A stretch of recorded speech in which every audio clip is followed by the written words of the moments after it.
Tom Clancy's Splinter Cell. Checkmate. By David Michaels.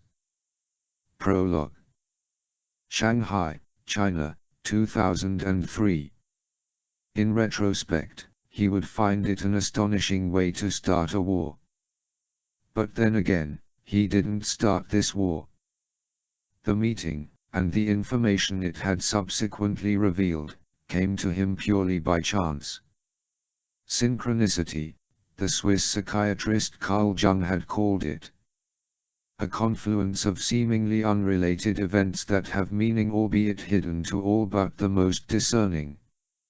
It was a sophisticated concept, especially for a Western mind, Qian Zhao thought. Of course, there were corollaries in his own life. Zhuangqi, one of his passions, was an exercise in manipulated synchronicity. At its heart, the mastery of Zhuangqi, and its lesser cousin, chess, was nothing more than recognizing the patterns your opponent was trying to hide, and creating patterns your opponent will fail to see until too late. Great Zhuangqi players never move a single piece. On the board, it may be a power moving 5 squares, but in the mind of a master, it is the pow's move, combined with the myriad moves available to his opponent, combined with a counter move, and so on until victory or defeat. Though pleased that Zhuangqi might inspire a solution to his dilemma, he was also unsurprised. All he'd needed was the hint of an opening move, and now he had it. From there his mind would expand across the board, or in this case, across nations. If not for an underling's father who had left China 30 years earlier to find greener pastures, he would have never found the linchpin of his plan. Like the rest of the world, he'd believed the public stories, but of course public stories were usually generated by governments, and governments weren't known for their forthrightness, especially the Russians, whose natural gift for deception was second only to that of Beijing's politicians. A coal mine in Ivanki collapses, killing hundreds, and the world knows nothing about it. A Russian submarine sinks to the bottom of the Kara Sea with all hands, and it simply ceases to exist. A Russian death squad sneaks onto Chinese soil, breaks into a man's home, and murders him in front of his children, and it's called war. Why would this secret be any different? All the better, Zhao thought. What better way to begin the greatest game of his life than with a move no one would ever see?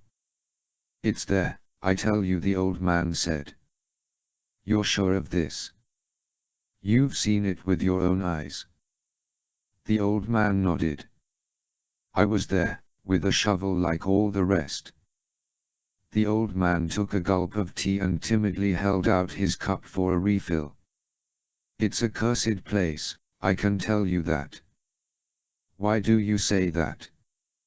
It's haunted. I saw things, strange things. Zhao tried not to suppress a smile. The old man was addled.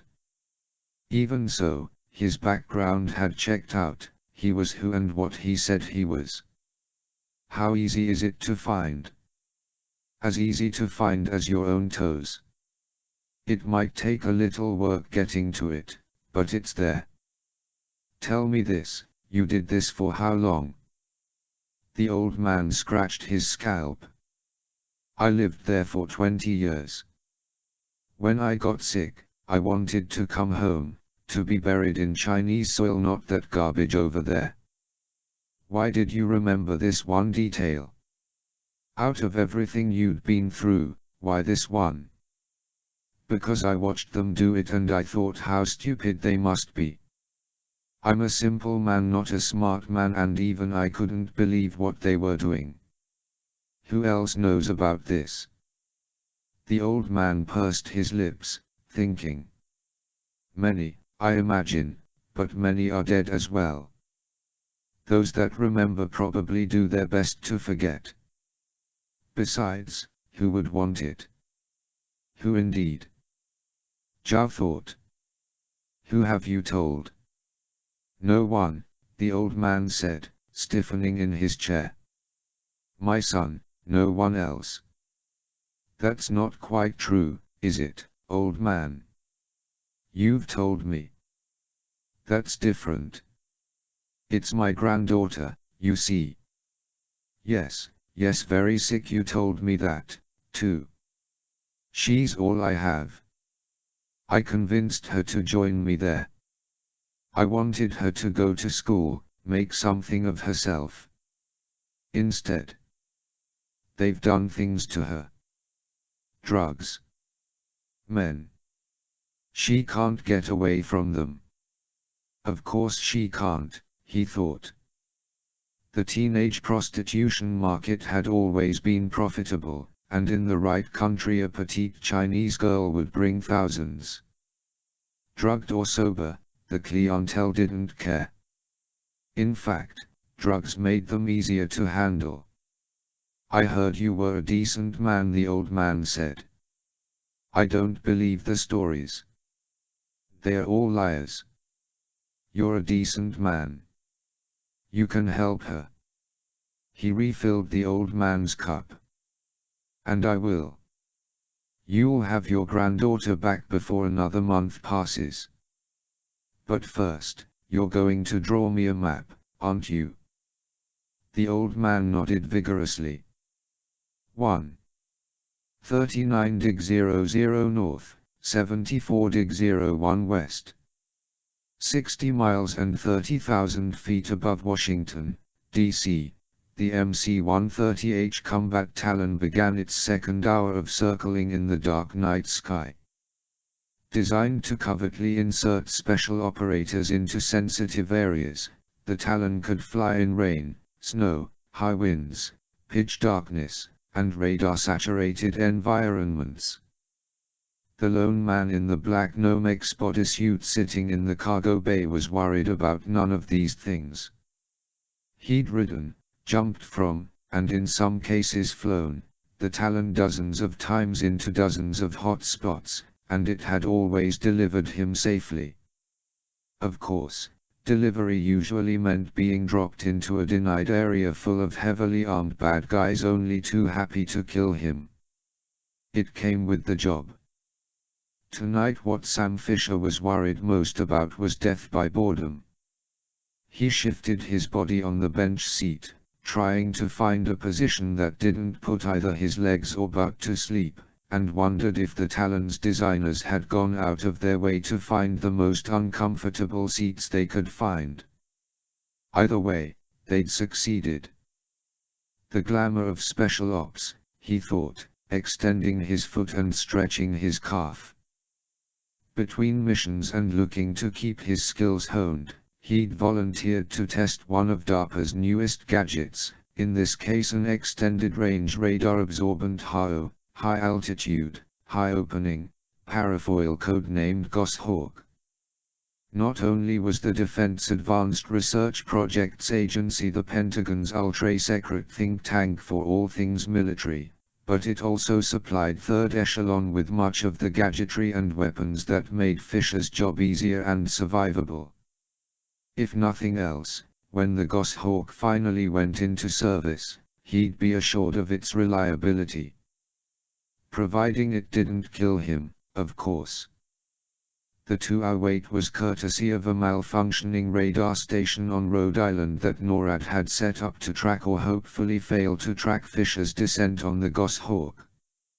If the stations failed to detect him, the Goshawk would go operational as the first stealth parachute, capable of dropping soldiers 150 miles outside a target area and allowing them glide in, invisible to radar. And Third Echelon would probably get the first working model. As a subdivision of the National Security Agency, Third Echelon was tasked with handling covert missions either too sensitive or too risky for traditional entities, such as the CIA or Standard Special Forces. Like all of Third Echelon's operatives, Fisher was known as a Splinter Cell, a self-contained and lone operator. How many other Splinter Cells existed Fisher had no idea, nor did he wish to know. Third echelon was about invisibility, deniability, zero footprint. Only a handful of people knew where Splinter cells went and what they did. A voice crackled to life in Fisher's subdermal. "Incoming traffic for you, Major." As far as the Talon's crew knew, Fisher was a major in the 3rd Battalion, 75th Ranger Regiment out of Fort Benning, Georgia. Not that they cared, given the nature of their work. Talon crews knew how to not ask questions. "Patch it through." "Roger." "On your button 5. Fisher's communications system was a far cry from the traditional headset he'd worn in his pre-third echelon days. The two-part system was comprised of a nickel-sized subdermal receiver implanted beneath the skin behind Fisher's ear.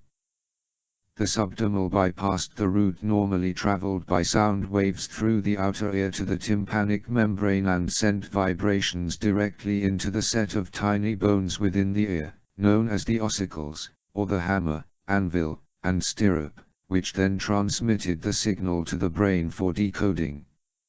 For speaking, Fisher wore a butterfly-shaped adhesive patch known as a SVT, or subvocal transceiver, across his throat just above his Adam's apple. Learning to use the SVT had required a skill Fisher likened to a cross between whispering and ventriloquism. Together, they allowed him a virtually silent communications system. Fisher tapped his subdermal to switch channels, then said, "Up on button 5. "Stand by for Xerxes," a tinny voice said in Fisher's ear, followed by a few seconds of clicks and buzzes as the encryption scrubbers engaged. Xerxes was Fisher's boss and longtime friend, Colonel Irving Lambert, 3rd Echelon's Director of Operations. Lambert's voice came on. "Change of plans, Sam." "Let me guess," Fisher said. "We're going to fly around until the wings come off. As of now, you're on mission." As if on cue, Fisher felt the Talon bank sharply to starboard. The drone of the engines increased in pitch, going to full throttle. "Your upsat's being updated now." Fisher pulled back the cuff of his jumpsuit and pressed his thumb to the upsat, or operational satellite uplink, screen, which glowed to life. //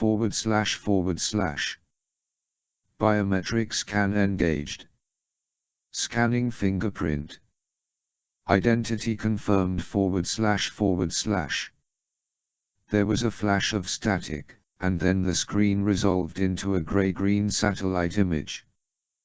The biometric scan feature was an upgrade to the upsat, designed not only to prevent prying eyes from using it, but to keep an inadvertent bump of the touch screen from changing modes. During his last mission, Fisher, on the run, had found himself suddenly staring at a map of downtown Kyoto, rather than the schematic of the Nampo shipyard he was trying to escape. "What am I looking at?" he asked. Anagrams.her, Lambert's chief technical guru, replied, "Real-time feed from an advanced KH-12 crystal. You're looking at the Atlantic Ocean, about 6 miles east of Cape Hatteras, North Carolina. See the highlighted blip? A tiny football shape in the top right corner pulsed once. I see it. Cargo freighter. So what? Here's the infrared side." The upsat screen shimmered, then resolved. The freighter had turned into a bloom of red and orange. "That's hot," Fisher said. "Somebody forget to change the antifreeze in the engines." Lambert said, "We wish. The radiometric signature makes the source nuclear. We're trying to nail it down right now, but something on that ship is radioactive. And it's headed toward our coast. Radio contact." She's ignored all hails. At current speed and course, she'll run aground in 22 minutes. With a minimal loadout for the training jump that didn't include weapons, Fisher had to improvise. He made his way to the cockpit, where he found the crew had already gotten Lambert's order. The pilot handed Fisher his personal sidearm, a Beretta Model 92 f9mm, along with an extra magazine. "How far?" Fisher asked him. 2 minutes had passed since Lambert's message. "We're 30 miles out, I'll drop you at 5. Cutting it close." Lambert was listening in. "Close calls are what you're good at, Sam. You always say the nicest things. We've got 2 Coast Guard cutters and a Navy destroyer en route, but you'll still get there first. A pair of F-16s are lifting off from Homestead, should be overhead about the time you hit the deck." Providing I hit the deck, Fisher thought. Dropping by parachute onto a pitching deck in the black of night was dicey and deadly if you missed the target. "Who's making the calls on this?" he asked. "Sec Definite. If you can't stop the ship, he's going to order the F-16s to sink her. If she's full of what we think she is, then we'll have an ecological nightmare on our hands. Good luck." "Thanks so much. I'll be in touch." The pilot said, 2 minutes to drop, Major." And then what? Fisher thought. What would he find once aboard that ship? 2. Arms braced on either side of the open cargo door, legs spread apart and coiled, Fisher stared at the red bulb above his head and waited for the green go signal. Wind tore through the door, whipping cargo webbing and rattling tie-down buckles. The C-130's engines before a dull drone were now a deafening roar he felt in the pit of his stomach. Cold, metallic-tasting oxygen hissed through his face mask. Beyond the door he saw only blackness, punctuated every few seconds by the flash of the plane's navigation strobes. As it always did before a mission, the image of his daughter Sarah's face flashed through his mind. He squeezed his eyes shut, forced himself back to reality. "Concentrate on what's in front of you," he commanded himself. Above his head, the red bulb flashed once, turned yellow, went dark, then flashed green. He jumped. The slipstream caught him immediately, and almost before his brain could register it, the plane's fuselage zipped past his field of vision and was gone. He counted, 1, 2, 3. Then he reached across his chest and pulled the release toggle. With a whoosh the parafoil sprang open. Sam felt himself jerked upward.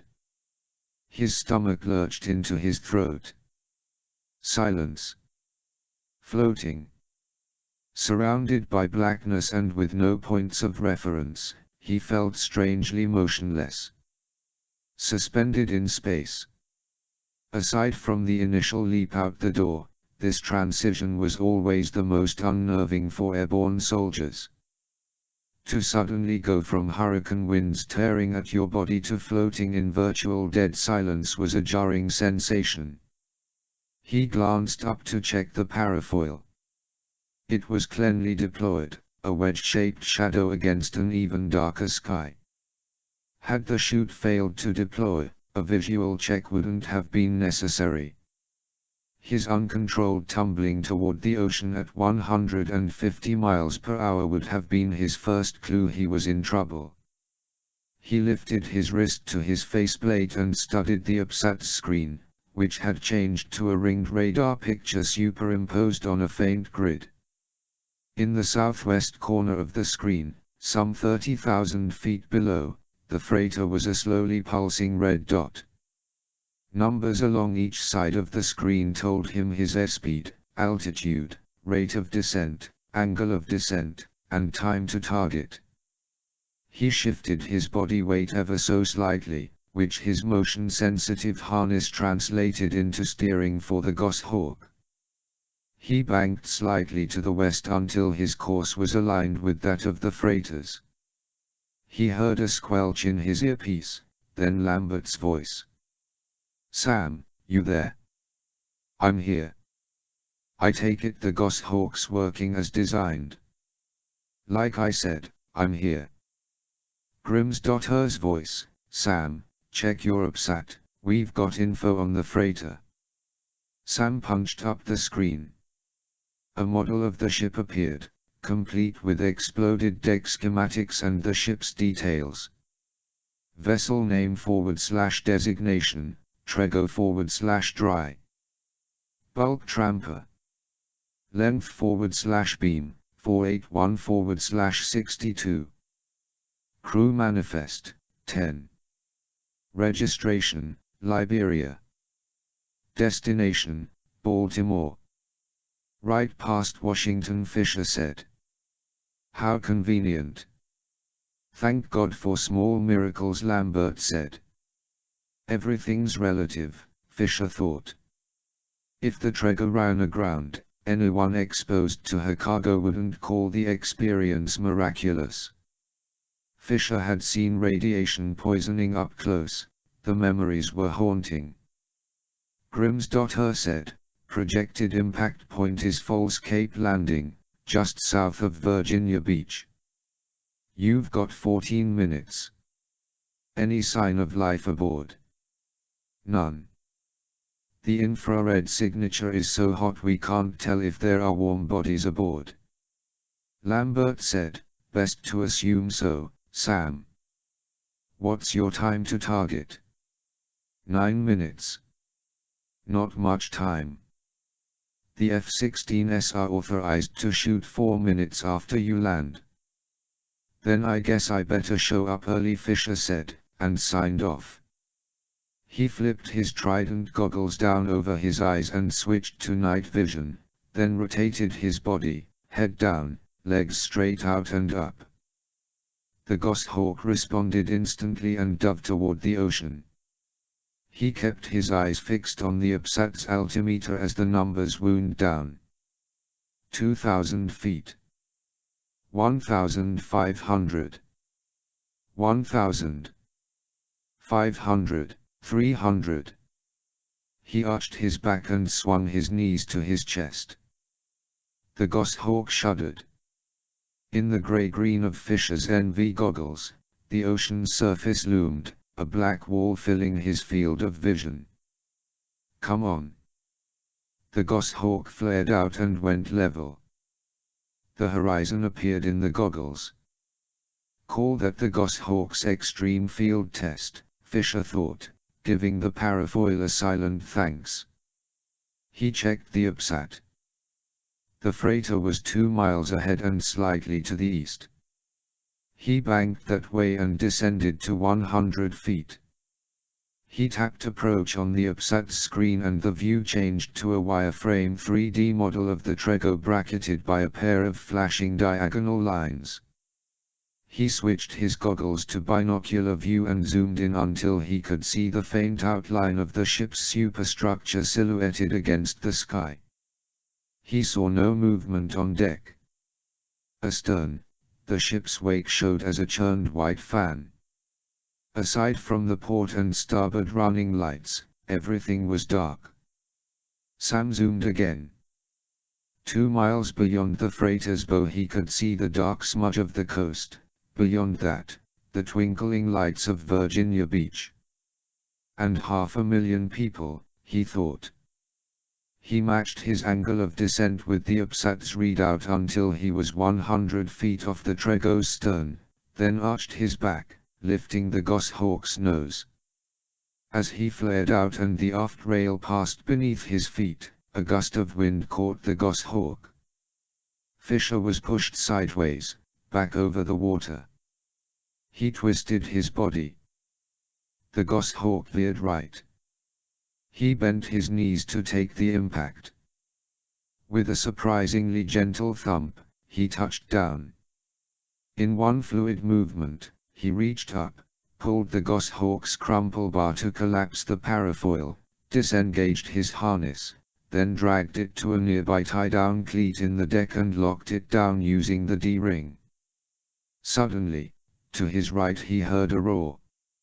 He glanced up in time to see the underbelly of an F-16 swoop past, wing strobes flashing in the darkness. Then it was gone, climbing up and away, giving me fair warning. Sam wondered. Or wishing me good luck.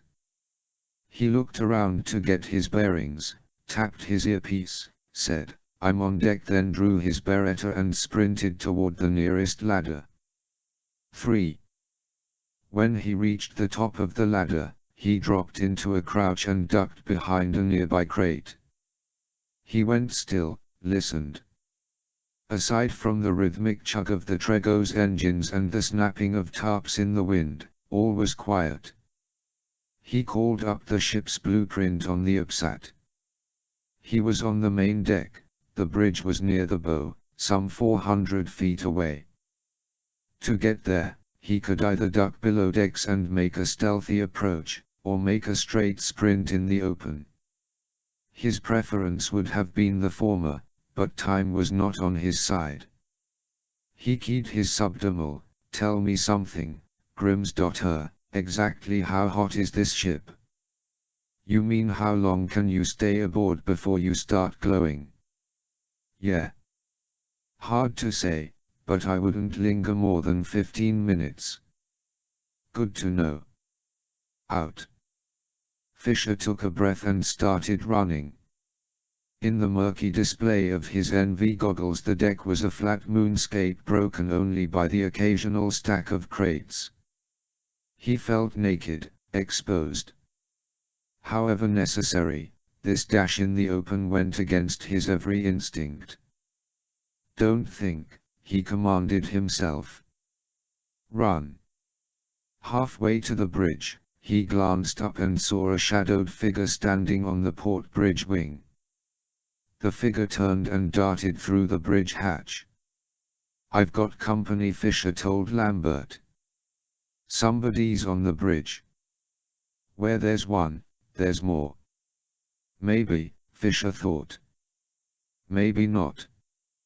One possibility was that the ship was automated.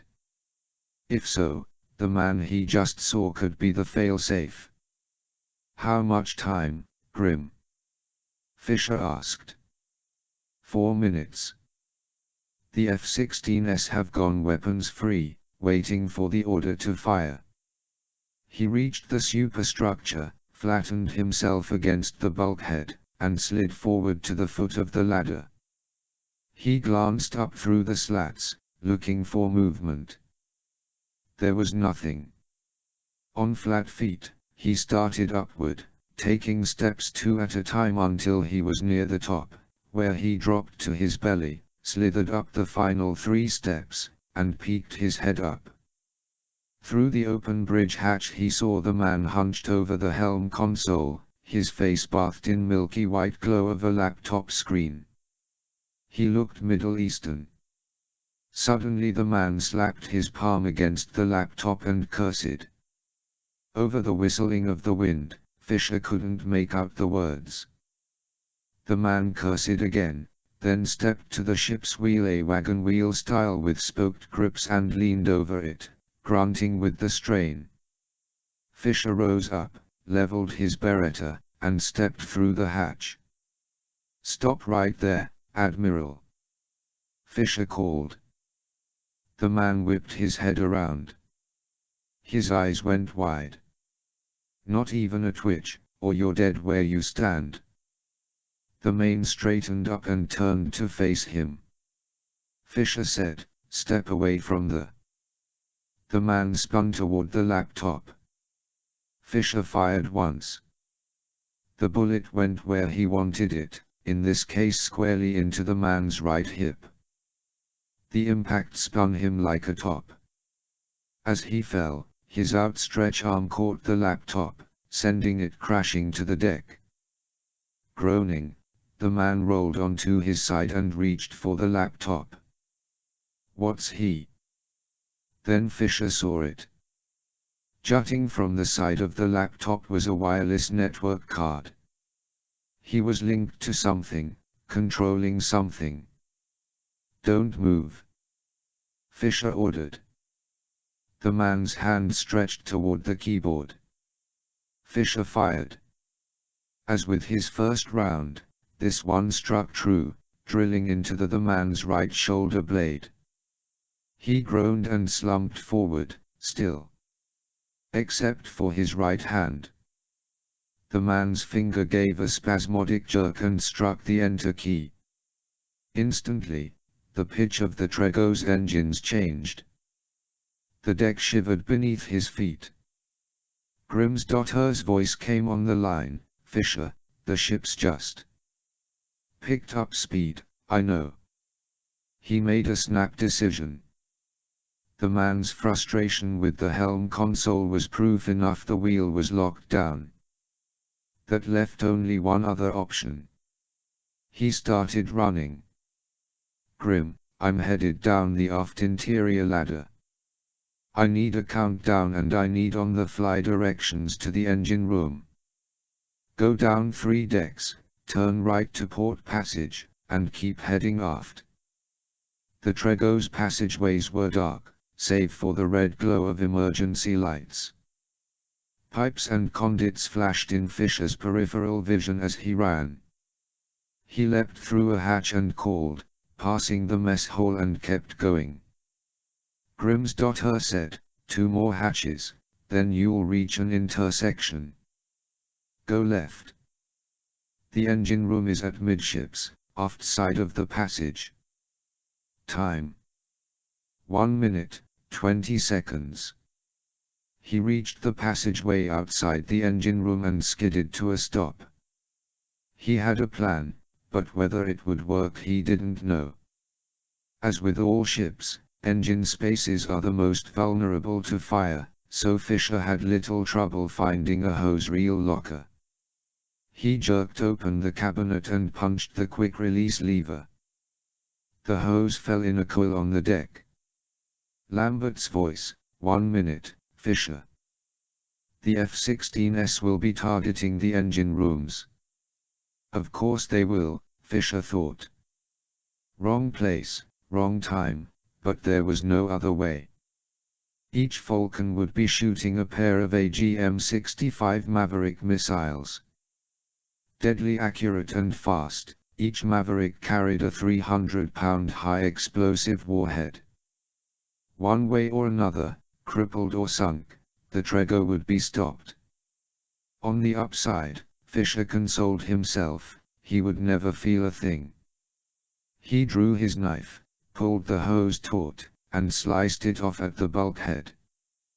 With one hand wrapped around the nozzle, Fisher used the other to undog the engine room hatch. He kicked it open and rushed through. The thunder of the engines and the heat washed over him like a wave.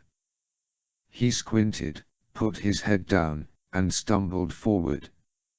Steam swirled around him. The space was a tangle of railing, catwalks, and pipes. 45 seconds, Fisher. Working on it, he replied through gritted teeth. Luckily, the layout of the Trego's engine room varied little from that of most ships. He made his way to the center of the space, looked for the largest structure, in this case a pair of car-sized shapes astride the main catwalk. The engines. Eyes fixed on the catwalk beneath his feet, he sprinted between the engines until he glimpsed a flash of spinning metal. There. He dropped to his knees. 30 seconds. He pried back the catwalk grating to reveal the reduction gear, essentially, the ship's drive shaft that transferred power from the engines to the screws beneath the stern. Spinning at full speed, the reduction gear was nothing but a blur of cogs. If this worked, Fisher knew, the effect would be instantaneous. And if not? He gathered the hose around his knees, then shoved it through the grate. 4. Fort Meade, Maryland. The National Security Agency lies 5 miles outside the town of Laurel, Maryland, within the confines of an Army post named after the Civil War Union General George Gordon Meade. Once home to a boot camp and a World War II prisoner of war camp, Fort Meade has since the 1950s become best known as the headquarters of the most advanced, most secretive intelligence organization on Earth. Primarily tasked with the conduct of SIGINT, signals intelligence, in all its forms, the NSA can, and has at times, intercept and analyze every form of communication known to man, from cell phone signals and email messages, to microwave emissions, and ELF, extremely low frequency, burst transmissions from submarines thousands of feet beneath the surface of the ocean. Hoping to bridge the chasm between simply gathering actionable intelligence and acting on that intelligence, the NSA had years earlier been directed by special presidential charter to form Third Echelon, its own in-house covert operations unit. Third Echelon operatives, known individually as Splinter cells, were recruited from the Special Forces communities of the Navy, Army, Marine Corps, and Air Force, then shaped into the ultimate lone operators, men and women capable of not only working alone in hostile environments, but of doing so without leaving a trace. Fisher's sudden introduction of the fire hose to the Trego's reduction gear had had an immediate effect. With a sound that was a cross between a massive zipper and a bullwhip, all 50 feet of the hose disappeared into the catwalk in the blink of an eye. Fisher threw himself backward and curled into a ball. The engines gave a screech of metal on metal. The catwalk trembled. Black smoke burst through the grating, followed by 30 seconds of rapid-fire pings and clunks as the reduction gear tore itself apart. Shrapnel zinged around the engine room, bouncing off bulkheads and railings and punching holes in conduits. Alarms began blaring. And then suddenly it was over. Through the slowly clearing smoke he could see the smoldering remnants of the fire hose wrapped around the mangled shaft. He became aware of the faint voice in his subdermal. It was Lambert. "Fisher. Fisher, are you?" "I'm here." "Whatever you did, it worked." The Trego's slowing, coming to a stop. "I sure as hell hope so. Now tell the pilots to break off before I get a missile down my throat." Now, 4 hours later, sitting under dimmed track lighting at the polished teak conference table in Third Echelon's Situation Room, Fisher shifted in his chair, trying to avoid the dozen or so bruises he'd gathered aboard the Trego. It was nothing a liberal dose of ibuprofen wouldn't cure. Besides, he told himself, given the alternatives, he'd take bruises over shrapnel or flaming chunks of fire hose any day. Getting old was hell, but getting dead was worse. Per Lambert's orders, his first stop after leaving the Trego had been at the Army's Chemical Casualty Care Division, located at Aberdeen Proving Ground in Maryland. A division of the Army's Medical Research Institute, the CCCD specializes in the decontamination and treatment of biological, chemical, and radiological exposure. Fisher was sent through a series of decon showers and then poked and prodded by space-suited doctors before being declared contaminant-free. "Where are they taking the Trego?" he asked Lambert. "She's being towed to Norfolk's secure shipyard." Lambert aimed a remote control at one of the half-dozen plasma screens that lined the Situation Room's walls. A satellite image of Norfolk Harbor faded into view. The Trego was easy to spot. Flanked by 3 Navy frigates and an Arleigh Burke-class destroyer, the freighter was under tow by a harbor tug. "They're prepping a dry dock for the Nest team as we speak," Lambert said, referring to a nuclear emergency search team from the Department of Energy. Before FBI investigators could board the Trego, the nest would have to determine the source and level of the ship's radioactivity. Luckily, so far it appeared nothing hot had leaked from the hull, something that certainly would have happened had she run aground. And our prisoner and his laptop. Before boarding the Black Hawk helicopter Lambert had dispatched for him, Fisher had grabbed the laptop and then hoisted the Trego's lone crewman onto his shoulder. In some cases, prisoners were better than corpses. Grim is working the laptop. Whatever key he pressed did more than set the engines to flank. It scrambled the hard drive, too. Yeah, he seemed a tad determined. He's in medical. Lambert nodded. He'll make it. Good, Fisher said, taking a sip of coffee. He screwed up his face and frowned at the mug. Who made this? I did. Thank you very much, a voice said. William Redding, Fisher's advance man and field handler, walked through the door. With his horn-rimmed glasses, sweater vest, and pocket protector, Redding was a bookworm of the highest caliber with an almost fanatical focus on planning and details. As annoying as his intensity could be, Fisher couldn't imagine going into the field without Redding guarding his flanks. And by the way, Redding said, the nerds from DARPA called. They want to know what you did with their Goshawk. Fisher said, let me get this straight, you're calling the DARPA people nerds. Lambert chuckled under his breath. Redding wasn't known for his sense of humor. I'm a geek, Sam. They're nerds. There's a profound difference. My apologies. The Goshawk. Safe in the equipment room. And its condition. Hard to say, given how little there was left of it. Redding's eyes narrowed. Pardon me. There was fire. Pardon me. A joke. Relax, it's as good as new. Redding was already heading for the door.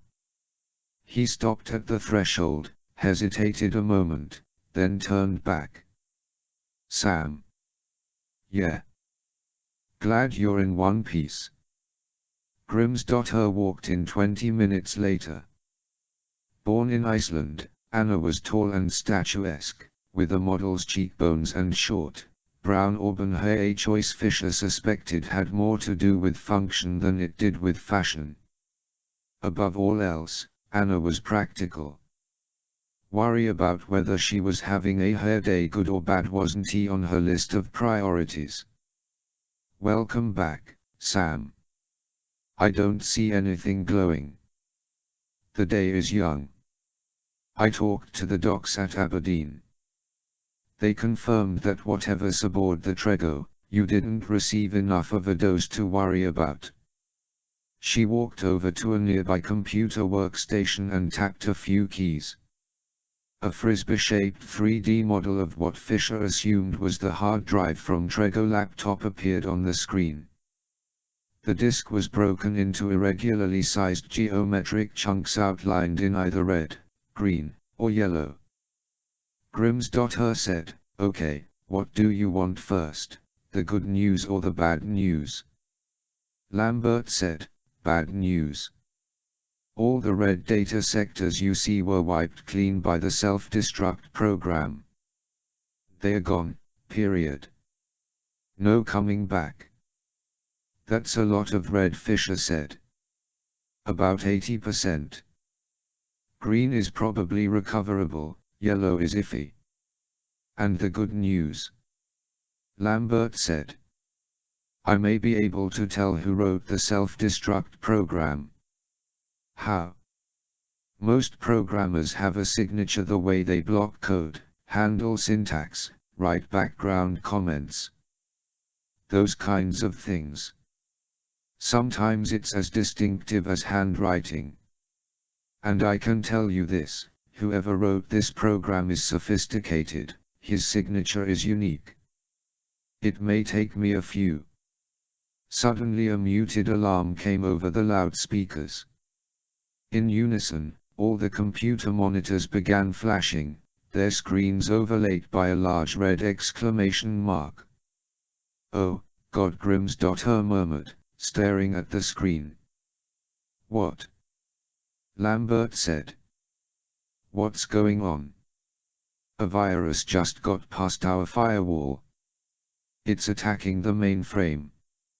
5. "Silence those alarms," Anna Lambert ordered. The room went quiet. "How's this possible?" Lambert asked.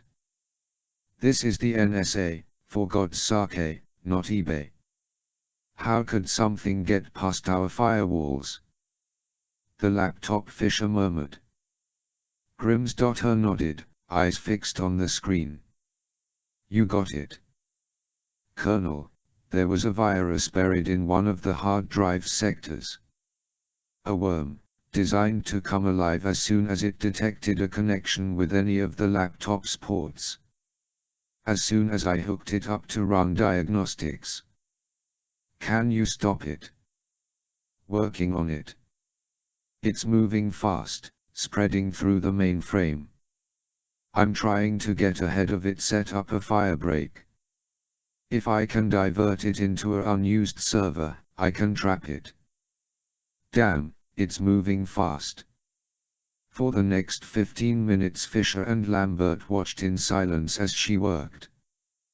Blocks of green-on-black computer code streamed across the monitor.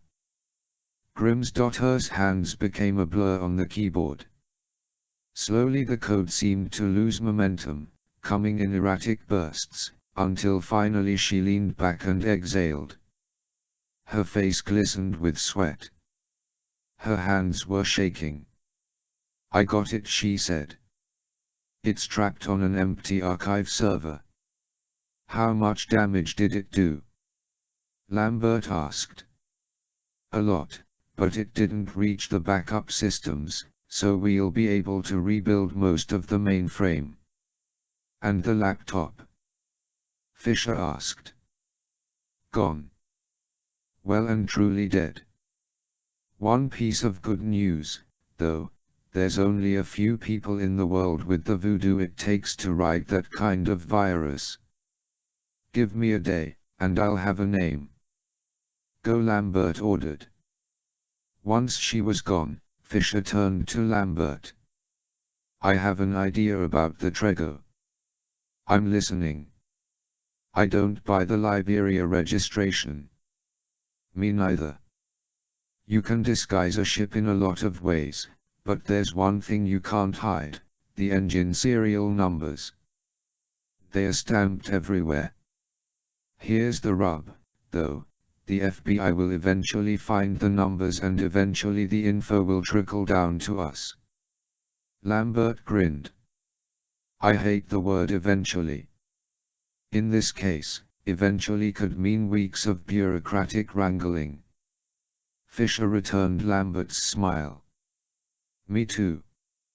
Fisher had known Lambert for nearly 20 years, having first worked with him in the Army's Delta Force, then again as they were both tapped for an experimental program that took special ops soldiers from each branch of the military and transferred them to counterpart units. Rangers went to Delta, Delta went to Marine Force Recon, and in Fisher and Lambert's case, Delta went to the U.S. Navy's Special Warfare Sea Land Unit, the SEALs. The idea was to create operators of the highest caliber, trained to be the elite of the military's Special Forces community. Lambert said, "As luck would have it, I've already had this discussion with the President. The FBI's taking the lead on the case, but we've been cleared to conduct our own parallel investigation separate from the FBI." Fisher understood the order. While he loathed politics in general and did his best to stay out of it, he knew what was driving the president's caution: the war in Iraq. Someone had just launched an attack on the US that could have killed thousands of people and rendered a section of the Virginia shoreline radioactive for decades, perhaps centuries. So far, the only suspect was a lone man of Middle Eastern descent aboard the Trego. If America was headed toward another war in the Middle East, the president didn't want another intelligence fiasco. America had just started rebuilding the credibility it had lost over Iraq. It would be third echelon's job to make doubly sure all T's were crossed and I's were dotted. Restrictions? Fisher asked. None, Lambert replied. We do it our way, gloves off. The only way to fly. Amen. Now, go get some sleep. Tomorrow night, you're breaking into a US naval base. Fisher lived outside Germantown, Maryland, about 30 minutes northwest of Washington, in a small farmhouse surrounded by 2 acres of red maple and pine. He'd tried living a normal bachelor life, a townhouse, socializing with neighbors, sitting around the pool. But he'd quickly admitted what he already knew in the back of his mind. He wasn't much of a people person. Not that he disliked people per se, but he had a limited tolerance for most of them. It was a hazard that came with the job. Dealing with the worst of men in the worst of situations tended to change you. Living in the condo, Fisher had found himself mentally dissecting both his neighbors and his surroundings, threat or no threat, likely ambush sites, clear lines of fire.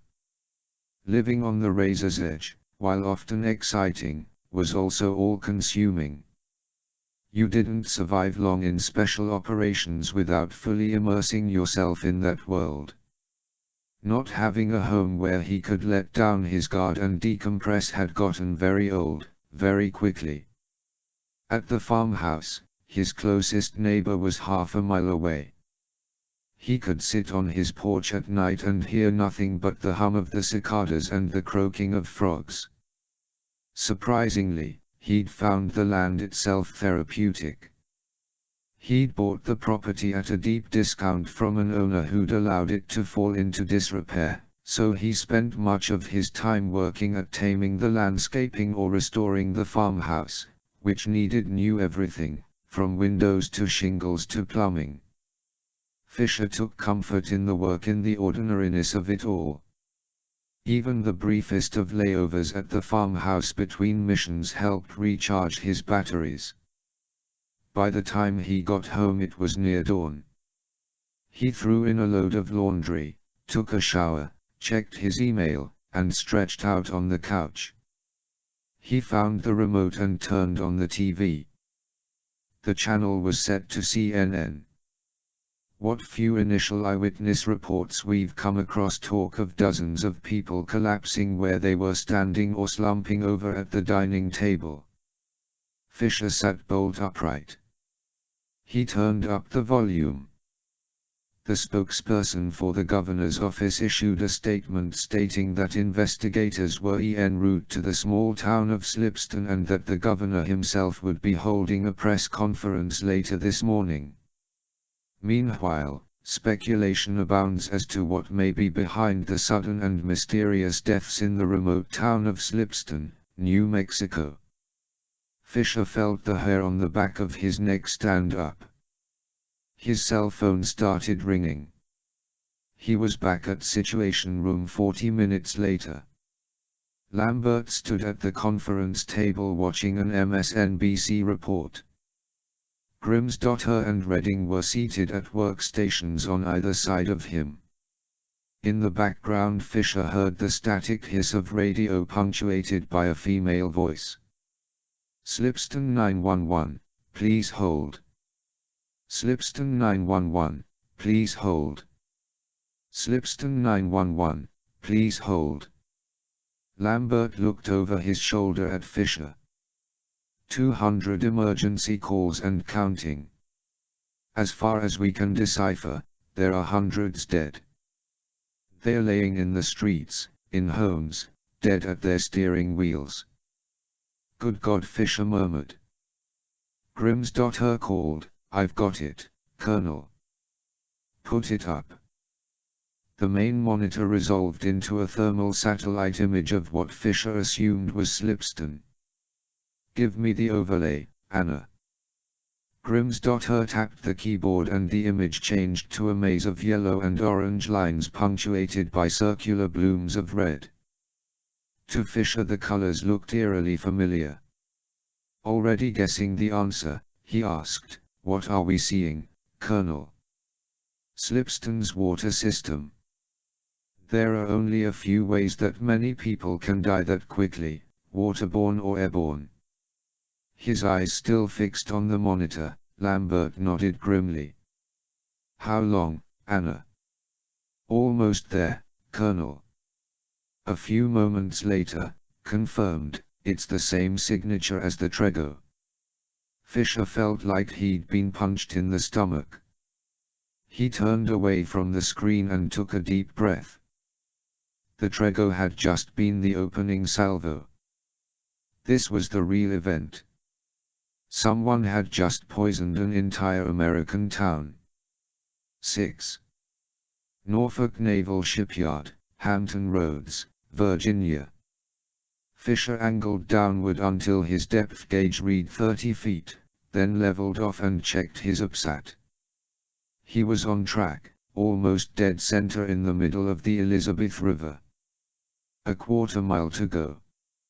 His rebreather unit hissed softly in his ears. As it always did, the sound reminded Fisher of a mellower version of Darth Vader. Displayed across his face mask was a HUD, or heads-up display.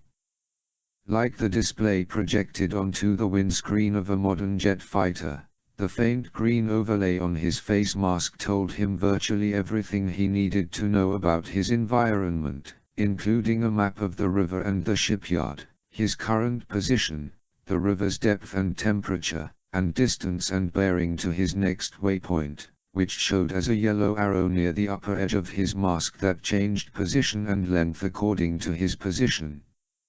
Follow the yellow brick arrow. Deciding best how to penetrate the shipyard's Southgate Annex, one of the most secure yards on the eastern seaboard, had been the easiest part of his mission. Given the high level of base security, an approach by land was a non-starter, which had left only one other option: water. This suited Fisher's preference. His SEAL days had taught him to trust the water. Water was safety, water was camouflage, water was anonymity. Norfolk Naval Shipyard is one of the busiest in the country, servicing on any given day as much as 15% of the U.S. Navy's fleet.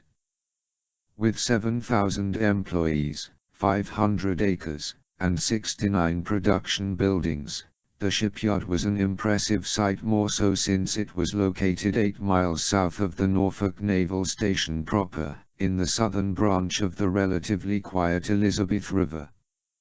An hour earlier Fisher had parked his car in a wooded parking lot overlooking the eastern bank of the river, and waited until a teenage couple in a steamed-up Ford Escort finished their business and drove off. He'd then retrieved his duffel and walked a few hundred yards through the woods to the shoreline, where he changed into his wetsuit, rebreather harness, mask, and fins, then slipped into the water. Now Fisher craned his head back, checking the surface for boats. It was 2 a.m. He'd seen virtually no traffic, save for the occasional civilian motor cruiser returning home late after a day of fishing in the Chesapeake. He finned upward and broke the surface, careful to allow only the upper half of his mask to show. To his right, upriver, he could see car headlights crossing the Jordan Bridge, which linked the western and eastern shores. Directly in front of him, a quarter mile across the water, the shipyard's Southgate Annex was brightly lit by sodium vapor lights. Fisher counted 10 ships of various sizes, from frigates to refrigerator ships, moored at the piers, and here and there he could see the sparkle of welding torches. A loudspeaker crackled to life and a voice made an announcement, too distorted for Fisher to hear. As long as the message wasn't "intruder in the water," he didn't care. South of the main line of piers was a row of 5 man-made inlets, each covered by a hangar-like structure fronted by a massive rolling door wide enough to accommodate warships as large as cruisers. These were the Annex's secure docks, or sheds, numbered 1 through 5. The Trego had been towed into secure shed 4, 5 being the last in the line. To reach her, Fisher would have to get past the Annex's sea fence, which stretched some 300 yards across the entrance to the Annex and was marked by a line of blue-lighted buoys, each linked to the next by floating aluminum pipes. Of course, it wasn't the fence itself that concerned Fisher, but rather the spotlight-equipped Navy speedboat that constantly patrolled its length. He picked out a few landmarks he'd chosen from his map before the mission, confirmed their position on his HUD display, then flipped over and dove. 10 minutes later, he stopped swimming and coasted to a stop. He adjusted the compensator on his vest until he was neutrally buoyant, hovering motionless in the water. Aside from the glow of his HUD, he was surrounded by absolute blackness. Night diving could be an exercise in mind control, Fisher knew. Without any external reference points, a vertigo-like confusion can quickly take over. Fisher had seen the bravest of men, divers with hundreds of hours of bottom time, panic while simply floating motionless in dark water. Even he could feel it nipping at the edges of his mind, a primal urge to rush to the surface. He quashed the feeling and focused on his face mask. The soft green glow was reassuring. If his navigation was accurate, the sea fence lay directly ahead. To his right he heard the muffled chugging of a marine engine. 50 yards away the grey, teardrop-shaped hull of the patrol boat was cutting across the surface, parallel to the fence. The boat's wake fanned out behind it, spreading outward until it met the fence, where it curled back on itself and slowly dissolved. A spotlight clicked on and pierced the surface, turning the water around it turquoise. Fisher waited until the boat crossed his front, then swam ahead. He had 2 minutes until the patrol boat returned. The sea fence appeared out of the gloom, a steel cable net that stretched from its anchor bolts in the seabed to the linked buoys on the surface. Looking at the net, Fisher said a silent thanks to EPA, which had years earlier urged the Navy's secure facilities to change the gap width of its sea fences so the indigenous fish population could come and go freely. In this case, the gaps were a foot square, which made Fisher's job much easier. He checked the time display in the upper right-hand corner of his mask. Even as he did so he heard the chug of the patrol boat to his left. He flipped over and dove straight down, hand trailing over the fence until he reached the bottom. The boat passed overhead, spotlight arcing through the water and playing over the fence. Once it was gone, he ascended 10 feet and went to work. From his harness he pulled a burnt iron 8-inch length of magnesium primer cord. Ignited, magnesium burned hot and fast at 5,000 degrees Fahrenheit, cutting through virtually anything it touched like a scalpel through jello.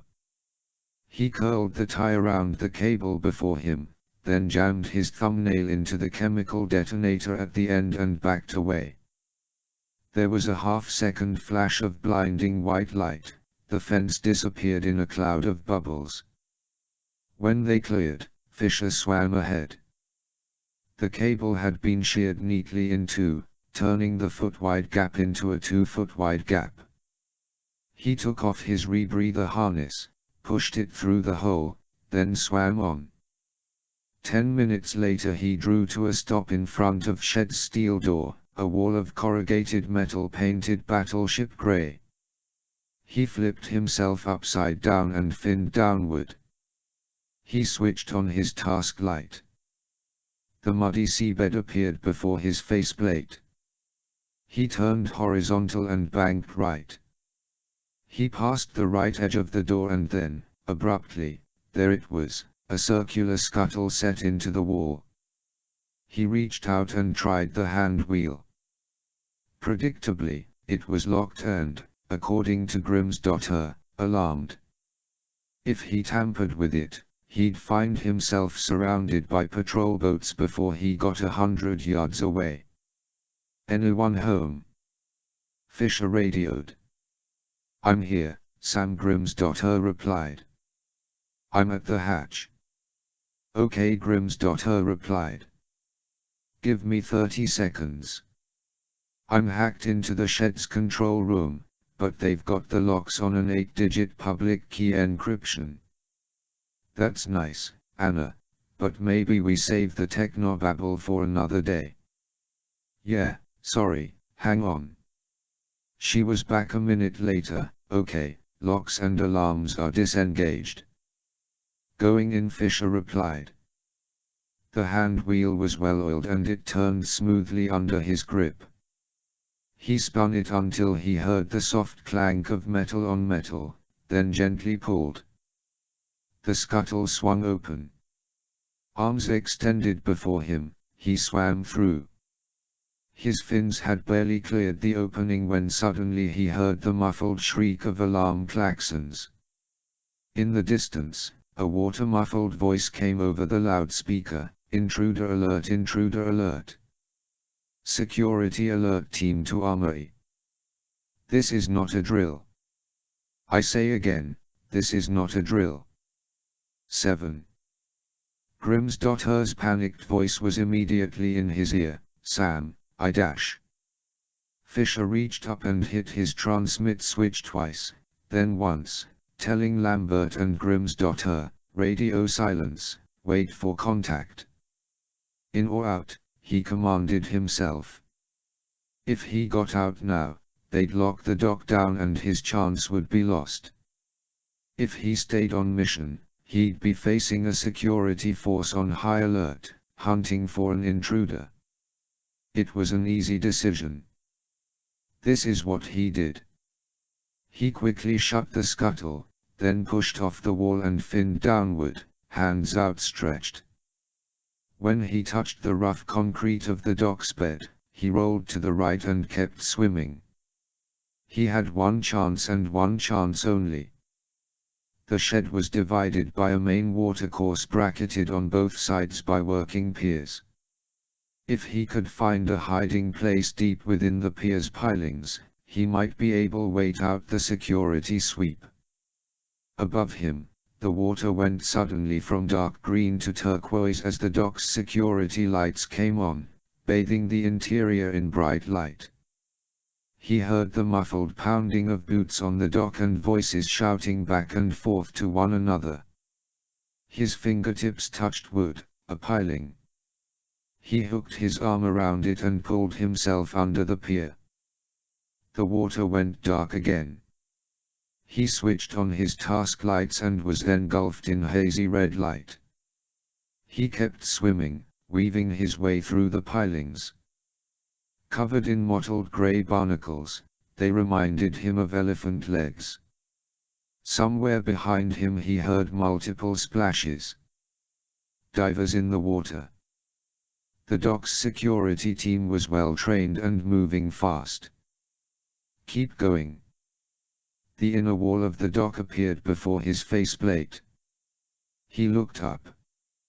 Above his head he could just make out the understructure of the pier, a warren of crisscrossing girders and conduits. Fisher finned around the piling nearest the wall, then switched off his lights and broke the surface. He shed his fins and clipped them to his harness. Now the hard part, he thought. Here was where all the hours of grueling exercise to keep his 40-something body in shape would pay off. He hoped.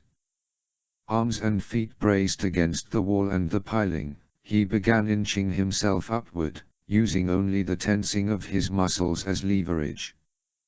Known in the mountaineering world as a chimneying, the man who ever took supreme concentration.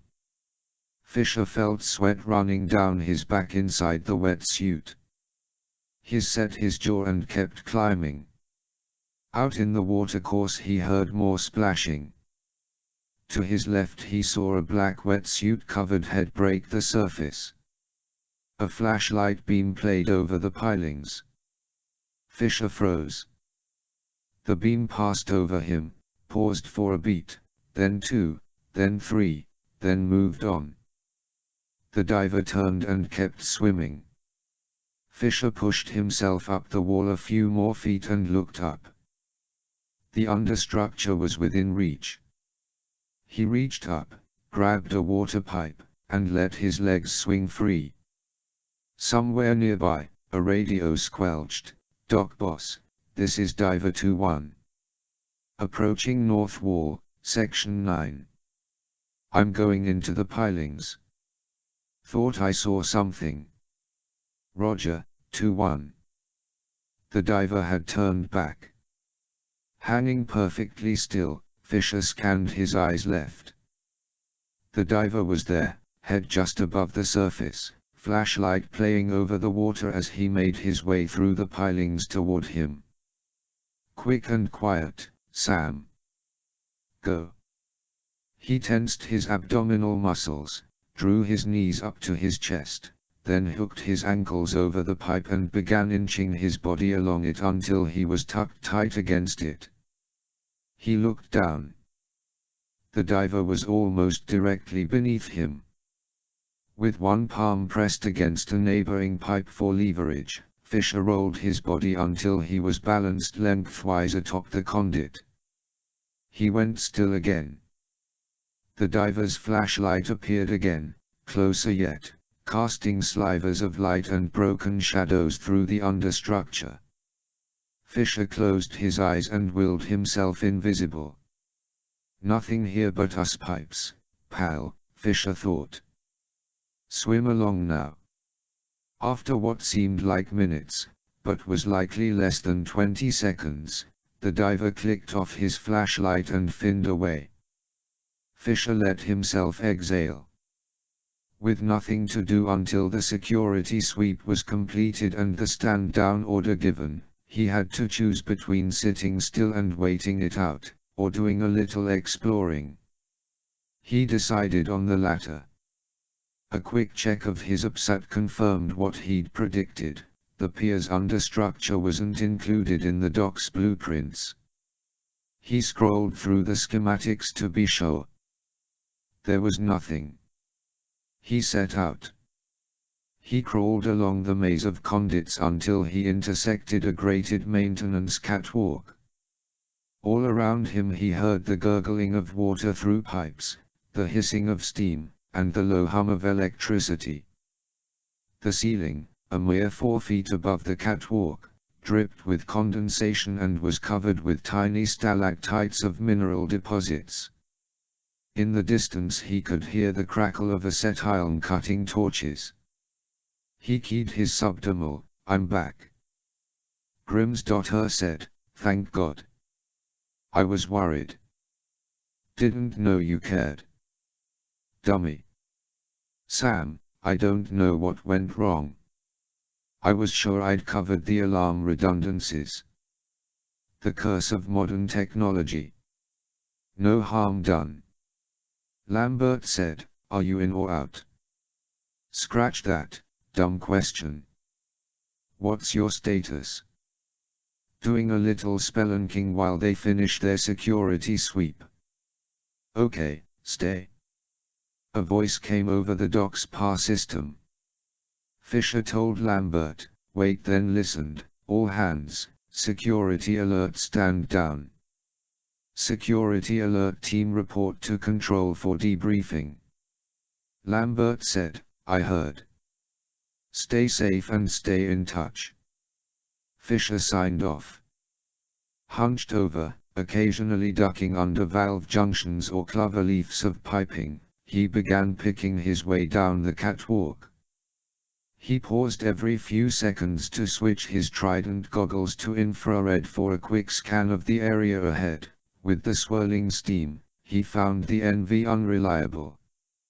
Aside from the red and yellow heat signatures of the conduits, he saw nothing. With a screech, a parrot-sized rat scurried across his path and darted down the catwalk. Fisher realized he'd drawn his SC, he holstered it. Constant training made for good reflexes and a lot of almost dead rats. After another 50 feet he came to a T intersection. He switched to IR. Clear. Ahead, the catwalk continued to who knows where. To his right, a ladder rose from the catwalk and disappeared. Thank God for maintenance hatches. The ladder was but a few rungs tall and ended at a manhole-like opening. He took out his flexicam, plugged the AV cable into his UPSAT, waited for the image to resolve on the screen, then snaked the camera through one of the cover's holes. It took him a moment to realize what he was seeing. A boot, a black leather boot. He froze. Standard Navy issue chucker, size 12. He knew the model only too well. He'd worn out 3 pair during Bud/S, the Navy's 6-month SEAL boot camp. Ever so slowly he eased the flexicam back through the hole. Above him, the sailor's boot was joined by a second. Fisher could smell the tang of cigarette smoke. "They find anything?" the first sailor asked. "Nah. You know how it is, they always say, this is not a drill but it almost always is." "Yeah. So what's the deal with this ship? What's with all the guys in space suits?" "That's biohazard gear, idiot. The Master Chief says it's an exercise, but I don't buy it. I think there's something." A grizzled voice interrupted. "You too? Got nothing to do, I see. Follow me. I'll find you something." "Come on, Chief, we're just taking a break." "Break's over, ladies. Back to work." Fisher waited for the count of 30, then slipped the flexicam back through the hole. The boots were gone. He switched to IR and did a 360 scan. There was nothing. No bodies, no movement. Using his fingertips, he gently lifted the manhole cover, slid it aside, and crawled out. 8. He slid the cover back into place, crab-walked 4 steps to his right, and ducked behind a pallet of crates. Now that the security sweep was over, the dock had returned to normal work lighting. Sodium vapor lamps hung from cross-girders high in the vaulted ceiling, casting the dock in grey light. Farther down the dock, amid the loading derricks, a group of sailors moved crates around on a hand truck. Here and there he could see the sparkle of welding torches, could smell the sulfur stench of acetyl. To his right was a familiar sight, the Trego. She was moored bow first toward the dock door. Her deck hatches, portholes, and windows were covered with yellow plastic sheeting and sealed with red duct tape. At the midships hatch a tent-like structure had been erected, the decontamination entry and exit, he assumed. As he watched, a pair of nest people in white biohazard suits stepped out of the tent. They were met by a trio of similarly dressed figures who began hosing them down with a foamy liquid. Fisher felt a flutter in his stomach. Grimsdotter had assured him the radiation levels aboard the Trego were well below a risky dose, but watching the decontamination procedure made him wary. His harness was fitted with a pen-sized quartz fiber dosimeter linked to both his subdermal and his UPSAT, so he would get plenty of advance warning if he were taking on a radioactive load. Or so the theory went. "This is why you're paid the big money," Sam, he told himself. He scanned the dock and the Trego in both infrared and night vision modes until satisfied he knew the positions and movements of all the nest people, then chose his best route. Sticking to the shadows, he moved down the dock, heading toward the Trego's stern. Once he drew even with it, he crept to the edge of the dock, grasped the aft mooring line in both hands, and began shimmying his way over the water. Twice he had to pause as biohazard-suited figures shuffled across the deck and through the Deacon tent, but at last he reached the railing, swung his legs over, and dropped to the deck in a crouch. He took 2 quick steps, mounted a ladder on the superstructure, and started climbing. He'd gotten only 10 rungs when he heard the scrape of a boot. He froze, looked down. Below him, a nest person was standing at the rail. The man pulled back his hood and titled his head backward, gulping fresh air. A tinny voice called, "Len, where are you at?" The man pulled a portable radio off his belt and replied, "Main deck. Taking a breather. When you're done, come over to starboard midships. I've got a team rotating out. They need a washdown. On my way." The man pulled his hood back in place and walked off. Fisher kept climbing. Once on the superstructure, it took but 2 minutes for him to find the deck scuttle he was looking for. While a main deck hatch would have provided him a more direct route to the engine room, his penetration of any of the quarantine barriers would not only raise immediate suspicion but also prompt another security sweep. The scuttle he'd chosen was similarly sealed, but the duct tape separated from the deck's non-stick coating easily. He turned the wheel and lifted. Inside, a ladder dropped into darkness. He did a quick IR forward/NV scan, saw nothing, then slipped his legs through the opening and started down. He paused to close the scuttle behind him, then dropped to the deck. "I'm inside," Fisher radioed. Lambert replied, "According the radio transmissions we've been monitoring, most of the nest personnel are in the forward part of the ship. Whatever the radioactive material is, it looks like it's somewhere in the bow ballast tank.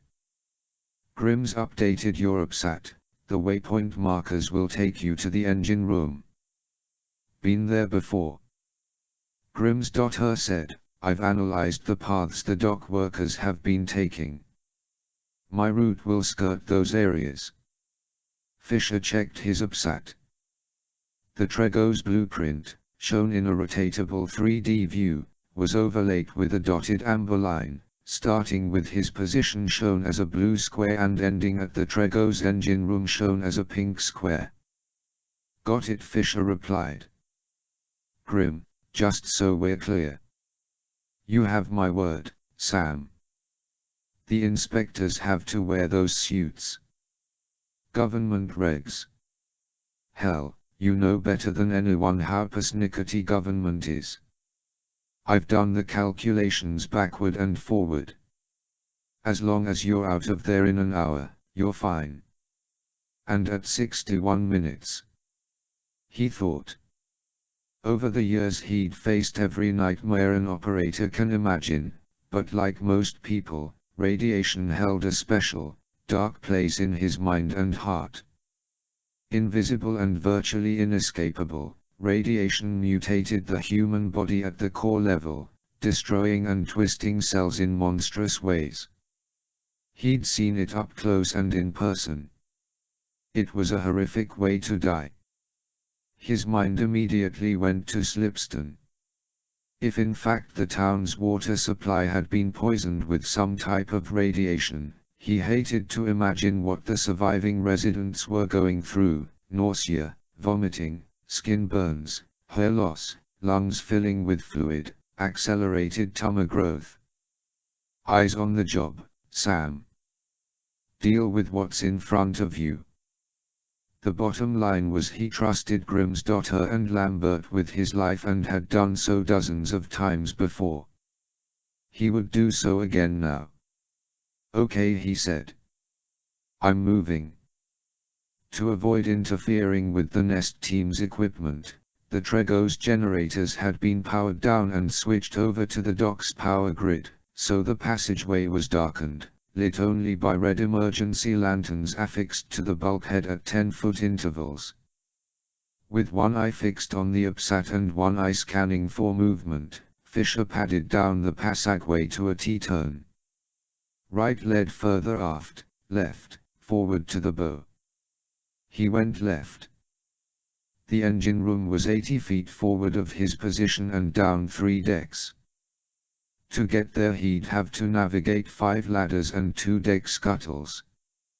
As he reached the next intersection and started down a ladder, the upsat screen flickered. The Trego's blueprint began to pixelate before his eyes. He pressed himself against the bulkhead and got on the radio. "Who forgot to pay the cable bill? My upsat's losing signal."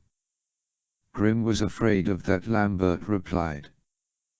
"The Nest people are degaussing." Degaussing was a fancy term for demagnetization. Over time, steel-hulled ships pick up a magnetic charge that can interfere with radio and navigation systems.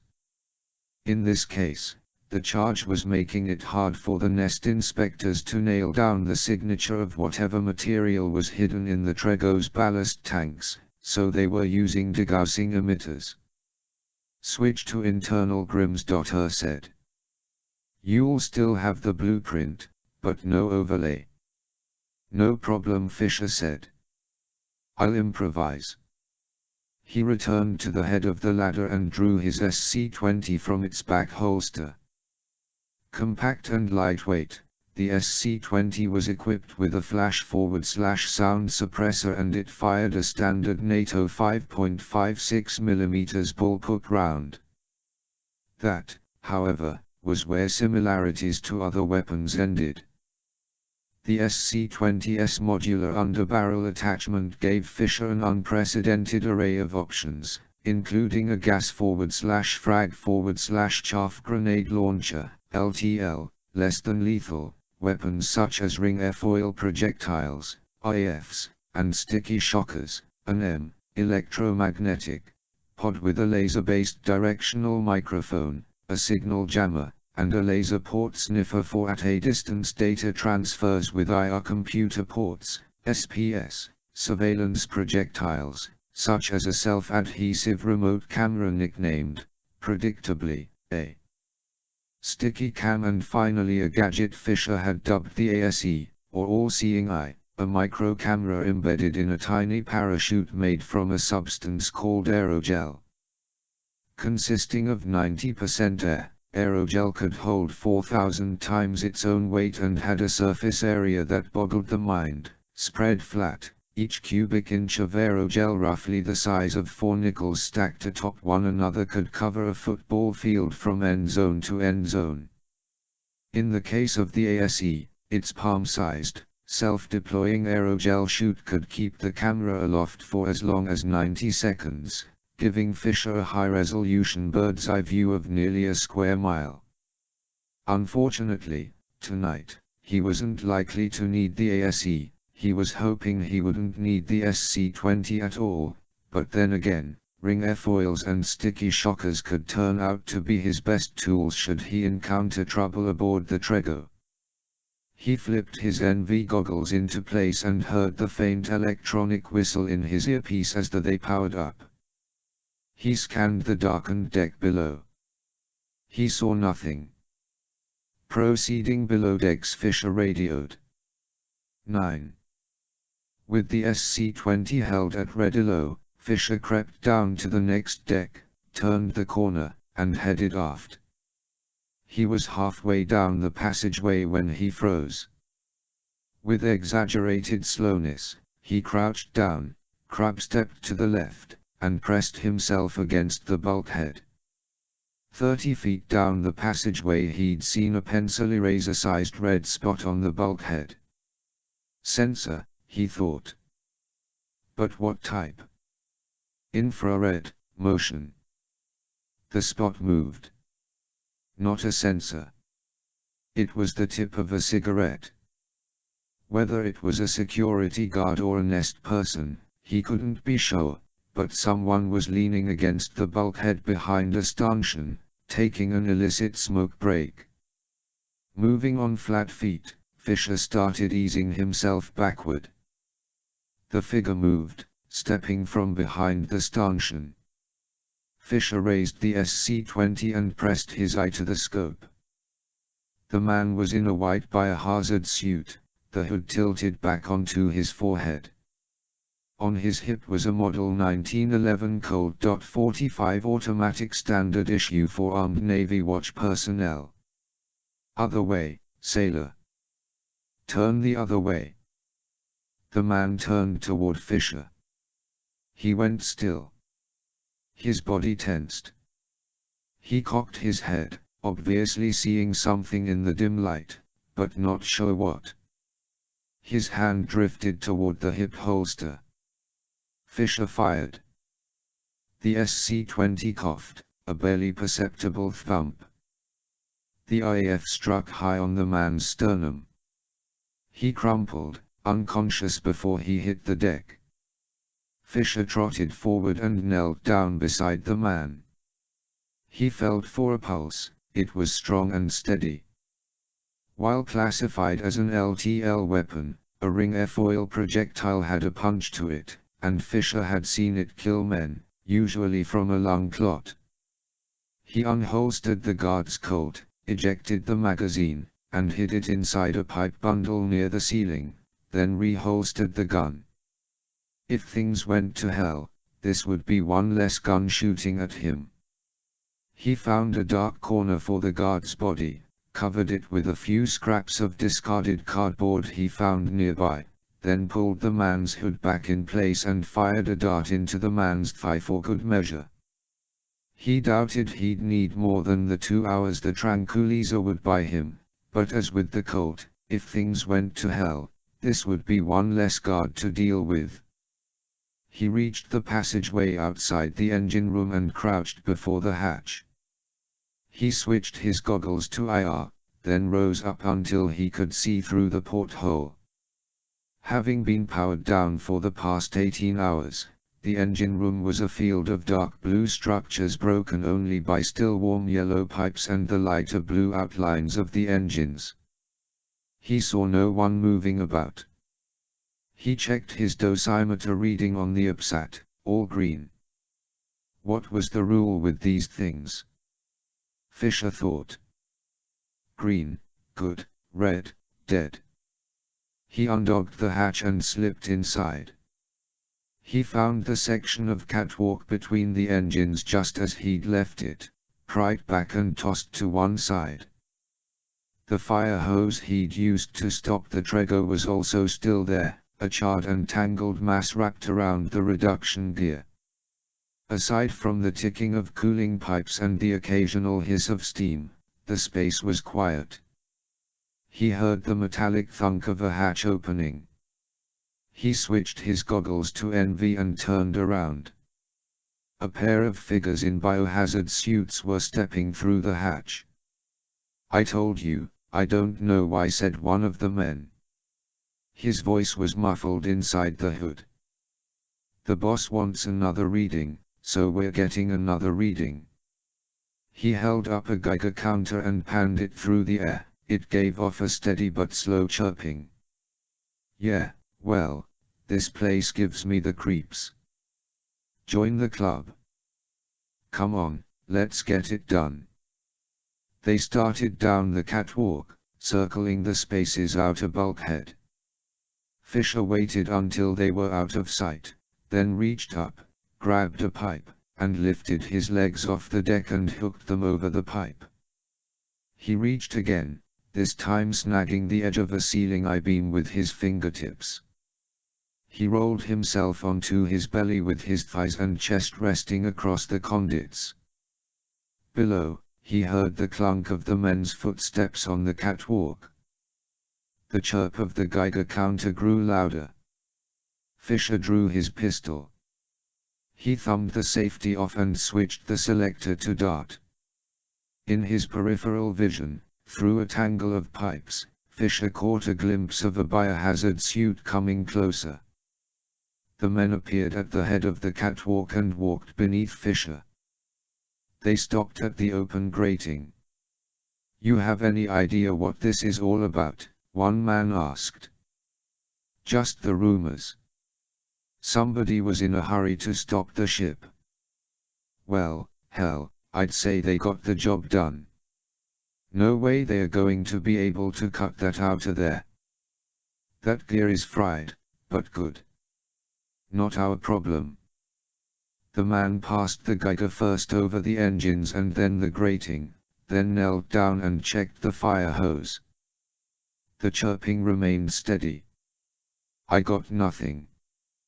Control, this is Peterson. Go ahead, Pete. Second engine room sweep is done. All clear.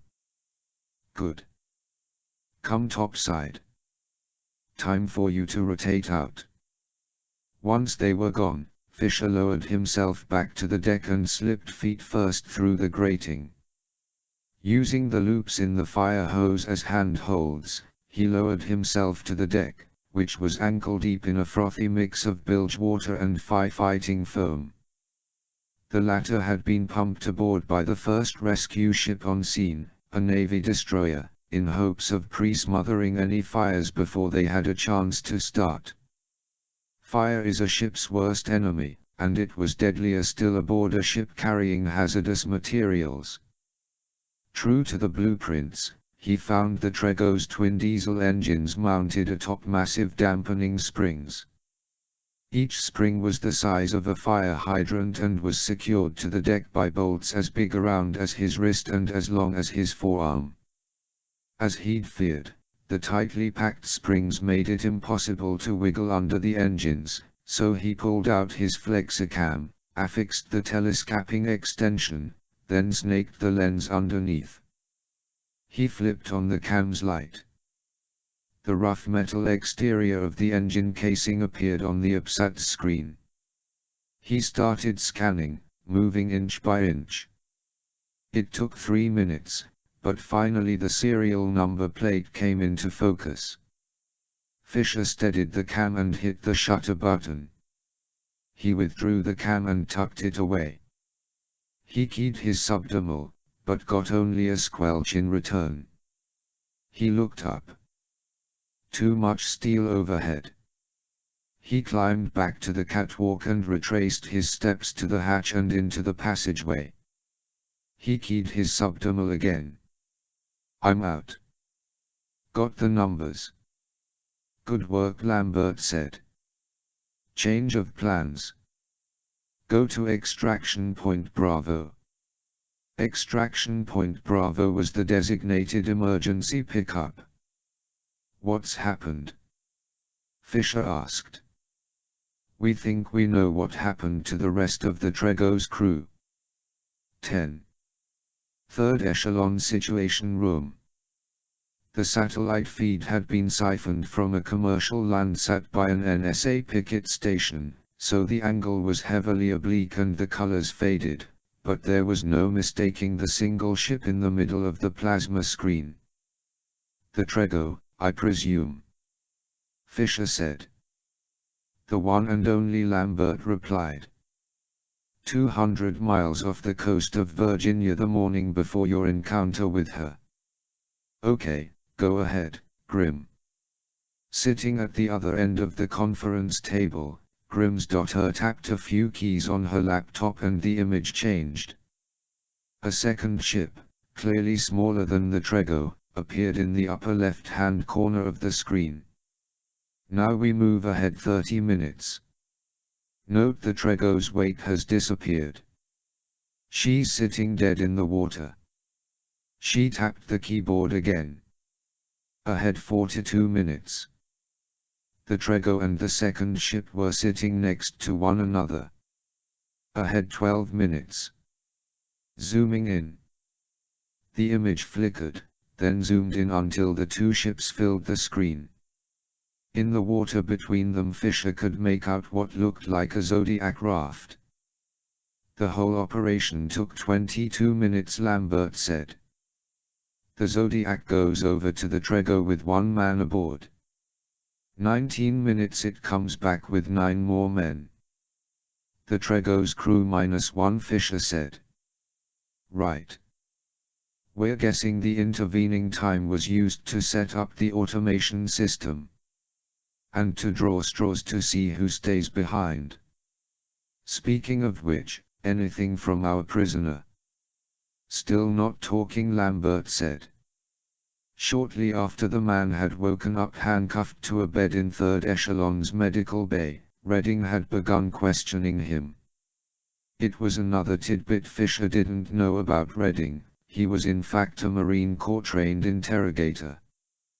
We're turning him over to the FBI, let them take a crack at him. Okay, back to the Trego. Here's what we know. 10 minutes after the Trego's crew boards the mystery ship, they both get underway and part company, the Trego heading west toward the Atlantic seaboard, the other ship heading south. Please tell me we know more than that. Grimsdotter tapped some more keys. Another satellite image appeared. Welcome to the harbor at Freeport City, Bahamas. Check the center right of screen. Behold our mystery ship, the ocean-going yacht Duroc. She's been anchored there since yesterday. I'm working on the registration. Fisher stared at the yacht for a few seconds, then turned to Lambert. When do I leave? 3rd Echelon maintained a private airstrip outside Hanover, 8 miles northeast of NSA headquarters. It was just past 1 in the morning when Fisher pulled his car onto the tarmac beside a Boeing V-22 Osprey. The Osprey was 3rd Echelon's workhorse, used for insertion and extraction missions. Billed as a half-helicopter, half-turboprop aircraft, the Osprey had twin engines, each one mounted on a rotatable nacelle, combining the maneuverability and vertical takeoff capability of a helicopter and the high speed and altitude limits of a standard airplane. The Osprey's rotors were already spinning at idle. Through the lighted cockpit window Fisher could see the pilot, Bird, and his copilot, Sandy, going through the pre-flight. Bird was a typical Southern boy, with an all-shucks drawl and a carefree personality to match. Sandy, on the other hand, was all business, one of the first women to break into the typically male-dominated special operations community. Fisher gathered his duffel bag from the trunk and walked to the rear ramp. He was surprised to see Redding standing at the bottom. Didn't know I was going to have company, Fisher said. I wasn't getting anywhere with our prisoner, so I thought I'd come keep you out of trouble. Will, getting into trouble is what I do for a living. How nice for you. I've got some new gear for you. Come on, we've got some air to cover. Once they were airborne and heading south, Redding pulled a black duffel bag from the overhead bin and dropped it on the floor between their seats. Fisher's standard equipment loadout was maintained in several places, the Osprey one of them. Fisher assumed that whatever was in this duffel was brand new. Redding unzipped it and pulled out a familiar item, Fisher's tactical suit, a one-piece black coverall fitted with the various pouches, pockets, and harness attachments needed to carry all his equipment. Fisher could see immediately this tac suit was different. First and most important, Redding said, you're familiar with dragon skin. Fisher was. Originally developed by Pinnacle Armor, dragon skin was the world's first move when you move body armor. Lightweight and flexible, dragon skin could stop bullets as heavy as an AK-47's 7.62 mm. For years DARPA had been working with dragon skin-like composites for special operators, but hadn't been able to decrease the weight enough to make it feasible. DARPA's figured it out, Fisher said. Redding nodded. Meet the Mark V Tactical Operations Suit, codenamed Rhino Plate. Weight, 4 pounds unloaded, thickness, 8 mm about a quarter inch. Outer shell is Kevlar, core material Rhino Plate, inner layer is 7th generation Gore-Tex. Stats. Good against shrapnel at 12 feet, rifle rounds at 15, pistol and shotgun at 8 feet. The Gore-Tex is tested to maintain core body temperatures down to 15 degrees Fahrenheit with the hood up, and as high as 110. You could go from Alaska to the Sahara and stay relatively comfortable. The color's different. Good eye. New camouflage. The outer layer of the Kevlar is treated with a polymer fiber similar to the coating on stealth aircraft, matte black, slightly rough to the touch for maximum light absorption. I won't bore you with the physics, but the micro-roughened exterior partially diffuses light. Basically, about 30% of whatever photons strike the surface gets trapped if for only a split second, but enough to diffuse them. Bottom line, you stand still in a shadow, you're virtually part of the shadow. And the pouches and harness points. Everything's moved. It looks lumpy. Disruptive patterning. We've resized and rearranged them to break up your form. Mother Nature abhors straight lines. In low light conditions the human eye tends to seek out movement, color difference, and geometric form. Of the three, movement was the easiest to address, stand still. Color difference was also easy, black gives the eye little to draw from the background. Form, however, was problematic. The human body is a unique collection of angles and lines easily discernible to the human eye. By rearranging the pouches to various spots on the suit, the familiar outline of the body becomes fuzzy. Fisher took the suit from Redding and examined it.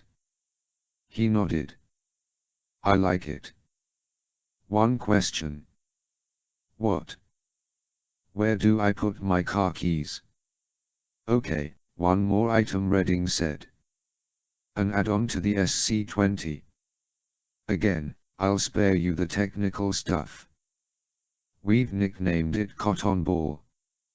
He handed Fisher 2 items, what looked like a standard shotgun shell, and a spiked soft rubber ball roughly the size of marble. The basic firing mechanism is the same as the sticky shocker and ring airfoil, but with a big difference. Once it's out of the barrel, the sabot breaks away, leaving only the cotton ball. When it strikes a hard object, an inner pod of aerosol tranquilizer is released. The cloud radius is 3 feet. Anyone inside that will be unconscious in 3 or 4 seconds. Impressive. Duration. For a 180-pound man, a waist-up strike will give you about 20 minutes. Accuracy. Plus or minus 6 inches over 50 feet. Bird's voice came over the intercom. Hey, boys, incoming transmission for you. Fisher tapped his subdermal. Go ahead, Fisher said. Lambert's voice, your target's gone mobile, Fisher. The Duroc just lifted anchor, she's steaming northeast out of Freeport City Harbor. Destination. Working on it, but we've confirmed she took on provisions the day before, including fuel. Probably not a day trip, then. So we either wait for her to put in somewhere, or intercept her underway. On headphones, Redding said, Colonel, we've got a full loadout on board. I was thinking. Skipjack. Skipjack. Fisher groaned. Man, I hate the skipjack. 11. 7 minutes to target, Fisher heard Bird say in his subdermal. Descending to 5,000. Roger. Give me the ramp, Bird. Ramp descending.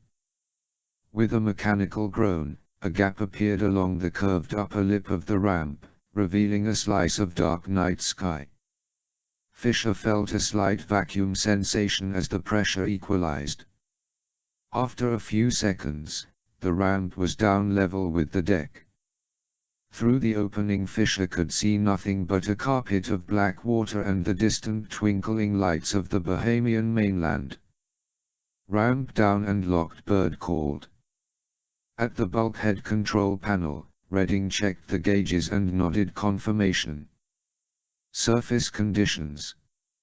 Fisher asked. Sea state 1, low chop. Winds 5 to 7 knots from the northeast.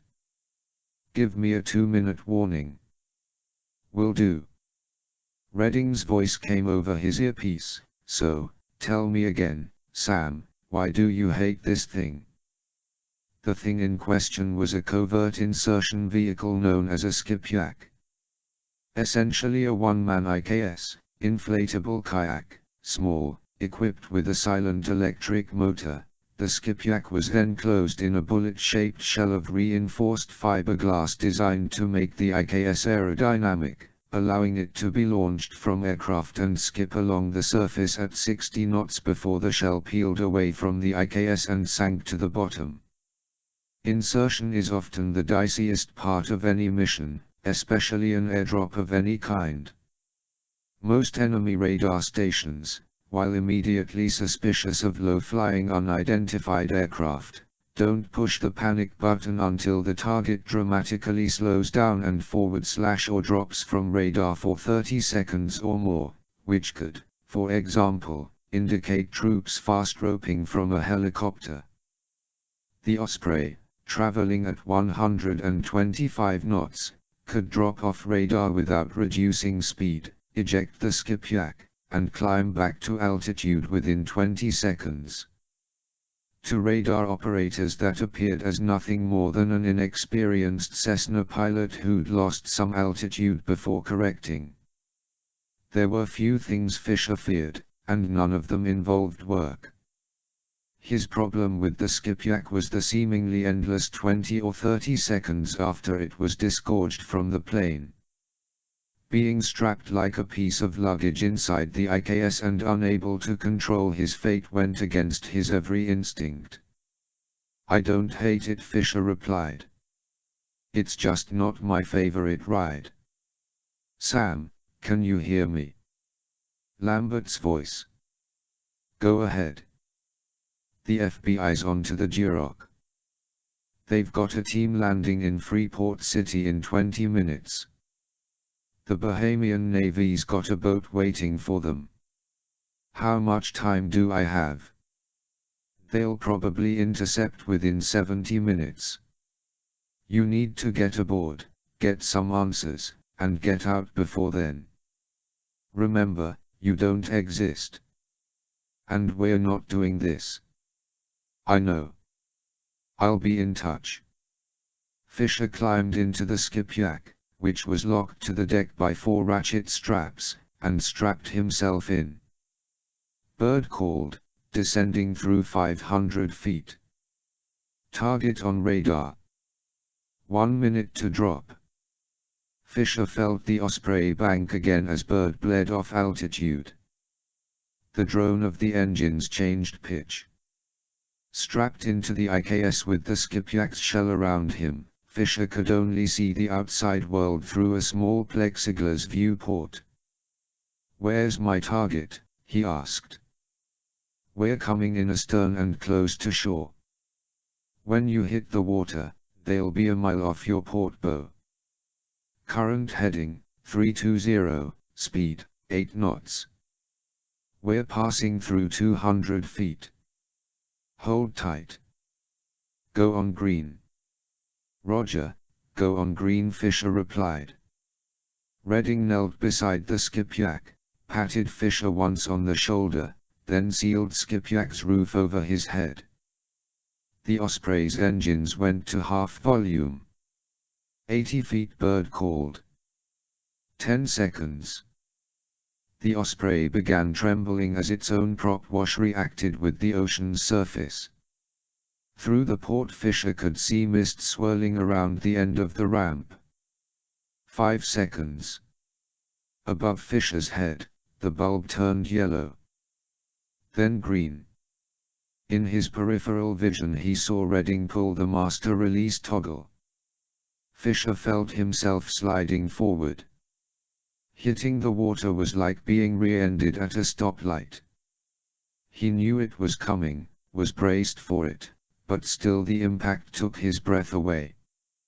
He was thrown forward against the harness as the Skipjack's airspeed went from 125 knots to 80 knots in the space of 2 seconds. A wave crashed into the viewport, then he felt the nose rise a few feet as the Skipjack's aerodynamics took over. He glanced down. Beside his knee, a rudimentary gauge built into the shell gave him a lead speed readout, 60 knots.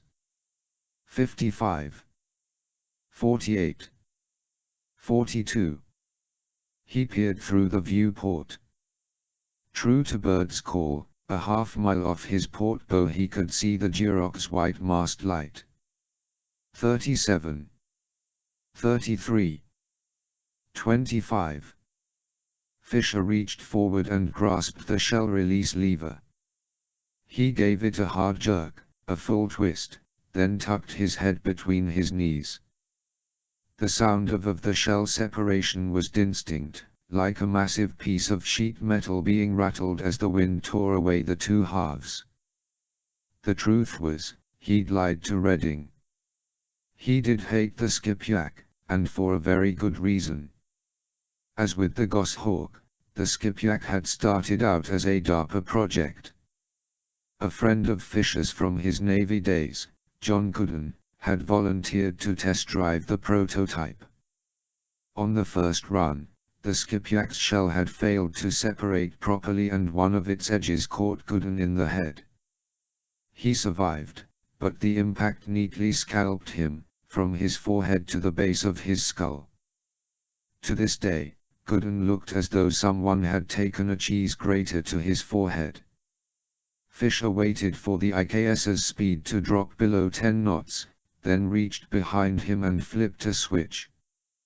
With a hum, the electric motor engaged. He adjusted the tiller and turned the nose toward the Durock. Down and safe, Fisher radioed. Scalp still in one piece? Lambert asked. Very funny. Fisher had once made the mistake of sharing his misgivings about the Skipjack with Lambert. Since then the jibes had never stopped. Where's the FBI? Just leaving Freeport Harbor aboard a Bahamian fast patrol boat.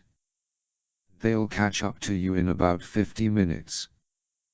By the way, what's my row? Fisher asked, referring to rules of engagement. Weapons free. No restrictions, lethal force authorized. But a witness would come in handy. I'll do my best. 200 yards off the Durock's stern, Fisher pulled out his binoculars and scanned the decks. Aside from the mast and navigation beacons, the only visible light came from the yacht's main salon. A yellow glow peeked from between the curtains covering the sliding glass doors. As he watched, a man-shaped figure passed before the curtains, then moved out of view. Something on the starboard side caught Fisher's eye. He panned and zoomed in. A man walked onto the afterdeck, shining a flashlight as he went. Fisher could clearly see the outline of a gun in his other hand. KSC/Ingram Mach 11 submachine gun, he thought, recalling the stats. Firing rate, 20 rounds per second, standard magazine holds 48. The Mach 11 was not the most accurate of weapons, but what it lacked in precision was balanced by sheer firepower. Fisher keyed his subdermal. "Lambert, better get word to the FBI, the Durox crew is armed." Though his time was rapidly dwindling, he forced himself to wait and watch until certain the guard was alone and on a fixed schedule. Hollywood movies aside, covert work was as much about patience and preparation as it was about skulking in the shadows with a knife in your teeth. Among the dozens of axioms special operators lived by, the 6Ps were arguably the most important. Prior planning prevents piss-poor performance. Dying on paper before a mission was preferable to dying in the real world, and attention to detail could save your life. Of course, this didn't fit the romanticized version of covert work most civilians held, but it was reality. He waited until the guard finished his second round of the decks, then cranked the IKS's throttle to full and sprinted ahead until he was under the Durox stern rail. Having rehearsed his movements in his head, Fisher went into action. He tapped a series of buttons on the upsat, engaging the smart chip in the IKS's engine that would keep the kayak loitering a few hundred yards off the Durox stern, then stood up, grabbed the lowermost railing, then started climbing. As soon as his foot touched the deck, he heard the salon door sliding open. A shaft of yellow light poured out. A silhouetted figure appeared in the doorway. Fisher lowered himself onto his belly and eased to his right behind a coil of mooring line. It wouldn't be enough to hide him, he knew, but it would break up his form. "Hey, Chan, where you at?" the figure called. The language was English, but the accent was not. Americanized Chinese, Fisher thought. The Mach 11 armed guard walked down the side deck. "I'm here." "Stop yelling. Boss needs a cigarette." That told Fisher something. The guard probably didn't have a radio, which in turn meant he probably wasn't required to check in with anyone. Good news. If it became necessary, the man's disappearance wouldn't immediately raise an alarm. The guard fished around in his shirt pocket and handed over a cigarette. "Anything on the police scanner?" he asked. The first man shook his head. "Nothing on the fire band either. They haven't found it yet." "It?" Fisher wondered. He assumed they were talking about Bahamian radio bands. Were they listening for signs of pursuit, or was it something else? "They will," the other man replied with a chuckle. "Believe me, they will." Not pursuit, Fisher decided. Something else. The men chatted for a few more seconds, then parted company. The first man went back into the salon and closed the door. The guard turned to the railing and lingered there, staring over the side. "Come on, pal, where are you going?" Fisher drew his pistol and thumbed off the safety. 5 seconds passed. 10. The guard drew his flashlight, clicked it on, and started walking toward Fisher. 12.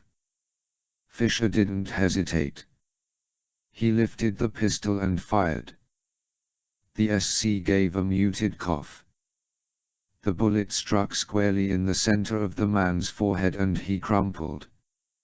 Fisher remained motionless, waiting to see if the shot had attracted attention. After 30 seconds, he holstered the pistol and crab-walked to the body. The 5.72mm bullet had left a neat, nearly bloodless hole between the man's eyes. Only a trickle of blood had leaked onto the deck. Contrary to movie portrayals, this type of nearly bloodless wound was as much the rule as the exception when it came to handguns. In this case, however, Fisher had an edge. His pistol was loaded with low-velocity Glasser safety slugs. pre-fragmented and loaded with dozens of pellets, each the size of a pencil tip. A glasser goes in cleanly and then shatters, spreading shrapnel inside the wound. He quickly frisked the body, found a wallet, a pack of cigarettes, a lighter, and an electronic card key. He kept the wallet and key and tossed the rest overboard. He used the sleeve of the man's jacket to wipe up the trickle of blood on the deck, then manhandled the body to the aft railing and slipped it into the water. He keyed his subdermal and whispered 2 words, "Sleeper, clean." Even with the operational autonomy Fisher enjoyed, Third Echelon was still part of the bureaucratic machine known as Washington, D.C., and Lambert was still required to file after-action reports, including details of how and why lethal force was used. Sleeper, clean translated as lethal casualty, no complications.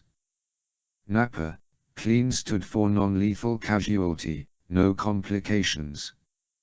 Similarly, the word mess meant Fisher's use of force had drawn attention or was likely to. Wildfire meant he was engaged in an open gun battle. Breakline meant he'd been compromised and the mission was in jeopardy. Skyfall meant he was now operating in E&E, escape and evasion, mode. And the list went on. Of course, having been an operator himself, Lambert wasn't a stickler for details, especially when things got hot. Mind yourself and the mission first, he was fond of saying. If the paper pushers want details, they can make some up. Still, Fisher saw some value in real-time reporting. Over the years he'd seen a lot of operators die because they'd reacted too fast, had failed to think a step ahead. In this case, even before the guard had turned toward him, Fisher had already decided lethal force was his best choice and there was a low chance it would jeopardize the mission. Even when it came to quick decisions, the 6PS applied. Roger, Lambert replied.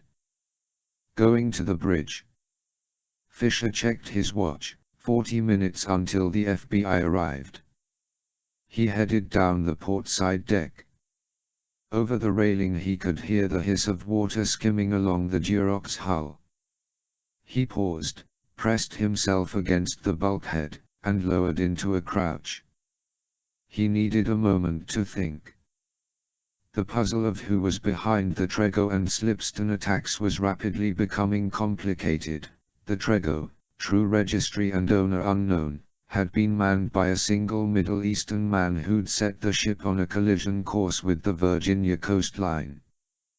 The conclusion was easy to jump to and, in this case, seemingly correct. But now this, the puzzle piece that didn't fit. So far, the Durock's crew appeared uniformly Asian Chinese American, judging by their accents. If the satellite images were correct and the Durock had in fact taken the remainder of the Trego's crew to Freeport City, where did this Chinese crew fit in? And why the Bahamas? And why were they monitoring the fire bans? Then it struck him, loose ends. He should have seen this immediately. He keyed his subdermal. Lambert, put Grim to work, unless I miss my guess. The Trego's crew is dead. Executed and buried in a burnt-out or burning building somewhere on the island. How do you figure? Just adding 2 and 2 together. I'll explain later. Just have her monitoring the fire radio bands. Will do. Fisher stood up and crept forward until he could see through the bridge hatch porthole. Inside, the bridge was dimly lit by bulkhead sconces and a single white light filtering up from what Fisher assumed was the rear interior ladder. A lone man sat in an elevated chair at the helm console. Fisher craned his neck until he could see all of the rear bulkhead, which he scanned until he spotted what he was looking for, an electrical panel. He drew the SC-20 from his back holster and thumbed the selector to sticky shocker, low. The charge would be enough to paralyze the helmsman for 30 seconds to a minute. He needed the man alive and able to talk. He reached up and tested the doorknob, slowly turning it until certain it wasn't locked. The helmsman would be instantly alerted when the door opened, and Fisher had to assume he was well trained and ready to sound the alarm. He took a deep breath, then pushed open the door. Surprisingly, the man didn't turn, but instead laughed. "Man. It took you long enough." "What? Where'd you go for the coffee?" "Peru." Now the man turned. Fisher didn't give him a chance to react. He fired. The sticky shocker struck the man in the neck, just below the right ear. Fisher heard a faint sizzle. The man stiffened, then slumped over, his torso hanging toward the deck. The man's limbs, still stimulated by the shocker, continued to twitch. His hand thumped rhythmically against the chair leg. Fisher shut the door, crouched down. He holstered the SC-20 and drew his pistol. Expecting coffee. As if on cue, he heard the clang of footsteps on the rear ladder. A head rose from the ladder well, followed by a torso. "Hey, Tommy, here's your... What the hell are you doing? What's wrong with you?" The man turned his head. Fisher fired. The man's head snapped to the left and he toppled over. The coffee mug clattered to the deck and rolled away. "Wrong place, wrong time, friend." Fisher holstered the pistol, hurried forward, grabbed the dead man's collar, dragged him under the nearby chart table, then turned his attention to the helmsman. He pulled Tommy the helmsman from the chair and bound his hands using a flexicuff. Tommy groaned, slowly regaining consciousness. Fisher dragged him to the rear bulkhead and propped him up. Tommy's eyes fluttered open. "What's going? If you want to live, stay quiet," Fisher whispered. "Not if you understand." "What? What's going?" Sam slapped him across the face. "Quiet. Not if you understand." He nodded groggily. "Do I have your attention?"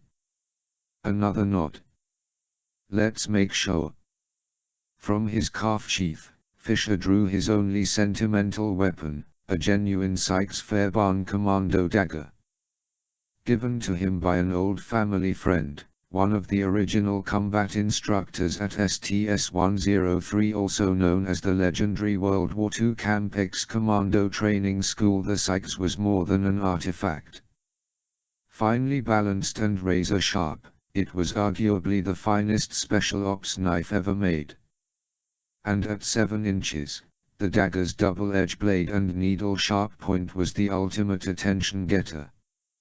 Fisher inserted the tip of the Sykes inside Tommy's left nostril and stretched it outward. Tommy's eyes went wide. "I've got a few questions for you, and one job," Fisher said. "Do you understand?" Tommy nodded. "There's a man in charge on this boat. What's his name and where is he?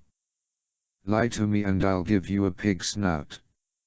Fisher considered pressing him for more information, but it was unlikely someone at Tommy's level would have the details he needed.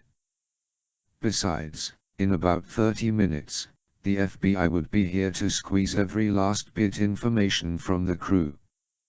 His name is Leahy. He's in the captain's cabin. Down one deck, then forward through the main salon and down the ladder. Last cabin at the end of the passage. How many men on board? 6. Make that 3 now, Fisher thought. Can the power to the boat be restored anywhere else but here? Yes, in engine room, but I'm the engineer. It would take a while for anyone else to do it. Good. In about a minute I'm going to cut the power. When I do, someone will call up here to ask about it, yes? The man nodded. You're going to tell them a circuit blew and that you'll have it back on in a few minutes. Do you understand? Tommy nodded. If you say anything else, it'll go badly for you. To reinforce his point, Fisher lifted the tip of the sykes, stretching the man's nostril even more. Are we clear? You can answer. Yes, I understand. He sheathed the sykes, then rolled the man onto his belly, grabbed him by the flexicuffs, and stood him up. Fisher opened the electrical panel and threw the main breaker. The bridge went dark. He flipped his trident goggles into place and switched to NV. On the intercom, a faint voice called, "Hey, Tommy, what's going on?" "We lost power." Fisher pulled Tommy close and whispered, "Showtime. No mistakes." The voice said, "Tommy, you up there? Answer, damn it." Fisher guided Tommy to the console and keyed the intercom's talk button. Tommy said, "Give me a minute. A circuit blew. I'll have it back in 5 minutes." "Well, hurry it up. I'm sitting on the can in the dark." Fisher flipped off the intercom. "Was that Leigh?" Tommy nodded. "What now?" "Now, you get lucky," Fisher replied. He reversed the sykes and struck Tommy behind the ear with the haft. Fisher dragged his limp body to the chart table and shoved him under with the other man. He keyed his subdermal. "Going below decks. 13. Fisher started down the ladder, then stopped and returned to the helm console. It took 5 seconds to find what he was looking for. He keyed his subdermal. "Grim, you there?" "I'm here. I'm looking at a computerized helm console with both a USB and an IR port on the front." "Excellent," she replied. He could hear the excitement in her voice. "Like a kid at Christmas. Grim lived for this." "Sync up the UPSAT and I'll scan the system," she said. "Let's see where the Duroc's been." Fisher punched a few buttons on the UPSAT. The screen replied. "Infrared port initiated. Ready for synchronization." Fisher aimed the UPSAT at the console's IR port. "Link established. Data files located. Download. Y/N." Grimm's daughter said, "I'm in. Downloading. Ah, that's beautiful, look at that. Jackpot. Pictures of Brad Pitt?" Fisher asked. Grimm snorted. "God, no, I prefer my men a little more roughened. And mature." "Oh, really?" Fisher thought. "Okay, I've got it. You can disconnect. There's a lot of data here, Sam. I'll get started on it." "Time check." Lambert replied. "We're tracking the FBI's boat. 20 more minutes and you're out of there." "Understood." Fisher took the ladder down one deck. At the bottom was a single door, which he assumed led into the salon. To his right was a steel hatch. He pressed his ear to it and heard the hum of engine noise. He crouched down and snaked the flexicam beneath the door.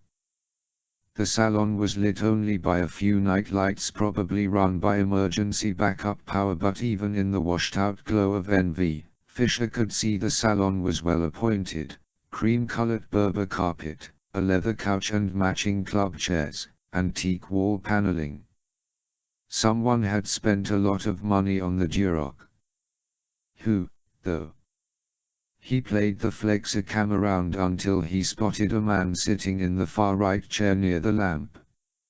Feet up, head back, mouth open, newspaper splayed in his lap. Fisher smiled. He loved lazy guards. Made his job so easy. Perhaps this was the right time for a little experiment. He retracted the flexicam, then drew the SC20 and thumbed the selector to cotton ball. He turned the doorknob and eased it open. He stepped inside, shut the door. The man didn't stir. Fisher picked up a magazine off the coffee table and tossed it onto the man's chest. The man gave a grunt and sat up. Fisher fired. He heard a soft thump, followed by a faint PFFFT. The man shook his head as though he'd been slapped, said, "What the?" then slumped sideways in his chair. I'll be damned, Fisher thought. He hadn't doubted Redding's word, but there was no substitute for real-world testing. He dragged the man behind the couch, then smashed the two nearby nightlights and keyed his subdermal. Napper, clean. Only two left, Fisher thought. The boss lady, who was awake and presumably no longer occupied in the main cabin's bathroom, and the last crewman, location unknown. Fisher checked his watch, no time to go looking for him. Keep moving. There were 4 cabins in the salon passage, 2 to port, 1 to starboard, and 1 at the end, the captain's cabin. Facing the door, he found himself grateful he'd frisked Chan the guard. The door's lock was card key access. There was a downside, though. Like most card key doors, this one would do 2 things when the card slid through the reader: flash a green light and give a solid thunk as the bolt was thrown back. Fisher did a check with the flexicam. Unlike the salon, the cabin showed no emergency nightlights. In the glow of the NV he could see a figure lying on the queen-sized bed. This was Leigh, he guessed. The man's eyes were closed, hands folded across his chest. The cabin was small, perhaps 10 feet by 12 feet. If Fisher moved quickly enough, he could reach the bed in less than a second. Fisher drew his pistol, then took a few seconds to mentally rehearse his entry. He slid the key through the reader and pushed in. Leigh was immediately awake, sitting up in bed, hand reaching toward the nightstand. Fisher fired once. Leigh yelped and jerked his hand back, his hand shattered by the 7.62 slug. "Next one goes in your eye," Fisher said, shutting the door behind him. "Lay back down. Hands back on your chest." His face twisted in pain. Leigh complied. "Who are you? What do you want?" "The boogeyman, here to kill you if you move again." Fisher was impressed. Leigh was the boss for good reason. Most men, shot in the hand, facing a ghost-like apparition, would have been cowed. Not this one. "You've made a mistake, friend," Leigh said. "You don't know who you're dealing with." "Funny you should say that. Tell me who I'm dealing with." "No." Fisher fired again. The bullet slammed into the pillow beside Leigh's head. Leigh jerked to one side, but the scowl on his face never wavered. "Very tough. Plan B, then." Fisher had brought an extra flotation vest for this very contingency. They already had 1 prisoner, 2 was better. The interrogators could work on Leigh's attitude. "Sit up," he said. "You and I are going on a little trip. Move very slow." Fisher heard the thunk of the door latch being thrown. In that instant, as his eyes instinctively flicked toward the door, Leigh had moved. His good hand was coming up and around. Fisher saw a blade flashing toward his face. He jerked his head backward, felt the blade slice the space where his neck had just been. The door opened. In his peripheral vision Fisher saw a figure standing at the threshold. "Run!" Leahy shouted. "Blow it! Blow it now!" Fisher fired. Leahy's head snapped back. As he fell backward, Fisher saw a black quarter-sized cavity where Leahy's right eye once was. "Warned you," Fisher muttered, then turned and rushed out the door. 14. Back in the corridor, he turned and headed toward the ladder just in time to see the crewman's foot disappear from the top step. Fisher raised the pistol and fired, hoping for a lucky leg shot, but it was a half-second too late. He started running. Blow it, Fisher thought. Leahy's command could mean only two things: 1. Destroy something aboard the Duroc, or 2. Destroy the Duroc itself. The sinking feeling in the pit of his stomach had him betting on the latter. But why? And who commanded such respect and / fear in these men that they would essentially commit suicide? Was it Leahy, or someone bigger? Fisher shoved the questions aside. As he reached the top of the ladder, he heard the forward door bang against the bulkhead. He stopped, pressed himself to the wall. Pistol extended, he slid forward until he could see the doorway. Clear. He sprinted forward, peeked into the corridor. To his left, the engine room hatch was open, revealing a ladder.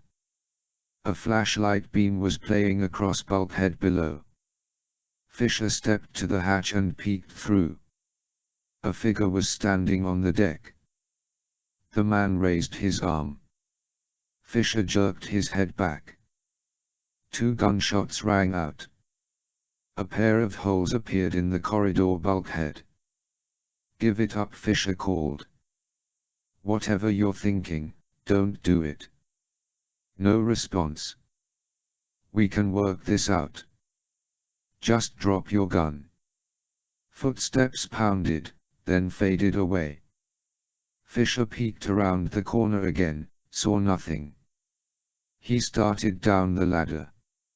At the bottom, to his right, around a stanchion, he saw the glow of the flashlight on the other side of the engine. He stepped to the stanchion, pressed himself to it. Something clanged. Like sheet metal clattering to the deck. Access cover, Fisher thought. Move now. Gun raised, he stepped out. The last crewman was crouched beside the engine, hands fumbling inside an access hatch. "Stop!" Fisher commanded. The man turned his head, stared at him for a few seconds, then turned back and kept working. Fisher fired twice. The man grunted and rolled onto his side. Fisher rushed forward. He kicked the man's gun away. It skittered across the deck. The man, barely conscious, let out a wet, bloody cough and grinned at him. "Too late," he croaked. Inside the engine's access hatch, a blue LED readout blinked from 10 to 9, then to 8. Fisher turned and ran. With a countdown running in his head, he was up the ladder in 2 seconds. He turned, charged up the bridge ladder, turned again, and headed for the door. 543. He threw open the hatch, rushed through, sprinted toward the railing, vaulted over it. Behind him, somewhere deep within the Duroc, there came a muffled crump. Fisher absently thought, "First charge, fuel tanks will follow." It took him a split second to orient himself in the air. He looked down. The ocean surface rushed toward him. He curled into a ball, hoping to protect himself from the heat and shrapnel that was coming. Then he was underwater. All went silent. Resisting the urge to kick to the surface, he flipped over and kicked hard, arms spread in a wide breaststroke. He heard a whoomp and felt himself shoved from behind as the shock wave hit him. The air was compressed from his lungs. He started rolling. When he stopped, he righted himself in the water. Above his head, the surface glowed orange for a few seconds, then faded. Lungs burning, his every instinct screaming for air, he forced himself to stay submerged. The danger now was pools of burning oil and fuel. If he surfaced into one of them, his lungs would be seared. His heartbeat pounded behind his eyes and he felt a fuzziness creep into his brain as his body consumed the last molecules of oxygen left in his system. Wait, he commanded himself. Wait. He counted to 5, then 10, and then seeing nothing above him, he kicked to the surface. He gulped air until his vision cleared, then looked to where the Duroc had been. There was nothing. Chunks of fiberglass and tiny pockets of burning fuel dotted the surface, but the yacht was gone, sinking toward the seafloor. To his left he saw a twinkle of light.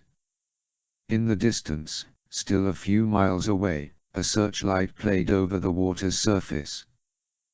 The Bahamian Navy and the FBI to the rescue, Fisher thought. It was time to leave. He punched up the IKS's control menu on the APSAT and pressed buttons until the screen read, IKS, mode, home to signal. He keyed his subdermal. Lambert, get bird to the extraction point. Status. Mission clean. No footprints, no evidence, no nothing. Very clean. Explain. Later. I'm on my way home. He turned and started swimming. Shanghai. Quan Yin Zhao heard a knock on his door, then feet softly padding toward his desk. He knew without looking who it was. Xun. His hesitant, mincing steps were unmistakable. Xun stopped before Zhao's desk and stood quietly, waiting. Zhao's desk was covered in an array of newspapers from London, New York, Moscow, and Beijing. So far, the coverage was remarkably similar. No significant variations. The board was intact, all the pieces and players being taken at face value. Zhao looked up. Yes. Message from Lei, sir. They've weighed anchor and are underway. The job is done. Zhao sighed. Even Xun's voice was weak. The boy was smart enough, with degrees from Oxford and MIT, but he had no land heart no stones, as the Americans say. Xun was a distant nephew, one of the few with his family name left alive. This, he thought, is what I am left with. A boy who had a mind for this business, but no heart for the brutality it required to not only survive, but to rule. Given time, Xun might be a worthy successor to the Empire, but time was a precious commodity. During war, time was a luxury you couldn't afford to squander. No complications? Zhao asked. No, sir. Zhao nodded. Another pawn steps forward, joining the first two, shielding the king. The emergency bands. We're monitoring. The island is small, it shouldn't take long. May I ask, sir? Go ahead. What are we listening for? We're listening for the faint scrape of our opponent's piece moving across the board. I don't understand. You will. Watch and learn. Zhao waved Xun out.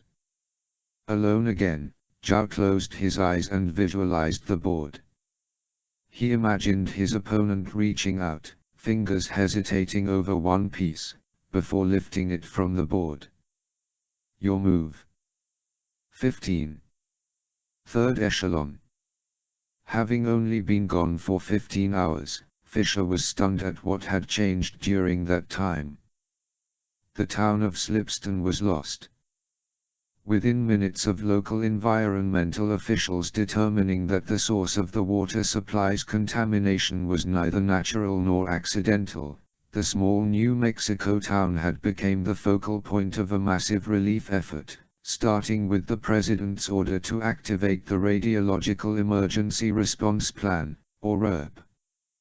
Assets from every branch of government, from the FBI to the Environmental Protection Agency, from the Department of Energy to Homeland Security, sprang into action, dispatching first responder teams. Within 6 hours of the RERP's initiation, Slipston was quarantined. Every road, highway, and trail leading to and from the town was put under guard by state troopers. Those residents who had panicked upon hearing the news and hurried to leave the area were quickly rounded up and placed in the mobile quarantine and treatment camp that had been established by the Army's Chemical Casualty Care Division. Unfortunately, this camp was one of the first scenes captured by news cameras, families being unceremoniously marched by biohazard-suited soldiers into a sterile white tent in the middle of the desert. The image sent shockwaves across the country as Americans realized their worst nightmare had finally become reality. Terrorists had attacked the US with a radiological weapon. Meanwhile, the first responders to enter the town, a nest team, found a greater nightmare waiting for them. Slipston was a ghost town. Investigation would later show the water supply had been poisoned sometime in the afternoon, shortly before residents finished work and started heading home.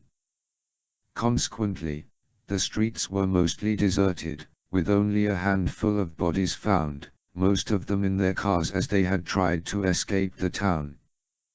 The bulk of the corpses were found in their homes, asleep, in front of television sets, in their bathrooms, and, heartbreakingly, sprawled beside the beds of their children, dead where they had fallen trying to reach their children.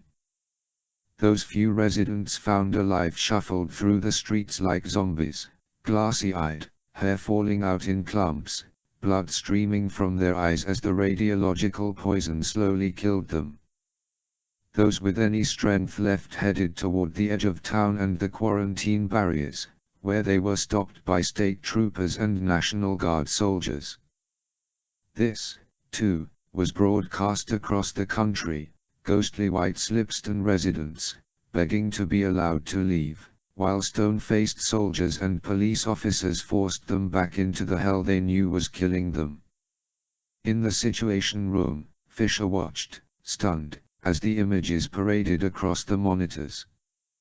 Across the country every broadcast and cable television channel, from the Food Network to Home Shopping Central, had either switched to emergency programming or had surrendered their signals to cable and network news coverage.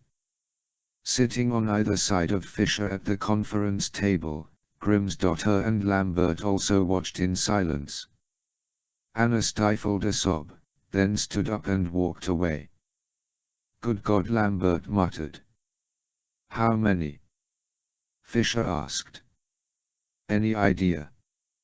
"Official figures won't be released for a couple days, but Grim's been monitoring the RERP's secure frequencies. So far they only found 14 survivors." "Out of how many?" "According to the last census, 5,000 plus." It took a moment for Fisher to absorb this number. He exhaled and pinched the bridge of his nose. Unless the response teams were wrong and somewhere, somehow, there was a large group of survivors yet to be found in Slipston, the death toll would far surpass that of 9/11. "What's happening in Washington?" Fisher asked. "Both the House and Senate are in emergency session. The vote will be unanimous, I'm sure. Declaration of war, Sam murmured. Lambert nodded. Against nations unknown.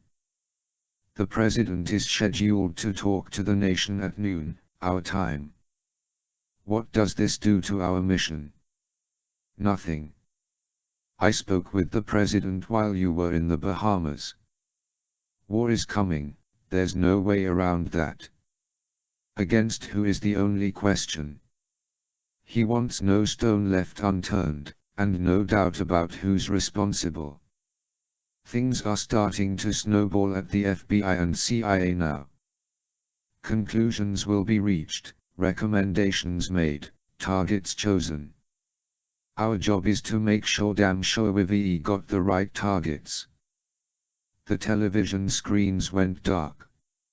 Standing behind Fisher, Grimm's daughter laid the remote on the table and said, I can't watch this anymore. I can't, I'm sorry. It's okay, Anna Lambert said. Tell us about the Duroc. Right. She went to the table and paged through a folder, then selected a file. Here. I haven't had any luck tracing an owner, but based on the data Sam downloaded from the Helm console, I know where she came from, Port St. Lucie, Florida. Shouldn't take too long to narrow down a list. A phone on the table trilled. Lambert picked it up, listened for a few minutes, then replaced the receiver. Good call on the Bahamian fire bans, Sam. 20 minutes ago the local police found 9 bodies inside a burnt-out coffee warehouse outside Freeport City. We should have preliminary autopsy results in a few hours. That explains what happened to the Tregos crew, but not how the Duroc got involved. The one prisoner we've got is Middle Eastern and I'm betting those 9 bodies will be, too. The question is, Grimm's daughter asked, why were they picked up, then executed by a yacht full of Chinese? What's the connection? Nearby, her computer workstation chimed. She walked to it, sat down, and studied the screen for a few moments. Gotcha, she muttered. Got what? Lambert asked. Remember the virus from the Trego laptop? Well, I knew its code was unique, the work of a pro. It took a while, but our database found him, Marcus Greenhorn. Please tell me you know where he is, Lambert said. I'll do even better than that, Colonel. I'll give you his room number. 16. While Sam had never heard of Marcus Greenhorn, both Grimm's daughter and Lambert assured him Greenhorn was as dangerous as any terrorist, so much so he'd earned himself a spot on the FBI's 10 most wanted list. A mathematical prodigy who graduated from high school at age 7, from Princeton at 10, and MIT at 14, Marcus Greenhorn, now 22, had at the age of 18 nearly handed a nuclear weapon over to Iranian-backed Hamas extremists, having used his cyber wizardry to hack into the Air Force's security grid and steal access codes to the Kirtland underground munitions storage complex in New Mexico, home to a plethora of nuclear warheads, including the W-56 Minuteman II and the W-84 GLCM, or ground-launched cruise missile. Brilliant as he was, Greenhorn fell victim to a pedestrian floor greed. After collecting his $500,000 advance from Hamas, Greenhorn had turned around and tried to extort the U.S. government, promising to turn over details of Hamas's planned raid on Kirtland for $2 million. While Greenhorn's skills were impressive, they weren't a match for the full and focused effort of the National Security Agency, which tracked the extortion demand back to Greenhorn, extracted the details of the Hamas raid from his computer, then proceeded to wipe clean the Swiss account he'd set up for his early retirement. Broke, on the run, and hiding from his disgruntled Hamas customers, Greenhorn had gone underground and become a cyber mercenary. Since that incident, the authorities had kept Greenhorn's former friends and compatriots under electronic surveillance, but to no avail. Until now. This virus he wrote for the Trego laptop is pure Greenhorn, Grims.her said, but with a twist, a bit of security code he's used once too often. I took the code and turned the mainframe loose on all the emails we've intercepted from Greenhorn's old friends. We got a hit. Explain, said Lambert. We ran the same encryption protocols in Greenhorn's virus through all the email intercepts. It seems one of Greenhorn's ex-girlfriends has been getting love letters all disguised as spam, mortgage offers, discount pharmacies, the usual stuff. Well, yesterday this woman got an email from Greenhorn. Decrypted, it read, "Ticket waiting for you at airport. Meet me, Burj Al Arab. Champagne and caviar." Where's Burj Al Arab? Lambert asked. Fisher answered. Not where what? The Burj Al Arab is a hotel, probably the most luxurious resort on the planet. It's in Dubai. Lambert squinted at him. How do you know this? Fisher shrugged, offered a half smile. Guy's got to vacation somewhere, doesn't he? Well, consider yourself on vacation. Bring me back a souvenir. Dubai, United Arab Emirates. The taxi pulled over and Fisher paid the driver and climbed out. Though in mission prep he'd read every piece of literature and memorized every drawing and schematic, seeing the Burj Al Arab in person took his breath away, as did the heat, which, despite it not yet being noon, had risen to 90 degrees Fahrenheit. Sitting on a palm-lined, artificial island a quarter-mile offshore, the hotel was connected to the mainland by a raised two-lane bridge bordered by high guardrails and secured at each end by a gate manned by a pair of armed guards. At 60 stories and 1,053 feet, the curved, stark white Burj Al Arab was not only the tallest hotel in the world, but also the most lavish, featuring a 600-foot-tall atrium, a helipad, a rooftop tennis court, suites with more square footage than the average person's home, personal butlers, and chauffeur-driven Rolls-Royces. Designed by its architects to resemble a giant, wind-filled sail, the hotel's impact was dramatic, both at a distance and up close. Taking it in, Fisher's eyes and brain were momentarily tricked into believing they were watching a clipper ship gliding into port. And a security system second to none, Fisher thought, snapping off a photograph. He wasn't alone in his gawking. Dozens of tourists stood at the head of the bridge shooting pictures over the heads of the smiling, white-shirted guards. The Burj Al Arab's reputation as a prime Middle Eastern tourist attraction made Fisher's surveillance much easier. While he'd been in the air, Grims.her had been doing her own reconnaissance, albeit of the cyber variety. According to the Burj Al Arab's mainframe intranet, Marcus Greenhorn was staying in the 3,000-square-foot, $6,000 per night penthouse suite. And he wasn't alone.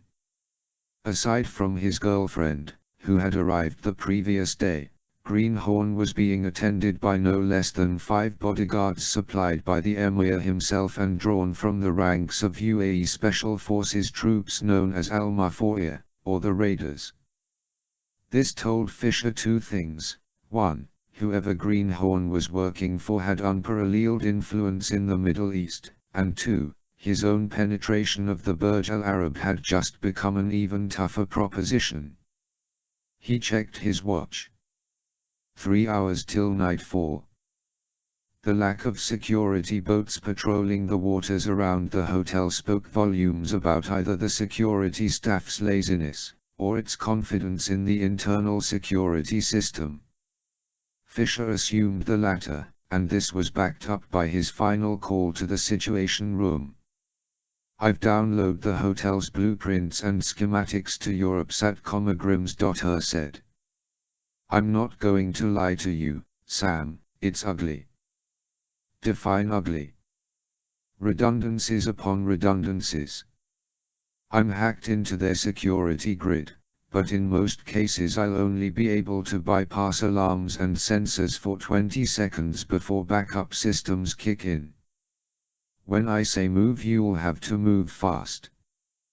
When I say freeze, you'll have to freeze. I'm at your command." Lambert said, "Sam, I've confirmed your equipment drop. Just follow the GPS marker and dive straight down." Given the nature of the target, he and Lambert had agreed a typical insertion method was a non-starter. The hotel was kept under watch by a nearby naval radar station, which meant any air approach would draw the attention of UAE fighter interceptors. Even without that complication, Fisher wasn't confident about parachuting in. The winds around the hotel were volatile and the rooftop small. If he missed the target, he'd find himself in a 1,000-foot free fall. That left only one option: underwater.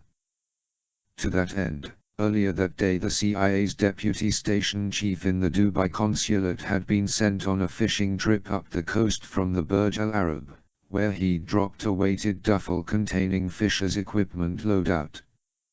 "How far down?" 25 feet, give or take." "Nothing for you."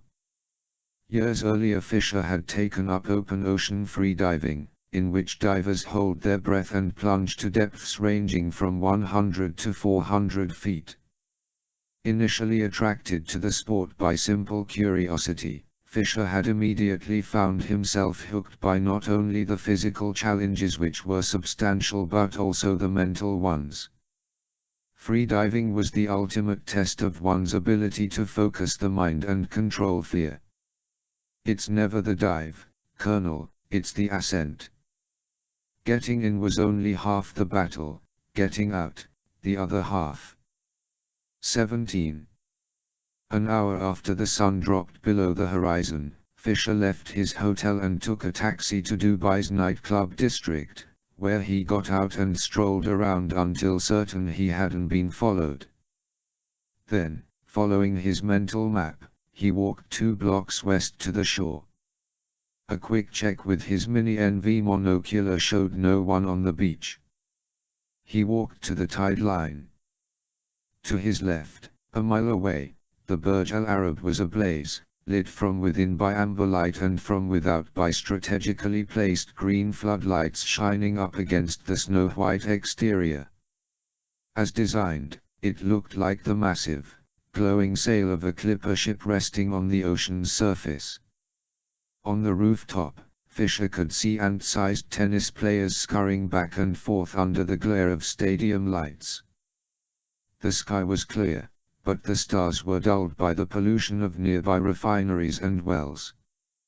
He checked his watch's built-in GPS readout. He was where he needed to be. He took a final look around, then sprinted ahead, and dove into an oncoming wave. Following the GPS, he reached the correct spot after only a few minutes swimming. He took a breath, flipped himself into a pike dive, and kicked to the bottom. The coordinates were dead on. As he neared the bottom, a pulsing red strobe emerged from the gloom. He reached out. His hand touched rubber.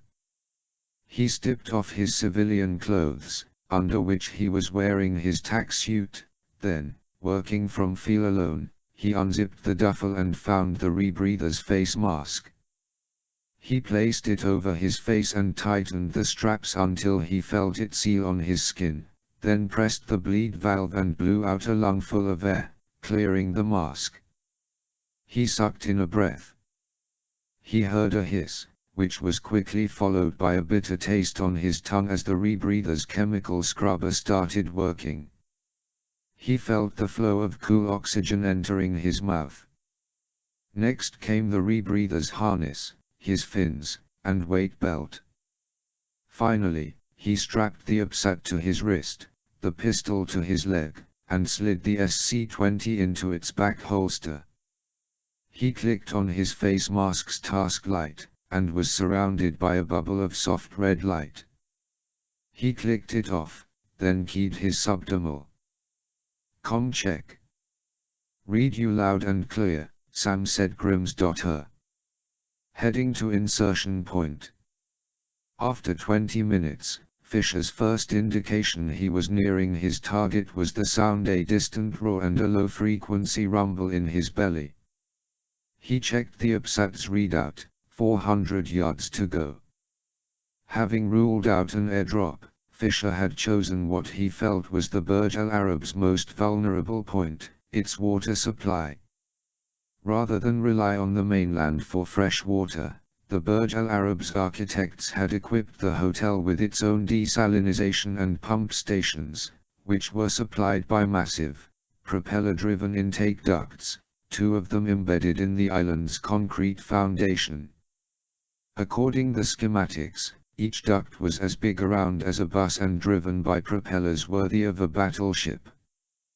Working together, the intakes fed enough salt water into the desalination /pump stations to supply the guests and staff with fresh drinking and bathing water while maintaining the fire suppression systems at the same time.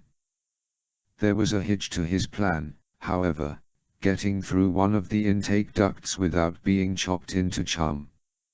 His first hurdle wouldn't be the propeller blades themselves, but rather the protective mesh screen on their outside. Still, that was little comfort. If he lost control and found himself trapped against the mesh, the force would pull him through like tomato sauce through a sieve. "I'm a quarter mile out," he reported. "Watch yourself," Lambert said. "Keep an eye on your current gauge. By the time you feel those pumps drawing you in, it'll be too late." "Got it." He swam on. He kept a steady pace and a steady watch on his upsat, checking his distance to target against speed through water. DTT, 310 meters /STW, 2.8 miles per hour. DTT, 260 meters /STW, 2.8 miles per hour. DTT, 190 meters /STW, 2.8 miles per hour. STW, 2.9 miles per hour. STW, 3.0 miles per hour. "My speed just increased," Fisher reported. Still 600 feet away, and the intakes were already creating their own riptide. Fisher felt the prickle of fear on his neck. With each foot he drew closer, the more he would pick up speed. "Stop kicking," Grims.her ordered. "Already have." In the few seconds they'd been talking, his speed had increased to 4.5 miles per hour on land, a slow jog; in water, a fast clip. He clicked on his light and looked down. A few feet below his belly, the seabed was rushing by, a dizzying blur of white sand and rocks. At this rate, he'd hit the intake screen at 20 miles per hour. He clicked off his light. "Don't think, just do." "Grim, anytime you want to shut them down is fine with me. Relax, I've run the simulations backwards and forwards." Fisher checked his upsat, DTT, 90 meters /STW, 10.2 miles per hour. Hold it." Grims.her said. "Remember, Sam, I can loop a system casualty for at most 75 seconds before the backups kick in. 20 seconds after that the intakes will be back up to full power." "Got it." DTT, 60 meters /STW, 16.8 miles per hour. Hold it. Now. shutting down. Immediately, Fisher heard the roar of the intakes change pitch and begin to wind down. He felt the riptide loosen its grip on his body. The upsat readout scrolled down from 50 meters to 30, then 20. His speed dropped past 8 miles per hour. He reached up and switched on his task light. Suddenly, the mesh screen was there, a massive grid-like wall emerging out of the darkness. Fisher kicked his legs out just in time for his fins to take the brunt of the impact. Still, the draw of the current was strong enough to plaster him face first against the mesh. Through it, cast in the red glow of his light, the propeller was slowly winding down, each blade a massive scimitar-shaped shadow. Fisher let out the breath he'd been holding. Grim's voice, "Sam, you there?" "I'm here. The clock is ticking. Backups will start coming back online in 50 seconds. From his waist pouch Fisher withdrew an 8-foot-long cord. Nearly identical to the burn ties he'd used during his penetration of the Newport News shipyard, this cord was coated with a water-resistant adhesive. He mashed the cord against the mesh in a rough circle, then jammed his thumb into the chemical detonator and backed away. 2 seconds passed. The oval-shaped flash of white light lasted 8 seconds. When the bubbles cleared, Fisher finned ahead, hand outstretched, and grabbed the severed section of mesh. He gave it a quick jerk and it came free. He tossed it away. "Time check," he said. 40 seconds. He swam through. 18. Once through the gap, Fisher instantly realized they'd all misread the schematics for the ducts. Unlike a ship's propeller, where each blade was mounted alongside its neighbor on the shaft, here they were mounted one behind the next lengthwise along the shaft, like threads on a screw. Worse still, looking down the shaft, he counted 8 blades rather than 4. The setup made sense, he realized, given their purpose was to provide suction, not propulsion. "Got a problem here," Fisher radioed. "How much time?" 30 seconds. He grabbed the edge of the first blade and pulled himself beneath it, then finned ahead, weaving and ducking his way beneath and over blades 2, 3, 4, 5. 15 seconds, Sam. Beside him, the barrel-sized shaft emitted an electronic buzz, then a series of steel-on-steel clanks as the propeller's gears began to re-engage. He ducked under blade 6, then veered right and arched his body, feeling the trailing edge of the blade 7 scrape his thighs. 8 seconds 7-6. He put all his strength into his legs and kicked. He felt rather than saw the propellers begin to move, as though he'd been shoved from behind by a crashing wave. Starting up powers at 20%. "I'm through. Don't slow down. The maintenance shaft is 50 feet down the tunnel. Should be a circular opening in the roof. It won't be marked, you'll have to feel your way. If you don't reach it in time." "I know, I remember. Into the desalinization tank for boiling. Power at 50%. Already, the roar of the propellers was nearly deafening. Beyond his mask he saw only froth. He angled his body upward. His outstretched hand touched corrugated metal. "Power at 75%, Grim's.her called. "There should be a ladder jutting from the maintenance shaft, Sam. Coming up quick now. 30 feet 25. With his hand thumping over the ribbed steel of the roof, Fisher had sense of his speed. He switched on his light, hoping to catch a glimpse of the ladder as it approached, but the swirling bubbles had reduced visibility to 0. He switched off the light. He'd have to do it by feel and reflexes alone. 15 feet. You're dead on track, Sam. Almost there. For a split second the froth cleared and he caught a glimpse of something, a horizontal steel bar. He latched onto the rung with both hands and was jerked to a sudden halt. Pain shot through his wrists, up his arms, and exploded in his shoulder sockets. His legs, fully caught in the slipstream, felt impossibly heavy. One of his fins was ripped from his foot, then the next. Climb, Sam, climb. He reached up, hooked his hand on the next rung, and pulled. Then again, and again. The draw on his legs lessened. He kept climbing, one rung at a time, until suddenly, his head broke into a pocket of air. Just as abruptly, the drag on his legs disappeared. He took in a few lungfuls of air until his heart rate settled, then he clicked on his task light and looked down. A few inches below his bottom foot, the water in the duct was rushing by as though driven by a fire hose which, in essence, it was. He keyed his subdermal, I'm in the shaft, all limbs and digits accounted for. Good work, Sam Lambert replied. Any alarms, change of routine? Grimms.her said, none.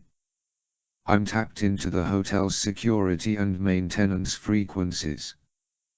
They read the intake shutdown as a routine glitch. Check in when you reach your first waypoint.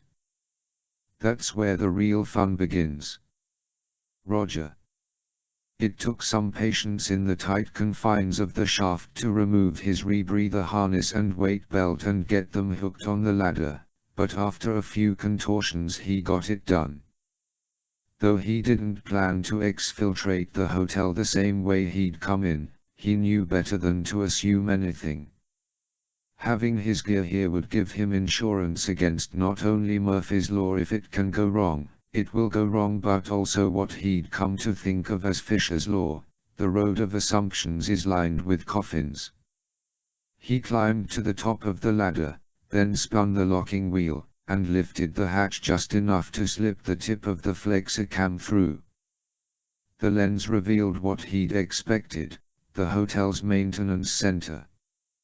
Dimly illuminated by fluorescent shop lights spaced down the length of the ceiling, the space was roughly 100 feet long by 50 feet wide. The walls were lined with banks of monitoring consoles and framed blueprints. Down the center of the room stood row after row of floor-to-ceiling shelving for the odds and ends it took to keep the hotel running, from the smallest of screws to new shower heads to cleaning supplies and paint. Here and there were stacks of crates containing what he assumed were larger items like motors, pumps, electrical switch panels. After the roar of the intake tunnels, the maintenance room seemed eerily quiet, with only the occasional crackle of radio static and a faint electrical hum to break the silence. He panned the flexicam around. At the far end he saw a forklift pass between a row of shelves and disappear. Aside from that, he saw no movement. He wasn't surprised. At this time of night the maintenance shift was likely run by a skeleton crew. Unfortunately, the same couldn't be said for the security staff. According to Grimms.her, it was fully manned 24 hours a day. He switched to or electromagnetic, view and looked for odd signatures that would indicate sensor grids or cameras. There was nothing. He withdrew the flexicam. Okay, Grim, I'm not reading any cameras or sensors. Confirmed, she answered. There's nothing until you reach the outer corridor. Roger, I'm moving. He lifted the hatch, climbed out, closed the hatch. He paused in a crouch, waiting and watching. The fluorescent lights, which were likely fully lit during the day, had been switched to half power.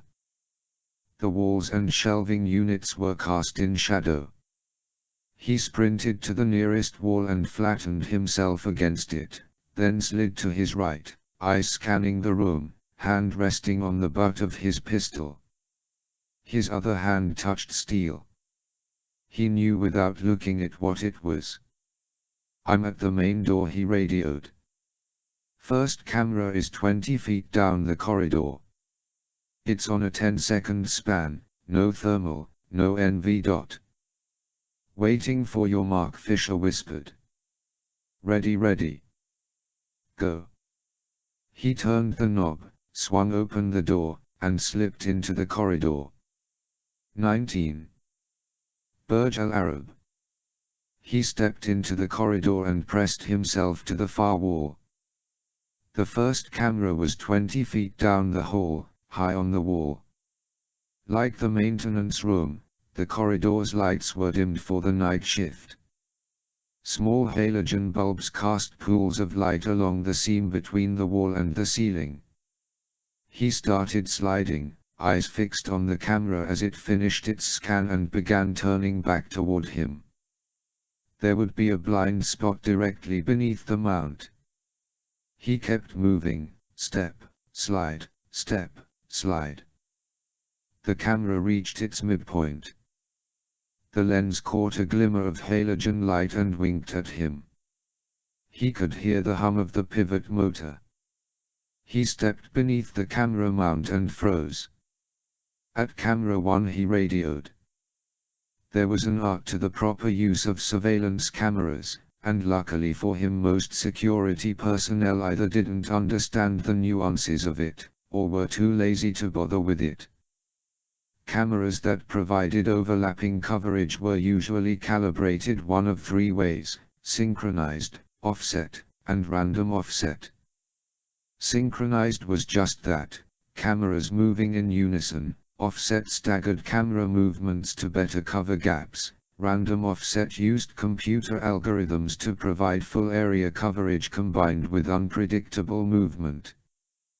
The most common and the easiest to defeat was synchronized, followed by offset.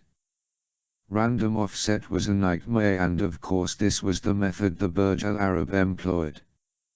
Here, in the narrow confines of the hallway where the camera spans were restricted, the problem was negligible, but later, as he penetrated deeper into the hotel, it would require some finesse. "Blueprint overlay on Europsat, Grims.her replied. "I've worked out the algorithm patterns. Just follow your traffic lights." Sam checked his screen. His next waypoint was a supply closet between this camera and the next. He was tempted to watch the cameras, but he kept his eyes fixed on the UPSAT. On the blueprint, the whole cameras were depicted as solid yellow triangles. As each camera panned, the triangles changed colors: red for stop, green for go. When the camera above and the next one down turned green, he trotted forward. As he drew even with the supply closet door, it opened and a guard stepped out. He saw Fisher and opened his mouth. Fisher thumb-punched him in the larynx and his mouth snapped shut with a gagging sound. Fisher shoved him back into the closet, followed, and slammed the door shut behind him. Clutching at his throat, the guard backed into the wall and stood there gasping. Fisher drew his pistol and aimed at the man's chest. "The pain will pass. When it does, if you shout, I'll shoot you. Do you understand?" The guard nodded and croaked out what sounded like a yes. Fisher let him recover, then said, "Turn around. Are you going to kill me? Do you want me to kill you?" "No, please." "Then turn around." The guard did so. Fisher keyed his subdermal and said to Grim, "I've got a voice for you." "I'm ready." Fisher pressed the pistol against the nape of the guard's neck, then reached over his shoulder and held the UPSAT before his mouth. "Say something." "What do you want me to say?" In Fisher's subdermal, Grimm's said, "Got it." To the guard, Sam replied, "Just that. It's nap time, pal." Fisher thumbed the pistol's selector to dart and shot the guard in the back of the neck. The man let out a groan and toppled forward onto his face. "Napper, clean," Fisher reported. What the guard had just given Grimm's daughter was a voice print she could now match to the backlog of recordings she'd been collecting from her eavesdropping on the hotel. Though a painstaking process, having a mosaic voice print to play back to the security center would keep anyone from missing an incapacitated guard. For the remainder of the mission, this guard, though unconscious on the floor, would continue to report in as required. Fisher frisked the guard, but found only pocket litter and a keycard ID badge, which was useless to him. The hotel's roving patrols were assigned sectors. If this guard's badge was used anywhere outside his sector, the alarm would be raised. He rolled the guard's body into a corner and covered it with a pile of painter's tarps. He rechecked his upsat, then walked to the closet's opposite wall, felt around until he found what he was looking for, and pried back a hidden access panel, revealing a crawl space roughly 2 feet by 2 feet. He crouched down and stared down the length of it. "Waypoint 2," he radioed. He crawled inside. True to the schematics, his NV and IR checks of the crawl space revealed neither cameras nor sensors, and after 20 feet the tunnel ended at a second access hatch. He worked the release pins, then carefully set aside the hatch, crawled through, and pressed himself against the wall. He replaced the hatch and glanced upward. 12 feet above his head a camera hummed, slowly turning on its mount. He was now at the lowermost level of one of the Burj Al Arab's 6 elevators, one of only 2 that remained inside the structure during their ascent. The other 4 left their interior shafts at the lobby level and rose along the hotel's exterior, providing breathtaking views of Dubai, the Persian Gulf, and to the north, Iran. He stared up the 1,000+ feet of the shaft. Lit only by maintenance lights spaced every 10 feet, the shaft itself seemed like a skyscraper rising into the night sky. The optical illusion gave him a momentary wave of vertigo. He shook it off and keyed his subdermal. "Waypoint 3. Calling the elevator." Roger, Grimm's daughter replied. "Remember, Sam, you'll only have 20 seconds. "Yep." The dozens of cameras located throughout the shaft were equipped with NV, laser-based beam sensors, and infrared cameras. If something moved or gave off heat, it would be detected. Knowing his chances of successfully climbing 1,000 feet of elevator shaft while playing cat and mouse with the sensors were nil, he'd turned to another rule from the special operator's credo: KISS. Keep it simple, stupid. In this case, the simple solution came from the secret vaults of DARPA. Like most DARPA inventions, this one had an official moniker that involved a lot of incomprehensible letters and numbers, and like most DARPA inventions it also had a nickname, Shroud. Essentially a heat-dissipating and radar-reflective blanket, the Shroud could for short intervals defeat infrared cameras and sensors. There was a catch, however. The user had to remain perfectly still and the coverage lasted only 60 to 70 seconds before his body heat overwhelmed the Shroud's dissipators. Fisher scrolled through the UPSAT's menu until he reached a screen showing an overhead view of 6 squares surrounding a central, larger square, the hotel's 6 elevators, and, at the center, the hotel itself. He tapped one of the squares. / elevator, northeast 2 / status, idle, level 14 /. // call to this level. Y/N. Sam punched yes, then entered his floor number. 200 feet up the shaft he heard a distant buzz, followed by a metallic clank as the car's gears engaged. An electrical whirring filled the shaft. / northeast 2 descending / As the car dropped toward him, the maintenance lights blinked out one by one as the car passed each floor. Moments later, the car appeared out of the darkness, slid smoothly past his face, and stopped. "Ready to ride," Sam radioed. "Work your magic, Grim." "Stand by." 7,000 miles away, Grim's daughter would be at her computer, threading her way through the hotel's security intranet and loading her own algorithm and taking temporary control of the shaft's cameras. This was the one and only drawback of security cameras running in random offset mode. Guards in the security center had no point of reference, no way of knowing whether the cameras were moving as designed, or had been hijacked. It would only be after a camera failed to provide 3 circuits of complete coverage that the computer would detect the error and sound the alarm. He would need 20 seconds, no more, to get into position. "Got him," Grim's daughter said. Fisher stood with his back against the wall, then reached over his head, grabbed the edge of the car's roof, and chinned himself up.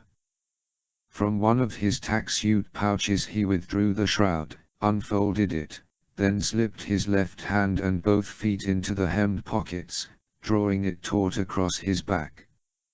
He laid himself flat on the car's roof. With his free hand, he scrolled the upsat screen. / elevator, northeast 2 / status, idle, level sub 1 / call to this level. Y/N. Sam punched in yes, then 59. The shroud wouldn't conceal his body heat long enough to reach the penthouse level, he'd have to do last floor the hard way. "Ready," Grim Fisher said. Releasing cameras to hotel control. With a slight shudder, the car started upward. 20. As the car rose, Fisher slowed his breathing and concentrated on remaining still. In his mind's eye, he imagined the guards in the hotel's security center watching a split monitor showing both NV and thermal views. The shroud would give nothing back, a perfect square of darkness on the car's roof. Unless, Fisher thought. Unless his foot was sticking out, or the shroud had failed, or... "Stop," he commanded himself. The world was full of unless and what-ifs. The trick was to control what you could, try to influence what you might, and let the rest go. On the upsat screen, he watched the floor numbers scroll upward: 25, 26, 27. Next to these numbers were the words "seconds to shroud failure," followed by a clock scrolling down: 50, 49, 48. With one eye fixed on the readout, he rehearsed the next phase in his head. To get past the last floor would require timing, patience, and stamina. Fisher felt a smile play over his lips. Just the kind of challenge he liked. "Careful, Sam." Just as getting killed or captured was one of the hazards of his line of work, so too was adrenaline addiction. Living life balanced on the razor's edge was a powerful drug, and without constant self-discipline, the pursuit of that drug could ruin an operator. At his age and given his level of experience, Fisher had for the most part insulated his mind to the lure of adrenaline, but it was always there. Especially now, especially given the stakes. He had little doubt the United States was marching toward war. Only one question remained: against whom? The Trego's aborted collision with the Atlantic seaboard, combined with the rapidly rising death toll in Slipston, would not go unavenged. So far, all signs of guilt pointed toward a Middle East player. Whether an extremist faction, a terrorist group, or a nation was responsible mattered little. In the coming weeks and months, many lives would be lost. It was Third Echelon's job to make sure the right blood was shed. Fisher felt the mental weight of it. Questions over what he'd found on the now destroyed Duroc plagued him. It seemed clear the yacht had picked up the Trego's crew, transported them to Freeport City, and then executed them in an abandoned coffee warehouse. If so, why had the Duroc been manned by a Chinese crew? What was the disconnect? He wasn't sure, but perhaps the man he'd come to see, this wayward hacker named Marcus Greenhorn, would have the answer. Fisher felt the car's acceleration slow, then glide to a halt. "I'm stopped," he radioed. "Hold position," said Grimms.her. "When I give you the word, stand up and step to the ledge directly behind you. To your right will be a stanchion. Press yourself against that and hold position." "Roger." "Ready, move."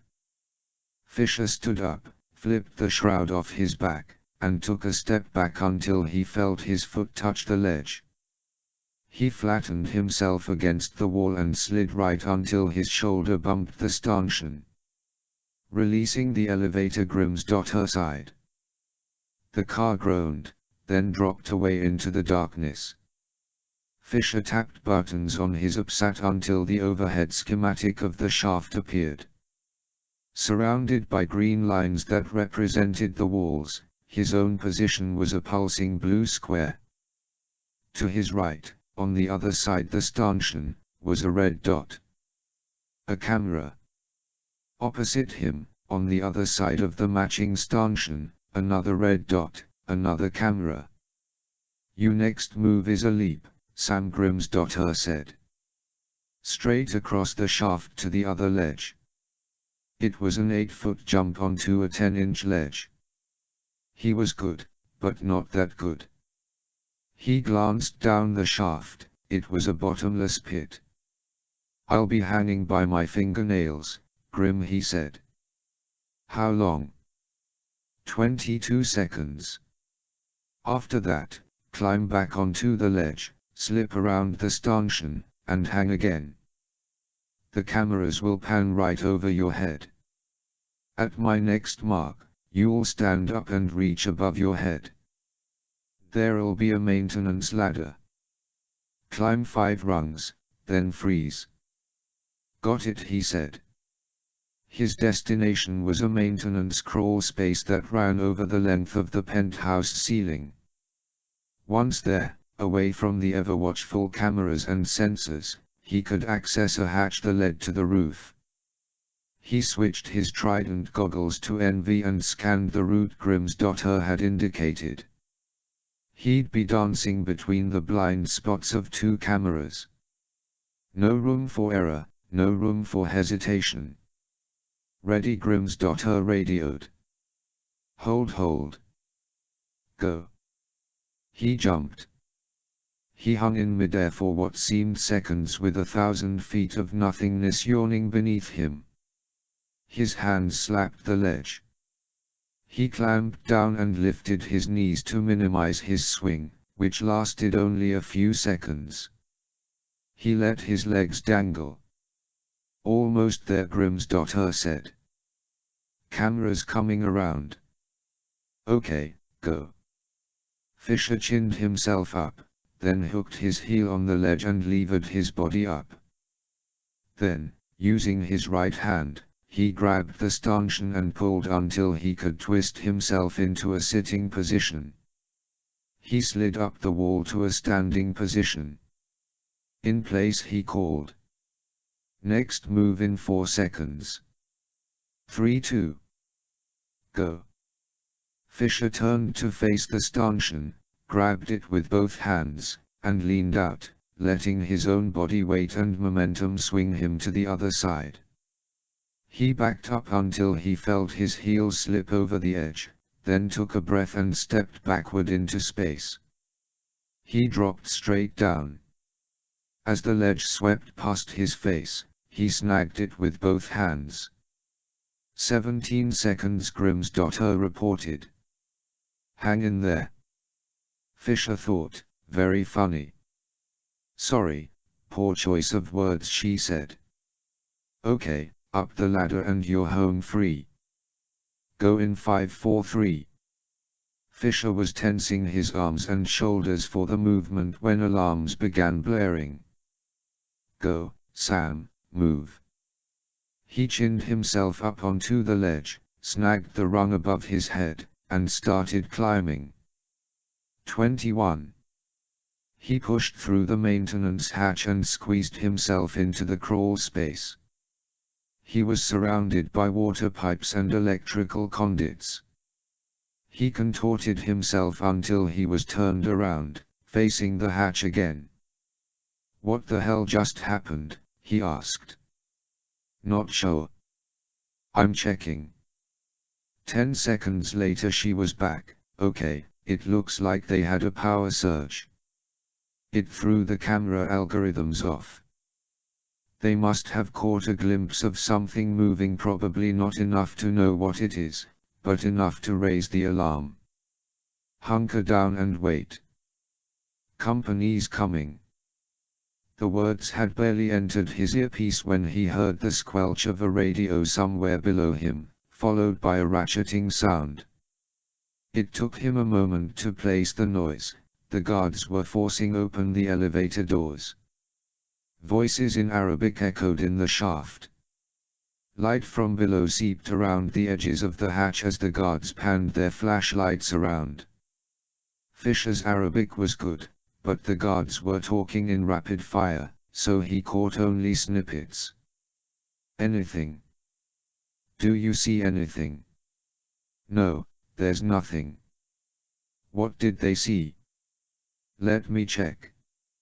A radio squelched again. There was another exchange, too muffled for Fisher to make out, then a voice, they're not sure. Just movement. Well, there's nothing here. We're 1,000 feet up. What could be moving around? Radio squelch. Control, all clear. Nothing here. A few seconds passed. Fisher heard the thud of the elevator doors closing, then silence. Moving again, he said, and started crawling. 5 minutes later, having found the hatch with no trouble, Fisher crouched at the edge of the roof, looking down at the penthouse balcony. Somewhere down there Marcus Greenhorn waited. The speed with which the hotel guards had responded to the alarm told Fisher they were very close by, as were, he assumed, the Emir's Al-Mafouir Special Forces soldiers. Fisher neither needed nor wanted a firefight on his hands, so he'd have to step carefully and get Greenhorn under quick control before he could call for help.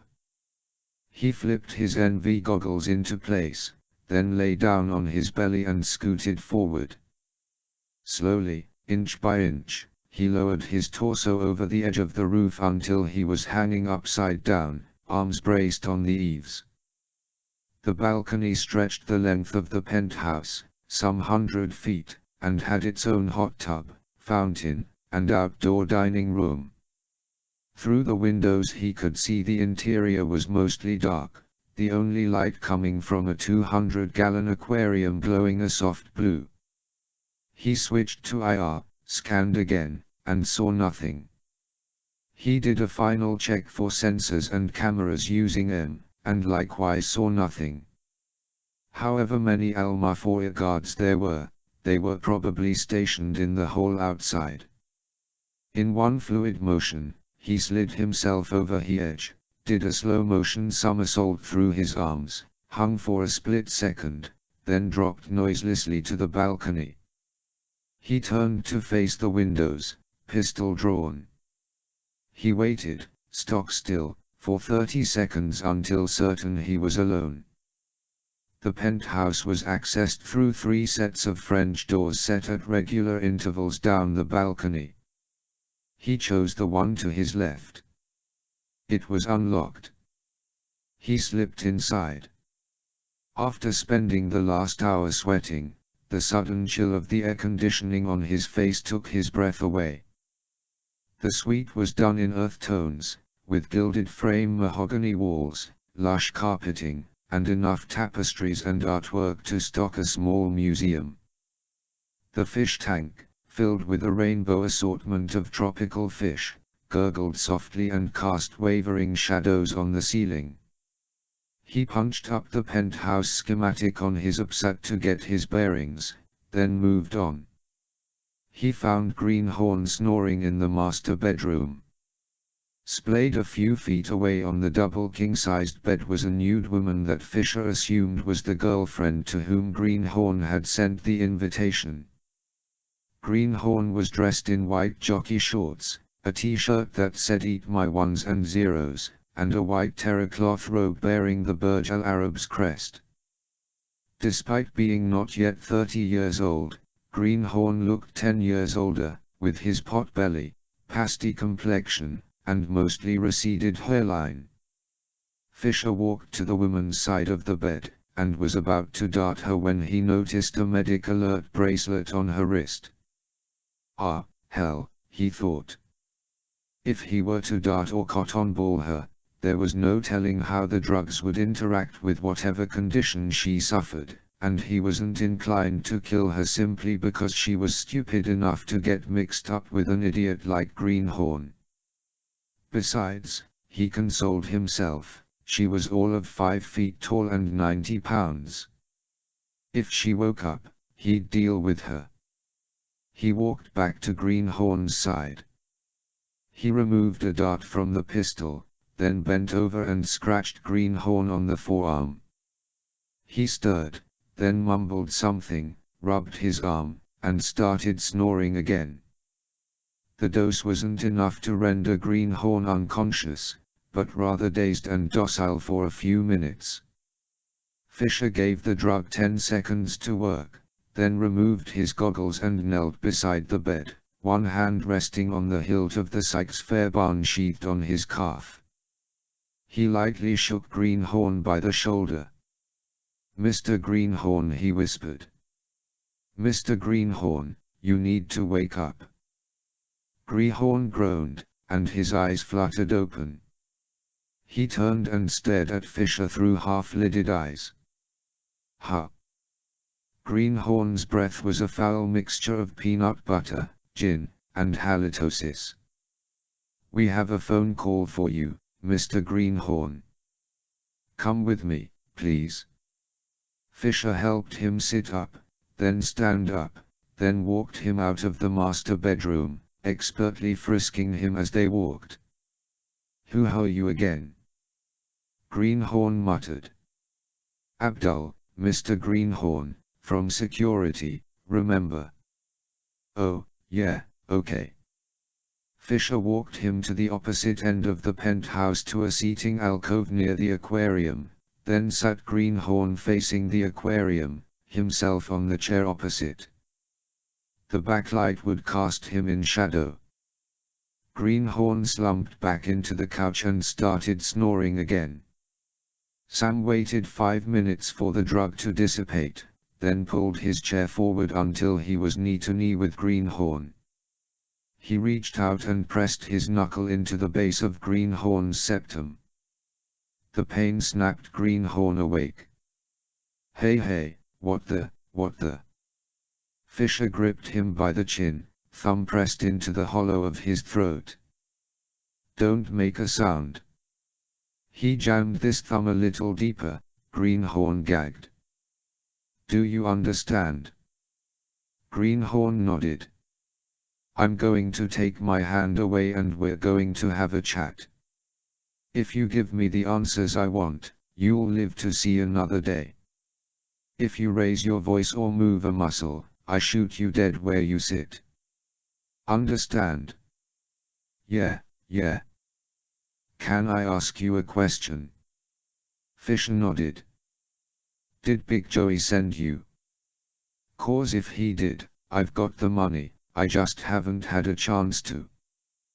Big Joey did not send me. Then who? Santa Claus. You've been a bad boy, Marcus. You've been playing in cyberspace again. Now Greenhorn understood, his eyes bulged. Oh, Jesus. Another good guess, but wrong again. Question 1, who's paying for your vacation here? I don't know, I just got an email. From? I don't know. That's your second I don't know. 3 strikes and you're dead. I'm going to start a story, Marcus, and you're going to finish it. Here goes. Once upon a time you were hired to code a virus for someone. Now your turn. I was hired by email, I swear. They'd already set up a Swiss account for me. I got 100,000 to start and another 100 when I delivered. You've got to believe me, I never dealt with anyone face to face. Fisher did believe him. When was this? 2 months ago. When were you instructed to come here? A week, maybe 10 days ago. About the time the Trego would have been heading to the US. But why, Fisher wondered, if Greenhorn's employers were so worried about him being a loose end, didn't they just kill him? No one's contacted you since? No. When I was told to come here, they said to just wait until I hear from them. You're sure the same person that hired you arranged this? Yes. Clever guy like you would keep details, wouldn't he? Emails, bank information. A little insurance. Ah, come on, man, they'll kill me. Sam drew his pistol and pointed it at Greenhorn's forehead. They'll be late. Jesus, okay, okay. Yeah, I kept some stuff. Greenhorn reached into the pocket of his robe and handed over a thumb-sized USB flash drive. It's all there. Fisher plugged the drive into the UPSAT's USB port, waited for the UPSAT to download the contents, then stuffed it into his arm pouch. From the corner of his eye, Fisher saw something move. Gun still trained on Greenhorn, he slowly turned his head. Greenhorn's girlfriend, now clad in panties and nothing else, padded across the room, rubbing her eyes. She saw Greenhorn and stopped. Fisher, still in shadow, lowered the pistol, leaned deeper into the couch. Hey, Marcus, she said, voice raspy.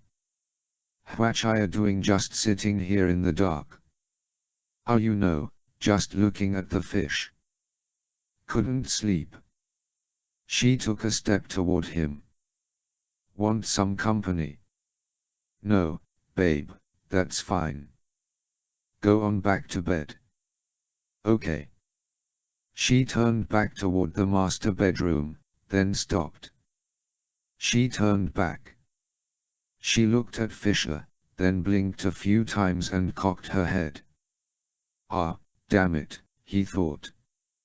He had no desire to kill some woman Greenhorn had dragged into his mess of a life. He thumbed the pistol's selector to dart. Greenhorn said, Sweetie, just go back to bed, I'll be there in a minute. She continued to stare at Fisher, blinking, trying to decipher what her still fuzzy brain was registering. Fisher was about to dart her when she opened her mouth and started screaming. 22. What came out of her mouth wasn't as much a scream as it was a shriek so piercing that Fisher was momentarily taken aback. In that split second, the woman turned and ran, nimble as a jackrabbit, around the fish tank and toward the door. Help, help. Fisher stood up, grabbed Greenhorn, spun him, and got his neck in an elbow lock. He pressed the pistol's barrel to the soft spot just below Greenhorn's ear and then began stepping to his left, toward the windows and the nearest balcony door. The door to the suite burst open and 4 figures in black coveralls rushed inside. Their entrance left Fisher with no doubt he was dealing with professionals. They moved as one in a crescent formation, each man scanning his own sector of the room. One of them shouted something and they all turned toward Fisher, their weapons raised and steady as they stalked forward. Fisher's idea of taking Greenhorn with him had just evaporated, as had his original exfiltration plan. "Don't make a move unless I do," he whispered to Greenhorn.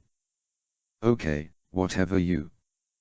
Fisher heard a single, muted pop. Greenhorn's head snapped back. He went limp in Fisher's arms. That was no mistake, he realized instantly. These men were too disciplined to risk such a shot, and too good to miss what they were aiming at.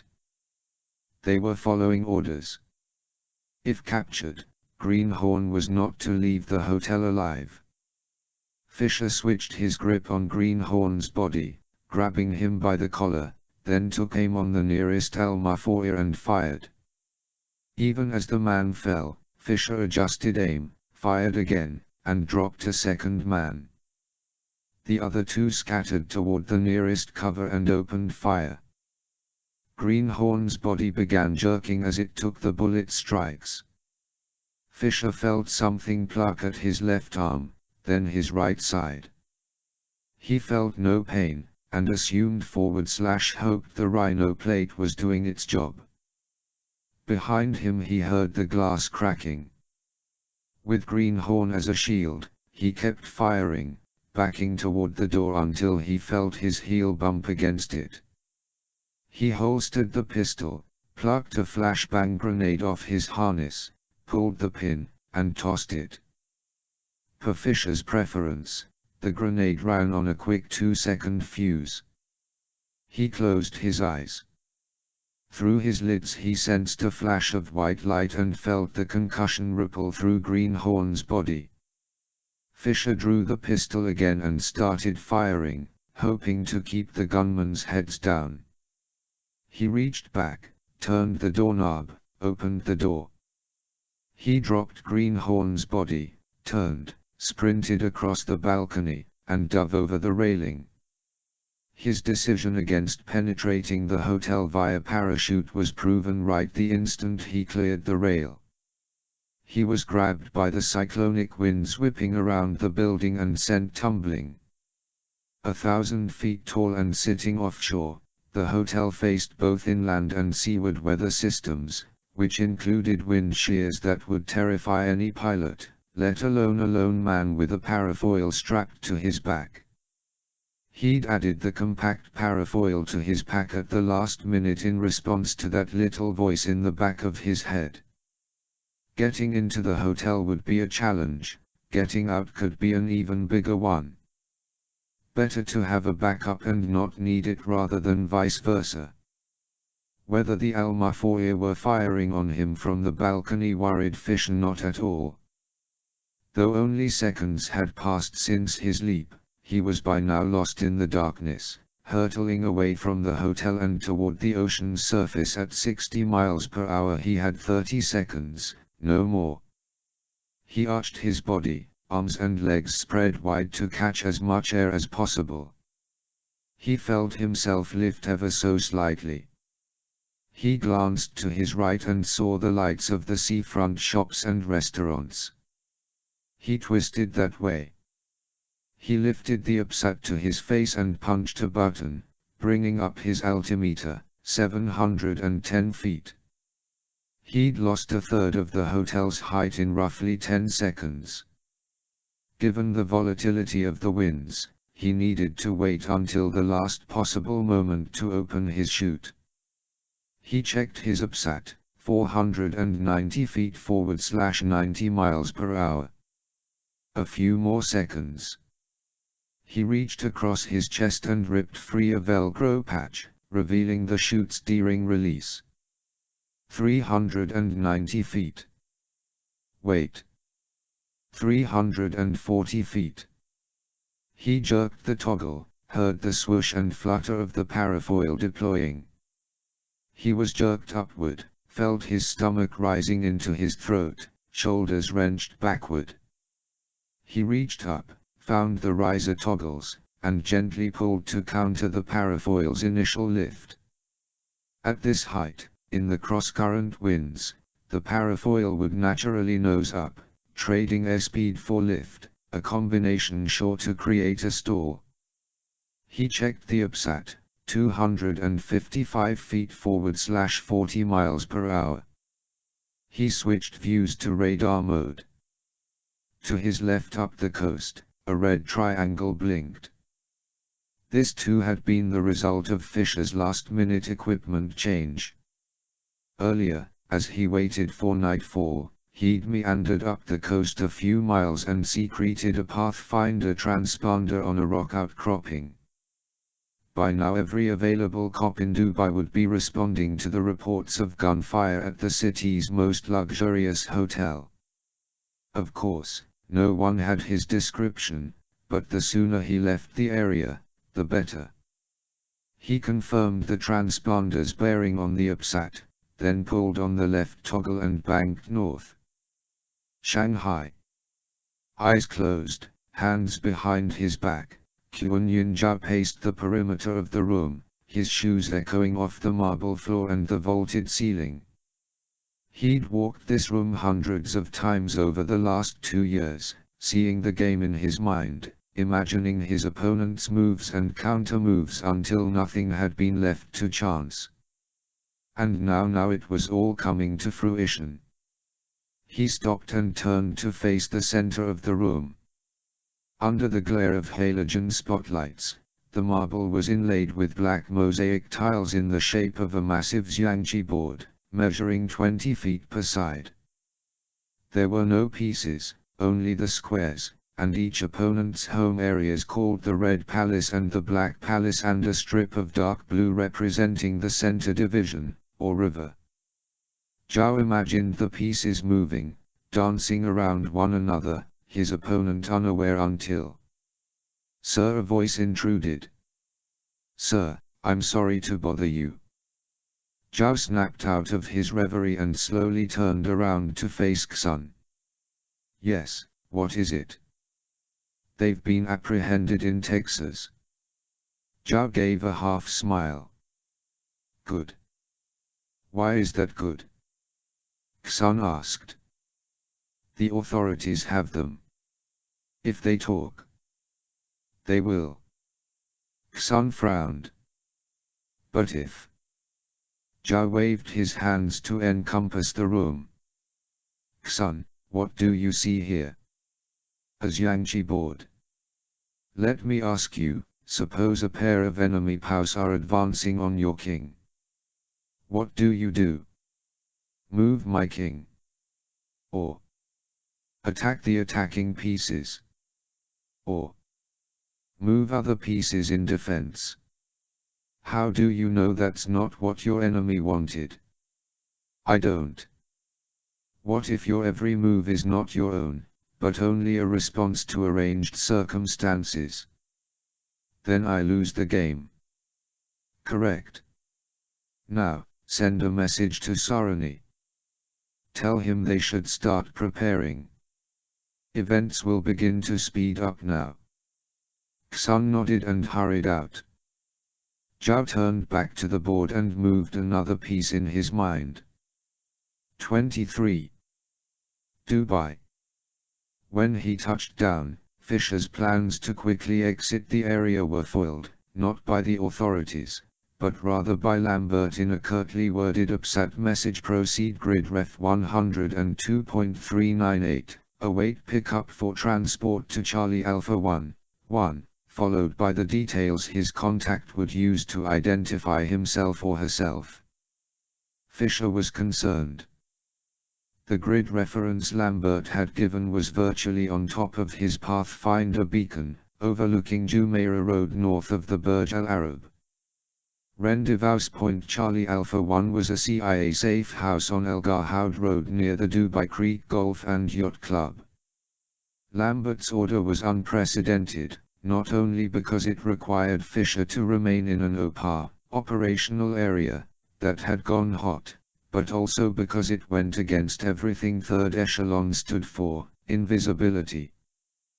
Presenting himself to what would likely turn out to be a CIA case officer at a CIA safe house left a big footprint indeed. Though his contact was unlikely to know anything about him and would be ordered to forget his face, that did little to comfort him. 20 minutes after he touched down on the beach and stuffed his parafoil in a crevice in the rocks, a red two-door Peugeot pulled off the road and coasted to a stop on the dirt shoulder. The driver got out and knelt beside his front tire. Fisher saw a flashlight wink against the hubcap, 1 short, 2 long, 3 short. He rose from the underbrush and walked over. Though he'd stripped off his exterior gear and stuffed it into his pack, he was still wearing his tack suit. Even so, the man gave him the barest of glances, then said, "Are you Willard?" Fisher shook his head. "My name is Bartle," he replied, completing the recognition code. The man opened the back door and said, "Best if you lay down on the floor."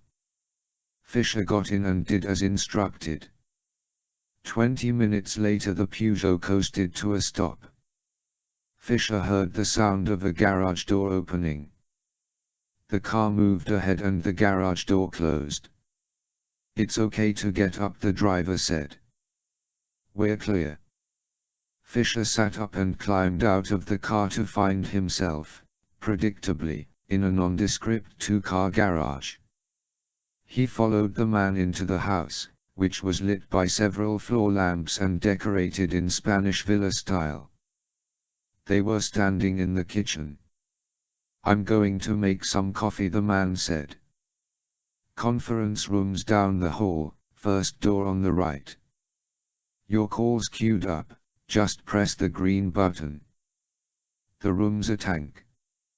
All U.S. embassies and consulates and some CIA safe houses were equipped with a tank, a windowless, sound-tight room impervious to listening devices.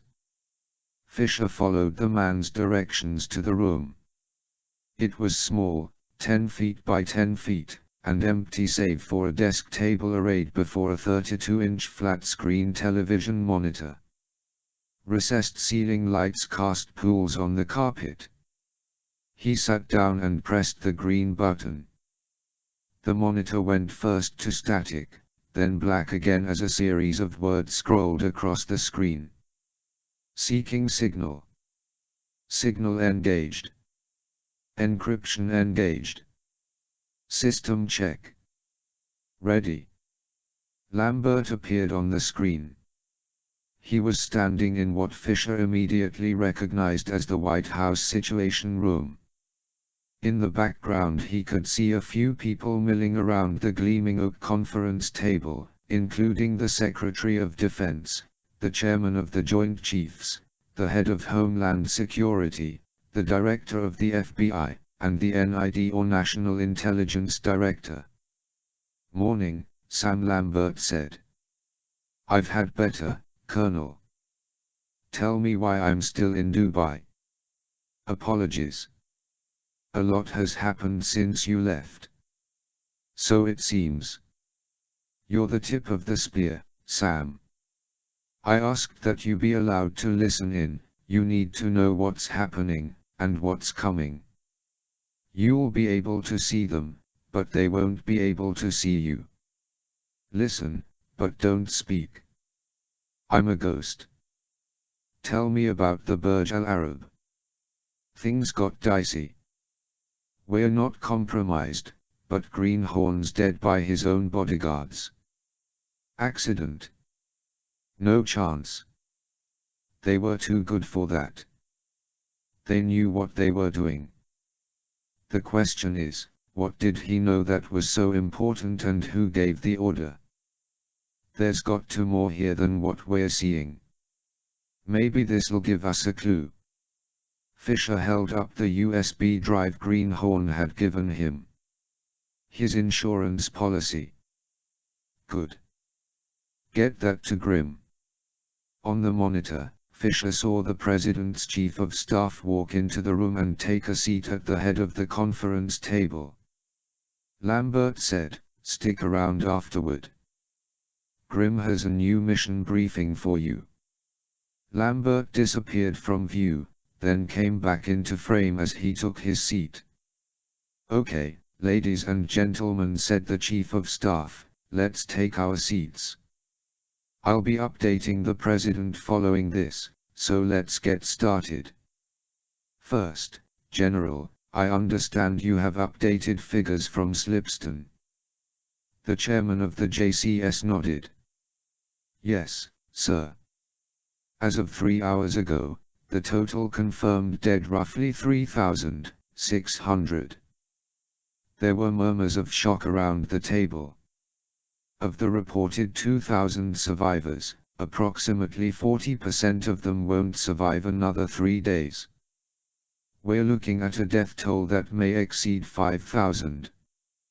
The chief of staff was silent for a few moments, then asked, "Why Slipston? Why did they choose Slipston?" The JCS chairman replied, "Just guessing, I'd say for impact. Slipston's a small town, in the middle of the country, in the middle of nowhere. The message is, we can get you anywhere, at any time. Small town, big city, it doesn't matter." The chief of staff considered this, then said, "Moving on. Jim, if you would." The director of the FBI opened a folder, shuffled his notes, then started. 17 hours ago, our special agent in charge on the ground in Slipston acquired surveillance tapes of the local water treatment plant. Subsequent study of these tapes led our team to put out a nationwide below for a late model white Chevy Malibu, which was seen parked near the plant. 2 unidentified men were recorded exiting the car, after which they disappeared from view. 20 minutes later, they reappeared and drove away. An anonymous tip led to the traffic stop of the white Malibu by the Texas Highway Patrol units outside El Paso, Texas.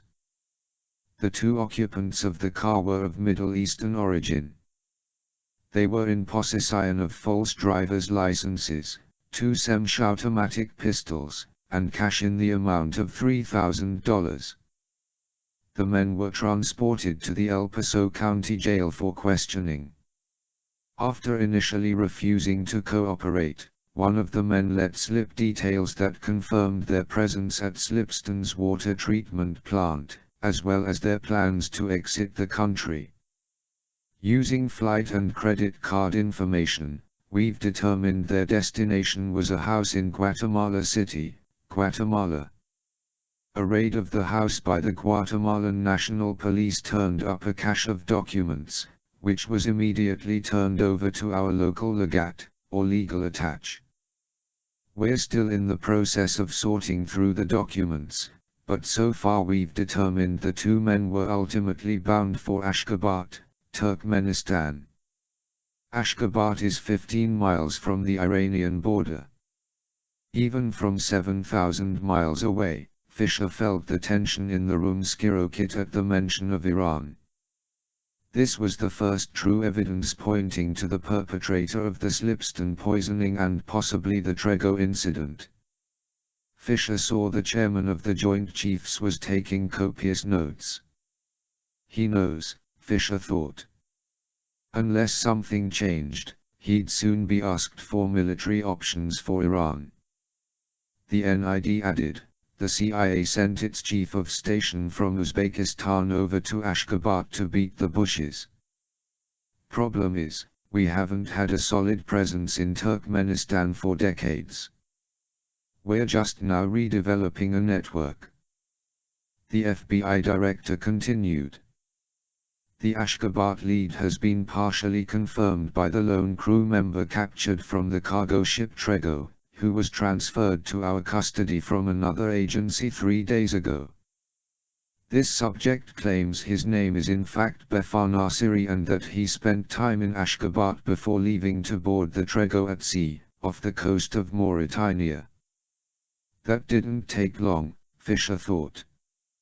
While in third echelon's custody, the man named Nasiri had met Redding's interrogations with stone-faced silence. However they'd done it, the FBI had apparently found Nasiri's talk button. The director of the CIA interjected, according to our database, the family name of Nasiri originates in the Mazandaran region of Iran.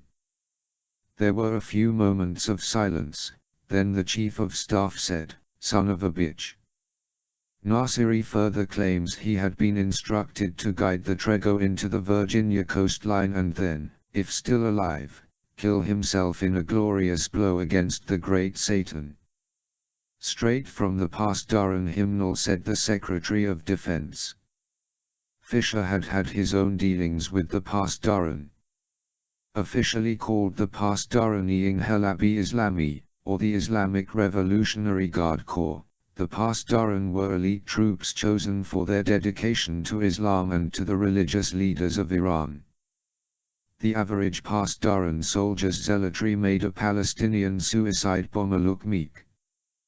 "Good Christ, what are they thinking?" said the head of Homeland Security. "Didn't they realize what this would bring down on them?" Of course they know, Fisher thought. The extremist leadership in Tehran would like nothing more to finally join battle with its prime enemy. For them, this was a divine mission.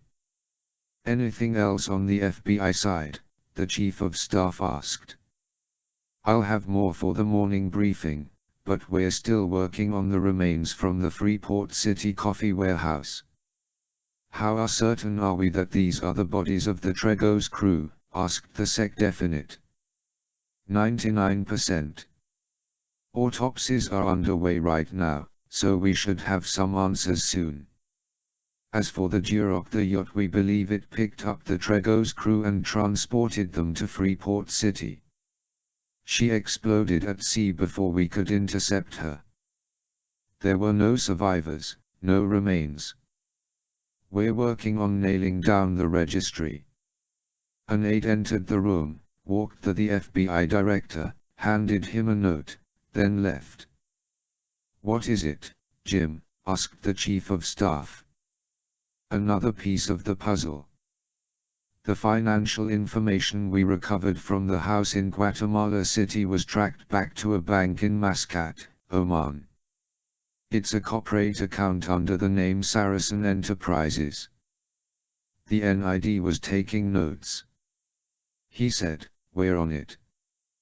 The FBI director closed his folder. "That's all I have for now." The chief of staff turned to the NID. "Doug." The NID stood up and walked to a nearby monitor, which came to life showing a satellite view of Slipston. The image was in shades of gray, save for a few spots of orange-red. "These are radioactive hotspots around Slipston. We've coordinated satellite coverage with the EPA to find the limits of the contamination and quarantine the water supply. So far, it looks like there is no leakage into the surrounding groundwater or geological structures." "What are we talking about here?" asked the chief of staff.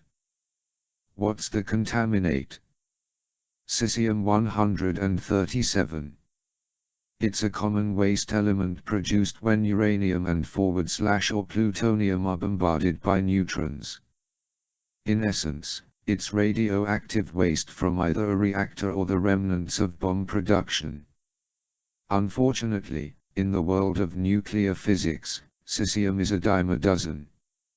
Finding precisely where it came from is doable, but it's going to take some time. "How persistent is this stuff?" asked Homeland Security. "How long before the town is habitable again?" The half-life of cesium-137 particles is 30 years. In other words, Slipston will be off-limits to all human life long after most of us are dead. The meeting was adjourned and Fisher sat in silence, watching the attendees file out. He was stunned. He'd heard the initial death toll predictions, but hearing them recited in such clinical fashion chilled him. 5,000 dead. Slipston a ghost town, uninhabitable for a generation or more. Lambert appeared before the screen. Over his shoulder, the Situation Room was empty. "So, you heard?" "I heard," Fisher replied. "Here's how it's going to happen. By the close of business today, Congress will officially name the government of Iran as the perpetrator of the Trego and Slipston attacks. In a unanimous vote they'll reaffirm the president's authority to use all available military force in response. By this time tomorrow, the Joint Chiefs will have an operational plan on the Secretary of Defense's desk. 48 hours from now, a U.S. Navy battle group will begin moving toward the Gulf of Oman. It would happen, of that Fisher was certain. Whether it would precisely match Lambert's scenario he didn't know, but what his boss had just described was a fair prediction of what was coming. The only evidence that contradicted the seemingly irrefutable Iranian angle was his report of a Chinese crew aboard the Duroc, now scattered along with its crew on the bottom of the Atlantic Ocean. The question was, how and when would the president choose to respond to the attacks? Full-scale war with boots on the ground in Iran, precision airstrikes, tactical nuclear weapons. Where does this leave us? Fisher asked. Same place, just a tighter deadline. If there's something more to all this, we're running out of time to find it. But wherever the evidence leads, we have to have all of it. Grim, are you on? I'm here. Sam, 2 items of interest. 1. The data you pulled from the Duroc's helm console was heavily encrypted, another marker screen horn masterpiece, but so far it looks like other than the trip from its home port in Port St. Lucie to the Bahamas, it had been up and down the Atlantic coast, following the deep-sea fishing lanes with a couple stops in Savannah, Hilton Head, Charleston, places like that. The stomping grounds of the yacht-owning rich and famous, Fisher said. You got it. I'm still working on an owner, but whoever the Duroc belongs to, they're wealthy. Item number 2, we've traced the serial numbers you took from the Trego's engines. According to Lloyd's of London, the engines were installed 2 years ago aboard a freighter named Sogon at Colaban shipyard in Dakar, Senegal. Nasiri claims he boarded the Trego off the coast of Mauritania, Fisher said.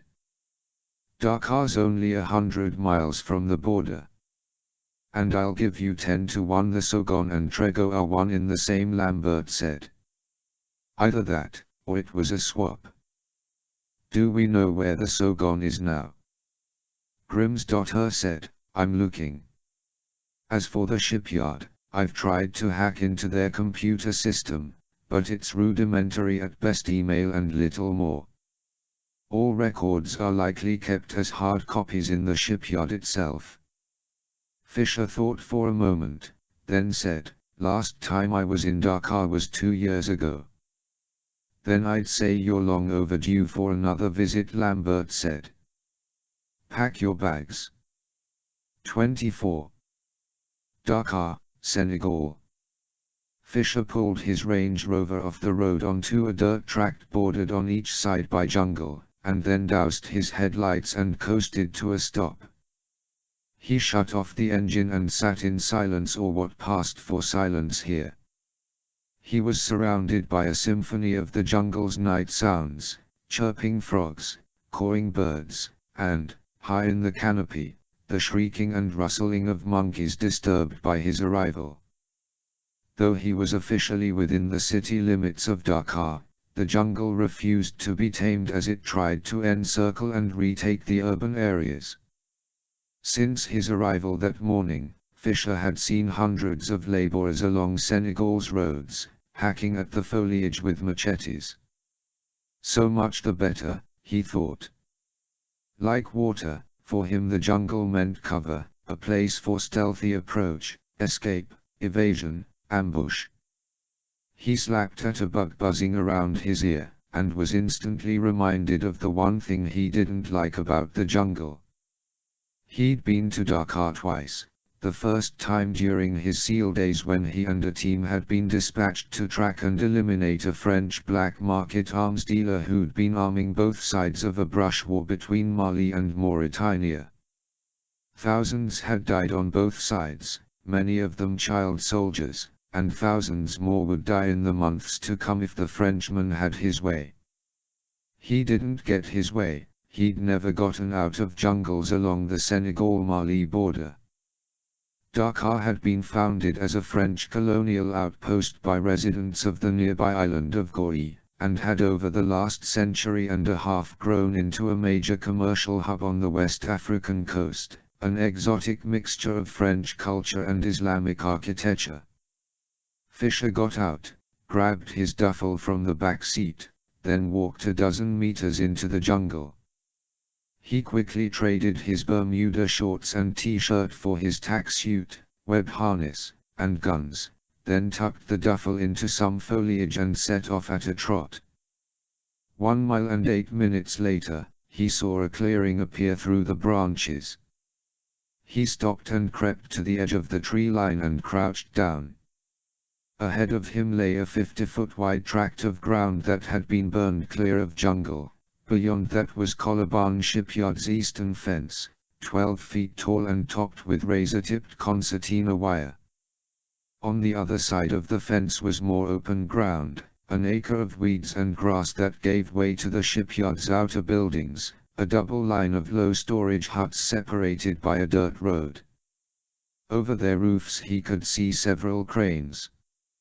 Here and there clear lights mounted atop telephone poles cast circles of light on the roads below. While Coloban was the busiest shipyard on the African coast between Morocco to the north and Angola to the south, the shipyard had only enough work to keep it busy during the day. At night it was staffed only by security and maintenance crews. Fisher pulled out his binoculars and scanned the area, first in NV mode, then in IR. According to Grimm's.R's brief, the shipyard maintained a skeleton staff of roving patrols. Before he moved into the yard he wanted a feeling for their routes and schedules. 10 minutes later, he had what he needed. The nearest guard was a teenager dressed in shorts, sandals, and a t-shirt, with an AK-47 slung over his shoulder. Fisher knew better than to discount the boy. In Africa, some of the best soldiers and worst killers wouldn't be old enough for a driver's permit in the US. Nevertheless, they would shoot you dead without a moment's hesitation, strip your body of clothes, shoes, jewelry along with fingers, if necessary, then leave you to rot on the side of the road. Fisher waited until the boy had disappeared around the storage sheds, then he sprinted to the fence and dropped to his belly. From one of his pouches he pulled a miniature spray bottle filled with a special cocktail of enzymatic acids.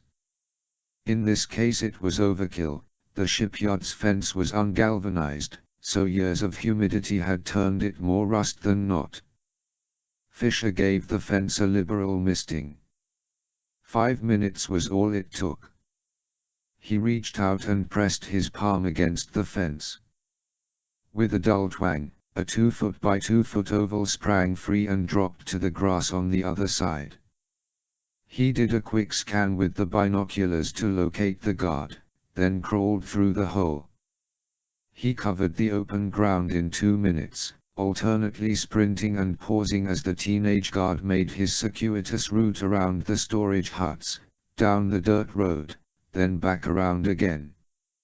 His pace and route didn't vary, so Fisher had little trouble timing his movements. He slipped between a pair of huts, then across the dirt road and behind the second line of huts. Before him was a narrow grove of stout-trunked baobab trees. Through them Fisher could see the scaffolding of a crane and the shipyard's pier. Moored to it was a rusting cargo freighter. Set among the baobabs were a dozen or so picnic tables, a break area for workers. He heard faint laughter.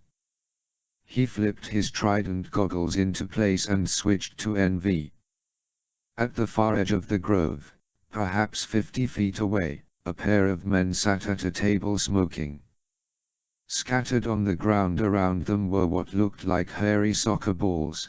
These were the baobab's fruit pods, also known as monkey bread. Fisher was only too familiar with them. Tracking down the French arms dealer had taken weeks. After their MREs had run out, he and his team had subsisted on monkey bread and roasted snake. He settled down to wait, but it took only minutes before the men stubbed out their cigarettes, got up, and started ambling toward the shipyard. Fisher waited until they turned the corner around the crane, then got up and sprinted forward. He paused at the edge of the baobabs to check for guards, but saw nothing. He was about to continue when something caught his eye, a glimmer of light on glass. Warning bells went off in his head. So faint was the glimmer that it took him 30 seconds to find it again. To his left, high atop the control cab of a crane, was a man. Dressed in black, his face covered by a black balaclava, he lay on his belly with an NV-scoped sniper rifle pressed to his shoulder. Ambush or increased security? Fisher wondered. He doubted it was the latter. Collarbone's business was the repair and refit of decrepit cargo freighters, not warships. Ambush, then. He guessed it was not meant specifically for him, but rather for anyone coming to investigate the Sogon/Trego. But how had they known he would be here? What were they trying to prevent him from finding, and who were they?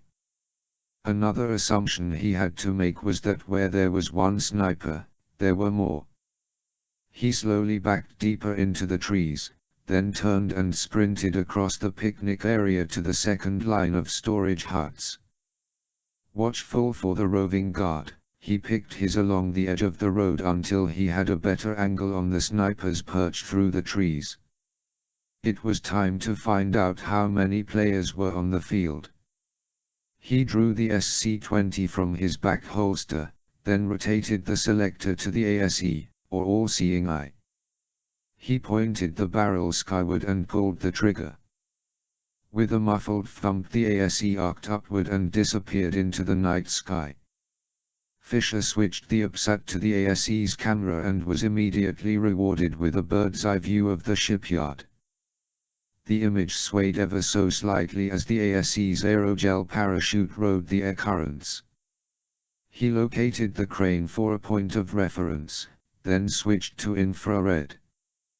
The sniper, still prone atop the control cab, changed into a man-shaped blotch of red, yellow, and green. Fisher panned down the pier, looking for more figures at roof level or higher. He disregarded moving bodies, which were likely shipyard workers. It took 20 seconds to spot the second sniper. The man had chosen his spot well, on the roof of Fisher's ultimate destination, the shipyard's administration building. Between them, each sniper had all the approaches covered. But again, what were they guarding? What didn't they want uncovered about the Sogon and /Trego? Fisher was about to shut down the ASE and transmit the self-destruct signal when the rooftop sniper shifted position. It took Fisher a moment to reorient himself. With a start, he realized the sniper's new field of fire was centered on him. He killed the camera, raised the binoculars, and focused on Sniper 1. All he saw in the magnified field was a head-on view of a bulky NV scope and a hood-covered head resting against the rifle stock. Fisher dropped flat. He heard a swish foot. A puff of dirt erupted beside him. He rolled right. Another bullet slammed into the dirt. He pushed himself into a crouch and double-stepped to his right behind the trunk of a baobab. 5 seconds passed, then 10. They knew his general location but didn't have a clear shot. Both snipers had shifted their aim toward him in unison. That was beyond coincidence, which could mean one thing: he'd been tagged, either visually or electronically. He switched to NV and scanned his surroundings, looking for likely observation posts. There were none. He was shielded to the left and right by the baobab grove and behind by the storage huts. So he'd been electronically tagged. He was pinned down. 25. How and when he'd been tagged would have to wait for later. Or would it? He thought, a memory coming back to him. What had Grimm's daughter called the encryption program she'd found on the data from the Durox helm console? Another Marcus Greenhorn masterpiece. Another Marcus Greenhorn masterpiece. His eyes were drawn to the OPSAT strapped to his wrist. Could it be? He'd used the OPSAT to scan both the Durox helm console and Greenhorn's USB drive, and so far every encryption or virus they'd come across had been created by Greenhorn to protect whoever had hired him. Had a Trojan horse hidden inside the OPSAT been piggybacking a tracking beacon on top of his own comm channels? It was possible, he decided. There was one way to find out. The method was decidedly low-tech, but it would do the job. He took the OPSAT off and laid it at the foot of the tree, then backed away, using the baobab's trunk as cover until he was at the edge of the grove. He turned and sprinted parallel to the grove until he was certain Sniper 2's view was blocked by intervening buildings, then turned again and darted into the shadows between a pair of storage huts. He waited for the teenage guard to pass by, then stepped onto an empty crate and slowly raised his head up until only his eyes showed over the hut's roof. He raised his binoculars and checked Sniper 1. The man hadn't moved. He was still focused on the baobab tree shielding the OPSAT. Fisher keyed his subdermal. "Grimm, Lambert. You there?" "We're here," replied Lambert. "Greenhorn's broken another one of your firewalls and worked his magic again. The OPSAT's infected." "What?" she cried. Fisher explained and said, "There's no doubt, they knew where I was headed, and when." "I'm sorry, Sam, I'm dumbfounded. Greenhorn was good. Too damned good. No harm done. I'll bring the OPSAT back, but we have to cook it. Give me 10 minutes, then send the self-destruct signal. You'll be able to operate without it." Fisher chuckled.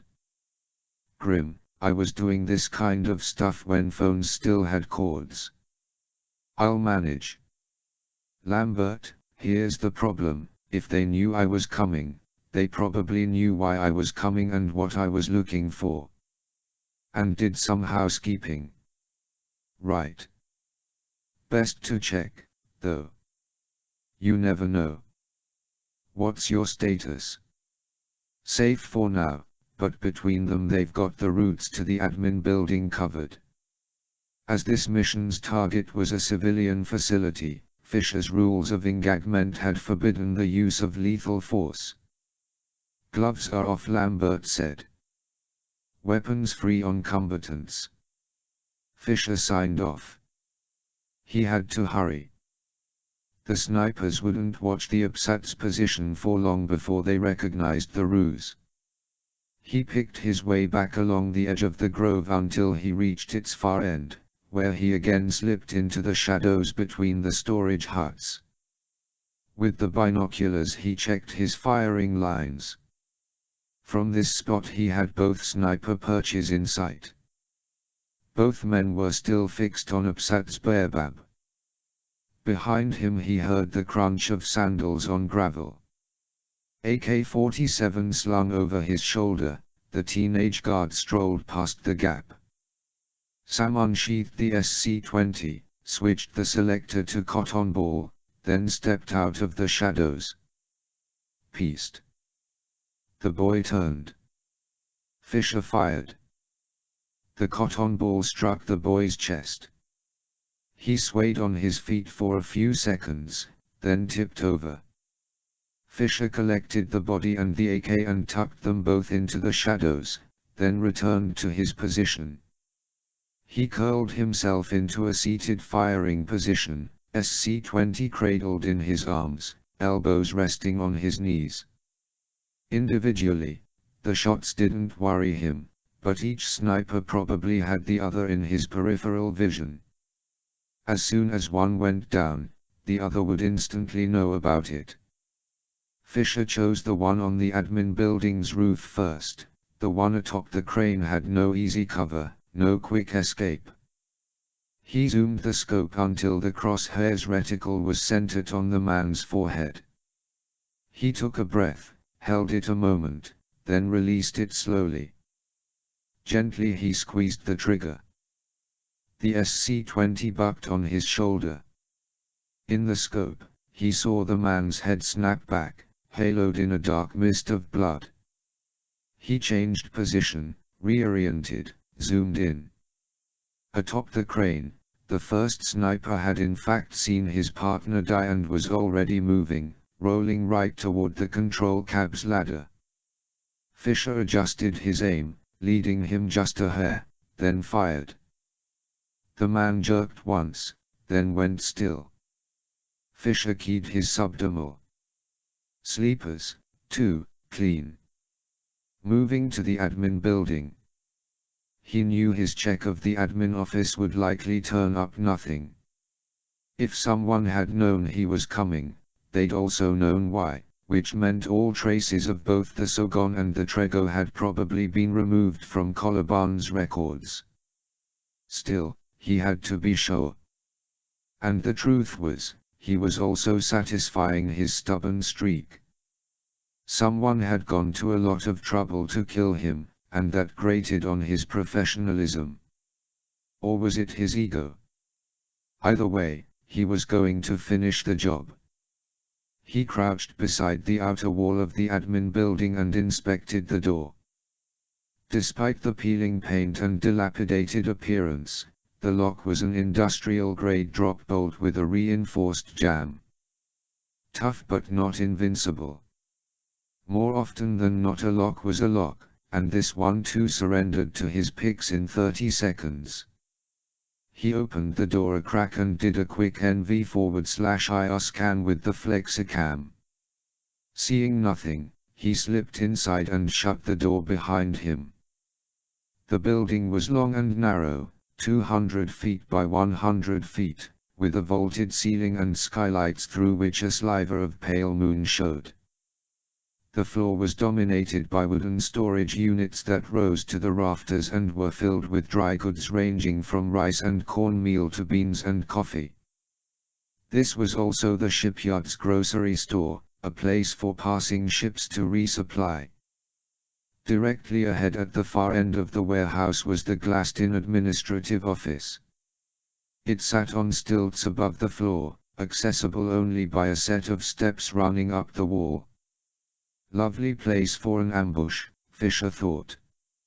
He turned right, sticking to the shadows and following the course of the wall until finally he'd circumnavigated the entire warehouse and was beneath the office. He switched his goggles to IR and studied the floor above. He saw no man-shaped hot spots. He switched to M, or electromagnetic. In the swirling blue-black image, two objects immediately caught his eye, each pulsing with its own M signature. One was attached to the inside of the office door, the other opposite it, on a filing cabinet. There was no mistaking what he was seeing, a laser beam trigger and some kind of shaped explosive charge. Open the door, the beam is severed, the charge detonates. He considered his options. Defeating the wall mine was possible, but iffy. The windows were out as well. Anyone sophisticated enough to employ this type of booby trap would also have the windows covered. But he looked up at the ceiling. Maybe. He backtracked along the wall, then darted across the floor and mounted one of the ladders affixed to the side of the shelving. He climbed to the top and then sidestepped along the shelf until he could reach up and grab the ceiling joist. He let his legs swing out, then used the momentum to lever himself atop the joist. He crept down the joist until he was directly over the office roof, then tied a line to the beam and rappelled down. He walked to the nearest skylight. It was locked by a simple hook latch, which slid free using the tip of his knife. A click-clack echoed through the building. Sam dropped flat, switched to IR. Crouched outside the door was a man. Fisher switched back to NV in time to see the door slowly swing inward. Move, Sam. Feet first, he slid through the skylight, dropped to the floor in a crouch. The office was narrow, with one wall dominated by shoulder-high filing cabinets and the other by three battered, grey steel desks. He switched to M. As he'd guessed, there was a second trigger beam across the windows. He then went back to NV and slowly peeked up to window level. The man, dressed all in black, his face covered by a balaclava, was running hunched over toward the office stairs. Fisher crossed the room, ducked under the trigger beam, and flattened himself against the wall. He drew the sights. Footsteps padded up the stairs, then stopped. There was a soft double beep. Fisher switched to M, the trigger beam was gone. He switched back to NV. The door swung inward. With the lightest of touches, Fisher palmed the knob, stopping the door's swing. For a long 5 seconds nothing moved, then the man appeared, stepping cautiously. Fisher would never know what had prompted the move: peripheral vision, intuition, something else, but the man suddenly spun around and lunged toward him, a knife in his hand. Fisher caught the man's wrist with his left hand and twisted hard while sweeping the ankle with his foot. As the man fell, Fisher stepped behind him, grabbed the man's chin, and lashed out with the scythes. The dagger plunged into the hollow beside the man's collarbone, instantly severing the carotid artery, the subclavian, and the jugular. The man gasped, jerked once, then went still. Fisher eased him to the floor and swung the door shut. He frisked the body. Unsurprisingly, the man carried nothing on him. "Sleeper, clean," Fisher radioed. He pulled off the man's balaclava. He was black. Local talent, Fisher thought. Hired by whom, though? His search took only minutes. None of the filing cabinets contained anything regarding either the Trego or the Sogon. He keyed his subdermal. "Lambert, there's nothing here." "Not surprised. Come on home." Fisher turned to leave. Then he stopped. Turned back. Sitting on top of one of the cabinets was an ancient microfiche reader. Fisher chuckled to himself. Coloban's record-keeping methods might be lagging behind those of the cyber world, but they weren't entirely backward. He searched the cabinets again without luck, then turned his attention to the desks. In the bottom drawer of the first one he found an accordion folder filled with microfiche transparencies. Bingo. Lambert. I'm here. Disregard my last. We just caught a break. 26. Germantown, Maryland. 12 hours after slipping out of Collarbone Shipyard and meeting the Osprey at the extraction point, Fisher was back home. He knew it would be short-lived. It wouldn't take Grimms.her long to find what they were looking for on the microfiches. However, as was par for the course, whatever information she found would probably lead to another diversion, another fake-it behind which waited. What? Iran, or someone else? In the end, it might not matter, Fisher realized. Events were beginning to snowball and the snowball was rolling straight for Tehran. While he had been in Dhaka, the autopsies on the charred bodies found in the coffee warehouse in Freeport City were completed. All were male, between the ages of 19 and 24, all had been shot once in the back of the head prior to being set aflame, en masse, with an accelerant, probably kerosene. Each man's fingertips had been severed post-mortem and his teeth removed by blunt force trauma. Someone had gone to a lot of trouble to make the men unidentifiable, and they would have succeeded, if not for the diligence of the FBI's chief medical examiner.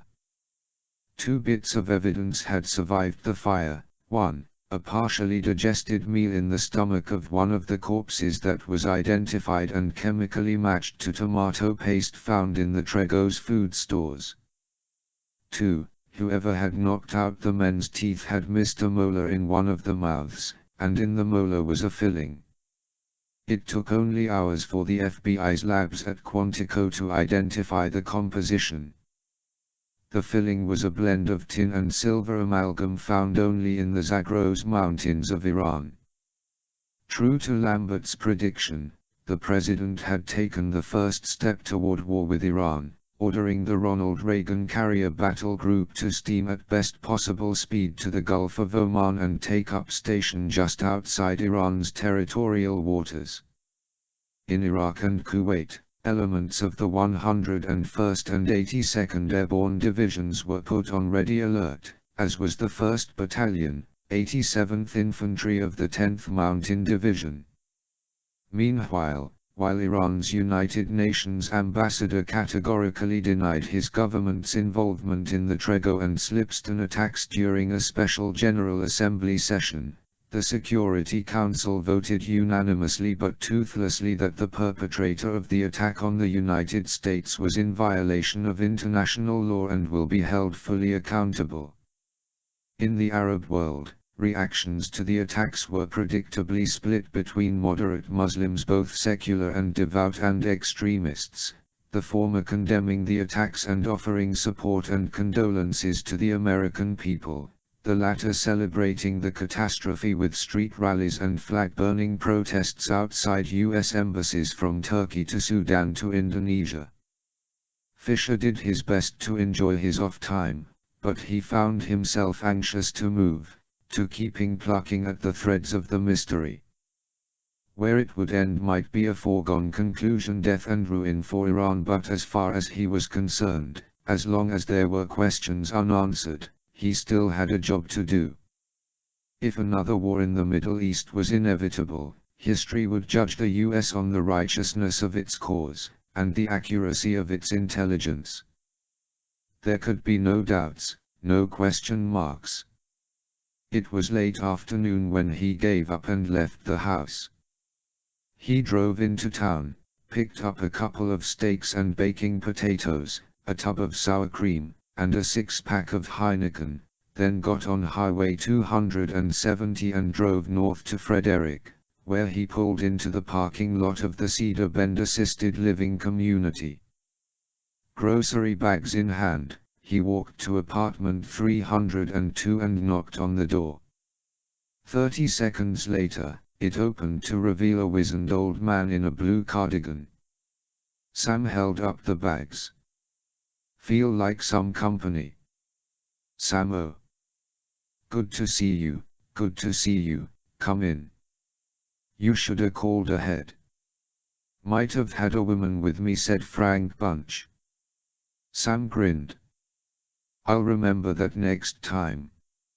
Frank Bunch was an old family friend and the original owner of Sam Sykes' Fairbairn Commando dagger, which Frank had presented to him upon graduation from Bud/S along with a whispered piece of advice Sam had never forgotten: violence is easy, living with violence isn't. Choose carefully. Bunch had been friends with Sam's grandfather since their first day together at the Special Operations Executives Camp X on the shores of Lake Ontario in Canada. Their friendship had been cemented during the training, and lasted through dozens of World War II drops into German-occupied Europe. "What I got in the bag?" Frank asked. Sam set the contents out on the counter. "All the things your doctor tells you not to eat." "A tarboy." "Come on, I'll get the grill fired up." As usual, Frank grilled the steaks to perfection and roasted the potatoes until the skin was golden brown and slightly crispy. He had chives for the sour cream and frosted mugs for the beer. It was the best meal Sam had eaten in a long time. Comfortably stuffed, they sat on Frank's back porch overlooking the courtyard garden. The sun was an hour away from setting and the garden was cast in hues of orange. "So, tell me," Frank said. "What's new?" "Same old thing," Sam replied. As far as Frank knew, Sam had left government service to take a job as a private security consultant. "You know, meetings, airline food, bad hotels." Frank sipped his beer and glanced at Fisher over his glasses. "Up for a game?" Sam smiled. Retired or not, Frank hadn't lost a mental step. At 84, he beat Sam at chess more often than he lost. "Sure. No money this time, though." "What's the fun in that?" "For you, none. For me, I get to eat next week." Frank gathered the chess set from inside, pushed aside the dishes, and laid out the board. By coin toss, Sam took black. Frank stared at the table for 10 seconds, then moved a pawn. Sam thought immediately, Queen's Gambit. It was a favorite opening of Frank's, but Sam knew better than to accept it at face value. As a man, Frank was without pretense. As a chess player, he was a shrewd and calculating opponent who gave no quarter. Sam had fallen too many times for his feints and ambushes, his rogue pawn charges that diverted Sam's attention, his fake bishop attacks that shielded a flanking queen. The game went on for 40 minutes until finally Frank frowned and looked up. "I'd call that a draw." Sam's eyes remained fixed on the board. His mind was whirling. Feints and false bishop attacks. When the movement of every piece on the board screams Queen's Gambit, save for a lone pawn moving behind the scenes, do you ignore the gambit and concentrate on the pawn? Of course not. The pawn is a mosquito, an aberration to be discounted. The queen, the deadliest piece on the board, is what you're watching. The queen's attack is what you try to counter. Sam. Sam, are you here, son? Sam looked up. What? Sorry. I said, I think we're at a draw. Sam chuckled. Yeah, I guess we are. With you, I'll take that any day. Frank moved to clear the pieces from the board, but Sam stopped him. Leave it for a little bit. I'm working on something. 27. Third echelon. 30 minutes after receiving Lambert's terse come-in call, Fisher swiped his card through the reader and pushed through the Situation Room's door. Waiting for him at the conference table were Lambert, Grimm's daughter, Redding, and a surprise guest, the CIA's DDO, or Deputy Director of Operations, Tom Richards. Richards was in charge of one of the CIA's two main arms, operations, which put agents and case officers on the ground to collect intelligence. Intelligence then analyzed the collected data. Richards's presence wasn't a good sign. As DDO, he knew about third echelon, but for the sake of compartmentalization, the CIA and third echelon generally remained distant cousins. Something significant had happened, and Fisher had a good idea what it was. "Take a seat," Lambert said. "Tom, this is my top field operative. For simplicity's sake, let's call him Fred." "Good to meet you, Fred." Fisher gave him a nod. Lambert said to Fisher, "The other shoe has dropped. Tom has come over at the request of the President to brief us. For reasons that you'll understand shortly, we're going to be taking the lead on what comes next. Go ahead, Tom." Richards opened a folder lying on the table before him. "As you know, the predominant isotope we found in Slipston's water supply was cesium-137. It's a natural byproduct of nuclear fission, whether from the detonation of nuclear weapons, or from the use of uranium fuel rods in nuclear power plants. The problem is, cesium-137 is too common. It's everywhere, in the soil from nuclear weapon testing, in the air from power plant leaks. It's the vanilla ice cream of nuclear waste almost. In some cases, the cesium contains imperfections. For example, from where the uranium was mined, or in the case of fuel rods, from the chemical makeup of the water used to cool them. Since the 1950s, the CIA has kept a database on isotopes where and when it was found. It's likely sourced those sorts of things. It took a while, but we've identified the source of the cesium found at Slipston. First of all, the material found aboard the Trego and the traces we found at Slipston are of identical makeup. No surprise there. In this case, the database came up with a hit from 20+ years ago. "When?" asked Grimm's daughter. "The 26th of April, 1986. Fisher knew the date. "Chernobyl." Richards nodded. "You got it. On that date, following a systems test that got out of control, Chernobyl's reactor number 4 exploded and spewed tons of cesium-137 into the atmosphere." "How sure are you about this?" Lambert asked. "That it's Chernobyl cesium we found?" 90%. "And I assume we're not talking about trace amounts here, are we?" asked Redding. "No, it's pure Chernobyl cesium. In the Trego's forward ballast tank we found 350 pounds of debris that we've determined came from actual fuel rods." "From Chernobyl?" Grimm's daughter repeated, incredulous. "The Chernobyl?" "Yes. We've estimated it took upwards of 30 pounds of material to produce the level of contamination we found in Slipston's water supply, so we're talking about a total of almost 400 pounds. There's only one place you can get that much. Ukraine or Russia can't be behind this," Lambert said. "Not directly," Richards replied, "but that's where the Iranians got it. How, we don't know. That's what we're hoping you can answer. We need someone to go into Ukraine, into Chernobyl, and get a sample." "Someone," Fisher thought. "Good old Fred. And, if possible, do some sleuthing," Richards added. "If this stuff is from Chernobyl, we need to know how and who. It had to leave there somehow.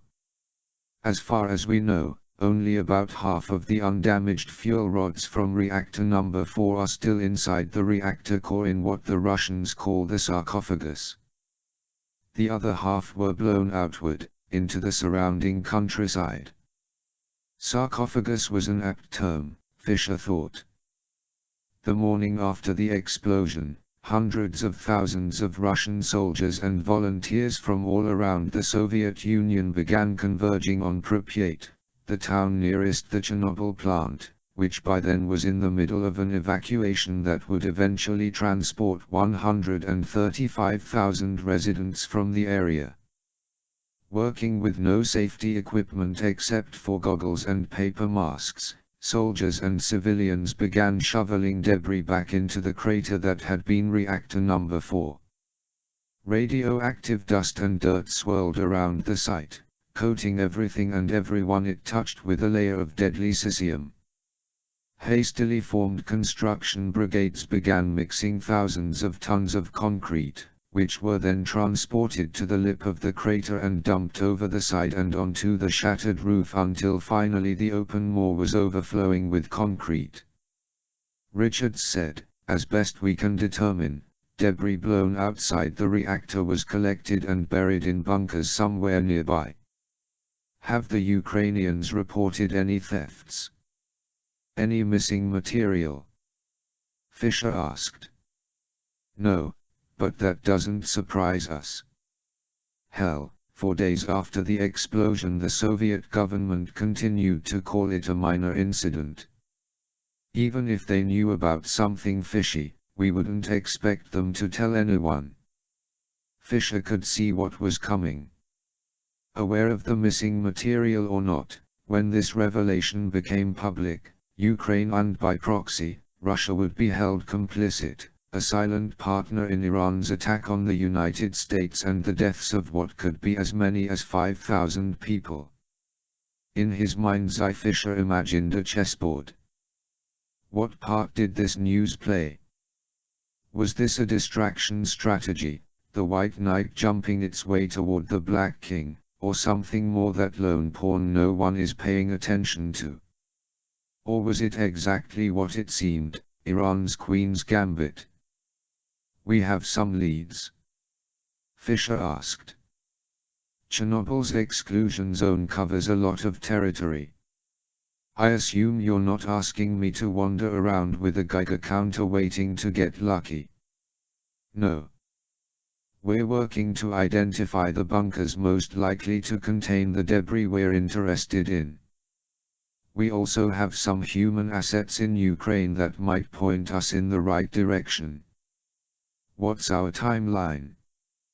You'll leave in 5 days, Lambert replied. Richards closed his folder and stood up. I'll leave you to it.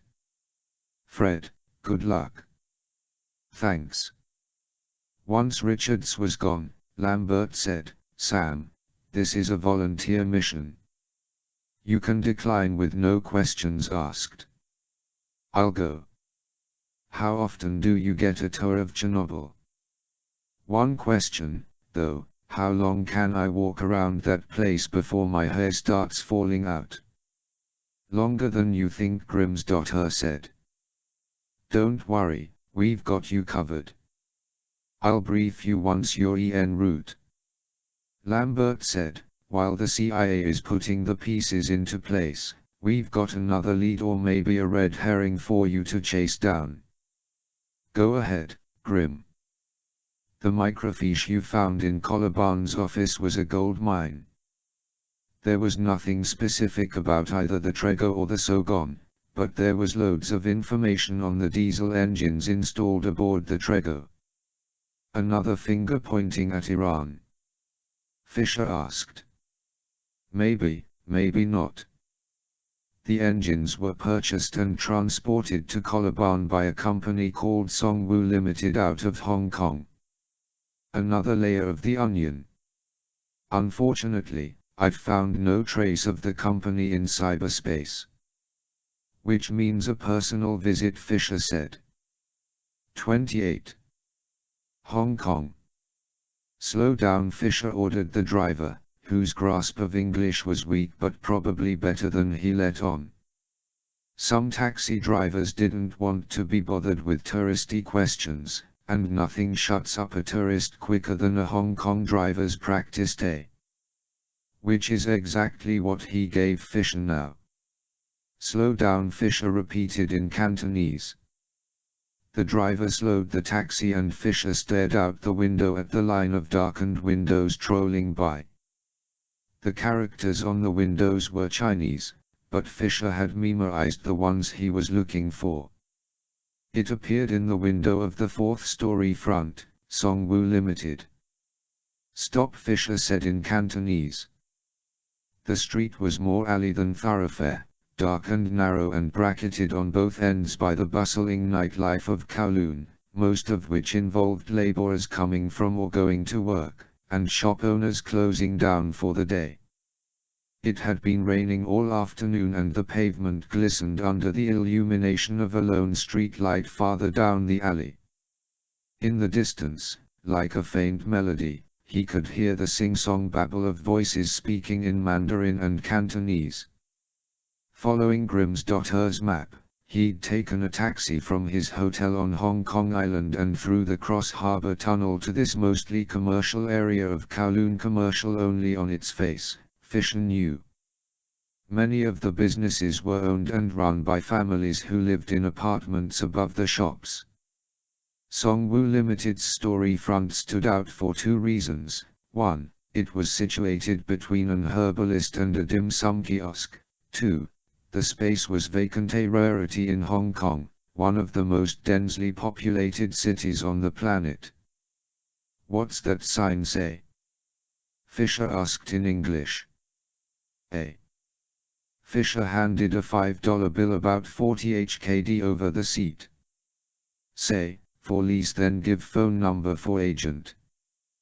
The driver recited the number. The fact that the space was still unleased told Fisher Songwu Limited had only recently been vacated. Fisher handed over another bill. "You know this place?"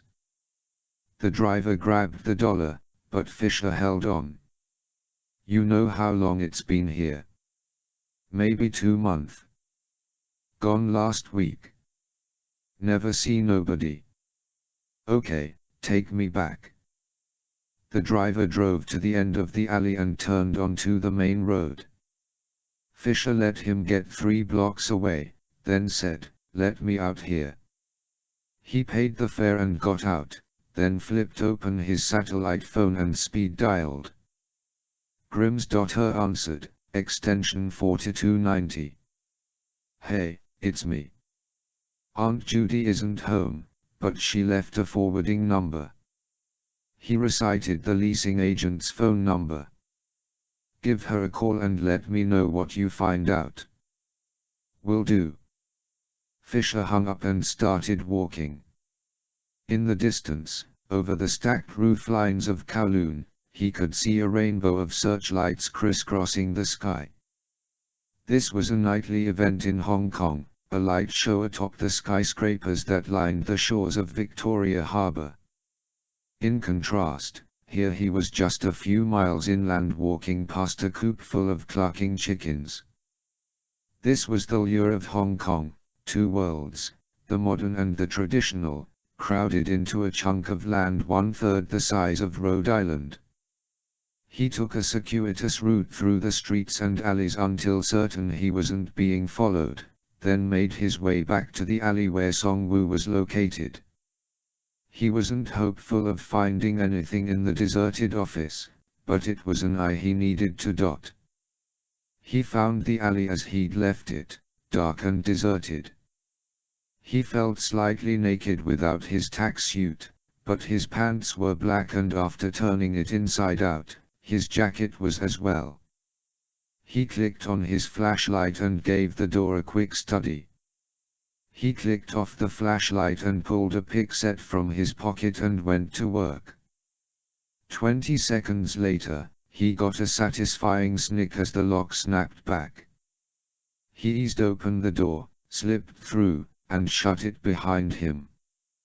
The office, no bigger than an average bedroom, was devoid of furniture and furnishings. Even the overhead fluorescent lights were missing from their fixtures. At the back was a closed door. Inside he found storage closet lined with empty shelves. Sitting in the corner on a table was a multifunction printer /fax /copier. On its backside he found a sticker with Chinese characters. He pulled out his sat phone, took picture, and sent it to Grims.her with the caption translation. Her answer came back 60 seconds later. Excelsior Office Rentals. 15 Cameron Road, St 443. Kowloon. Call me, Grim. He dialed and she picked up. What's this you sent me? She asked. He explained. It looks like Songwoo was more than just a front, they did some business here. My thought is, if they rented a copier, did they rent computers? And if so, might someone have forgotten to erase everything? Good thinking. Anything on the leasing agent? Working on it, but my guess is we're going to find another front company. I do have their account number at Excelsior, though. Cameron Road was only a 10-minute taxi ride away, but rather than finding another comfortably dark alley, Fisher found himself standing on the sidewalk before a 4-story modern office building.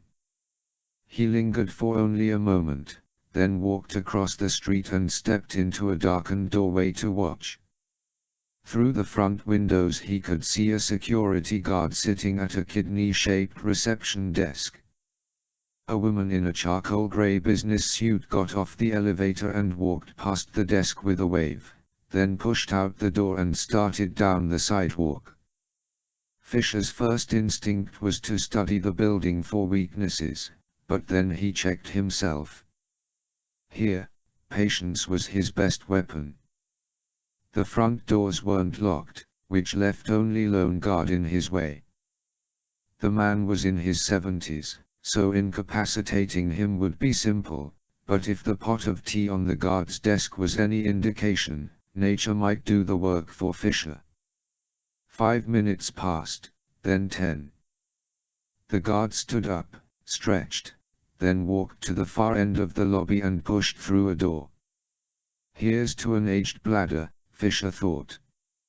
He walked across the street, into the lobby, and straight to the elevators. To the right was a door bearing a stair-step pictograph. He pushed through. He found Excelsior Office Rentals on the 4th floor. The door's lock was more modern than the one he'd encountered at Songwoo, but it gave way with little more effort. Once inside, he found a bank of filing cabinets in a side room. He found Songwoo's file and scanned it. He dialed Grims.her. Songwoo leased 2 computers from Excelsior. I've got an address for their warehouse. He gave it to her. Sam, that's north of Yuwei North, in Lowoo. Bad news. Lowoo sat just a half-mile from the border with China. Ever since the Brits handed Hong Kong back to China in 1999, the rule for tourists was, the farther north you travel, the tighter the security. Regular PLA, People's Liberation Army, troops patrolled the streets alongside civilian cops, roadblocks were more frequent and detentions more common, especially of Westerners, who rarely ventured outside Hong Kong proper and, as far as Beijing was concerned, had little business doing so. I know where it is, Fisher said. Load the map on my APSAT. I'll be in and out of there before you can say, life sentence in a Chinese labor camp. 29. Lowoo. Fisher paid the driver, got out, and shut the door. The driver did a hasty U-turn, then sped back down the dirt road, taillights disappearing into the fog. Fisher would have preferred a less conspicuous infiltration method than a bright yellow taxi, but he was short on time and the next KCR train from Kowloon to Lowu wasn't scheduled until the following tomorrow. As it was, he'd had to hail 3 taxis before finding a driver willing to take him to Lowu. Still, he wasn't overly concerned. Hong Kong's taxi drivers had an uncanny ability to immediately forget whatever their fares did or said or where they went. This wasn't so much a function of discretion as it was of self-preservation. Since the British handover, not much had changed on the surface of Hong Kong, but there was an undercurrent of tension on the streets, as if the people knew Beijing was watching.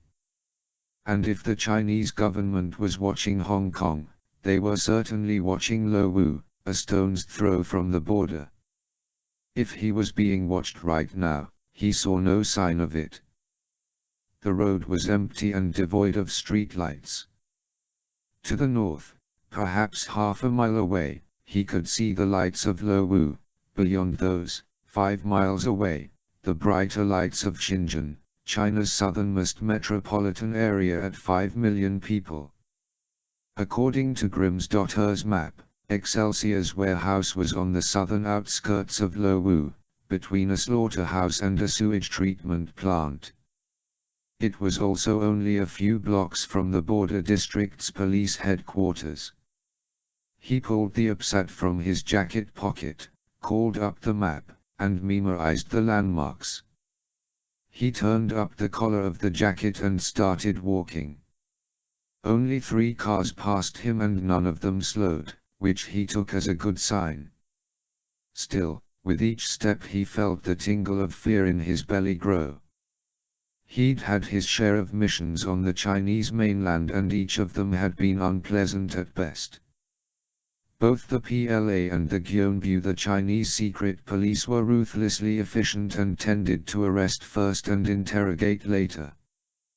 When he reached Kongapo Road, he turned right and walked a few blocks, then turned again, into a small industrial park.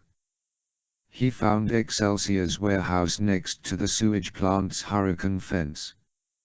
Fisher walked around back to the loading dock and walked up the ramp. He tried the door. It was locked. There was a buzzer. He pulled a baseball cap from his pocket and put it on, then pulled a sheaf of papers from his pocket and pressed the buzzer.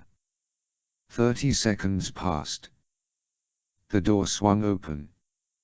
Fisher lowered his head. Under the brim of the cap he saw a pair of shiny dress shoes. Security guard, he thought. "Shenmi," a man's voice said. "What?" Fisher pushed the papers toward the guard, who instinctively reached for them. Fisher grabbed his wrist and jerked him off balance. As he lurched forward, Fisher wrapped his arm around the man's neck and squeezed, cutting off the blood flow. After a few seconds, the man went limp. Fisher dragged him through the door, dropped him, and caught the door with his fingertips to keep it from slamming shut. He froze and listened. If there were other night shift workers, they might be coming to investigate. No one came. The loading dock was dark save for a yellow exit sign above the door. The walls were stacked high with boxes and crates in various states of loading. On the far wall were a pair of swinging doors. He dragged the man into the nearest shadow and headed for the doors. On the other side was the warehouse itself. Long and narrow with a low ceiling, the space was divided into 4 aisles, each of those divided into 8 by 8 foot caged, floor-to-ceiling bins. Each bin seemed to contain a category of office equipment, from copiers, to desks, to generic artwork for bare walls. He found the bin he was looking for at the end of the second aisle. Through the cage he saw metal shelves crowded with computer CPUs. With a little coaxing from his picks, the padlock popped open in his hand. He went to work, and 20 minutes later he'd checked each CPU serial number with no luck. Then it occurred to him, Songwoo had only recently returned its equipment. What would Excelsior do with recent returns? Maintenance check, perhaps. In the last aisle he found 2 bins that had been merged into a workspace. Sitting on the bench were a half a dozen CPUs and monitors. He picked the gate lock and started checking numbers.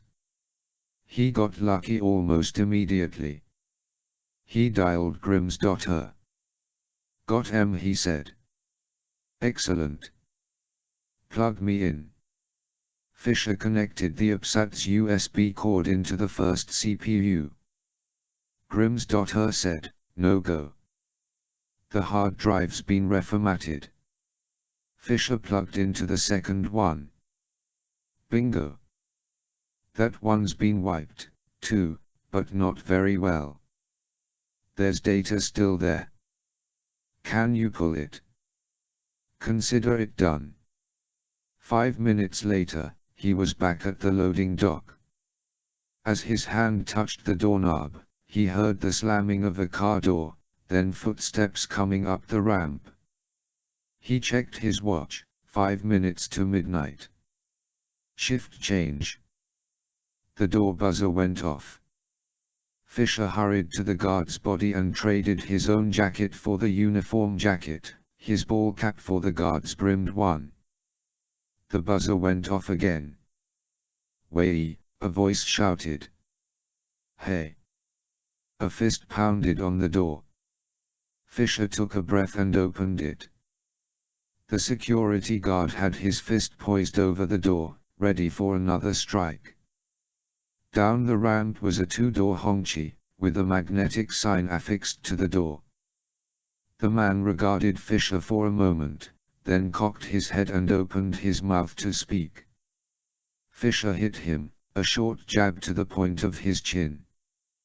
The man stumbled backward, landed hard on his butt, then did a reverse somersault down the ramp. Fisher jogged after him and stopped his roll. He took the car keys from the man's jacket pocket, then carried him to the trunk, peeled off of the magnetic logo, tossed it into the back seat, and drove away. 30. Chernobyl, Ukraine. After 90 minutes of nearly silent travel, Fisher's escort, Elena, pulled the car to the side of the road and shut off her headlights. I have to smoke, she said in slightly accented but letter-perfect English. She got out and lit up. Fisher got out and stretched. His feet crunched on the gravel.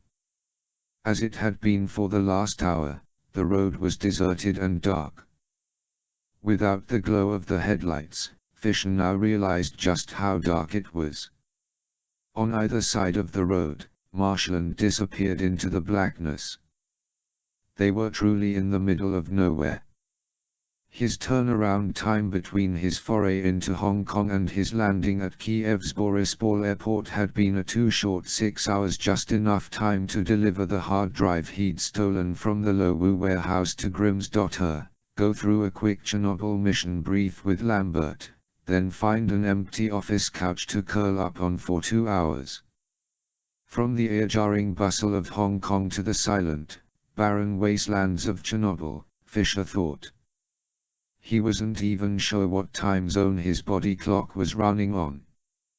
You're nervous, he said to Elena. Wouldn't you be?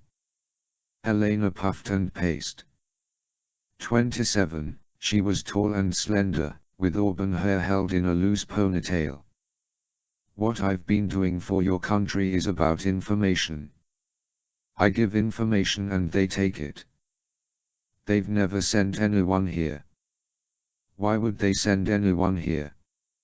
Elena Androtov was a biologist with PRIA, or the Pripyat Research Industrial Association, which managed the 30-kilometer exclusion zone around the now infamous Chernobyl nuclear power plant. Worried that the Ukrainian and Russian governments weren't fully sharing what they knew about the ongoing effects of the Chernobyl disaster with the world, Elena had walked into a U.S. consulate while on vacation in Bulgaria and offered to be a window on what she and her collages were really learning inside the exclusion zone. Ideology, Fisher thought. It was one of the four mice. The reasons why people offer or agree to spy for a foreign agency usually fall into one of four categories: money, ideology, compromise, or ego. Elena had never asked for money or recognition, nor was she under duress. While the CIA was grateful for her information, none of it was earth-shattering. Her handler had repeatedly reminded her she could quit at any time, no questions asked. Fisher understood her apprehension at his sudden appearance.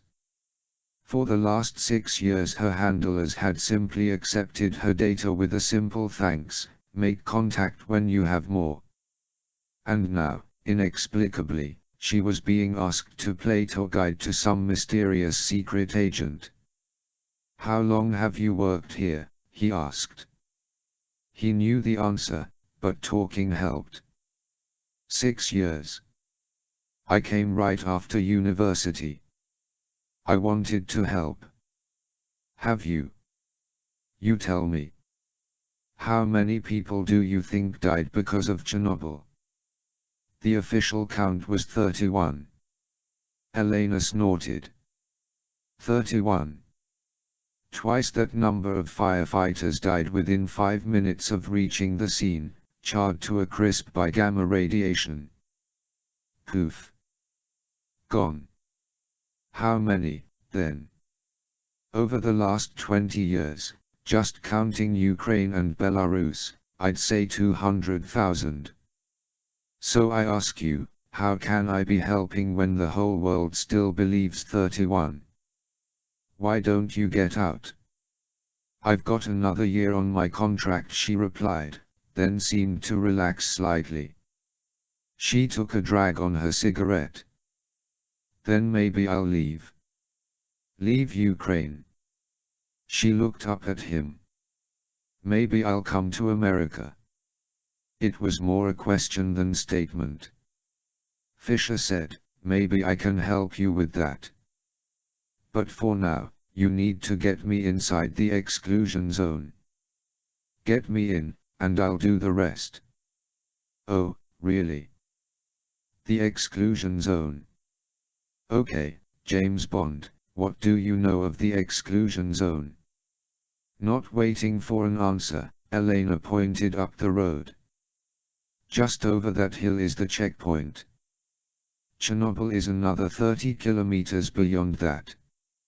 30 kilometers. That's 18 miles, Fisher said. 18 miles. Another 15 kilometers past that is Ghost Town. You mean Pripyat? Before the disaster, Pripyat had been an idyllic city of 50,000 where most of the Chernobyl workers and their families had lived. For the last 2 decades it had been deserted. Yes, Pripyat. That's what the disaster did. That's how bad it was. I'll take you there. You can feel the ghosts. They walk the streets. Elena laughed and muttered to herself, 31 people. Ha! You're pretty passionate about this. Were you always? Oh, no. Just like everyone else, I'd believed the official reports. Why would our government lie about something like that? They're here to protect us. I was naive. I came here and my eyes were opened. Yours will be, too, if you want to see, that is. I do. Good. She checked her watch. Get back in. We need to go. 31. Elena drove for another few minutes, then, as Fisher had asked, pulled over again. The checkpoint is 1 kilometer, she said. You remember where you're going? Fisher grabbed his rucksack from the back seat and got out. I remember. I'll meet you there in 15 minutes. 15 minutes. He shut the door, patted the car's roof, and she drove away. Her headlights disappeared into the mist. He shouldered the rucksack and walked down the embankment into the marsh. He pulled out the upsat, double-checked his map, then settled his Trident goggles into place, switched to NV, and started jogging. He and Elena would face 2 checkpoints. The first one, placed at the outer edge of the 30-kilometer exclusion zone, was manned by guards drawn from the Ukrainian army. Every soldier was required to spend 6 weeks guarding the zone. No car was allowed to enter the zone, lest it be contaminated. Outsiders were required to park their clean vehicles in the checkpoint parking lot, then walk through, where they were logged in and assigned a dirty vehicle from the motor pool. The inner ring, 11 kilometers from reactor number 4, was guarded by a second checkpoint, where visitors were again required to trade cars dirty for even dirtier and change clothes. Civilian clothes, which would be decontaminated, sealed in plastic bags, then returned to the first checkpoint to await the wearer's return, were exchanged for dark blue coveralls, plastic boots, gloves, and white surgical masks. According to PRIA, the use of the zone cars was not hazardous to humans, but their introduction to the world outside the zone might have unforeseen ecological consequences. 10 minutes after setting out, Fisher came to a line of scrub pines and stopped. A gust of wind whistled through the trees, causing the branches to creak. He pulled his collar up against the chill. Whether by chance or by choice Fisher didn't know, but at least at this entrance, the tree line represented the outer ring.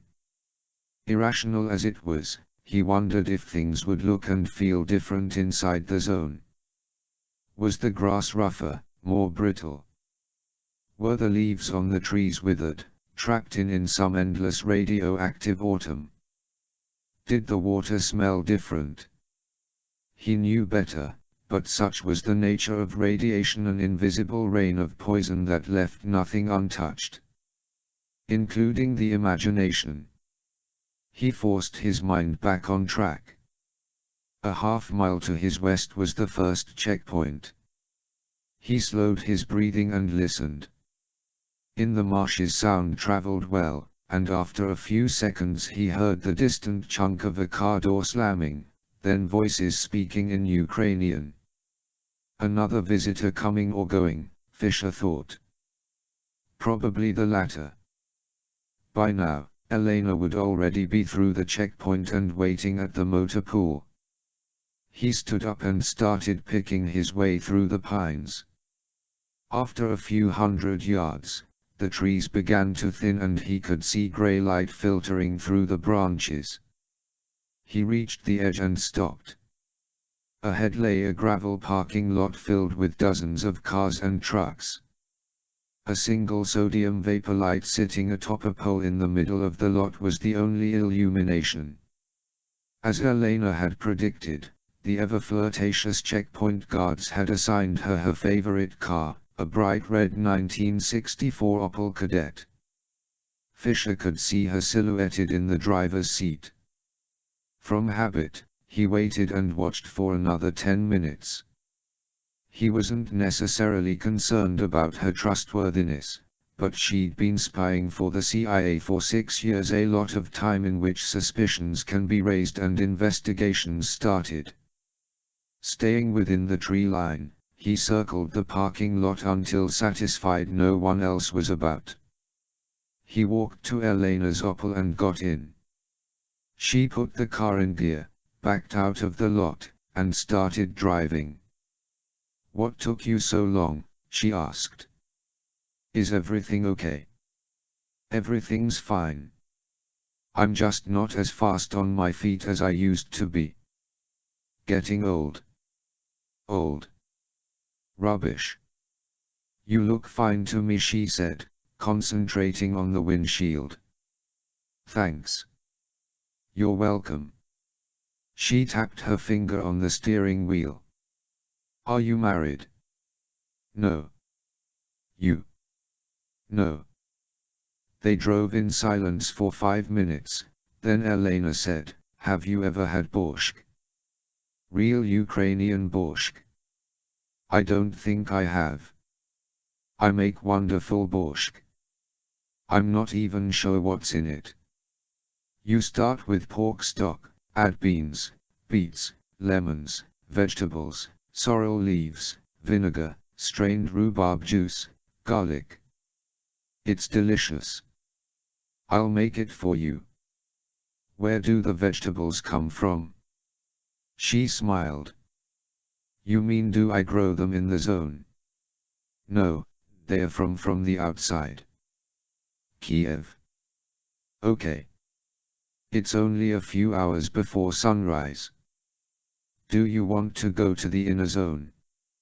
I assume you'd rather do your skulking at night.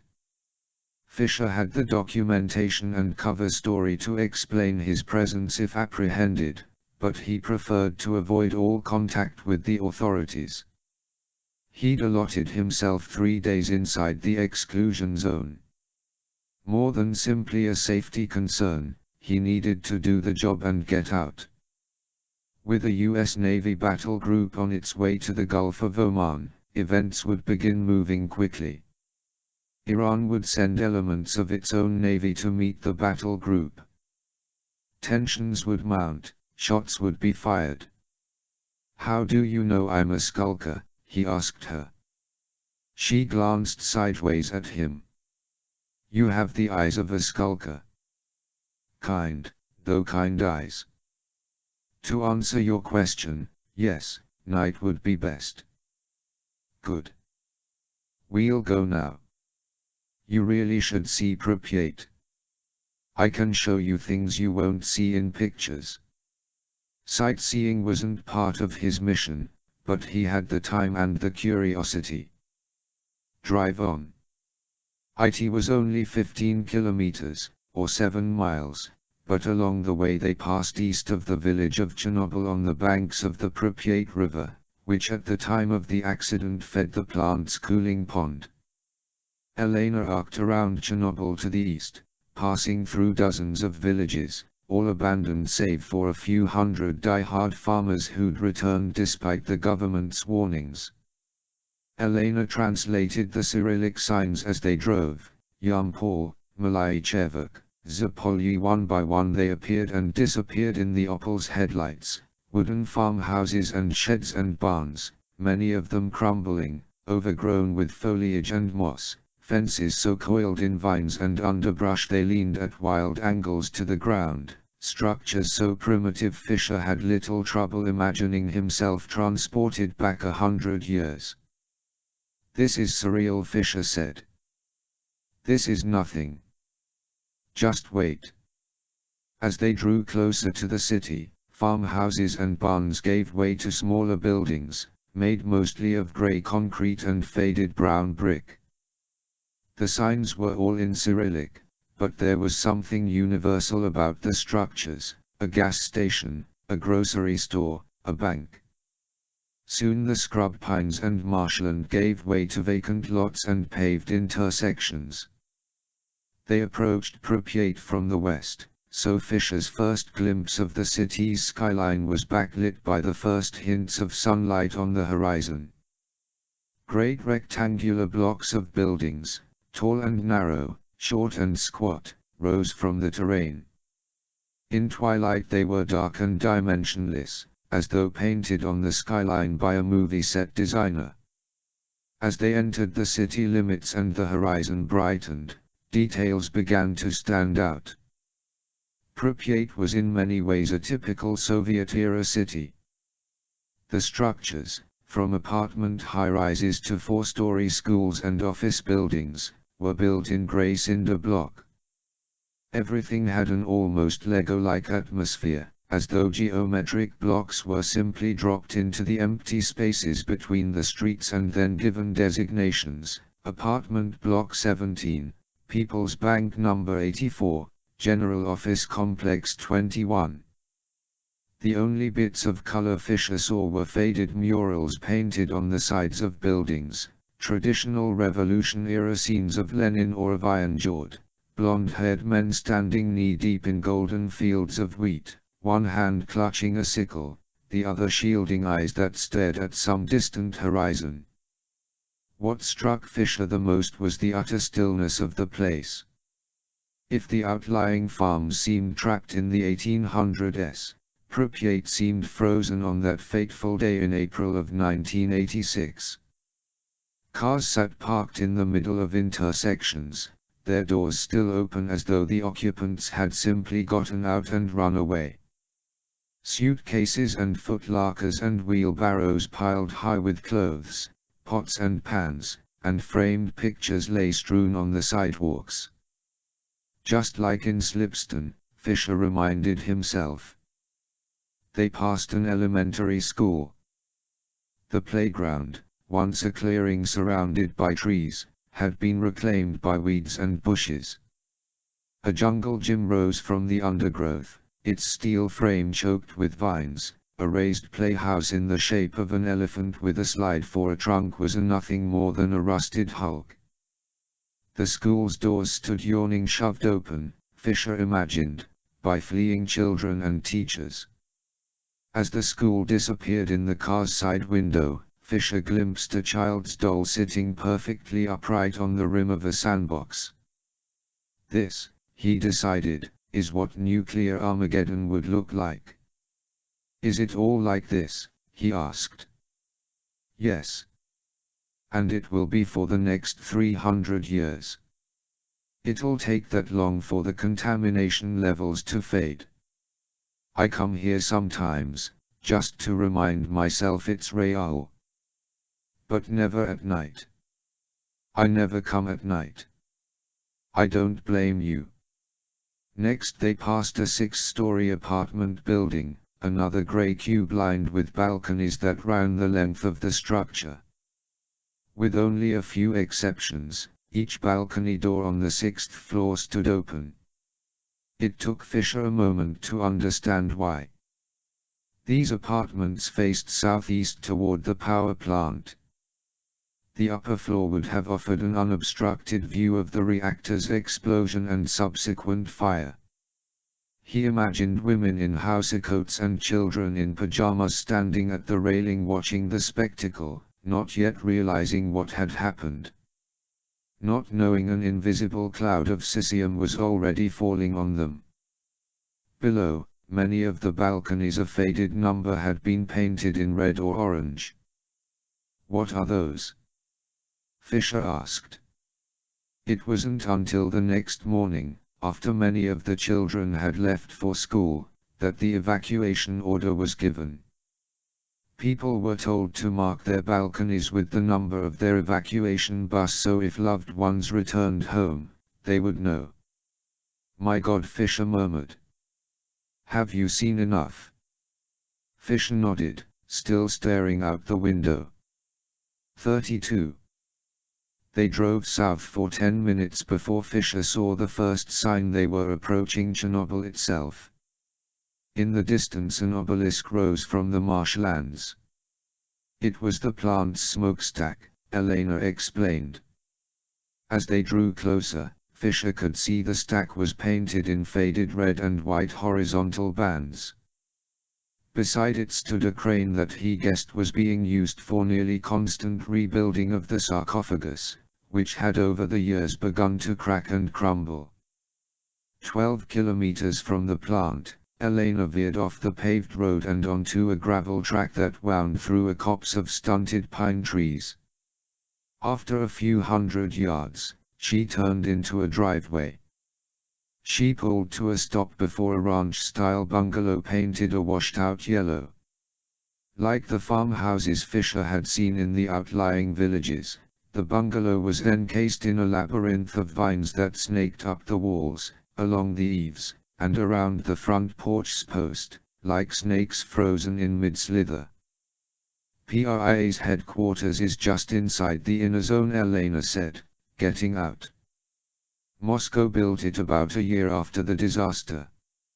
Of course, we all spend as little time there as possible. Who does this place belong to? Me, now. Back then, a local party boss from Kiev. When the plant was first built, Moscow ordered bigwigs to take dachas here, to prove the reactor was safe. Officially, all the PRIA scientists are supposed to live in a block of renovated apartments south of Pripyat.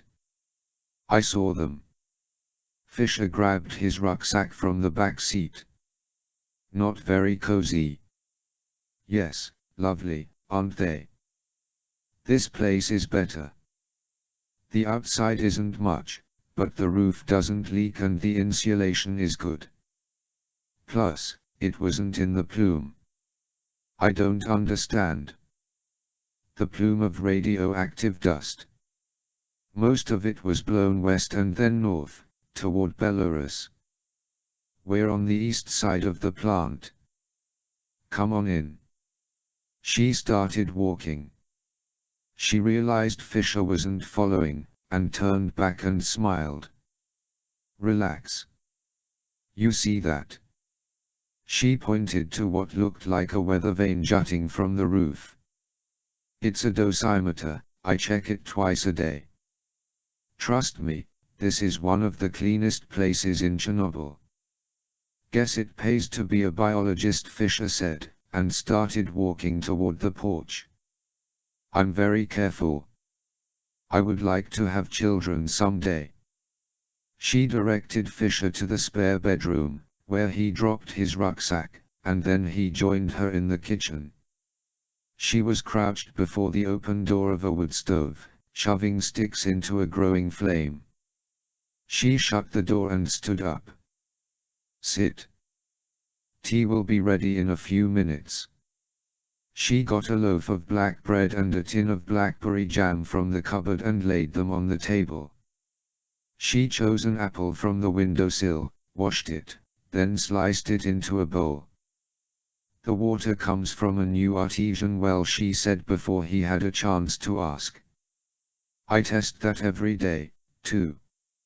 Fisher said, sorry. This takes some getting used to. Don't apologize. I was the same way when I first came here. I didn't want to touch anything. I even found myself holding my breath without realizing it. It's a natural reaction. They ate breakfast and then Fisher helped her clean up. I've got to go into work for a few hours, she said, wiping her hands on a towel. I'm running an experiment on a three-headed cattail. Fisher squinted at her, wondering if she were pulling his leg. I'm serious, she said.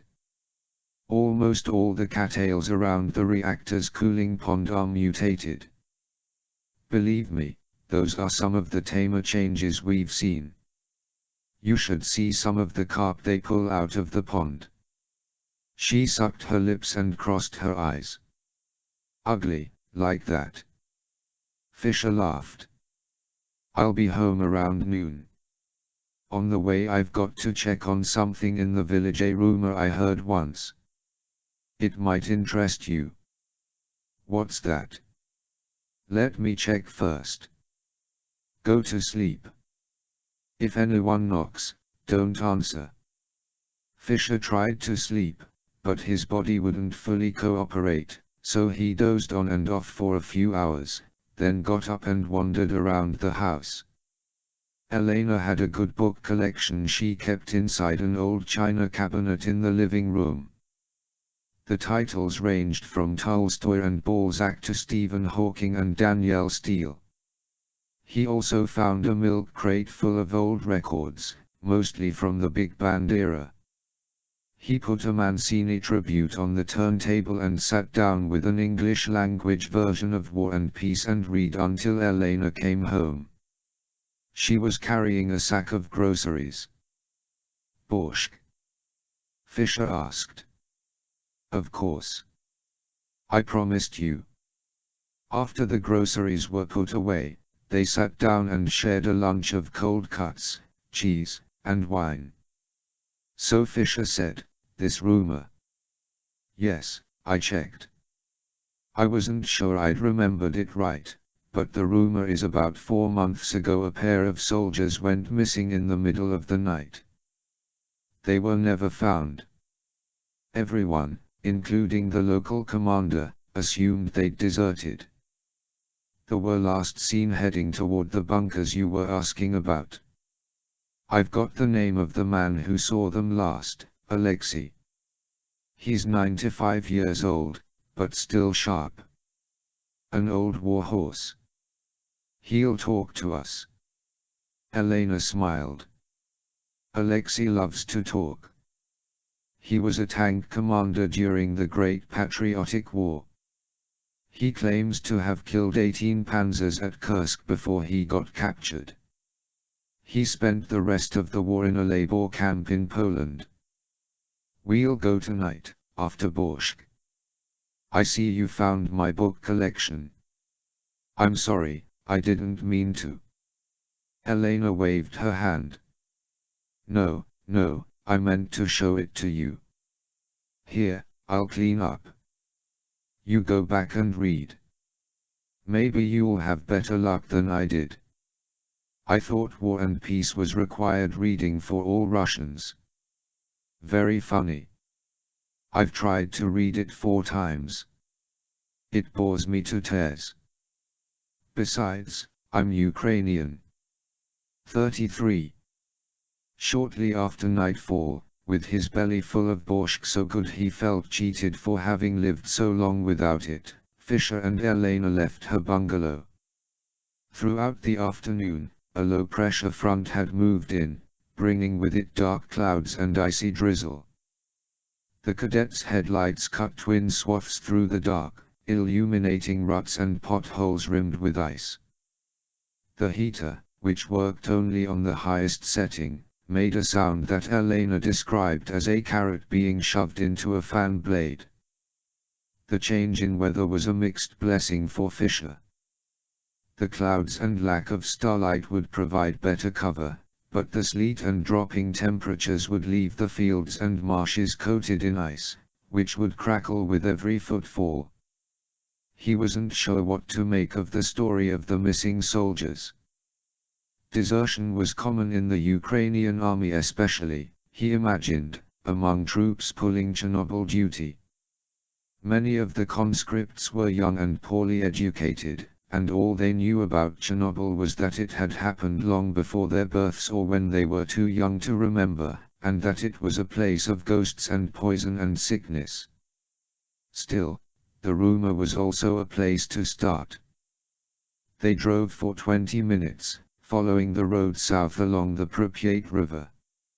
3 miles from the power plant, she turned off the main road and crossed a rickety bridge to the east side of the river. Set back in a stand of birch trees was a cabin. In the headlights Fisher could see the structure's walls were made of rough birch planks sealed with what looked like a mixture of mud and straw. The roof was piled high with sod. The cadet coasted to a stop and Elena doused the headlights. He lives here year-round? Fisher asked. She nodded. For the last 18 years. It's actually very warm in the winter, warmer than my place, even. I visit him once a week, bring him some borscht. Lucky man. What, you thought you were the only man I made borscht for? Men. Fisher started to open the door, but Elena stopped him. Let Alexei come out and see that it's me first. He's ornery with strangers and handy with a shotgun. And a tank, Fisher said. And that. The cabin's door opened and a lantern appeared on the porch. In its glow Fisher could see a gaunt face and bushy salt and pepper beard. Elena rolled down her window and called something in Ukrainian. Alexei grumbled something back and waved for them to come in. He promised not to shoot you, Elena said. I told him you brought borscht. Fisher hadn't brought borscht, but Elena had, and they sat in silence while Alexei ate all of it, then licked the bowl clean. The interior of the cabin wasn't what Fisher expected. Except for the mud-filled gaps between the planks, the walls were painted a butter yellow. Off the kitchen there were 2 bedrooms and a living room with a large open hearth fireplace. As were most World War II Soviet tankers, Alexei was short and sinewy, the kind of muscle that comes from hard labor. His hands were so calloused they looked like leather. Alexei set the bowl aside and grabbed a bottle of vodka from the shelf and poured 3 shots. They all drank. Alexei and Elena talked for a few minutes before she turned to Fisher. "He'll talk to you. I told him you weren't with the government, he doesn't like the government, and that you're writing a book about Chernobyl since the accident. Have him tell us the story of that night, the night the soldiers disappeared." Elena translated Fisher's words, then listened as Alexei began talking. She translated. "He says it was past midnight and he was fishing in the cooling pond beside the plant. He saw an army truck appear on the road on the other side of the pond and then circle around to the mounds, the bunker area, but before it got there, the headlights went out and the engine went quiet. A few minutes later another truck appeared, this one from the opposite direction, and parked facing the army truck. The men who got out of the second truck weren't in uniform, so he got curious. He snuck through the reeds until he could see better. There were the 2 soldiers from the army truck and 4 civilian men from the second truck. They talked for a few minutes, then the 4 civilians disappeared behind the truck and then reappeared wearing cosmonaut gear. "A biohazard suit," Fisher said. "Yes, I think so." Alexei kept talking. 2 of the men were each carrying a big shiny footlocker. They all walked behind one of the mounds. The soldiers stayed behind, leaning against their truck, smoking. About 20 minutes passed, and then the 4 men reappeared from behind the mound carrying the boxes, 2 of them to each box. They loaded the boxes into the back of the second truck, then stripped off their suits and joined the soldiers at their truck. They talked for a few minutes, and then one of the civilians opened the door to the truck, took out a suitcase, and walked back. He handed the briefcase to one of the soldiers. "And that's when it happened." "What?" Fisher asked. She held up her hand to silence him, then leaned closer to Alexei and put her hand on his forearm. They spoke for a while, then she leaned back and frowned. She turned to Fisher. "He says after the civilian handed over the briefcase, his 3 partners drew pistols and started shooting. The first soldier went down, but the second was faster. As he fell, he got off 2 rounds from his rifle, killing one of the civilians.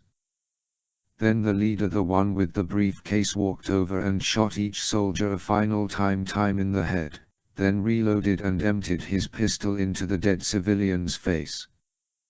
The 3 of them dragged the bodies behind the mounds, then climbed into the truck and drove away.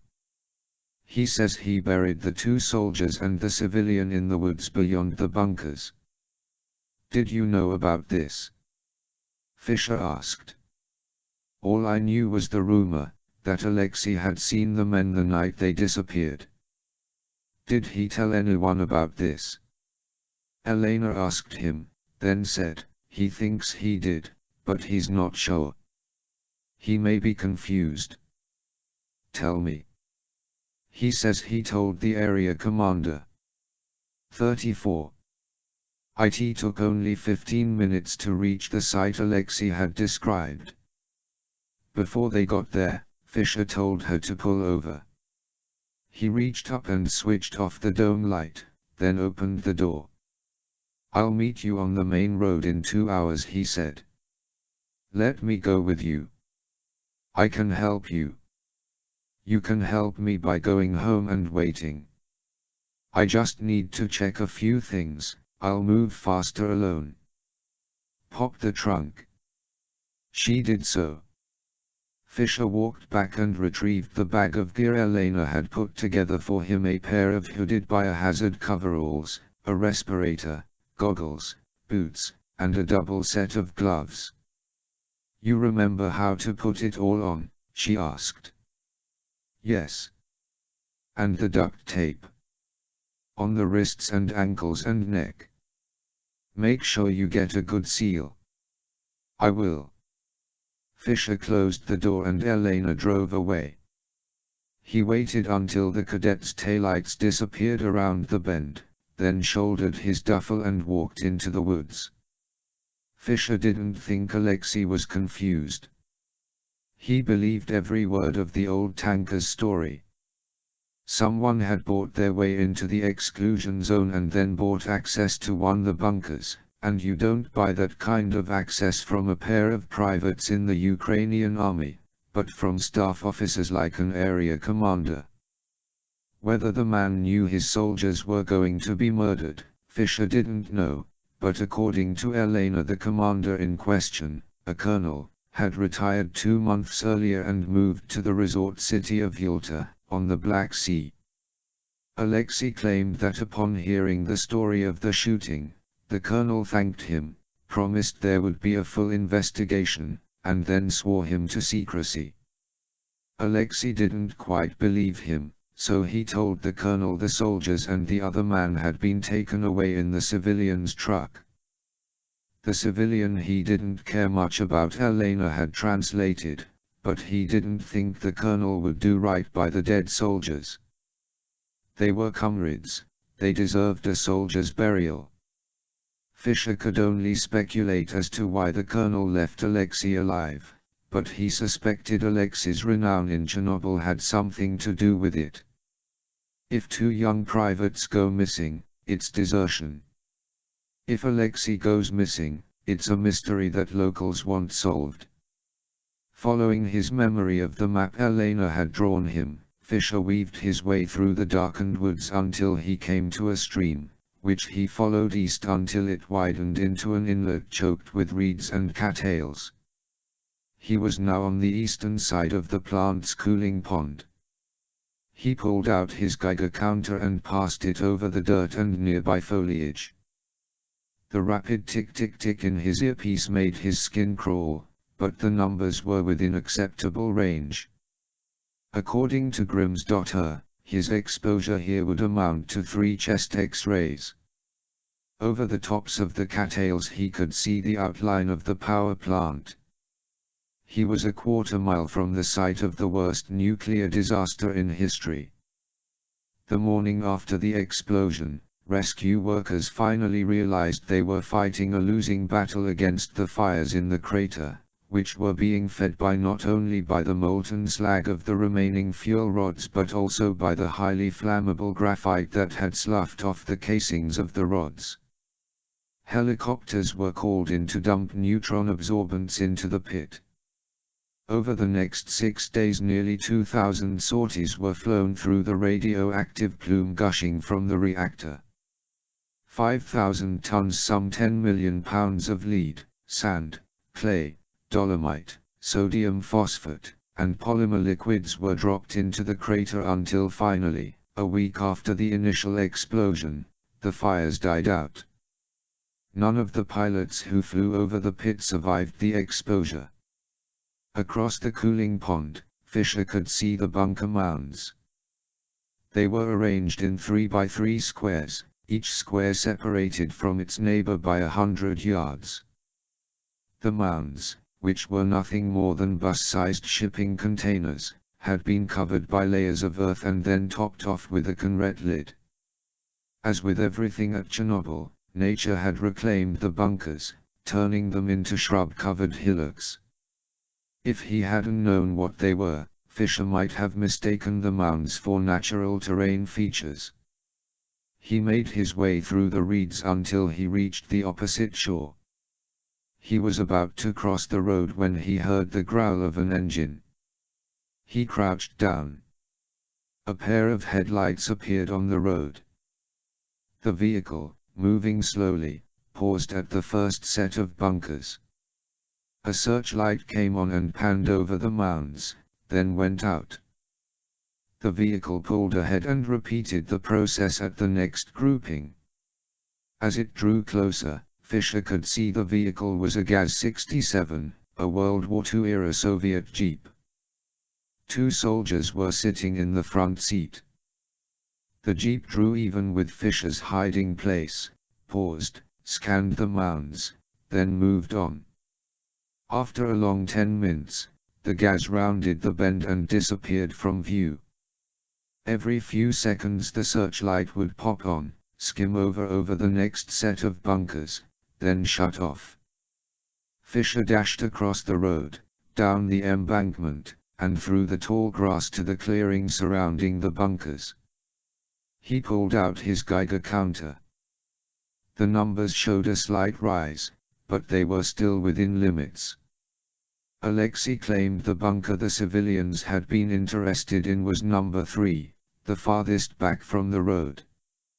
He ran between the first 2 mounds, then veered right and stopped at the base of number 3. He scanned again with the Geiger scan, still okay.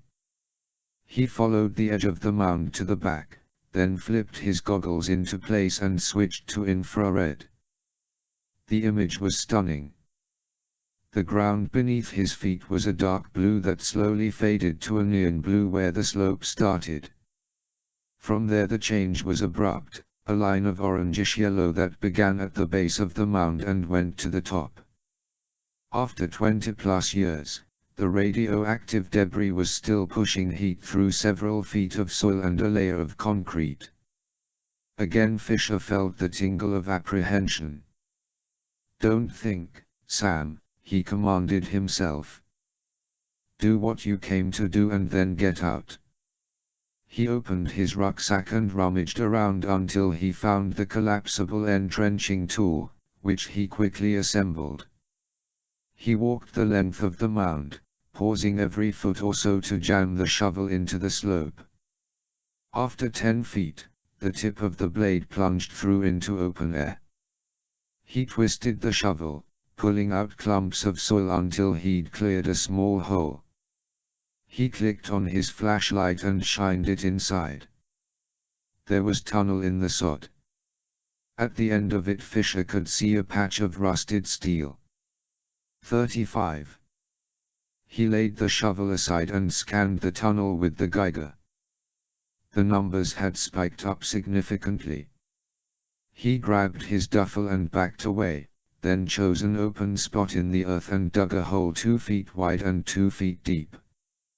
Next he donned the biohazard gear, starting with the coveralls and ending with the respirator and goggles.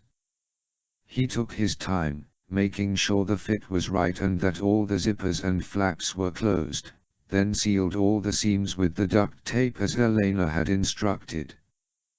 Despite the protective gear, she had been adamant about his time inside the container, no more than 4 minutes. "Don't touch anything you don't have to touch. Don't bump or brush up against anything. Walk slowly, very slowly, like you're moving through water." Fisher clicked on his headlamp and returned to the mound. He began widening the tunnel. The task was easy.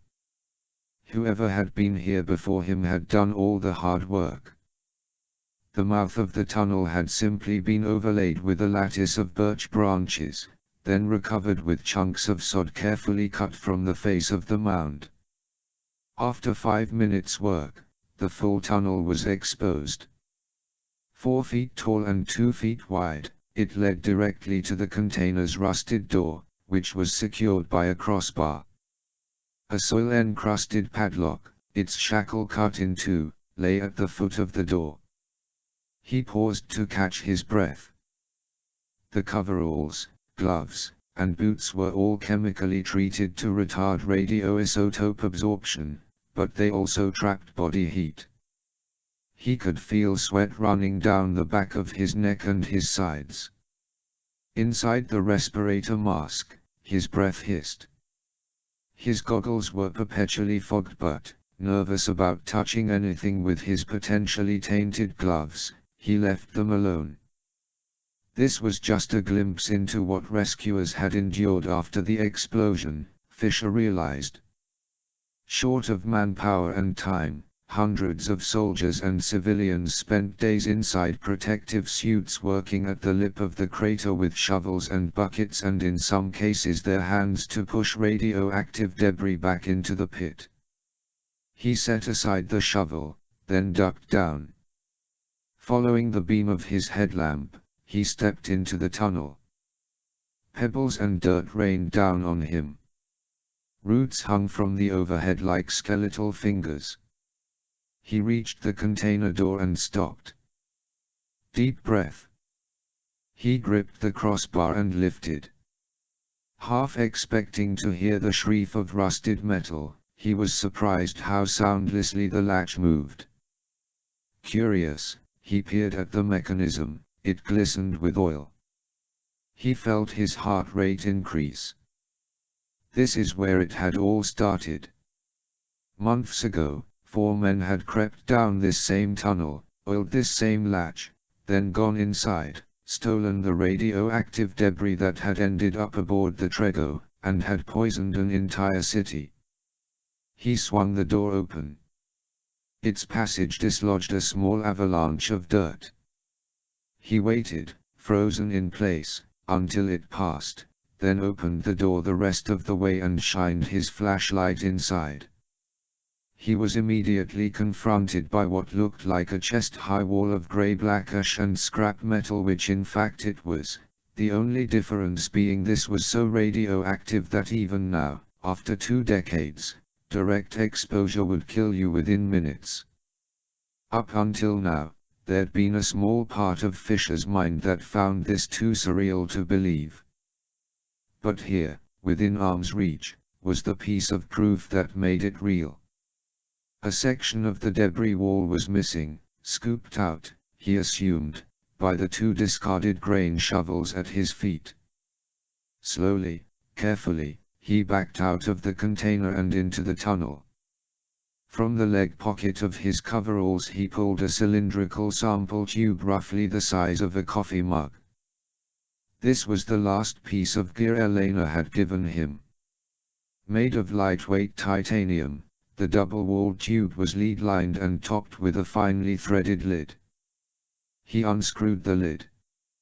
Inside was a second, identical tube, this one the size of his thumb and secured in place by 3 spring-loaded prongs. He pulled this tube free and unscrewed the lid. Inside was a 1/4 teaspoon titanium scoop. With the scoop in one hand and the tube in the other, Fisher went back inside the container. He was halfway to a kneeling position when he caught himself. Don't bump or brush up against anything. He spread his legs wide for balance, then lowered himself into a crouch. He gently eased the tip of the scoop into a mound of debris at his feet. In the glow of his headlamp he saw a puff of ash surround his scoop. He went still and waited for the ash to settle, then pulled the scoop free and dumped its contents into the tube. He repeated the process 5 more times until the tube was filled with ash, then laid the scoop aside. He backed out of the container and into the tunnel, where he slid the smaller tube back into its mother, then screwed both lids back on. He hadn't realized he'd been holding his breath. He let it out. He closed the container door and secured the crossbar. Per Elena's adamant instructions, he took off his outer gloves and laid them aside, then picked up the tube and walked to the mouth of the tunnel and set the tube outside. He walked back inside, removed his boots, and laid them beside the gloves, then stepped out of the tunnel. The cool, night air enveloped him. He had to resist the impulse to tear off his gear. Slow down, Sam. Almost there. A few more steps and he was done. He walked to the hole he'd dug, and slowly removed his protective gear and placed each piece inside, followed by his inner layer of clothing, a thin cotton union suit Elena had given him. Now nude, he pulled a gallon jug of water from his rucksack and rinsed himself off, from the top of his head to the soles of his feet, then used the last few ounces to wash off the exterior of the sample tube. He wiped the excess water from his skin and hair, then donned his own clothes and sat down to catch his breath. He was drenched in sweat and his legs felt rubbery. From the other side of the mound he heard the growl of the gas's engine. He snatched up his rucksack and hurried behind the mound and dropped flat. Seconds later, the searchlight skimmed over the ground and up the side of the mound, just missing the tunnel opening. The searchlight blinked out. The gas's engine faded down the road. After covering the hole and collapsing the tunnel entrance, he shouldered his rucksack, then pulled out the upsat. Alex's map to the graves had been detailed enough for Fisher to find corresponding landmarks on the upsat's map, so now he got his bearings and slipped into the woods, heading northeast. Alex had buried the soldiers together, under a spruce tree with a small cross made of twigs. The civilian he'd simply dumped in a shallow grave deeper in the forest. After 15 minutes of walking, Fisher matched up the landmarks on the upsat and found the spot. He had a final hunch that needed satisfaction. Using the entrenching tool, he scraped around until he found the perimeter of the grave, then shoveled along the edges until the tip of the shovel touched something solid. He shoved his hand into the soil until his hand closed around the object. With a start, he realized it was a wrist. The flesh was the consistency of rotten pumpkin.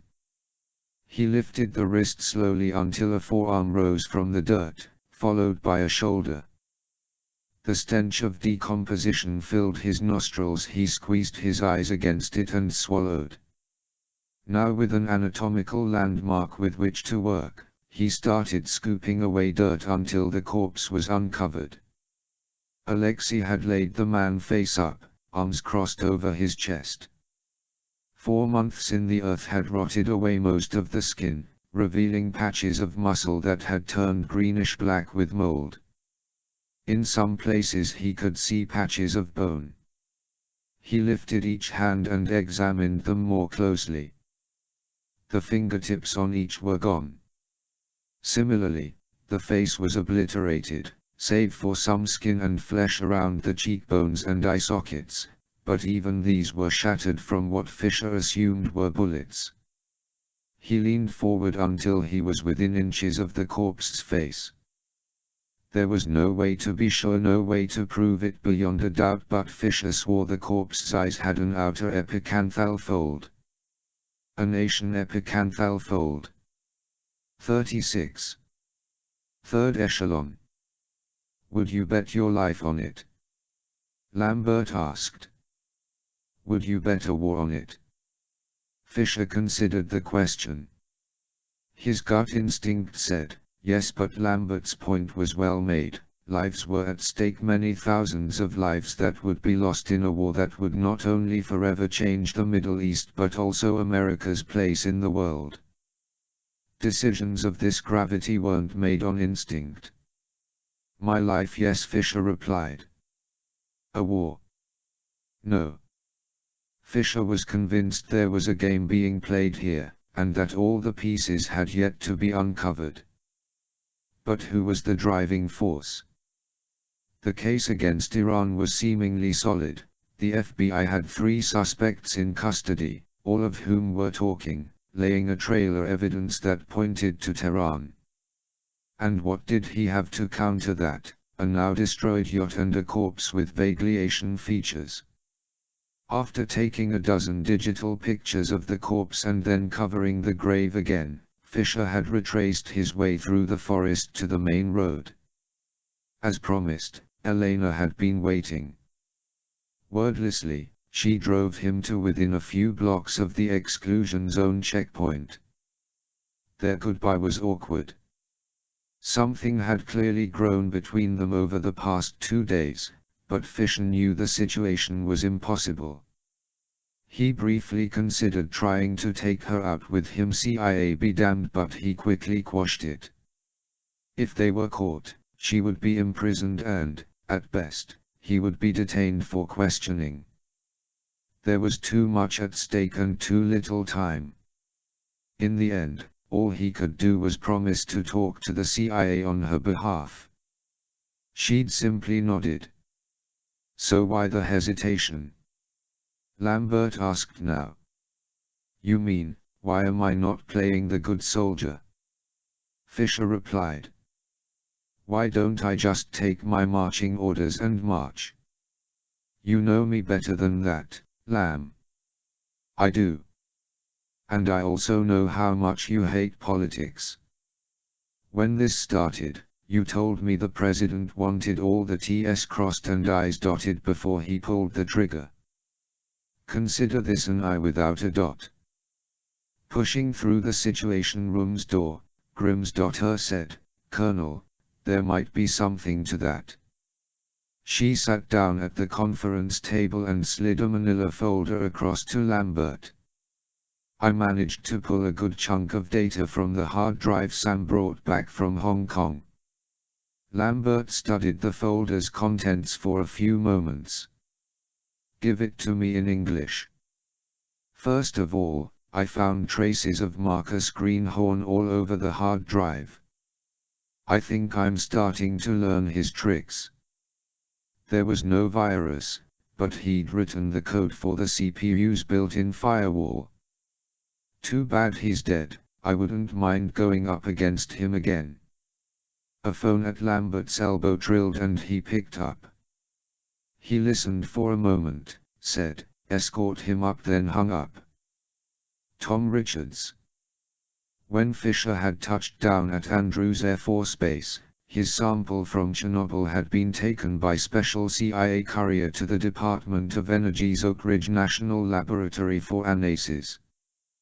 Before he gets here, Fisher said, I need a favor. He explained Elena's situation. She's burnt out, Colonel. Sooner or later she's going to get caught. Lambert nodded thoughtfully, but Fisher could see the doubt in his eyes. While of value, the information Elena had been feeding the CIA wasn't earth-shattering, and in terms of lives and resources, it probably wasn't worth the risk of extracting her. I'll look into it, Sam, but you know what they're likely to say. Pull some strings. A chime sounded at the Situation Room's door. Lambert pushed a button on the table. With a buzz, the cipher lock disengaged. Tom Richards walked in and sat down. I'm short on time, so I'll get to it. The sample you brought back from Chernobyl is a perfect match with what we found aboard the Trego and at Slipston. No question. Where does that leave us? Lambert asked. The president is scheduled to speak to the nation tonight. An hour before that, he'll be meeting with the ambassadors for the Russian Federation and Ukraine. The message will be simple. Either by negligence or complicity, Moscow and Kiev are each equally responsible for failing to properly secure the material used in the attacks. Richards's words were clearly based on the talking points the public would hear again and again in the coming weeks from senators, representatives, and White House and Pentagon officials. This shot across Russia's and Ukraine's bow was as much an accusation as it was a warning. Don't interfere in what's coming. The question was it too late to stop the machine before shots were fired? Those are pretty broad strokes, Tom Lambert said. The evidence supports it. The material came from Chernobyl, probably sold by that now retired Army area commander, and it ended aboard a ship set on a collision course with our shores and in the water supply of one of our towns. At last count, Over 4,000 people are dead in Slipston. Someone's going to answer for that. You still haven't answered my original question, Lambert said. Where does all this leave us? Until I hear otherwise, I'm going to assume the President's order still stands. We're still on mission. Richards shrugged. That's above my pay grade, Colonel. I serve at the President's pleasure. As do we all. Now spare me party line, Tom. What's the feeling at Langley? Richards closed his briefing folder and leaned back. The case is solid.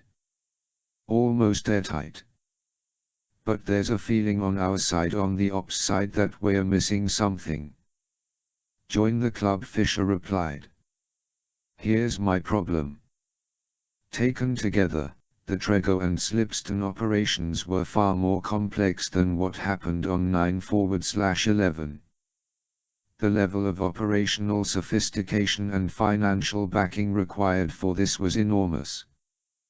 To me, that usually means state-sponsored. But I can't shake the feeling we caught these guys a little too easily. Maybe not the guy aboard the Trego, but the Slipston suspects for sure. They were sloppy. Slow.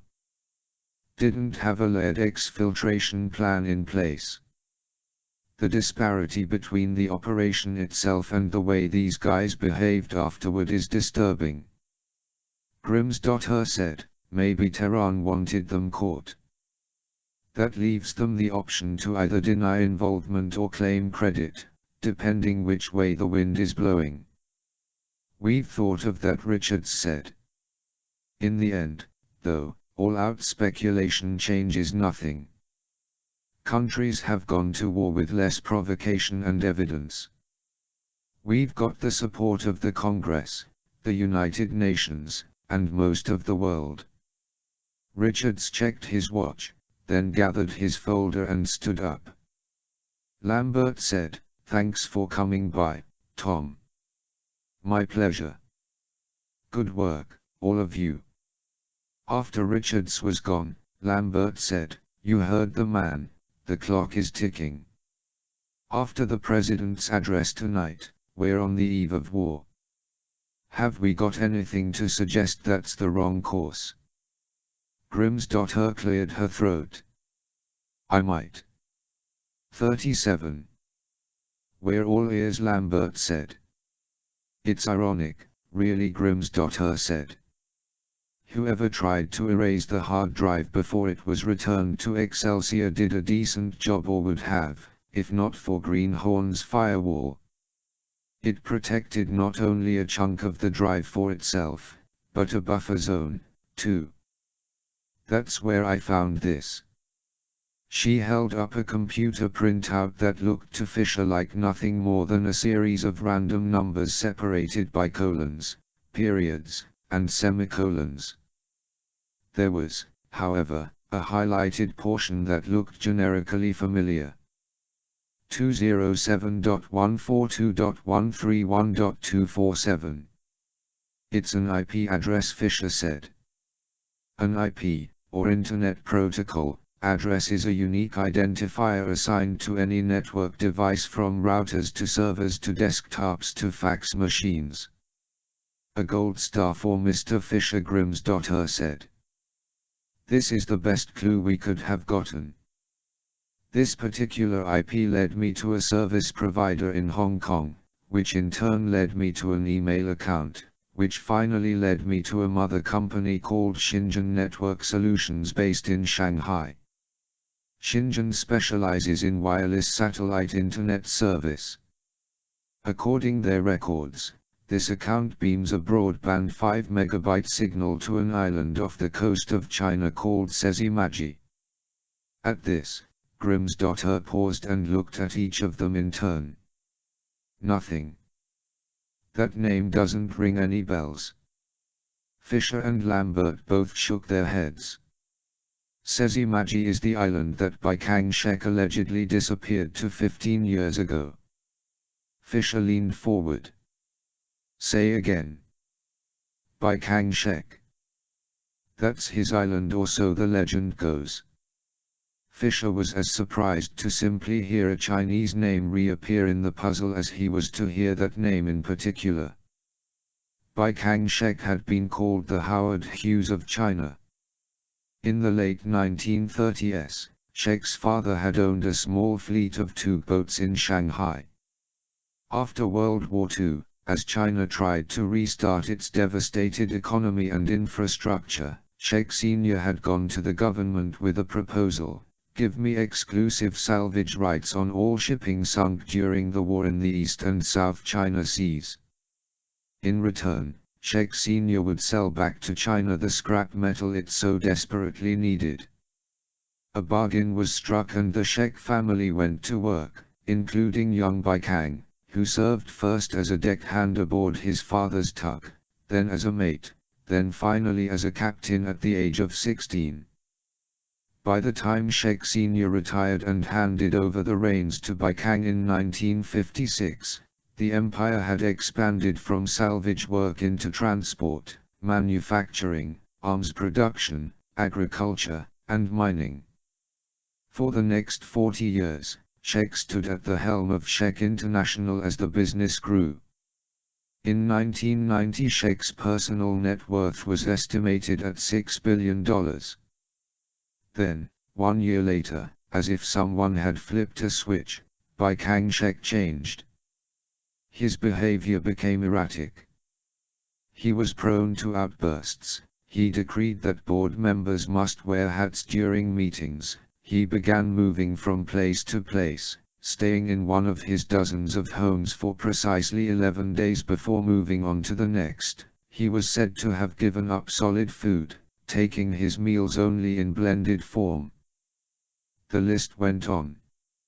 Several times the board tried to wrest control of the business from him, but despite his growing eccentricities, he remained formidable and able. Though his personal behavior grew more bizarre by the day, his mind for business never faltered as Shek International continued to show record profits. And then suddenly in 1991, Shek called a rare press conference. Dressed in a long-tailed tuxedo and carrying a cane, Shek announced to the world that he was retiring to pursue spiritual endeavors and that he had sold his stake in Shek International to the board for what amounted to $16. Then he clumsily turned his cane into a bouquet of flowers, bowed to the assemblage, and left. The last time he was seen or photographed was as he climbed into his limousine and was driven away. For the past 15 years the rumors and tales of conspiracies surrounding Bai Kang Shek had grown to mythic proportions, but through them all was a common thread: he was still alive, sequestered from the world in some private sanctuary. "Don't get me wrong," Fisher said. "I'm glad we've finally got something that supports my hunch. But the idea that our best suspect is someone who used to wear gold sequined swim goggles in public makes me a little nervous." Ditto, Lambert said. Grimms.her spread her hands. "All I can give you are the facts. The engines aboard the Trego were purchased by Songwoo International, which has an account with Shenzhen Network Solutions, and that same account is paying for satellite internet access for the island of Sezimaji in the East China Sea. Which in turn may or may not be home to a recluse, who may or may not be insane, and who may or may not be alive," Fisher said. "That's about the size of it," Grimms.her said. "Except one last detail." She clicked the remote at a nearby flat screen.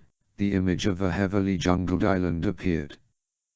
"According to reliable reports, Sezimaji has a security system worthy of a military base: patrol boats, sensors, armed guards, and fences. Whether that's Bai Kang Shek out there or not, I don't know, but somebody's pretty serious about their privacy." Fisher stared at the image for a few seconds, then said, "Sounds like an invitation to me." 38. Pavlo helicopter, East China Sea. 3 hours and 1 mid-air refueling after leaving Kadena Air Force Base in Okinawa, the Pavlos pilot slowed the craft to a hover. The vibration that had been jarring Fisher's butt and back for the last 600 miles diminished to a tremor. The pilot's voice came over Fisher's subdermal. "Sir, we're at the rendezvous point. Radio contact." "None. We'll wait them out. You know how squids are, probably got lost." "Play nice, Major." Fisher checked his watch. They were on time, the submarine was late. "How's your fuel?" "We're good. Thanks to whatever mojo you're carrying, we've got a Comet all to ourselves." Comet was short for Vomit Comet, the nickname for the KC-135 Stratotanker, which did double duty as an in-flight refueling aircraft and a zero-G simulator for astronauts, the latter achieved through rapid climbs and sudden dives that left the occupants weightless and often violently nauseous. Currently, a Stratotanker from Kadena was orbiting above them at 35,000 feet, waiting to top off the helo should it become necessary. Seated across from him on the bench were the Pavlos' two gunners /specialists. As they had been for the last hour, they were engrossed in a game of gin. Accustomed to ferrying dangerous men into dangerous areas, Pavlo crew members took everything in stride and didn't ask questions. Aside from a nod as Fisher had climbed aboard, neither man had paid him any attention. The MH-53J Pavlo was a special operator's dream. Designed to covertly insert soldiers into denied areas, and then extract them out again, it was fast, quiet, and equipped with an avionics package that left nothing to chance: FLIR, forward-looking infrared radar, inertial global positioning system, GPS, terrain following and terrain avoidance radar. Fisher glanced out the window. The helo's navigation strobes were turned off, but thanks to a full moon he could see the ocean 20 feet below, its surface chopped into mist by the rotor wash. This was another Pavlo specialty, the hover coupler, which, in conjunction with the GPS, could keep the helo fixed precisely over a spot on the Earth, give or take 6 inches. 10 minutes later, the pilot was back in Fisher's subdermal. "We've got company, sir. Marlin is on station, ready for pickup." "Roger," Fisher said. "Tell them 5 minutes." "What's your pleasure?" 10 feet will do. Don't wait around." "You're sure?" "Yep, go home. Thanks for the ride." He caught the attention of the two specialists, then pointed to himself and jerked a thumb downward. They went into action. The cabin lights were switched to red and life vests were donned. The first crewman motioned for Fisher to stand up and turn around for gear inspection, then patted him once on the shoulder. The second crewman slid open the cabin door. Legs braced at the threshold, one arm braced across the door, he motioned Fisher forward. Fisher felt the hump of the Pavlo's rotors in his belly. Cold mist blew through the door and he tasted salt on his lips. At the door, the crewman cupped his subdermal against his ear, then said something into the microphone. He flashed 5 fingers at Fisher once, then again, then laid his palm flat, steady hover at 10 feet. Fisher nodded. The second crewman pulled a chemistry light from his vest, broke it open, and shook it until started glowing green, then tossed it out the door. It hit the water and started bobbing in the chop. In the darkness, the glow would give Fisher a reference point for his jump. The crewman at the door stood aside and gave Fisher an after-you flourish. Body vertical, arms crossed over his chest, he plunged into the dark water. The thumping of the Pavlov's rotors became muffled, and for a brief second Fisher allowed himself to enjoy the quiet before finning to the surface. He raised a thumb above his head. The red rectangle of light that was the Pavlov's side door went dark as the crewman closed it. The helo lifted up, banked left, and skimmed away into the darkness. Somewhere to his right, Fisher heard a rush of bubbles followed by a hissing whoosh. 30 seconds later, a dot of light appeared in the darkness. It blinked once, then twice more. Fisher swam toward it. The Los Angeles-class submarine USS Houston, SSN 713, call sign Marlin, was sitting low in the water, deck partially awash, its sail looming out of the darkness like a 2-story tall building. A seaman was crouched on the deck at the head of a rope ladder. Fisher climbed up. If the crewman was fazed by picking up a lone man in the middle of the East China Sea, he showed no sign of it. "Captain's compliments, sir. If you'll follow me." He led Fisher aft along the sub's deck, past the sail, to an open escape trunk. At the bottom of the ladder, another crewman was waiting with a towel and a set of blue coveralls emblazoned with the Houston's Semper Vigilance crest on the breast pocket. Once Fisher was dried off and changed, he was led past the radio room and into the control center. The Houston's captain, in a blue baseball cap with gold oak leaves on the brim, was standing at the chart table. Fisher was momentarily taken aback. This was an old friend. "Welcome aboard, stranger," Captain Max Collins said, walking over. Fisher shook the extended hand and smiled. "Permission to come aboard?" "Granted." "Good to see you, Maximum. Been a while."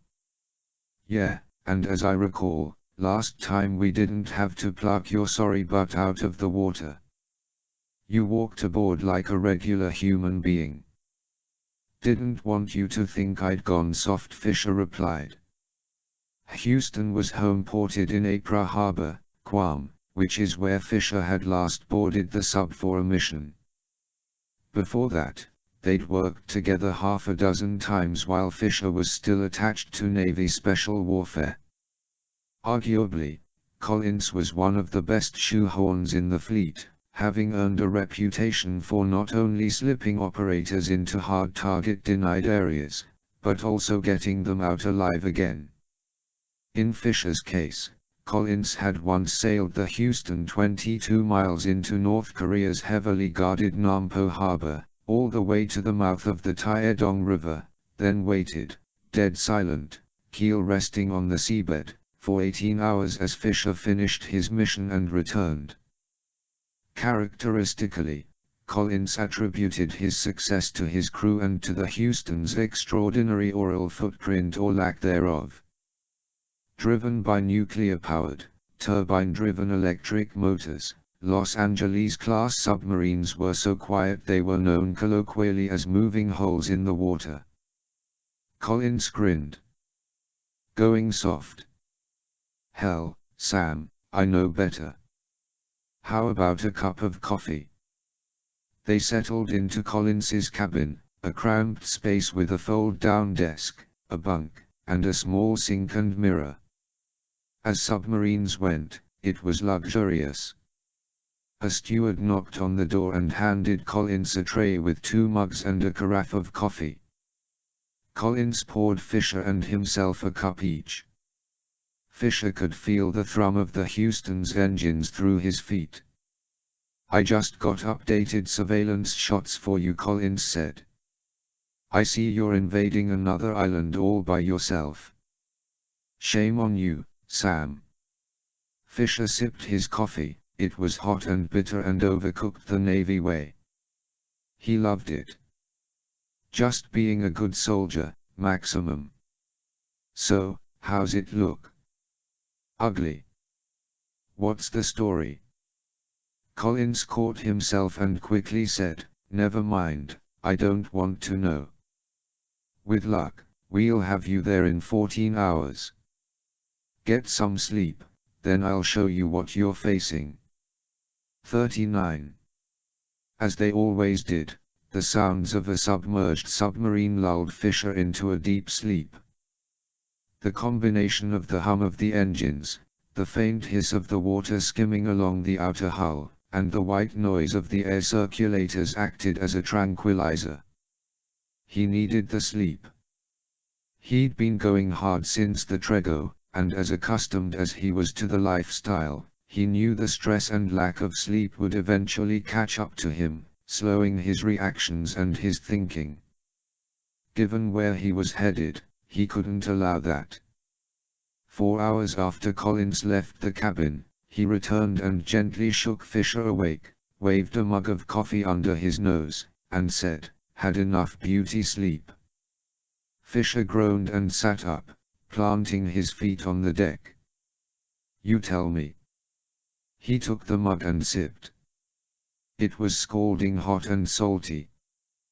Collins said, "Briefing in the wardroom in 10 minutes. Fisher was there in 5. Like the rest of the sub, the officers' wardroom was a cramped affair, 3 sets of vinyl bench seats, tables bolted to the deck, and a small kitchenette in a side alcove. Pictures of the Houston, from her keel laying to the current crew photo, lined the walls. Waiting with Collins was his executive officer, Marty Smith. Fisher had never met Smith, but knew of his reputation. Halfway through his career, Smith had had a change of heart, leaving behind naval intelligence for a fleet posting, where he'd worked his way up the ladder of submariner billets supply and admin, weapons, sonar, engineering, to finally XO. In another 5 years he'd have his own boat to drive. Fisher sat down and Collins made the introductions. "I asked Marty to sit in because of his intel background. He'll have some insights on the material we've got for you." Collins opened the briefing folder and spread a series of 10 8x10 photos across the table. Each showed Sheik's Island, Sesimaji, from different altitudes, angles, resolutions, and formats, including infrared, M, and night vision, all taken either by satellite or P3 Orion flights while Sam had been en route to Kadena. A little background first, Smith began.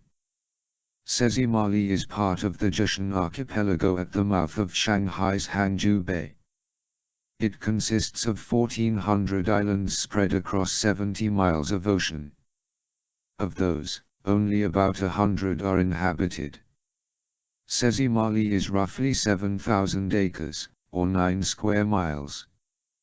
Terrain? Fisher asked. A good-sized cove and natural harbor on the north side of the island. On the south, east, and west sides, the place is a fortress, 50-foot cliffs and narrow beaches.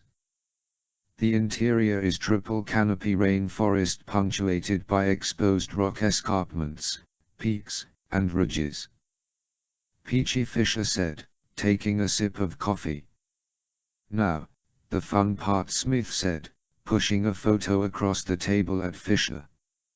It was from AP3, Fisher could see, but it was color enhanced.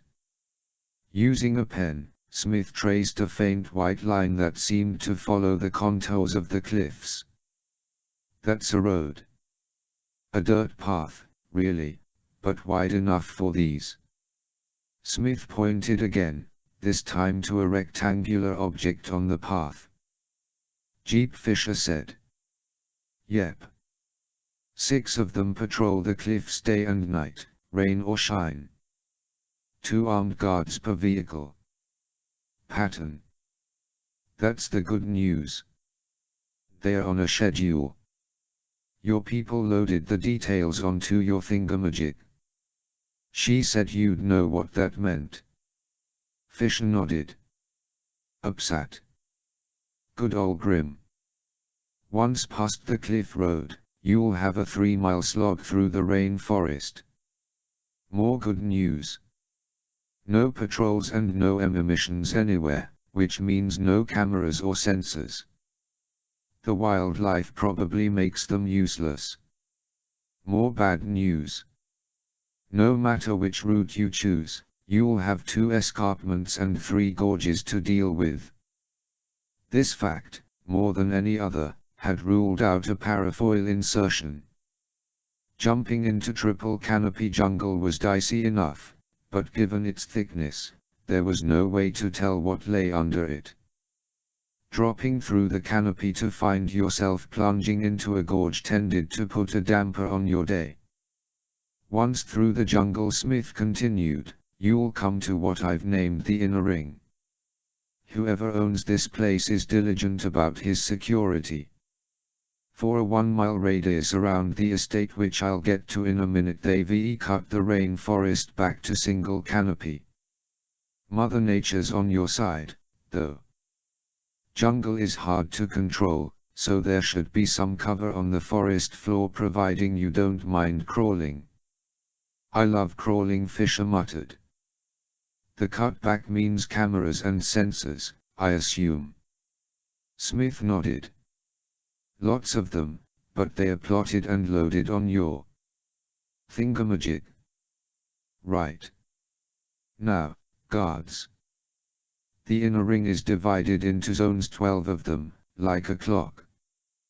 1 guard per zone, moving randomly. No patterns or consistent timing that we could see. This was a mixed blessing for Fisher. Sentries on random patrol could turn up anywhere at any time, and usually, per Murphy's Law, at the most inconvenient of moments. On the upside, sentries were only human, and the human mind subconsciously gravitates toward order and pattern. With enough patience, Fisher might be able to find a gap in the coverage and slip through. Radio signals. All guards have portable radios, but it looks like there's no scheduled check-in procedure. Probably by camera, Fisher replied. Each guard was likely required to regularly appear before a camera in his zone and give an all-clear signal. A missed check-in would either trigger a visit from a security supervisor or raise an alarm. Once through the cutback area, you'll find yourself facing 50 yards of open, well-groomed lawn. You're kidding. Nope, one of these pics even shows a groundskeeper on a riding mower. Across the lawn is 12-foot-high hurricane fence topped with razor wire. Of course there is, Fisher said. It's not electrified, though. The island is on the outer edge of the archipelago, so it gets a fair number of storms, which means a lot of blowing debris. Hard to keep an electric fence running smoothly when it gets bombarded frequently. There are sensors, though, attached to the fence. There's no way to tell whether they are motion, touch, or beam. Now, the estate itself, Smith said, pushing another photo across the table. There's a central building, this one here with the red tile roof. It's a 6-story Chinese pagoda. It's surrounded by smaller buildings, probably staff quarters, storage, workshops, utility spaces, all of them inside the fence. Lots of guards here, about 8 per shift. As for the pagoda itself, we've got nothing. No details of the interior. Guess you'll have to play it by ear. At this, Max Collins smiled. As I recall, Sam, playing it by ear is what you do best. Fisher went silent for 10 seconds, absorbing the details. How long to the insertion point, Max? We've only got about 60 miles to go, but there are a couple 93s in the area. Collins was referring to Chinese Type 093 nuclear hunter-killer subs. Almost as quiet as the LA class, 093s boasted a sophisticated sonar package, including bow, flank, and towed passive arrays. Worse still, rumors had been floating around that Moscow had provided Beijing with enough core technology to copy the Russian Skvol torpedo, which was said to travel at 200 to 230 miles per hour. "It may take a little time to pick our way around them," Collins said. The growler phone on the bulkhead chirped and Collins picked it up. He listened for a moment, then hung up. "We've got ELF traffic." ELF stood for extremely low frequency, a band used to signal submerged submarines. Fisher followed Collins and Smith to the control center, where the OOD, or officer of the deck, handed Collins a sheaf of paper. "Surface for signal, sir." Collins scanned the message, then handed it to Fisher. "Somebody wants to talk to you." Not good news, Fisher thought. "Officer of the deck, let's poke the wire." "Poke the wire, aye, sir." The control center went into action as the crew brought the Houston up to antenna depth. It took 6 minutes. "Antenna depth, Captain." "Very well." To Fisher, "This way." Fisher followed Collins to the radio room, where a senior chief radioman was waiting. "Link established, encryption running. Call sign Xerxes." "Thanks, Chief. Give us the room." The senior chief ushered the other radiomen outside and closed the door behind him. Fisher donned the headset and keyed the microphone. "Go ahead, Xerxes." "Sam, we've got a problem. 2 hours ago there was an incident with a bar, Capcom," Lambert said, referring to Barrier Combat Air Patrol. Whenever a U.S. Navy carrier was on patrol, it was guarded by a ring of fleet defense fighters, either F-14 Tomcats or F/A-18 Hornets. The Iranians claim we were in their airspace. They sent up a flight of F-16s. There was furball, some missile lock-ons, and then a mid-air bump, one of their Falcons and one of our Hornets. Both pilots had to bail out. "Good Christ," Fisher said. Back when the US was on speaking terms with Iran, the Pentagon had sold the IAF hundreds of F-16 Falcons and Tomcats. Escalation? Nothing yet. Both pilots were recovered, which helps, but this is just the start. Next time it won't be a bump. Next time it'll be missiles. And once that happens, we're effectively at war, Fisher thought. If there's anything on Shakes Island that can point us in another direction, we need it. 40. With a gentle kick of his fins, Fisher eased forward until he felt his belly scrape the soft sand of the beach. He felt a wave wash over his back and his vision was momentarily obscured by froth. As the wave receded, he lifted his head until his face mask broke the surface. Ahead, he could see the line of white beach that followed the base of the cliff, itself a vertical wall of mottled gray rock. He'd timed his approach to coincide with high tide for 2 reasons. 1. The breakers would be easier to manage, allowing him to crawl into the shoals while remaining partially awash. And 2. The higher the tide, the less beach he would have to cross to reach the base of the cliff, decreasing his chance of being spotted. True to his reputation, Collins had expertly guided the Houston northward into the heart of the East China Sea, past the Chinese 093s, and finally to the mouth of Hangzhou Bay and the Jushan Archipelago. For a standard special ops insertion, the Houston's forward deck would have been fitted with a clamshell dry dock shelter and an SDV, or swimmer delivery vehicle, but the accelerated nature of Fisher's mission had made this impossible, so he'd simply exited the sub's forward escape trunk and swum the half-mile to the island. So far the weather was partially cooperating with his plan. The sky was clear, with an occasional scud of clouds passing before the moon. According to Collins's weather officer, a tropical storm was working its way up from the South China Sea, pushing a line of rain squalls before it. Fisher reached back and plucked his binoculars off his harness. He scanned the top of the cliff, looking for movement or headlights. He saw nothing. He replaced the binoculars and moved his left arm forward until he could see the upsat screen. He punched a button and a map of Sesimaji appeared in the green glow. Grimsdotter had done her usual thorough job, having divided the map into 3 views, standard topographical with geographical features, M, and infrared, each of which was labeled according to Smith's brief: Cliff Road, Outer Rainforest, in a cutback zone, and the estate proper. A variety of multicolored symbols marked known locations of cameras, sensors, sentry zones, and fences.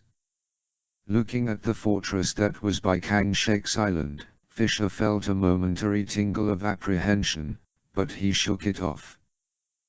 "Break it down, Sam," he commanded himself. "One step at a time. 1 camera, 1 sensor, 1 sentry." He lowered his face mask back into the water and started inching forward. 10 minutes later, he was across the beach and hidden amid the rocks at the base of the cliff. Behind him, waves hissed over the sand and retreated, leaving a cream of froth.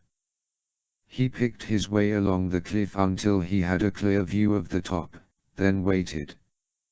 His wait was short. 8 minutes later, he saw a pair of headlights moving through the foliage. They stopped and went dark. A few seconds later, a flashlight blinked on. In the moonlight, Fisher could see a figure standing at the edge of the cliff. The guard played the flashlight over the rock face, then down and over the sand. The flashlight blinked out. The headlights glowed to life and started moving away. Fisher tapped the button of the upsat screen labeled lock and the red diamond symbol on the cliff road started flashing. Lock enabled. With the Jeep patrols on a predictable schedule, all Fisher had to do was lock in the appearance of one of them to track the rest. One by one, the remaining 5 Jeep patrols popped onto the screen at various points along the cliff road. A set of scrolling numbers next to each diamond showed the time remaining until it reached Fisher's position. He had 6 minutes until the next. He punched up the upsat's comm screen and tapped out a message: "Feet dry," and hit send.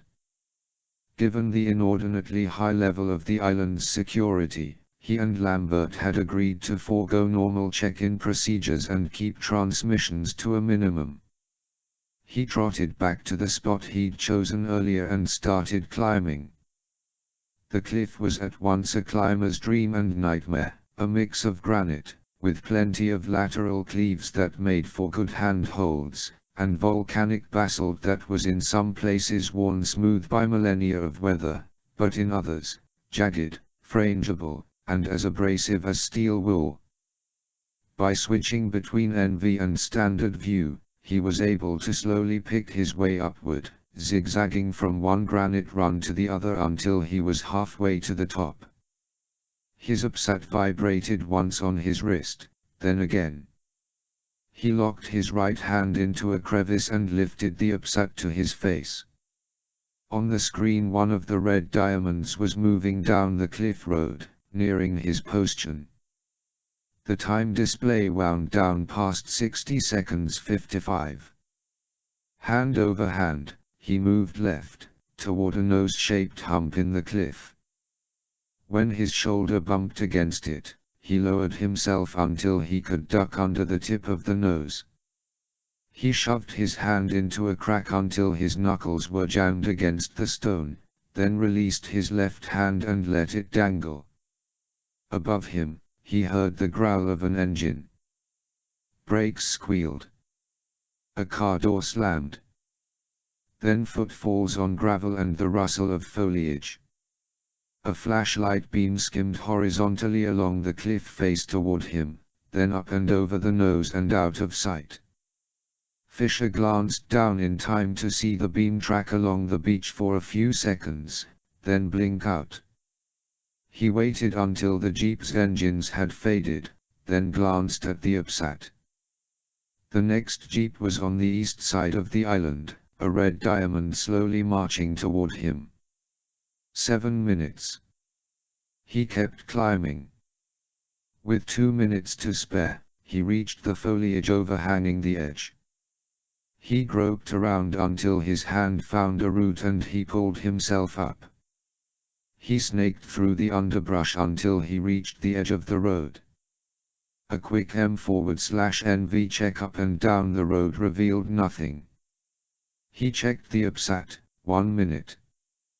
The previous day's rain had left the road muddy, a perfect mold for footprints, so Fisher sidestepped along the grass verge until he found a spot where a pair of flat stones were half buried in the dirt. He was leaping to first stone when he heard the grumbling of the jeep's engine. He hopped to the next stone, then to the edge, where he ducked down, slipped into the undergrowth, and dropped flat. The jeep's headlights washed over the road. Half a foot away, a mud-encrusted tire rolled past Fisher's face. The jeep ground to a halt and a car door opened. A voice called something in Mandarin. The reply came from slightly farther away, the first voice from the passenger, the second from the guard who'd gotten out to scan the cliff face. Half a minute later, the jeep was moving again. Fisher maneuvered his arm up until he could see the UPSAT. He punched up the map. The outer ring of rainforest lay before him. 3 miles of unbroken jungle, 2 escarpments, 3 gorges. He had 6 hours before dawn. 41. Fisher came to a small stream gurgling its way through the undergrowth, and paused for a break. On paper, 3 miles in 6 hours sounded like an easy stroll. He'd lived and fought and killed in jungles, sometimes for months at a time, and he knew there was nothing easy about it, especially at night. His every step, his every breath, his every hand placement was fraught with hazard. His envy was virtually useless. With only the occasional game trail to follow, he had to force his way steadily through foliage so thick, all he saw in his trident goggles was a wall of leaves and branches that parted with his passing only to immediately close behind him. Every step involved either ducking or twisting or crab walking around an obstacle.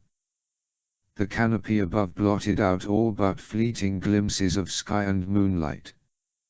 As it was, the ambient light was barely enough to feed the envy. The heat, which hovered at 90 degrees, was coupled with 90% humidity. In his peripheral vision, he could see bits of movement as the jungle's night creatures scurried away. Serrated vines and spiked leaves crisscrossed his path, scraping his exposed skin raw.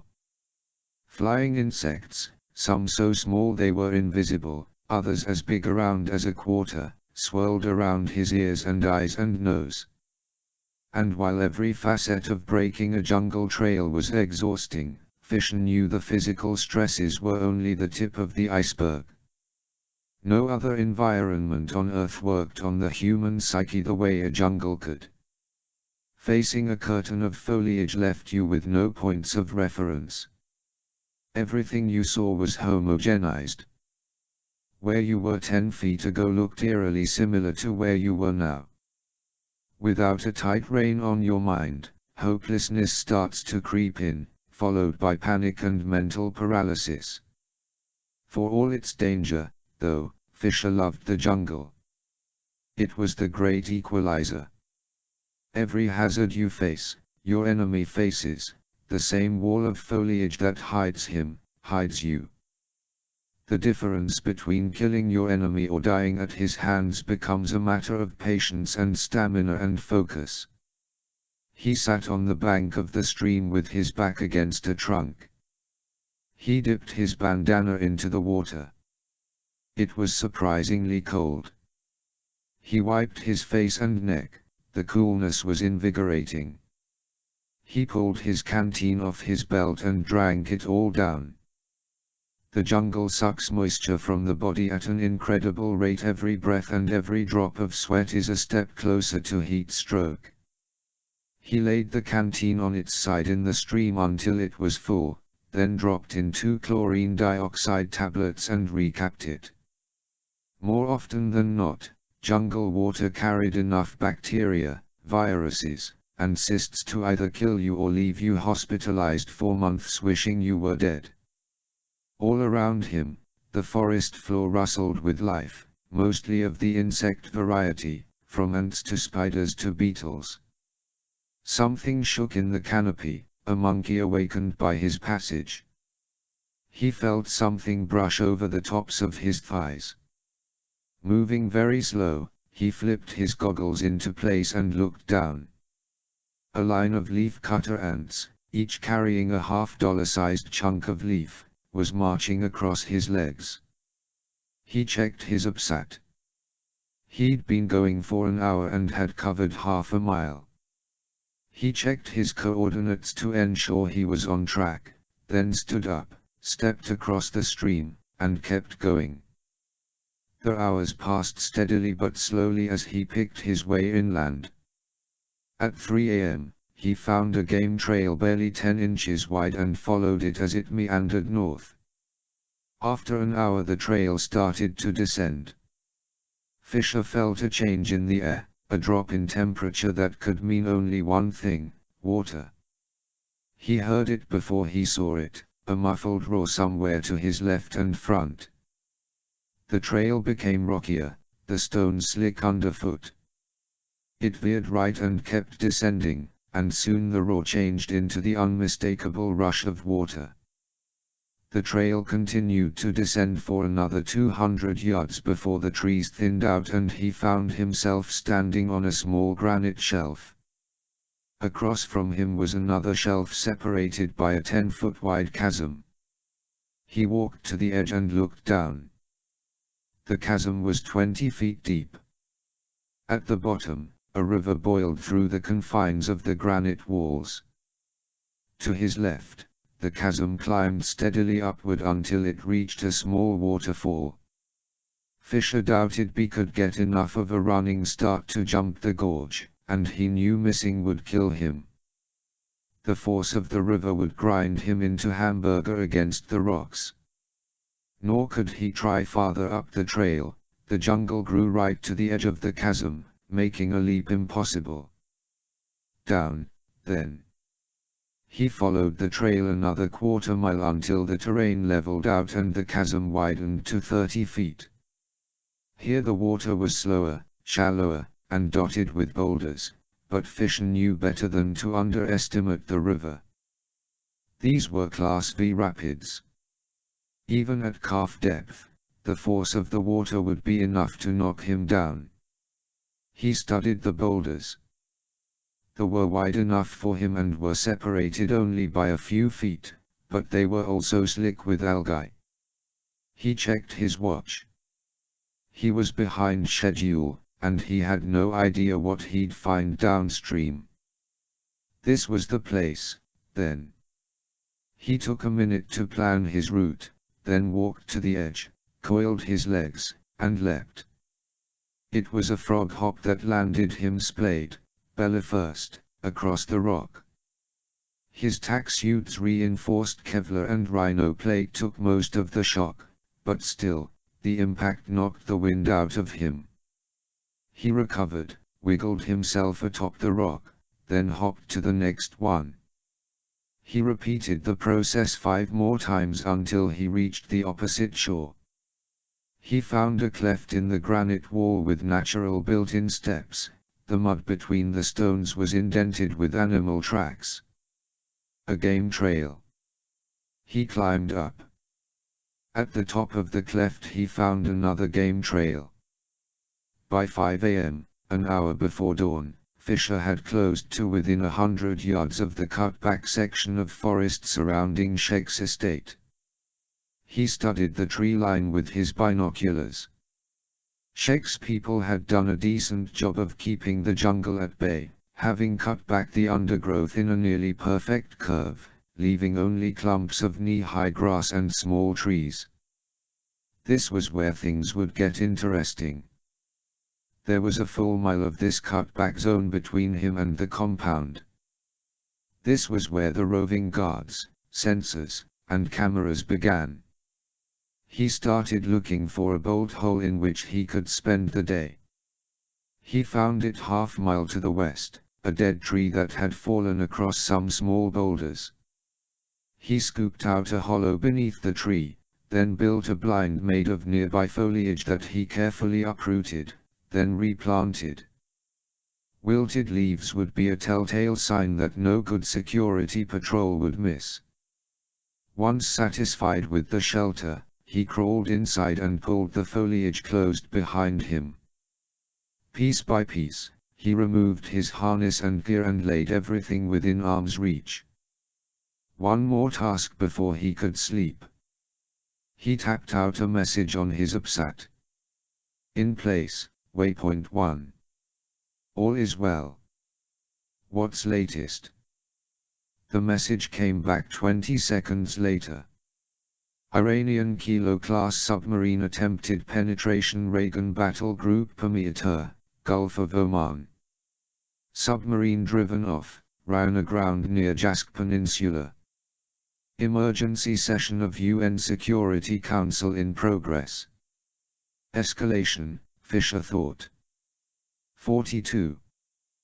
The day passed at a crawl as Fisher lay still inside his blind, alternately dozing and studying Scheck's estate, which had with the light of day become partially visible through the trees. Over the roofs of the outbuildings he could see the pagoda's red-tiled roof, and here and there he caught glimpses of guards and grounds workers moving about. He saw only Chinese faces. He was at roughly the 9 o'clock position of the imaginary clock face that divided the cutback area. Each of the 12 zones was an acre, Fisher estimated. Since shortly after dawn, when an armed guard had passed within 30 feet of his blind, he'd seen no one outside the fence, which meant patrols were suspended during daylight hours. According to his UPSAT map, there were 4 camouflaged cameras hidden in the trees along his front. On the screen, their rod, or range of detection, was displayed as a rotating cone. Getting past them during the day would be impossible, the coverage was too complete, the timing too dicey. At noon, with the heat and humidity at 90/90, 3 groundskeepers in a white tunics and straw hats exited the gate and strolled around the cutback zone for 2 hours, hacking at foliage with scythes and machetes, before returning to the compound. Fisher spent the remainder of the afternoon lying as still as possible, conserving water and energy as he timed patrols, looked for blind spots, annotated his map, and waited for nightfall. He thought about Baikang Scheck. The man's link to the Trego, and thereby the Slipstone attacks, seemed irrefutable, but neither did it make sense. Why would an eccentric billionaire recluse who'd retreated to his own private island 15 years earlier orchestrate a radiological attack on the US? Certainly, he had the money to pull it off, but what was the motivation? And why implicate Iran? What was to gain? Shortly before dusk, Fisher watched through his binoculars as the compound's night shift came on duty. Singly and in pairs, guards began assembling near the main gate until he counted a dozen. Each man carried a Heckler & Koch MP5 compact assault rifle. A supervisor called them together and gave them what Fisher took to be instructions and / or a pep talk. Weapons were checked, radios tested, and then the gate swung open and the guards filed out. Time to go to work, Fisher thought. He donned his harness, replaced all his gear into his pouches and pockets, then checked his pistol and SC-20. He then buried the wrappers from his rations in pre-dug holes and filled them in. Once through the gate, the guards parted company, each man heading toward his zone on the clock face.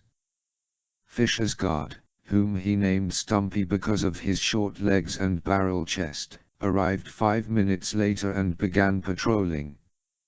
He moved through the zone steadily, with purpose and precision, placing his feet flat on the ground, testing his weight before moving the next foot, eyes always moving, MP5 held ready. This answered one of Fisher's lingering questions, the source of Sheikh's security force. If this guard was typical, Fisher was dealing with ex-soldiers, possibly special forces types. They weren't likely to make big mistakes or overlook small details. Night fell quickly, fading from twilight to complete blackness in 20 minutes. Just as quickly, the trees around him went from the subtle insect drone of a daylight jungle, to a symphony of squawks and buzzes and croaks as the nocturnals came alive. With the darkness came the urge to move, to get on with the job, but Fisher reined it in. He had 8 hours of night ahead of him and he was prepared to use every minute of it, if necessary. Using infrared and NV, he kept track of Stumpy as he meandered around the zone. After 40 minutes, Fisher's patience paid off. He began to notice a redundancy to Stumpy's route, a Z-shaped pattern, followed by an N-shaped pattern, and so on. Having already timed the camera's movements, Fisher waited for his moment, then slipped out of the blind and ran, hunched over, to a patch of underbrush in a camera's blind spot. Stumpy was to his left, moving along the perimeter. Fisher checked the UPSAT. The cameras, one to his left and one to his right, were rotating past him, their rod cones brushing against his hiding spot, but not quite touching him. He got up, sprinted forward 20 feet, ducked behind a tree, and checked Stumpy's position.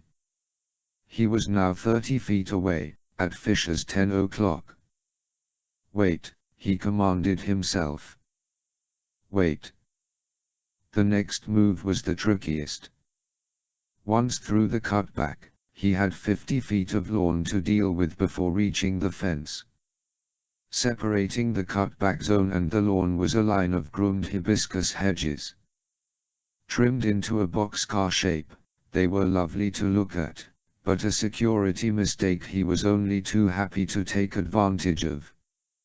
He waited until Stumpy passed by and disappeared through the trees, then shimmied forward just in time to miss an intersection of 2 camera cones, then stood up and sprinted the remaining 80 feet to the hedges, where he dropped on his belly, found an opening in the branches, and crawled through to the grass verge. He spread himself flat and went still. The grass blades were topped in a layer of condensation and the moisture felt cool on his skin. From the corner of his eye, he watched an errant night bee land on a hibiscus bloom, gather some butter yellow pollen on his legs, then buzz away. Beyond the hurricane fence, he could see the rear wall of one of the outbuildings. Along its eaves, spaced every 10 feet or so, were floodlights. They were dark, which suggested they were motion censored. Mounted atop each fence post was a rotating camera. All but one of them, the middle one, faced outward. He switched his goggles to M. In the pulsing blue field, each camera was surrounded by a swirling halo, its own unique electromagnetic signature. Just as a radiologist learns to decipher seemingly obscure X-rays, Fisher had over time learned to read M patterns. He could tell these cameras were night vision equipped. This was going to be dicey. His timing would have to be perfect. He watched and waited. 4 minutes later, a roving guard appeared around the corner of the outbuilding.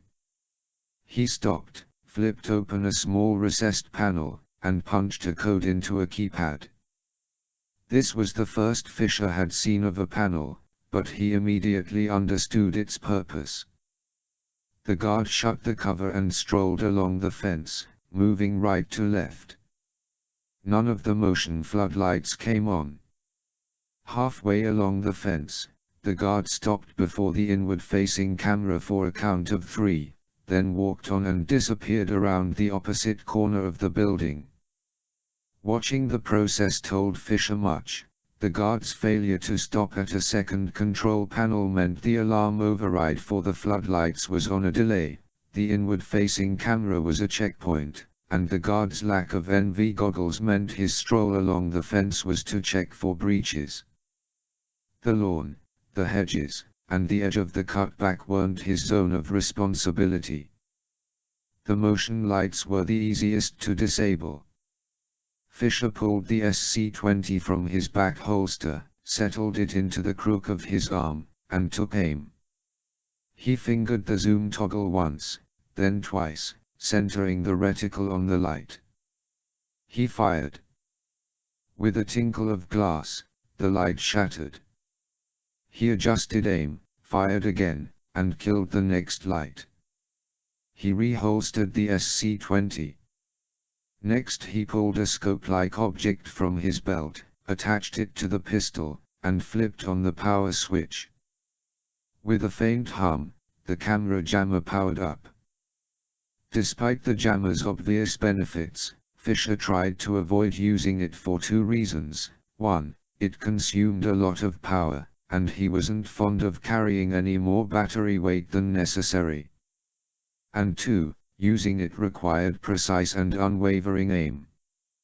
One tremble of the hand or misstep of the foot and you risked dropping the interference. He checked his OPSAT, watching the fence cameras go through their rotation, watching their cones overlap and separate. From behind the hedge came a twig snap as Stumpy passed by. Overlap and separate. Now. He rose into a crouch, took aim on the camera nearest him, pulled the jammer's trigger, and started walking forward. He kept his pace steady, his aim level. The camera made a rapid tick-tick-tick sound as the jammer scrambled the circuits. When he was 3 feet from the camera, he released the jammer's trigger and flattened himself against the fence. Safe. For now. Surveillance cameras didn't cover close-in, horizontal surfaces very well. The mechanics of their motion usually left a blind spot along a wall or fence. He waited for the cameras to complete a rotation, then mounted the fence and climbed to the top, where he flipped onto his back and shimmied over the razor wire until he was lying spread eagle, back arched. He said a silent thank you to Kevlar and Rhino plate, handy against bullets and razor wire alike. In one fluid motion, he pushed off with his feet and swung his arms up and over. The sudden momentum, combined with the spring of the wire, vaulted him backward. He did a full reverse somersault and landed on the grass in a crouch, then stepped to the fence and froze beneath the inward-facing camera. He waited until it panned away, then sprinted to the building, around the corner, and down the wall to the next corner, where he stopped and peeked around. He was at the edge of a short dirt road. To his left, 50 feet away, was more hurricane fence.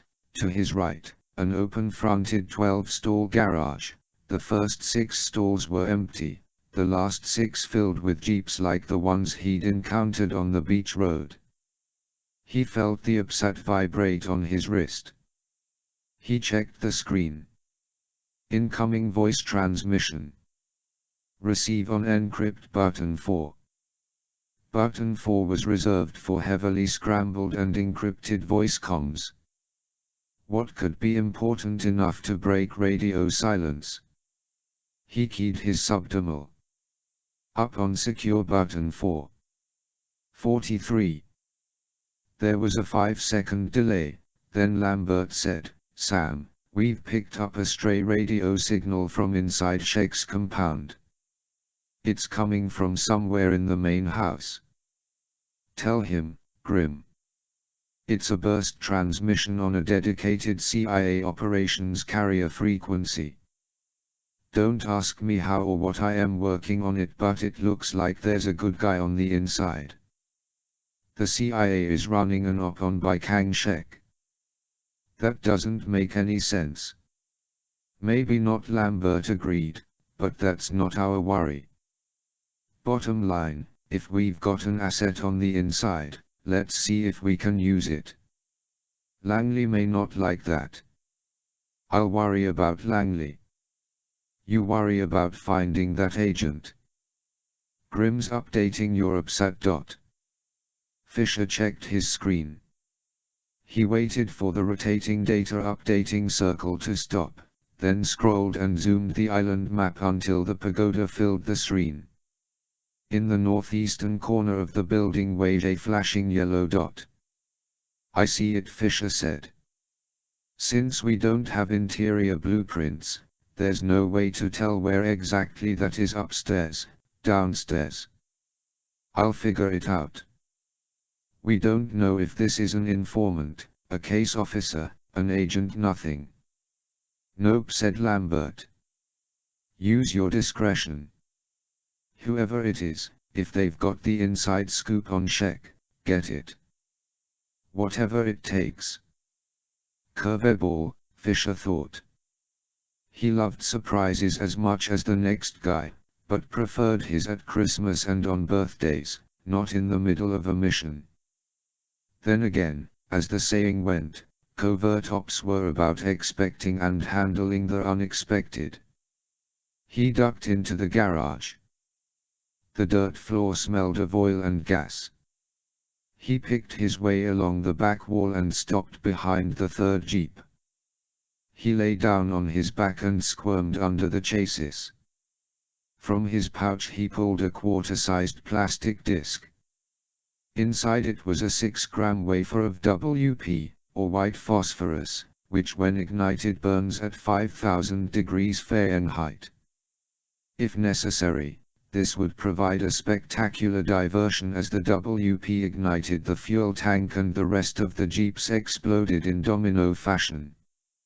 He peeled back the adhesive and stuck the disc to the gas tank, then punched the correct screen on the upsat and checked the disc's signal. He wriggled out and trotted to the garage wall and peeked around the corner. The road was bordered on both sides by outbuildings and ended at a circular driveway before the pagoda. All the outbuildings were dark, save for the third one on his left, where a light showed in a curtained window. From inside Fisher could hear strains of Chinese kyoyu music and male laughter. Off-duty guards or compound staff? He wondered. If the former, it would be good to know where reinforcements would be coming from in an emergency. He creeped across the road until he could see through the curtain. He pulled out his binoculars and zoomed in on what looked like a card table. A hand moved into view and slapped down a mahjong tile. There was laughter and clapping. The owner of the hand stood up. Fisher saw a hip holster with the butt of a pistol jutting from it. That answered the question, guards. Fisher considered his options, and quickly dismissed his impulse to plant wall mines. One on the door and one on the window would almost certainly wipe out everyone inside, but it would also draw down on him the remainder of the security force. As usual, less was more. No footprints. He moved along the back of the guard quarters, paralleling the road until he reached another line of hibiscus hedges that bordered the turnaround. He dropped flat and peered through the hedge. Here he had an unobstructed view of the pagoda. The overhead surveillance photos hadn't done it justice. Like a wedding cake with successively smaller layers, the pagoda's 6 stories formed a 60-foot-tall truncated pyramid. Seeing it up close, Fisher now had a sense of its grand scale. The lower level measured 100 feet to a side, or 10,000 square feet, the next level was half that, and so on to the top level, the tip of the pyramid, which was no larger than an average-sized bedroom. The pagoda's exterior was two-toned red and black, the paint so thick with lacquer it shone in the moonlight. The sloping roofs, each shorter than its predecessor by a few feet, were covered in terracotta tiles and supported by massive wooden crossbeams. Paper lanterns dotted the lower eaves, casting pale yellow light on the front steps and the wraparound porch. Insane or not, Bai Kang Shek's taste in architecture was exquisite. Fisher counted 4 guards, 2 on the front steps and 2 along the side closest to him. Unable to see the other 2 sides, he had to assume another 4 guards, for a total of 8. His study of the surveillance package had revealed a chink in the pagoda's armor, and as with the hibiscus hedges all over the compound, it involved landscaping. The pagoda was then closed on 3 sides by acacia trees. With thick, gnarled trunks and sturdy limbs, the acacia reminded Fisher of a slightly flattened broccoli floret. These trees had been allowed to overgrow the third-floor roof line. 20 minutes later, having crawled inch by inch across the driveway and into the grove, Fisher stood up behind an acacia trunk and let out a relieved breath. He peeked around the tree to confirm the guards hadn't moved. He grabbed a branch above his head and chinned himself up. The branch he'd scouted earlier extended horizontally from the trunk, over the heads of the guards, and ended a few feet over the roof. Here again, patience would be the key. If he hurried or panicked, he was finished. The guards would blast him out of the tree. He started moving. The branch quickly tapered to the diameter of a fence post. With his every step it bowed slightly, forcing him to freeze and listen. A breeze had picked up, so the rest of the trees were moving, but he wasn't about to push his luck. Step freeze. Step freeze. Step freeze. It took 5 minutes to cover the last 10 feet, but finally he reached the end. He transferred 1 foot to the tiled roof, made sure he was balanced, then brought his other foot down. He crouch-walked up the slope to the open-faced balcony, then snaked his flexicam up and over the railing and did a quick scan with NV, infrared, and M. Nothing. He grabbed the railing and pulled himself inside. 44. He found himself in an empty room. Judging from the thick layer of dust and windblown silt on the teakwood floor, it had been empty for years. He padded to the door, pressed his ear to it. Hearing nothing, he slid the flexicam under the door. The lens revealed an empty hallway. Unsettled by the camera's passing, a dust bunny drifted past the lens like a fuzzy tumbleweed. Fisher opened the door. Here, too, the floor was covered with an even layer of dust. There were no footprints, no marks. It was like freshly fallen snow. The rattan walls were bare, but he could see faint rectangular outlines where artwork had once hung. What was going on here? Beyond the obvious lack of furnishings and the layer of dust, there was an odd feeling to the place. Abandonment. Neglect. He looked around and found 3 other rooms like the first, each of those also empty. The hallway was laid out like a plus sign, with 1 room on each of the 4 quadrants. At the end of the north hallway he found a spiral staircase. He climbed to the next level. Though half the size of the floor below, it was identical in layout. He checked each of the rooms with the same result, empty. He climbed the stairs to the 5th level and found the same empty quad of rooms. He moved on. At the top of stairs, he found a locked door. He picked the lock and eased open the door. Its movement stirred up a cloud of dust that swirled in his headlamp. The dust was where the similarity to the previous levels ended. Measuring roughly 10 feet to a wall, the space was stacked high with dozens of cardboard boxes. The open-faced windows were covered with plywood that had been painted black. Fisher opened the nearest box. Inside, he found empty picture frames, wadded-up clothing, a hairbrush. Personal detritus. He checked another box, more of the same. He was turning to leave when something caught his eye. Behind one of the boxes, he saw the corner of a wooden footlocker. Curious now, Fisher carefully moved boxes until he could reach the footlocker. He flipped the latches and lifted the lid. Inside was a thick, clear plastic bag, shrunken as though all the air had been sucked from it. Through the plastic he could see a gnarled brown something. He leaned in for a closer look. It took a few seconds for him to register what he was seeing.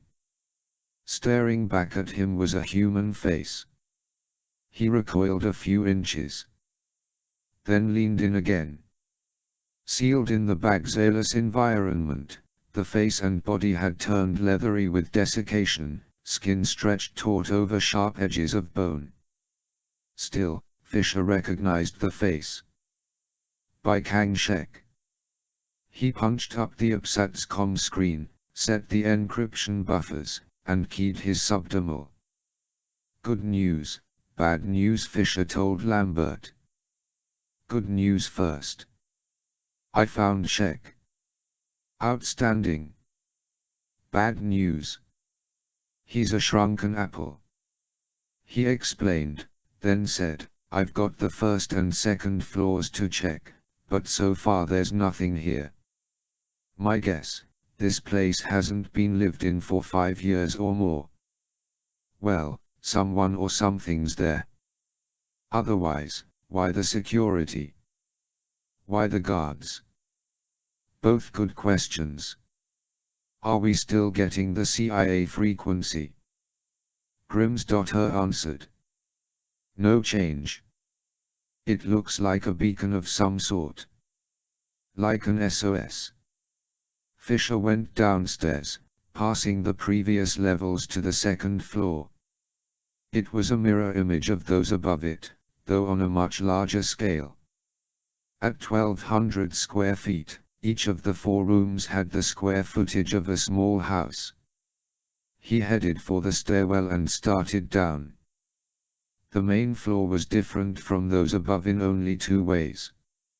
Instead of 4 rooms, there was only one, so vast it felt like a warehouse. And there was no dust. There were no signs of furniture or furnishings. On each of the 4 walls was a set of massive wooden double doors leading outside. Fisher stood in the middle of the space, trying to make sense of what he was seeing. He heard an echoing click.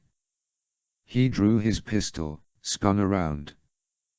Behind him a rectangular outline of light appeared in the wall, and he immediately thought door. He sprinted to the staircase and up to the 2nd floor, where he crouched down. He leaned forward until he could see the door. It opened. A uniformed guard stepped out, shut the door behind him, and walked toward the nearest exit. Fisher made a snap decision. He drew the SC-20, flipped the selector to cotton ball, took aim, and fired. With a thump, the projectile hit the guard in the thigh. He staggered sideways, swayed on his feet, and then fell over. Time for some answers, Fisher thought. To ensure their chat would be private, he lugged the guard's limp body up to the top level and laid him out on the floor beside Shek's footlocker /tomb. He bound the guard's hands and feet with flexicuffs, then sat down to wait. He'd used a thigh shot to dilute the tranquilizer. After 20 minutes, the guard started to come around. Fisher flipped on his headlamp and aimed it into the guard's eyes. The guard squinted, tried to turn his head away. He mumbled in Chinese, which Fisher guessed was something along the lines of, "What the hell's going on? Do you speak English?" Fisher asked. After a couple seconds, the guard said, "Yes, I speak English." It was heavily accented, but clear enough. "If you make a sound or lie to me, I'll shoot you. Do you understand?" All remnants of grogginess cleared from the guard's face. "What is happening? Who are you?" Fisher ignored the question. "What's your name?" "Locke." "Who do you work for?" "I do not know." "Truth. How did you get here?" "I left the army last year. A friend of mine was hired by a security company. They pay well. I joined. I was sent here." "Truth. How long ago?" 6 months. "Truth. Not counting guards, who's here with you?" "No one." "Lie." Fisher moved the pistol in front of the headlamp so Locke could see it. "That was your one free lie. Let's try again. Who is here with you?" Locke swallowed hard. 6. "They are down there, in the sub-basement. I do not know who they are. They work in a room we are not allowed in. And you don't recognize any of them?" "No." Fisher believed him. Private security firms were a dime a dozen and the quality of their work and personnel ranged from back-alley leg breakers to professional soldiers protecting high-profile clients. Locke was one of the latter. Locke and his compatriots didn't need to know anything but where to patrol and what to guard. Fisher asked, "Do you know the name by Kang Shek?" Locke nodded. "As a boy I heard stories. He disappeared, I believe."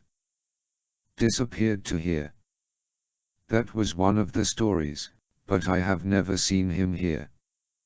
"Yeah, well, you're leaning against him, son," Fisher thought. Fisher could think of only one reason why anyone would freeze-dry Shek and take over his island: anonymity. Conversely, there were several good reasons to maintain this level of security. 1. To nurture the legend that Shek the Recluse was alive and kicking on his island haven. 2. Because there was in fact something worth guarding here.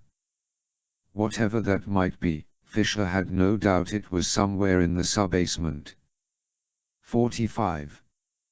He questioned Locke for another 20 minutes, then darted him in the neck, left him sleeping in Shek's funerary tower, and headed back down to the recessed door. Per Locke's instructions, he found the latch embedded in the baseboard molding and gave it a soft kick. The door opened. Light seeped around the edges.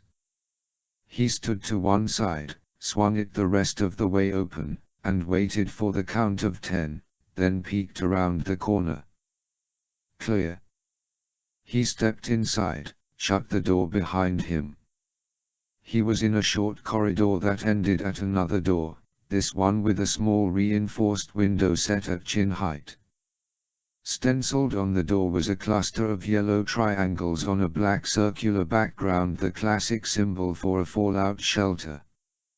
Judging from the faded paint, this was a Shek-era addition, probably part of the pagoda's original design.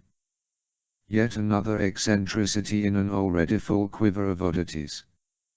Fisher reached up and unscrewed the light bulb above his head, then flipped his trident goggles into place, switched to NV, and peeked through the window.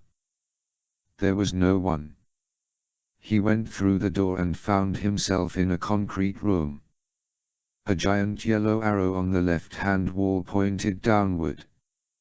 A single strip fluorescent light flickered on the wall of the landing. He started down.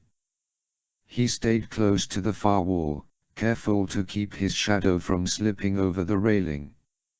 At the first landing he turned down the next flight, and continued down 6 flights. At the bottom was another window door through which he could see the back of a man's head. The guard was too close to the door to risk the flexicam, and without knowing whether the man had company, a snatch from behind was out of the question.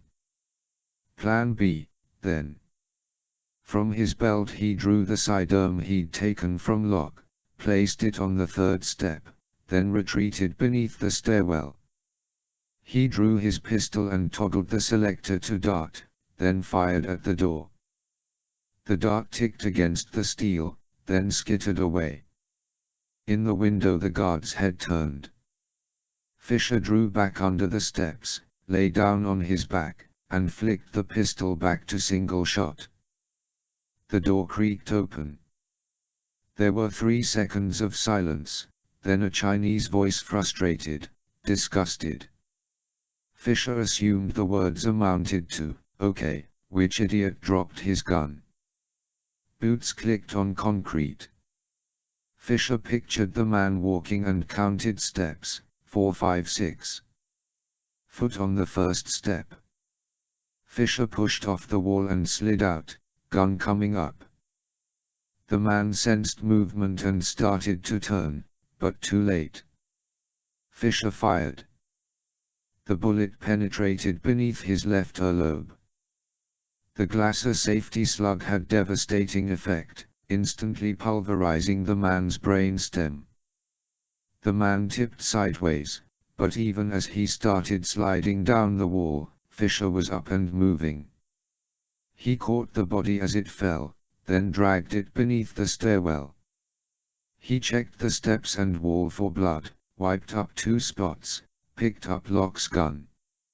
A quick peek revealed the corridor was empty and thankfully short, with 2 rooms on each side and a vault-like door at the end which led to what Locke had called the room. The floor was covered with 2 black rubber tiles Fisher guessed were vibration dampeners. Check had spared no expense on his doomsday bunker. Fisher punched up UPSAT's comm screen. The mysterious CIA signal was still there, and unless he'd missed finding something above or there was yet another level below this one, the beacon was coming from the first room on his right. Time to solve a mystery. He slid the flexicam beneath the door. In the fisheye lens he saw what looked like a college dorm room. 2 single beds, 1 each on the left and right walls, separated by a desk, a clothes bureau at the foot of each bed. On the left-hand bed, a man reclined. He suddenly sat up and dropped his feet to the floor. He was Chinese. He rubbed his face in his hands, looked around. Agitated, Fisher thought. He withdrew the flexicam, briefly considered his options, then decided simple was easier. He drew his pistol, then lightly tapped his index finger on the door 3 times. From inside, the bed creaked, footsteps approached. The door swung open. Fisher didn't give the man a chance to react. He barreled through the door, palm against the man's chest, shoving him, gun in his face. The man's legs bumped into the bed rail and he fell backward onto the bed. Not a sound, Fisher warned. Mouth agape, arms raised, the man nodded. Okay, okay. English. Well modulated, very little accent. Shut up, Fisher snapped. Interlace your hands across your chest. The man complied and Fisher checked the room. Only one of the bureaus contained clothes. No roommate. Fisher stood over the man. We're going to make this quick. I'm going to talk, you're going to listen. For the past few hours you've been transmitting a beacon signal on a CIA carrier frequency. No, Yes, you have. Tell me why. The man hesitated. Fisher said, if I had a problem with your beacon, you'd be dead right now. The fact that you're not should tell you something. The fact that I'm not Chinese should also tell you something. You can either believe me, or not, but I don't have the time to waste on you. He leveled the pistol with the man's forehead. Okay, wait. It's in the desk drawer. Open it. Slowly. The man did so.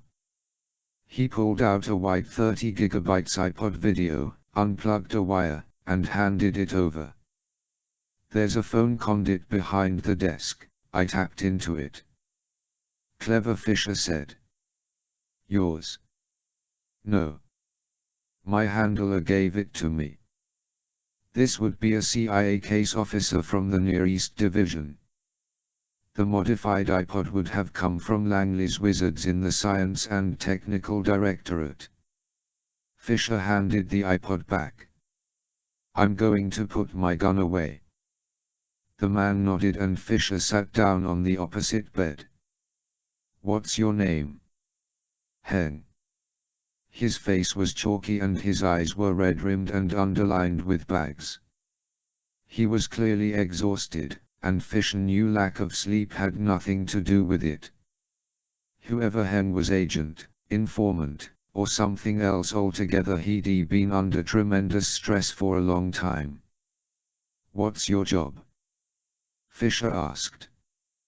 You mean, what do I do here, or what am I doing for the agency? The latter. For the past year, I've been feeding them information about Qianyun Zhao. Fisher felt like he'd swallowed a ball of ice. Say that name again. Qianyun Zhao. And suddenly a big piece of the puzzle Fisher had been racing to assemble snapped into place. 46. If the now mummified Bishek was China's version of a Howard Hughesian cliché, then Qianyun Zhao was its version of The Godfather, only more violent. After a 10-year meteoric rise up the bloody ladder of Chinese tongs and triads, Zhao had for the last 20 years reigned as the undisputed kingpin of the Chinese underworld.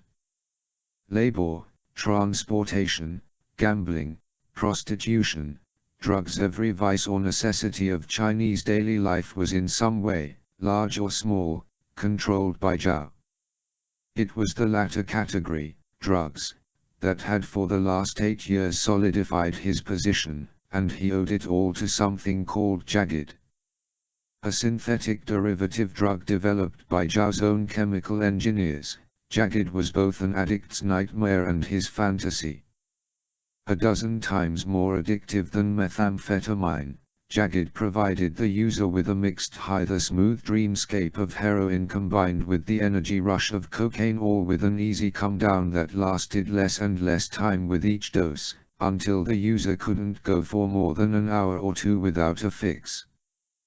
Withdrawal symptoms could last a month or more and were similar to those of hemorrhagic disease, fever, migraine headache, cramping, vomiting, diarrhea, bleeding from the eyes, and ecchymosis, or the pooling of blood beneath the skin.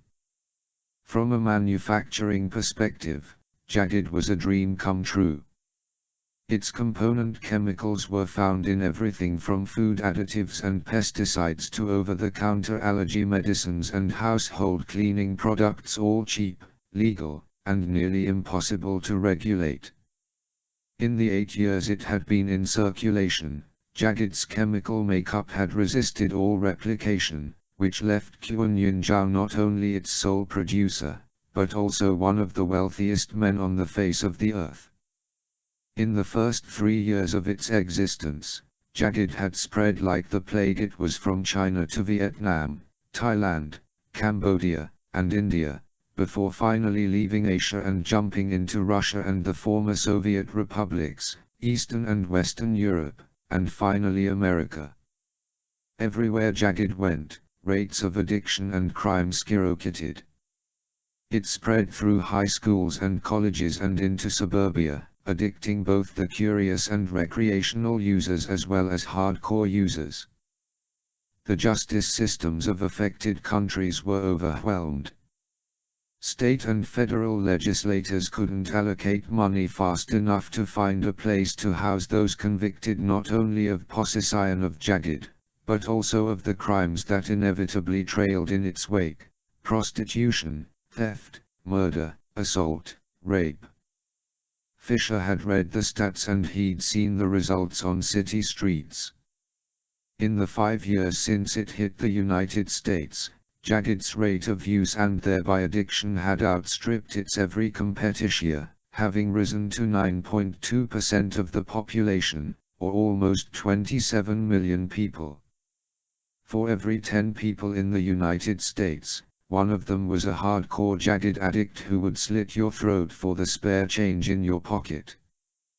That answered the who part of Fisher's puzzle.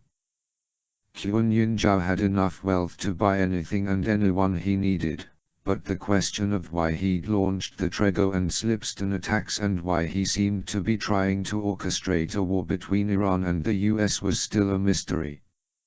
Fisher hoped Heng might answer that question. "What do you do for Zhao?" Fisher asked. "Intelligence," Heng answered. "I was Second Bureau, Gyeonbu." "Foreign Directorate," Fisher said. "Yes. One of Zhao's people recruited me. I lost a sister and a cousin to Jagged. I thought I'd get inside Zhao's organization and..." Heng stopped, threw up his hands. "I don't know what I was thinking. I knew could not go to my superiors. Zhao's influence is everywhere. He has so much money." "So you offered yourself up to the CIA?" Heng nodded. "I knew there was an undeclared station in Taipei, so I arranged to go on vacation there and I made contact." "What have you given them?" "Not much, I'm afraid. I don't think I'm Zhao's only recruit. He's got an operation going, but it's compartmentalized. I handle a piece of it, someone else handles another piece. I'm sure you know how it works." Fisher decided Heng deserved to know what was at stake here. "You know about Slipston?" "I saw it on news, yes. We think Zhao's behind that. He got his hands on some nuclear waste from Chernobyl." Heng closed his eyes and sighed. "I had a chance to kill him once, you know. I should have." "Maybe you'll get another shot," Fisher said. "But for now, I need your eyes and ears here. When did you last make contact with your handler?" "A month and a half ago. About that time Zhao cracked down on security and we started moving. Communication was impossible." 4 to 6 weeks, Fisher thought. About the time Zhao would have put the Trego and Slipston operations into motion. The fact that Heng was still incognito here suggested there was more of Zhao's plan yet to unfold. "What's the last thing you did for him?" 2 weeks ago, I went with 2 of his bodyguards to Ashgabat, Turkmenistan, to meet a man, an Iranian. The 2 men the FBI had in custody from Slipston had been ultimately bound for Ashgabat." Connecting dots. "And? Did you know him? Did you get a name?" Heng shook his head. "I gave him a package and went over an operation with him, a raid of some kind. All I had was a map. No legend. It's somewhere along a coastline, but nothing looked familiar to me. I could tell it was some kind of military installation, but that's it. My guess is that someone else had already given the man the other parts of the operation. As I said, Compartmentalization, I know. Draw it for me. Hen drew the map from memory, but with no peripheral features it meant nothing to Fisher. He continued questioning Hen, going backward and forward through his time with Zhao, but there was little else to glean. Hen's role had largely been that of a courier. I do have something that might be useful, he said.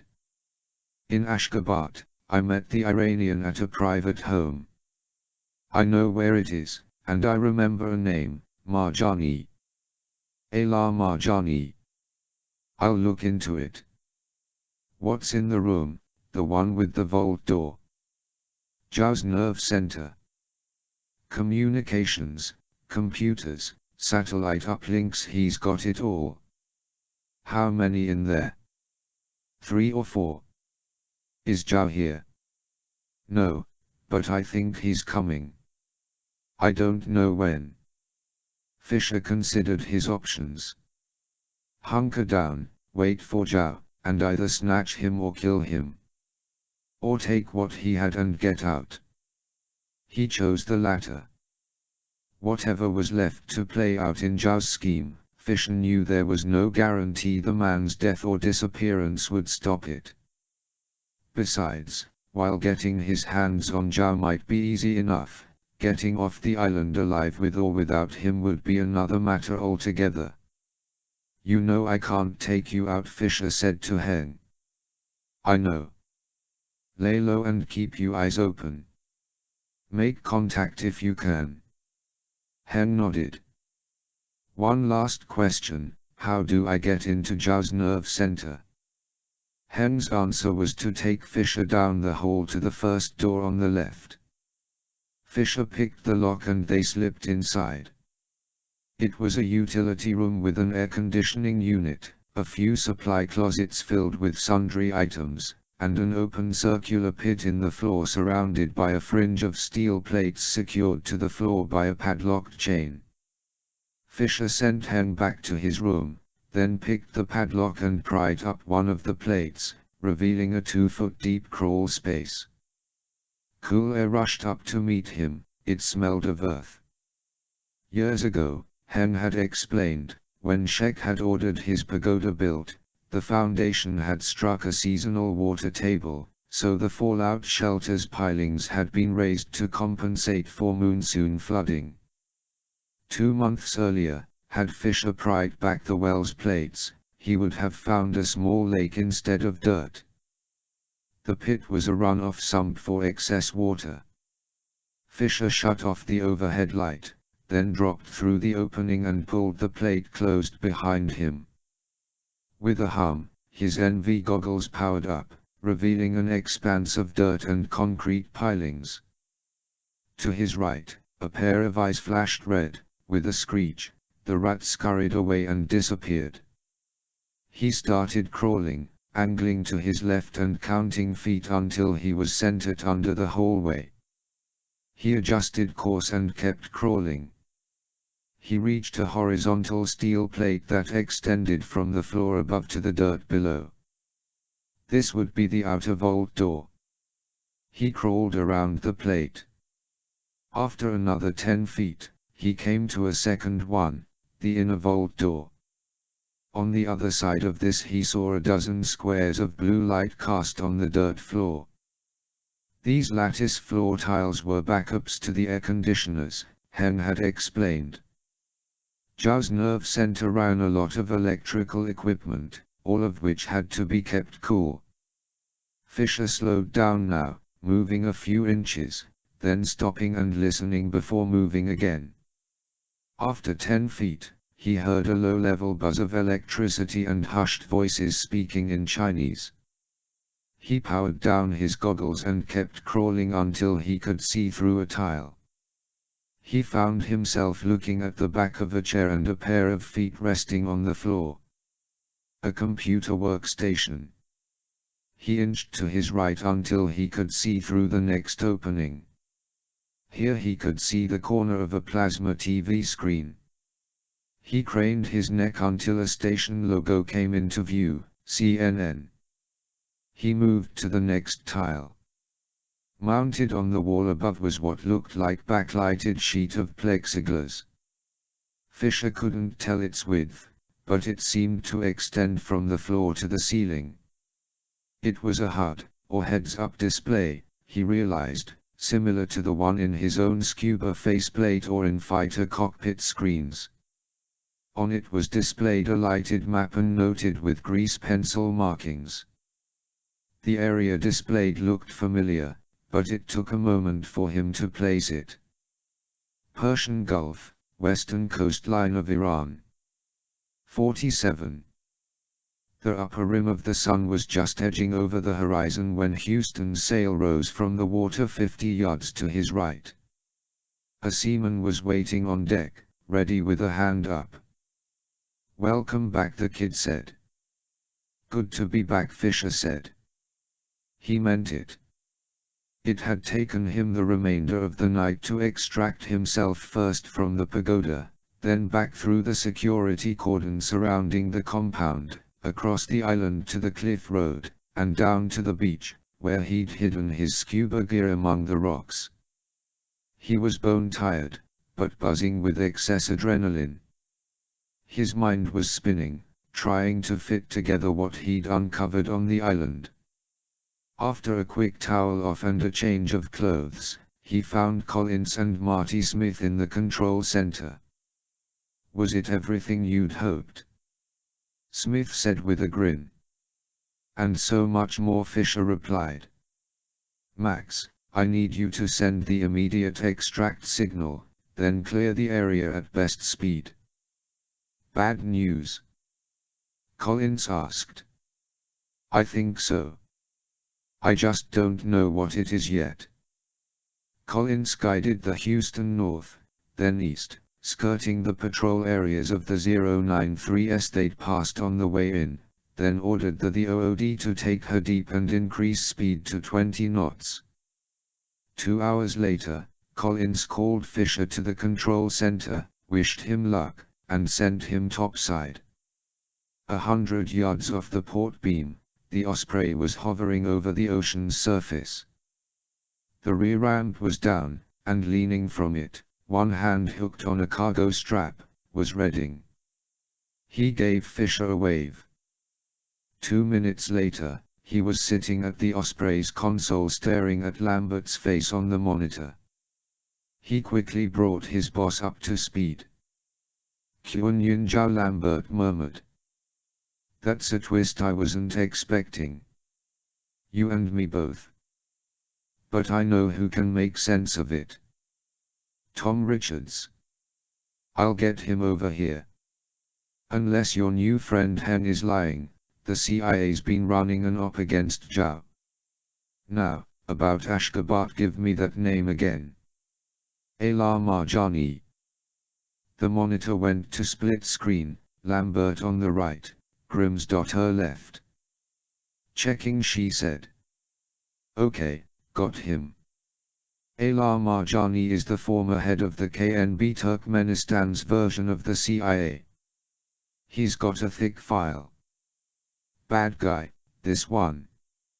Human rights abuses, bribery, weapons trafficking, ties to Hezbollah. Another Iranian link," Fisher said. Lambert was silent for a few seconds, thinking. "Okay, I'm going to put Richards's feet to the fire on Jiao. And tell him he needs to get Hen out, the man's burnt out. He's going to slip up." "I will." "So, you feel up to a little jaunt to Ashgabat?" "I always feel like a little jaunt to Ashgabat. You get me there, I'll get Marjani." In truth, Fisher had never been to Ashgabat, and so he had the same stereotypes in mind that most Westerners did about the Central Asian republics, that they were backward, remote, dusty, and harsh. And while this was true for the rural areas, Ashgabat was, Fisher realized as his plane banked over the city, a stunning exception. Nestled in a bowl between the southern edge of the Garagam Desert, which covers 90% of the country, and the Kopet Dag mountain range, a belt of 10,000-foot peaks along the Iranian border. Ashgabat is a modern city of 5 million souls, with clean cobblestone sidewalks and plazas, fountains and monuments, a mix of traditional Islamic architecture and modern building design, and a network of small irrigation canals that feed the city's lush gardens and parks. And memorials. Lots and lots of memorials, most of them dedicated to one man, Turkmenistan's president for life Ataevik Niyazov, or Serdar Sapamrat Turkmenbashi, the great leader of the Turkmens. A former Soviet bureaucrat, Niyazov ruled his country with absolute authority. His visage was everywhere in murals, on the sides of buses, on coffee mugs and t-shirts, in classrooms and museums, and on statues. Niyazov riding a stallion, Niyazov holding a baby, Niyazov sternly staring at accused criminals, Niyazov attending museum galas and government balls. He had changed the Turkmen alphabet, renamed the months and days of the year, and written the Ruhnama, or Book of the Soul, a practical and spiritual guidebook every Turkmen citizen is required to own. Along with all the trappings of what was clearly a dictatorship, Fischer knew Niyazov's iron hand was backed up by a vast network of secret police and intelligence agencies. The sooner he could get to Ala Marjani and get out of Ashgabat, the better. This was the kind of place where a man could disappear and never be heard from again. Getting here so quickly had taken a lot of time in the air and Lambert's significant pull. 90 minutes after leaving the Jushan archipelago, the Osprey touched down at Kadena Air Force Base, where Fischer was met by a tech sergeant, who drove him to a waiting F-15D Eagle. He was suited up, helped into the rear seat, and given a 2-word briefing by the pilot: touch nothing. 5 minutes later, the Eagle was airborne and heading southwest. Exhausted, Fischer was quickly asleep, only waking for the Eagle's mid-air refueling with a KC-135 Stratotanker, then again for the landing in Kabul, Afghanistan, where he was met by another sergeant, this one of the Army variety, who drove him to a waiting Gulfstream V that Fischer assumed was part of the small fleet of executive jets the CIA maintained. The flight from Kabul lasted a bare 2 hours, and now, 8 hours after he swam away from Sezimagi, the Gulfstream's tires touched down with a squeal on Ashgabat Airport's runway. Fischer didn't leave the plane, but waited, sprawled in one of the cabin's reclining seats, as the simulated engine warning light that had put them down here was checked. Night was just falling when the airport's maintenance supervisor popped his head through the side door and told the pilot no problem had been found. They were cleared to leave. Once airborne, the pilot radioed the Ashgabat tower and requested permission to circle a few times to ensure the warning light didn't reappear, then proceeded in a low southeasterly arc away from the airport.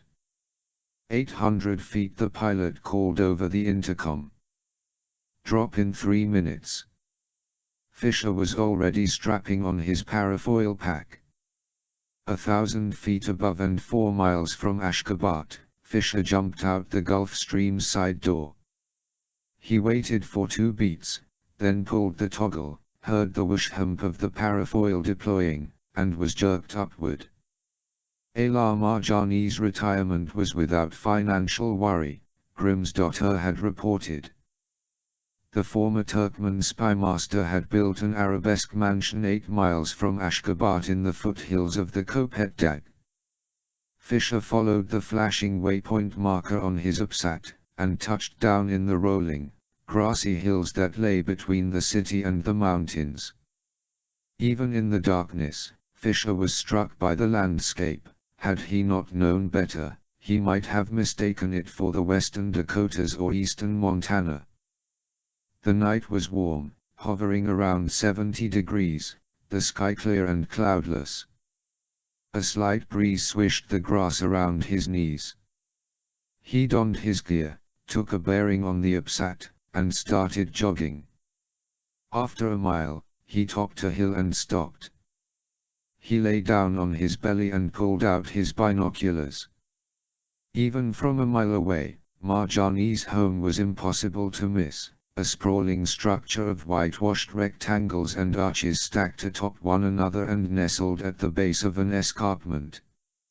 Every window in Marjani's home blazed with light. Fisher scanned each one but saw no one. Clusters of palms rose from various points on the grounds, each one lit from beneath by an spotlight. Fisher counted 2 fountains that he could see, each a glistening plume of water. He kept moving, using the troughs of the hills to make his way to within a quarter mile. He crawled up a hillock and through the grass. At this range, he could see a lone guard standing to the left of the arched driveway entrance. Through the entrance he could see a courtyard of hedges, and at the center, a glowing kidney-shaped pool. The guard wasn't so much standing as he was vertically reclined against the arch, his AK-47 propped against the wall a few feet away. Fisher wasn't even sure the man was awake. He maneuvered to the left, crawling through the grass until he was at an angle, 50 yards from the arch. He pulled the SC-20 from its back holster, zoomed in on the guard, then panned through the arch, looking for more guards. There were none. Same on the infrared side. He refocused on the guard and laid the reticle over the man's chest. He squeezed the trigger. The guard spasmed once, then slumped back against the wall and slid down into a pile.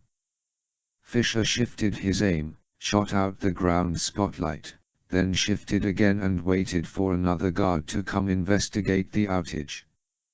5 minutes passed. No one came. He holstered the SC-20, then crawled ahead until the entrance arch blocked the mansion's upper windows, then got up and sprinted the remaining distance. He snatched up the AK-47, tossed it into the high grass, then grabbed the man's collar and dragged him through the arch. He turned left and stopped behind a shrub. He heard the crunch of gravel to his right. He turned. A man walked down the driveway and stopped at the arch. An AK was slung over his shoulder. The man looked left, then right, then called, "Ashik." "Damn it. 48. Fisher took off his headpiece, laid it aside, then lowered himself onto his haunches, leaned against the wall, and dropped his chin to his chest. He drew his pistol and held it out of sight against his thigh. "Ashik," the man called again. Fisher let out a pained groan. In the corner of his eye, he saw the man turn. Fisher feebly raised his arm and let it fall. "Ashik." The man rushed across the driveway. As he drew even with shrubs, Fisher raised the pistol and shot him in the forehead.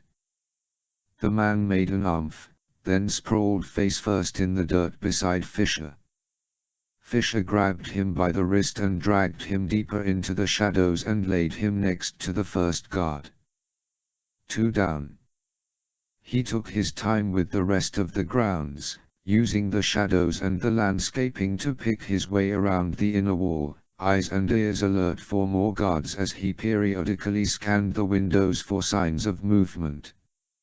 He found only one other guard, strolling along a topiary-lined gravel path on the east side of the house. Fisher waited for him to pass, then stepped out, clamped a hand over his mouth, and plunged the sights into the hollow beside his collarbone. The man stiffened, jerked once, went limp. Fisher dragged him out of sight. He made his way to the rear of the house and to the glassed-in patio overlooking a second swimming pool. Unlike the floors above, the patio was dark. Save for the gurgling of the pool's aerators and the distant hum of the air conditioners, all was quiet. The patio door was made of flimsy aluminum, with a push-button latch that took him 15 seconds to pick. He slipped inside. A wave of cool air washed over him. He took a moment to breathe it in, let it cool his face. Marjani clearly had a fondness for the color white and shades of white. The walls, leather couches, and carpet were cream, with a few Turkmen art and sculpture pieces scattered around the room. On the far side, a stairway led upward. Crouched over, he took the steps one at a time, until he could see through the black wrought iron balustrade. Predictably, the room was done mostly in white, with a rough-hewn tile floor inlaid with robin's egg blue mosaics. There was a seating area beneath the windows, through which he could see the driveway arch. Fisher climbed the rest of steps, then searched the level, finding a gourmet kitchen in stainless steel, a formal dining room, and a bookcase-lined den. He moved to the second floor, a home gym, 3 guest bedrooms, and a bathroom with a steam shower, sauna, and whirlpool tub. He was halfway up the steps to the 3rd floor when he heard voices. He froze. It was a television. "Welcome back to American Idol. Our next contestant is performing," then static, followed by, "but rookie," then more static, and then the theme to Gilligan's Island. Fisher smiled ruefully. Marjani was putting his golden years to good use. He found the former Turkmen minister in a small room overlooking the rear pool. The man was sprawled in a white leather recliner, a bag of potato chips in his lap, the remote aimed at the TV. Fisher backed through the arch, searched the remainder of the floor, then returned. On the TV screen, Gilligan and a chimp were playing catch with a coconut. Fisher flipped off the lights, dropped his NV goggles into place, and stepped behind Marjani's chair just as the man was sitting up. Fisher laid the scythes across Marjani's neck and said, "Not a sound. Your guards are dead. If you don't want to join them, you'll do as I say." Grim's.Her's brief had said Marjani had a fair grasp of English, and his rapid nodding confirmed it. "Who are you, what do you want?" The 2 classic questions, Fisher thought. Over the years he'd found that non-combatants usually said, "Please don't kill me," when someone put a knife to their throat.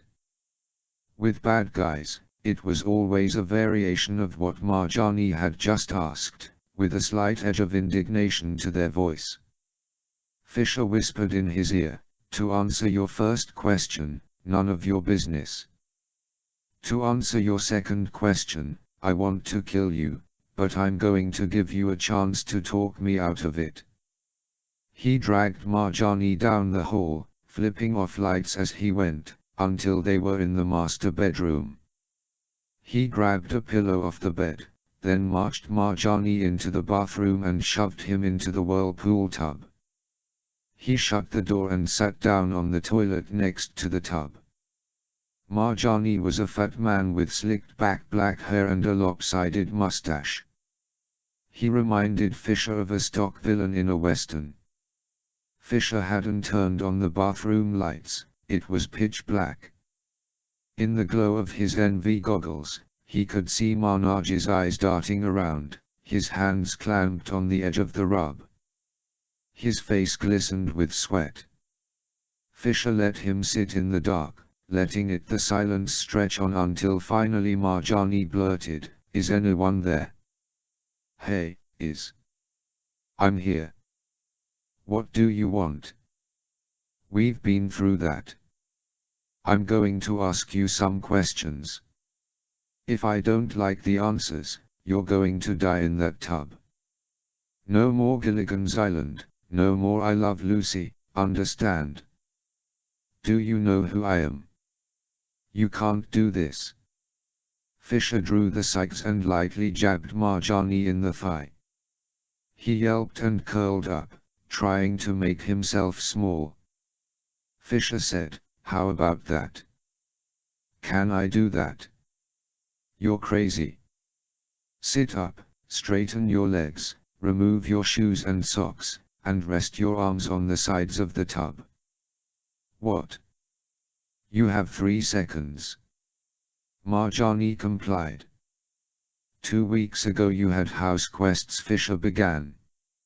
A Chinese man with 2 bodyguards, and an Iranian with his own bodyguards. What did they talk about? I don't know. That was true. Hen had said he'd met with the Iranian alone. How long were they here? 2, maybe 3 hours. That was also true. Using what he already knew, Fisher was establishing a baseline, gauging Marjani's tone, facial expressions, inflection. Who was in the room during this meeting? Just the Chinese and the other one, Marjani replied. He'd hesitated slightly at other one. Did they arrive separately or together? Separately. Why are you? Who is the Iranian? Fisher reached out and jabbed Marjani in the foot. Not so gently this time. Marjani screamed, reached for his foot. Don't move, Fisher said, or I'll take you toe off. Reluctantly, Marjani leaned back. His lower lip was trembling. Almost there, Fisher thought. The stress of being blind and not knowing when or where the next jab was coming was quickly breaking Marjani down. Fisher hooked Marjani's pinky toe with the tip of the scythe and stretched it backward. Marjani flinched, drew back his lips until his teeth showed. Don't, please don't. Give me the Iranian's name. Marjani hesitated, squeezed his eyes shut. I don't know, please. Fisher let the blade rest between his toes for 5 more seconds, then removed it. Do you want to reconsider your answer? I don't know who he is, I swear. He showed up and... Fisher picked up the pillow and tossed it into Marjani's lap. What is this? It's a pillow, Fisher said. Put it over your face. What? Why? The gunshot is going to be loud in here. All the color drained from Marjani's face. Please, I can't. Fisher let him sob for half a minute, then said, do you want to change your answer? Do you want to tell me who the Iranian is? Marjani nodded and started talking. 49. When Marjani finished talking, Fisher had some answers and a lot more questions. He darted Marjani, bound his hands and feet with flexicuffs, then firemen carried him down to the garage, where he found a gleaming white H1 Alpha Hummer. He shoved Marjani in the back, bound his feet to one of the tie-down eyelets, then climbed into the front seat. The keys were in the ignition. 30 seconds later, he was rolling down the driveway, the air conditioner blowing at full blast. He turned left at the arch and headed northwest, headlights off as he kept to the depressions and used the moonlight to guide him. He drove for 15 minutes until the hills began to smooth out into the fringe of the Garagam Desert. He coasted to a stop and shut off the engine. He keyed his subdermal. Pike, this is Sickle, over. Go ahead, Sicklebird replied. After refueling at Kabul, Redding and the Osprey had followed an hour behind the Gulf Stream, slipping across the Turkmenistan border and setting down 60 miles from Ashgabat in the desert. Request extraction, break, 2 passengers, break, map coordinates 122.5 by 32.3, beacon is transmitting, over. Roger, Sickle, en route. The Osprey appeared 12 minutes later, skimming low over the ground, its rotor blades glinting in the moonlight. I have visual on you, Pike, Fisher said. Confirm same. He flipped the Hummer's fog lights on and off. Confirm, Sickle, we have you. The Osprey put down 100 yards away atop a small hillock, and Redding came down the ramp to help Fisher with Marjani. Friend of yours? Redding asked. He doesn't think so, but he's going to come in handy. While Redding took care of their passenger, Fisher walked forward to the cockpit. Bird, how are we looking on radar? Fine. Hell, Turkmenistan hasn't got a military radar station for 1,000 miles. We could sit here for days. He glanced at Fisher. We're not going to sit here for days, are we? No. Just keep an eye out. Fisher walked aft and sat down at the console. Lambert came on the monitor and said, "What's your status?" "Out and safe." Marjani was paid by Zhao through Heng, but he doesn't know who was behind the money. He's never heard of Zhao. I don't know if I believe that, but there wasn't time to press him further. He says Heng's meeting was with an Iranian named Kavod Abelzadar. He's from a village called Sarani, right across the border. He was born and raised there. Before Lambert could ask her, Grimm's daughter said, "I'm looking." Lambert said, "I've got Tom Richards here. I've filled him in on the Zhao angle. I think he's got the piece we're missing. Let's hear it." The screen split and Richards's face appeared. "You already know this, of course, but yes, we're running an op against Zhao, the Brits, and the Russians. Let me guess, Jagged." Richards nodded. 3 years ago, the President signed a top-secret executive order declaring the spread of Jagged was a clear and imminent threat to national security. Moscow and London were seeing the effects in their countries as well, so it didn't take much convincing to get them to sign on to the operation. We codenamed it Jupiter. For the past 28 months, we've been waging war against Zhao along with the Russian SVR and British Mi-6.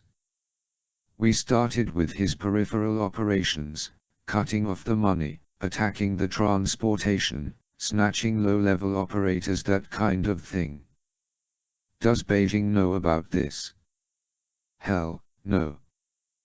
Zhao has so many politicians and generals in his pockets we've lost count. Go on. Once we'd made a dent in his side businesses, we took the fight straight to him, Richards said.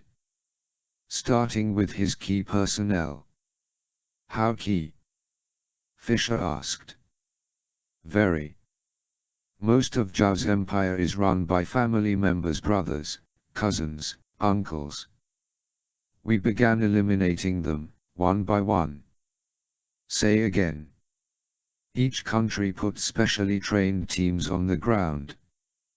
There was no choice, we're at war as surely as if bombs were exploding. Fisher wasn't shocked by Richards's admission that the CIA had fielded assassination teams, but rather that the president had made such a bold move.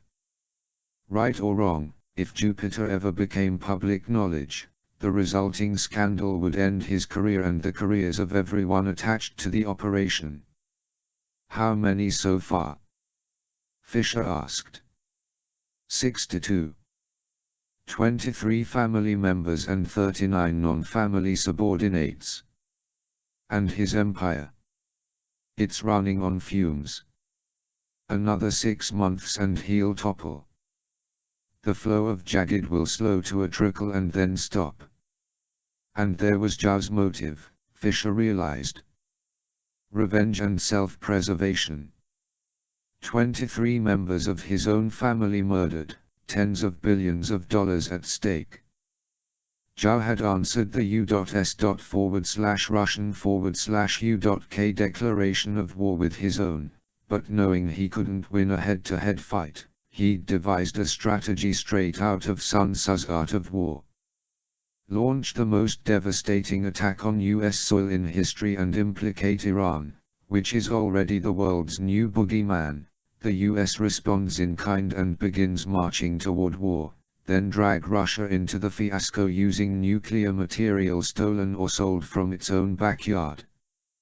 From there, momentum, world outrage, and Iran's own defiance would do the rest.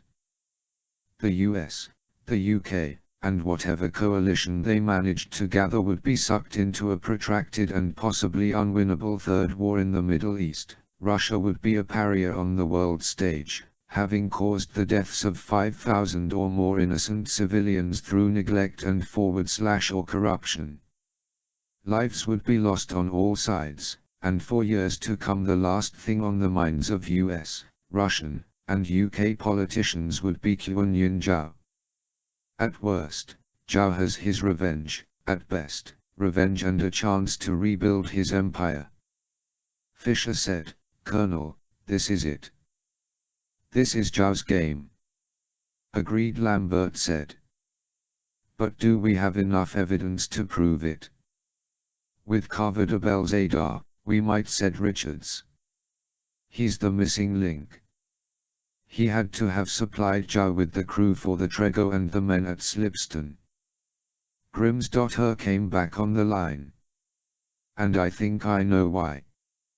Up until 18 months ago, Abelzadar had spent the last 9 years in a Tehran political prison. He was tried and convicted of inciting radical insurrection and plotting to overthrow the government of the Islamic Republic of Iran. When he was sent to prison, he had a rabid following that numbered in the thousands. The day he was convicted, there were 17 suicide bombings throughout Tehran. Given its own track record, for Tehran to label Abelzadar as a dangerous radical is saying something, Fisher said. Grimm, do we know what his problem was with the government? I'm looking. Okay, here, he was demanding they declare open war on the US, Israel, and all their allies. And I quote, "We must burn the civilizations of the West out of existence and scatter the bones of the infidels to every corner of the globe. Anything less is an insult in Allah's eyes." Very nice, Lambert said. So, Zhao somehow becomes aware of Abelzadar's leanings, he makes contact and offers him a chance to not only bring down his own government, but also drag the US into a bloodbath, all for providing a few loyal fanatics. The blue light special of wars, Fisher said. I can see why he couldn't resist the deal. So how do we get him? Richards asked. I can put together a team, but that'll take.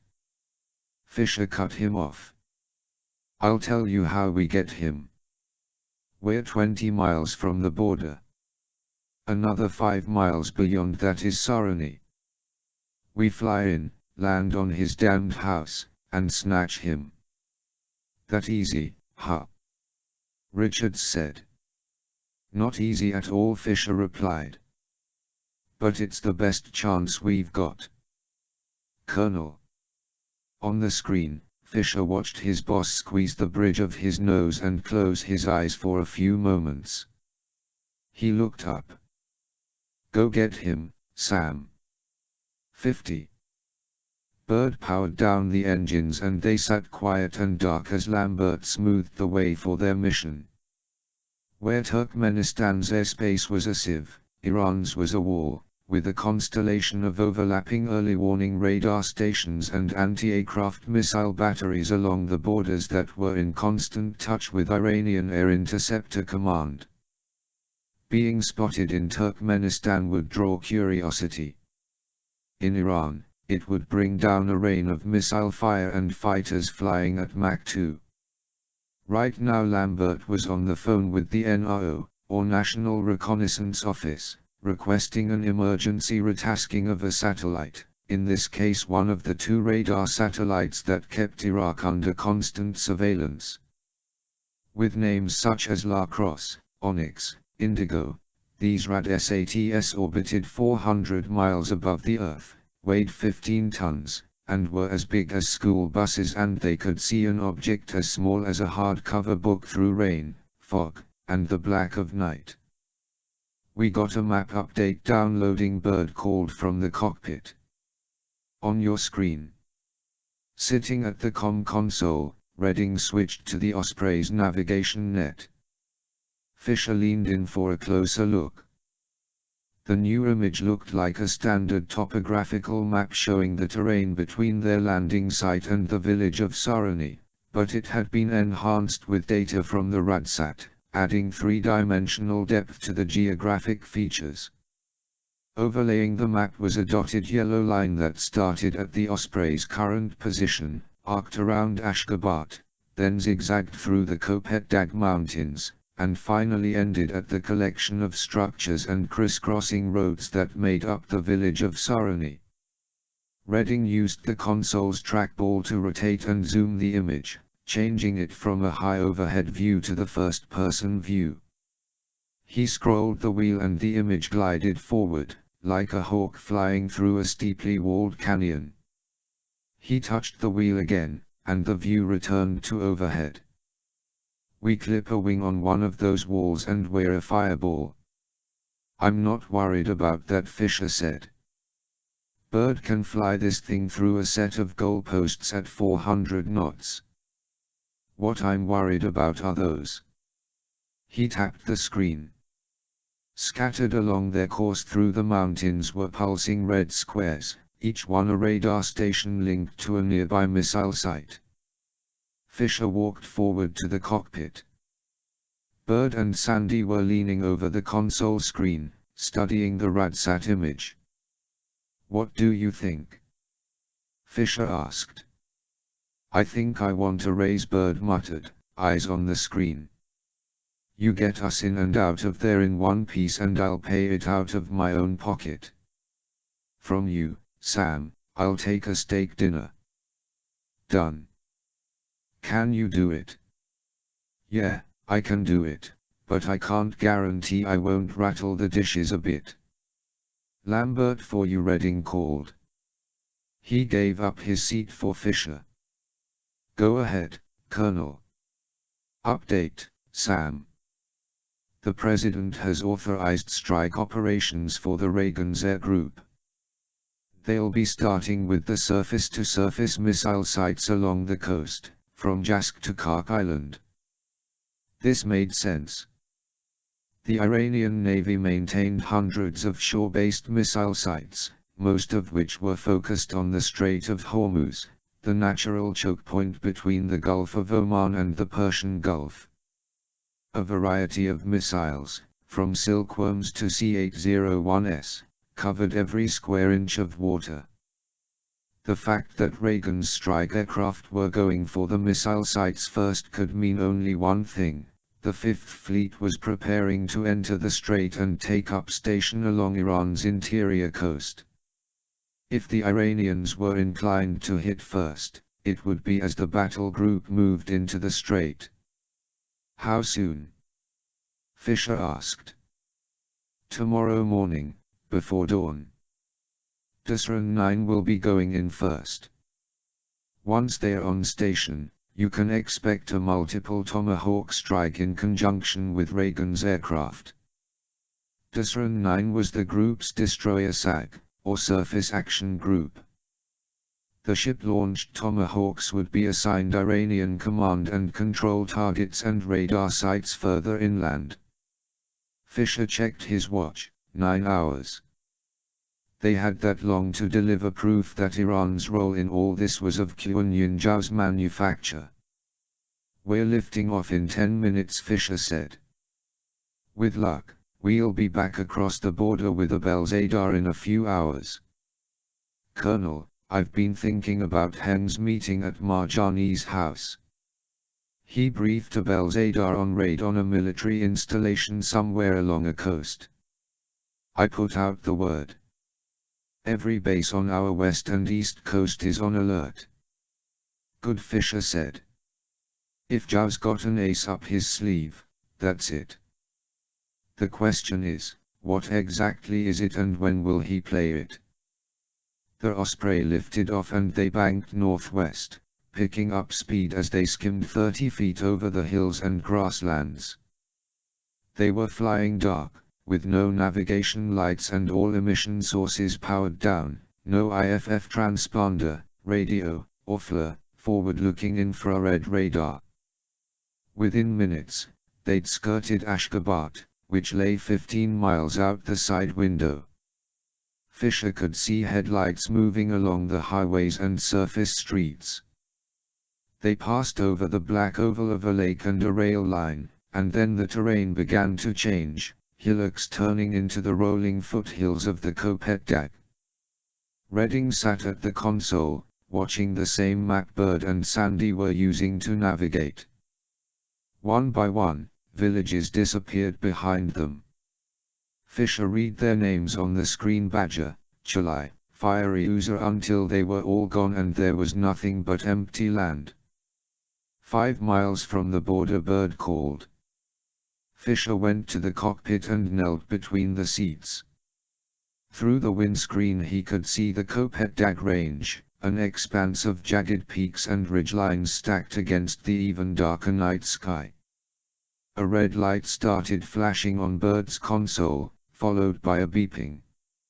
A robotic female said, "Warning, radar source at." Bird punched a button, shutting off the voice. "Redding," he called. "I see it. We're at the edge of its range. Turn coming up in 30 seconds. Bird turned to Fisher. "Better go get strapped in. The ride is about to get wild." 51. "Stand by." Redding called. "Border in 5, 4, 3, 2, 1. Fisher clutched the armrests as Bird put the Osprey into a sharp bank. In the cockpit, the radar warning alarm was beeping. Across the aisle, Fisher watched the monitor over Redding's shoulder. Redding had changed the view to split screen, overhead view on the left, first person on the right. On overhead, a pair of peaks to their left and right front were topped with pulsing red squares. On the first-person view, the Osprey was nosing over a ridgeline into a gorge.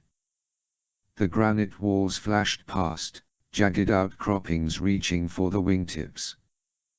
"Course change in 20 seconds," Redding said. "New course, 221, sharp descent to 30 feet. Now the radar alarms were overlapping one another as the twin radar stations drew nearer. Fisher leaned over in his seat and looked forward. The view through the cockpit window was dizzying. The black line of the horizon twisted and rolled as Bird negotiated the terrain. "Sam sight 2 miles off our starboard bow," Redding called. "Spare me the nautical crap," Bird yelled back. "Just tell me where." 2 miles, front right. Course change in 3, 2, 1 now." Fisher was thrown against his seat back, then shoved sideways as the Osprey heeled over. On Redding's monitor he'd switched to full-screen first person. They were flying through a notch between two peaks. The Osprey's wingtips were perpendicular to the ground. "Break out the buff bags," Sandy yelled, then whooped. The radar alarm suddenly went silent. "What's next?" Bird called. 3 miles to Sarani." Redding answered. "Ridgeline coming up fast. Gonna have to pop up 500 feet, then bank hard and hit the deck." They flew in silence for 20 seconds, and then the radar alarm started beeping again. "Hard left." Redding called. The Osprey flipped over. Strapped to the bulkhead by cargo webbing, his hands, feet, and mouth covered in duct tape, Marjani had regained consciousness. He let out a muffled scream. His eyes bulged. Fisher gave him a wink and a wave. "Whoa!" Redding shouted. "Right turn. Now." Fisher was thrown in the opposite direction. His ribs slammed against the armrest. A duffel bag came loose from the rack and tumbled across the deck, bounced off Marjani, and slammed into the ramp. "What the hell happened?" Bird called. "Fire control radar," Redding said. "A SAM site. Wasn't on the map." "Did they paint us?" "Doubt it. Not enough time to lock on." Fisher called. "That's what I like to hear, optimism." From the cockpit, Sandy said, "I see the ridgeline." "Hey, Redding, that looks a lot taller than 500 feet. "Nope, 491. "Trust me, you'll have 9 feet to spare." Bird replied, "Oh, well, 9 feet. Plenty. Start climbing in 3, 2, 1. Fisher kept his eyes locked on Redding's monitor. The ridge, a jagged line of rock and scrub trees, seemed to rise up to meet them. Then it was gone. Beneath his feet he heard something scrape the underbelly of the fuselage, like a giant snare brush trailing over a drumhead. "Picked up some leaves on that one," Bird called. "Dive, dive, dive." Bird pushed the stick forward. The Osprey nosed over. In the cockpit, the robotic voice said, "Warning, warning. Collision imminent. Pull up, pull up, pull up. Shut her up, Sandy." The voice went silent and was immediately replaced by another radar alarm. "We're at its outer range," Redding said. 10 seconds to turn. A quick jink to the right, then pull up and bank left. Jink. Fisher thought. Jink didn't sound like a technical flying term. "How many radar sites left?" Bird called. "This one, and one more, then we're at the LZ. Turn now." This time Fisher was ready for it. He braced his legs against the deck, pressing his back into the seat. He clutched the armrests until his knuckles were bloodless. The Osprey seemed to turn nearly upside down. Fisher felt his stomach rise into his throat. A styrofoam coffee cup floated past his face, then dropped straight to the deck and skittered away. "So, Bird, is that what you call a jink?" Fisher called. "No, son, that's a super jink. Walk in the park." "Last radar station dead ahead, 1 mile," Redding called. Fisher glanced at the monitor. The Osprey was flying low and level over a boulder-strewn valley floor. The altitude gauge read 18 feet. The radar alarm chirped, then went silent for a few seconds, then chirped again. "We're skimming below the detection nadir," Redding announced. "The waves are skipping along the fuselage." "Nadir?" Sandy repeated. "Been reading the dictionary again, Will. It means." "I know what it means, you dummy." "Gimme steering," Bird called. "The ground is sloping up. They're gonna paint us." "Hard right turn in 7 seconds," Redding replied. "Course 098. I don't see anything." Sandy called. "It's a gorge. Trust me, it's there." "How wide?" "Wide enough. Stand by. 3, 2, 1, now." Redding was right, the gorge was wide enough, but barely, and Fisher could hear Bird in the cockpit muttering, missed me, missed me, missed me," as he made tiny course corrections to avoid rock outcrops. After 30 seconds of this, the walls began to widen as the gorge smoothed into another valley. "Landing zone coming up," Redding called. "A gentle dogleg left, then you should see a narrow river. The north bank is your spot." A few seconds later, Bird called, "I see it, I see it. Hot damn. If that ain't the sweetest piece of dirt on the planet." He set the Osprey down and Fisher unbuckled and began donning his gear. Redding handed him the UPSAT. "It's updated with the new map. There's an army outpost about 4 miles away in Coppers. They send out regular patrols, but with this terrain you should hear them coming a mile away." Fisher nodded and walked to the cockpit. Bird was leaning back in his seat, a bottle of Gatorade halfway to his mouth. His hair was wet with sweat. "Good flying, you two," Fisher said. "We aim to please," Sandy replied. "Keep the engines warm. If I need you. 90 seconds from your call I'll have a rope dangling over your head." Fisher trotted down the ramp, then turned and started jogging. He had a mile to cover before the valley opened into the bowl in which Saroni sat, and at this time of night he doubted anyone would be about. Still, he varied his course, zigzagging between boulders and stopping every 100 yards or so to look for signs of movement or heat. In the moonlight the terrain had an otherworldly feel, sharp spires or rock rising into the dark sky, sheer walls, and clumps of boulders, some as large as houses. The dirt was so fine it felt like flour. His every footfall kicked up a puff of dust that hung in the air. After 12 minutes of running, UPSAT told him he was getting close, so he slowed down and began picking his way forward, moving from boulder to boulder until the ground sloped up to a ridgeline. He dropped flat and crawled to the edge. Down the opposite slope, a quarter-mile away, was Saroni. All was quiet and dark save for a few lighted windows. In the distance a dog barked twice, then went silent. The sound echoed off the rocks before fading away. Saroni was a collection of a few dozen mud brick buildings in shades of ochre and cream. In the middle of the village was a central square and a small mosque. Some of the homes were perched in tiers on the far slope with the uppermost tier backed up against a bluff.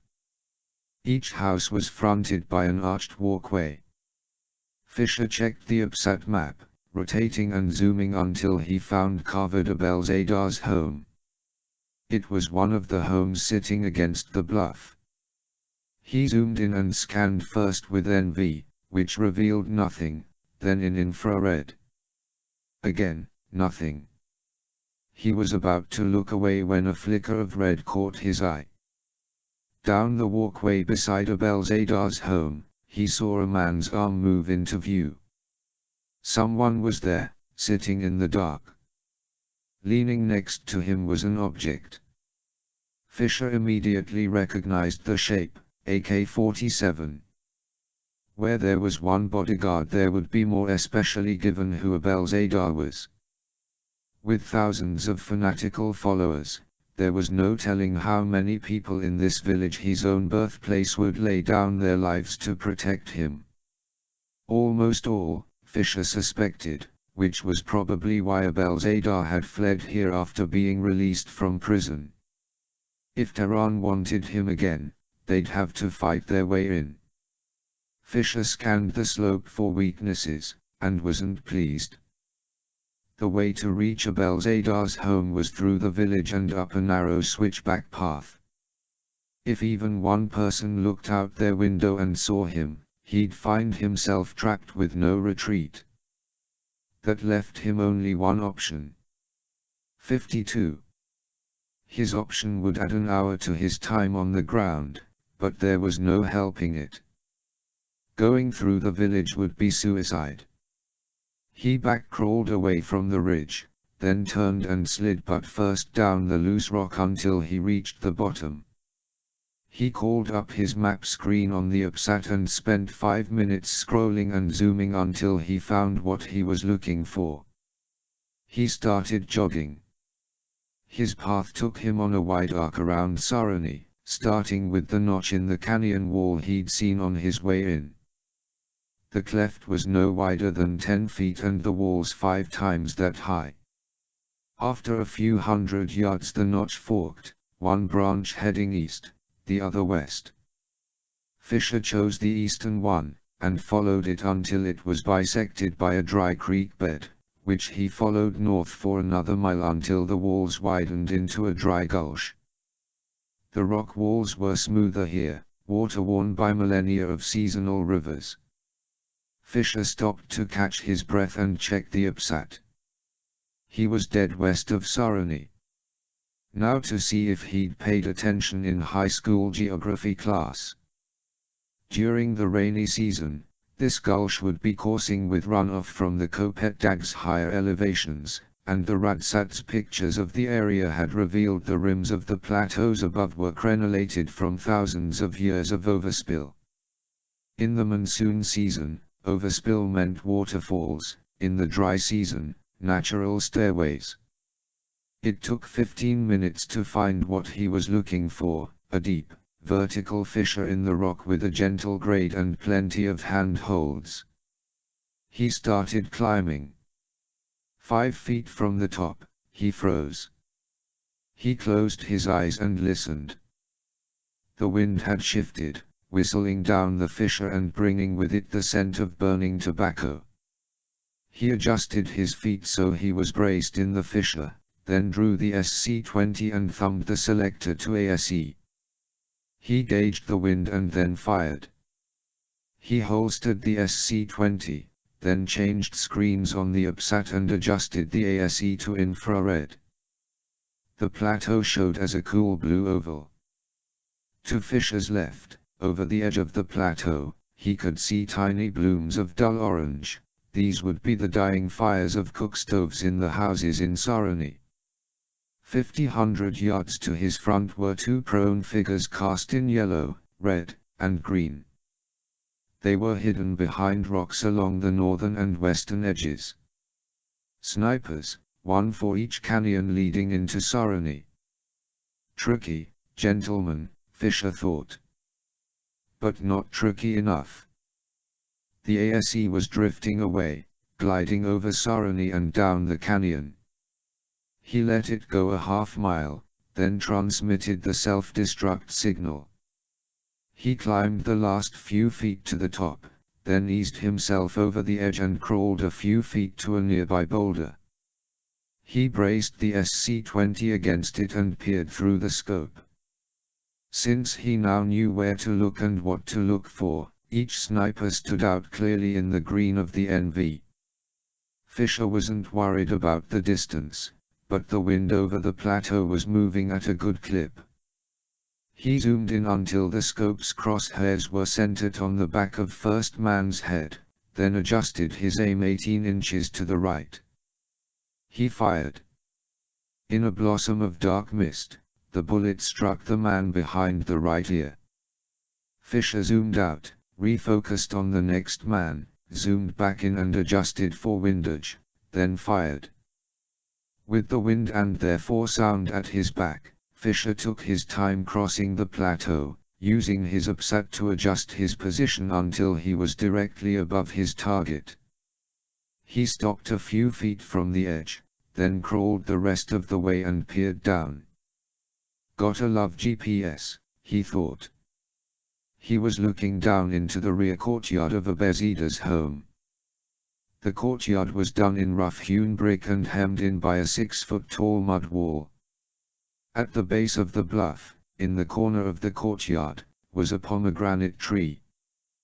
To Fisher's right, sitting on a bench in the side walkway, was the AK-47 armed man he'd seen earlier. Now the man had the rifle laying across his lap and appeared to be polishing it with a rag. Fisher backed away and creeped to his right until he was over the pomegranate tree, then shimmied back to the edge. He pulled a chemlight from his waist pouch and tossed it over. It landed behind the tree. The impact activated the phosphorescence.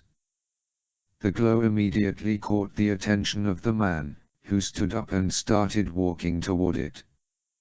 He came around the tree and stooped to pick up the chemlight. Fisher shot him in the back of the head. Fisher inserted a rock screw into a crack, clipped his rope into the D-ring, then rappelled down the face. 10 feet from the bottom, as he drew even with the house's roof line, he slowly leaned backward until he was upside down. The rear double doors were open. Through them Fisher saw what looked like a dining nook and next to it, a kitchen. Down a hallway, he could see the shadow of flickering flames dancing on a wall. He righted himself, dropped the last few feet, then unclipped and sidestepped behind the pomegranate. He waited for a full minute, watching and listening. Nothing. He moved to the rear doors. From the side walkway, the gate creaked open, then clanged shut. Footfalls crunched on gravel. Fisher drew his pistol, stepped to the wall, pressed himself against it. A second later, the tip of an AK-47 appeared on the walkway, followed by a man. "Samad," the man whispered. "Samad." Fisher shot him in the side of the head, then rushed forward to catch the falling body. As he did so, the man's left foot slid out from under him, kicking a shower of gravel against the wall.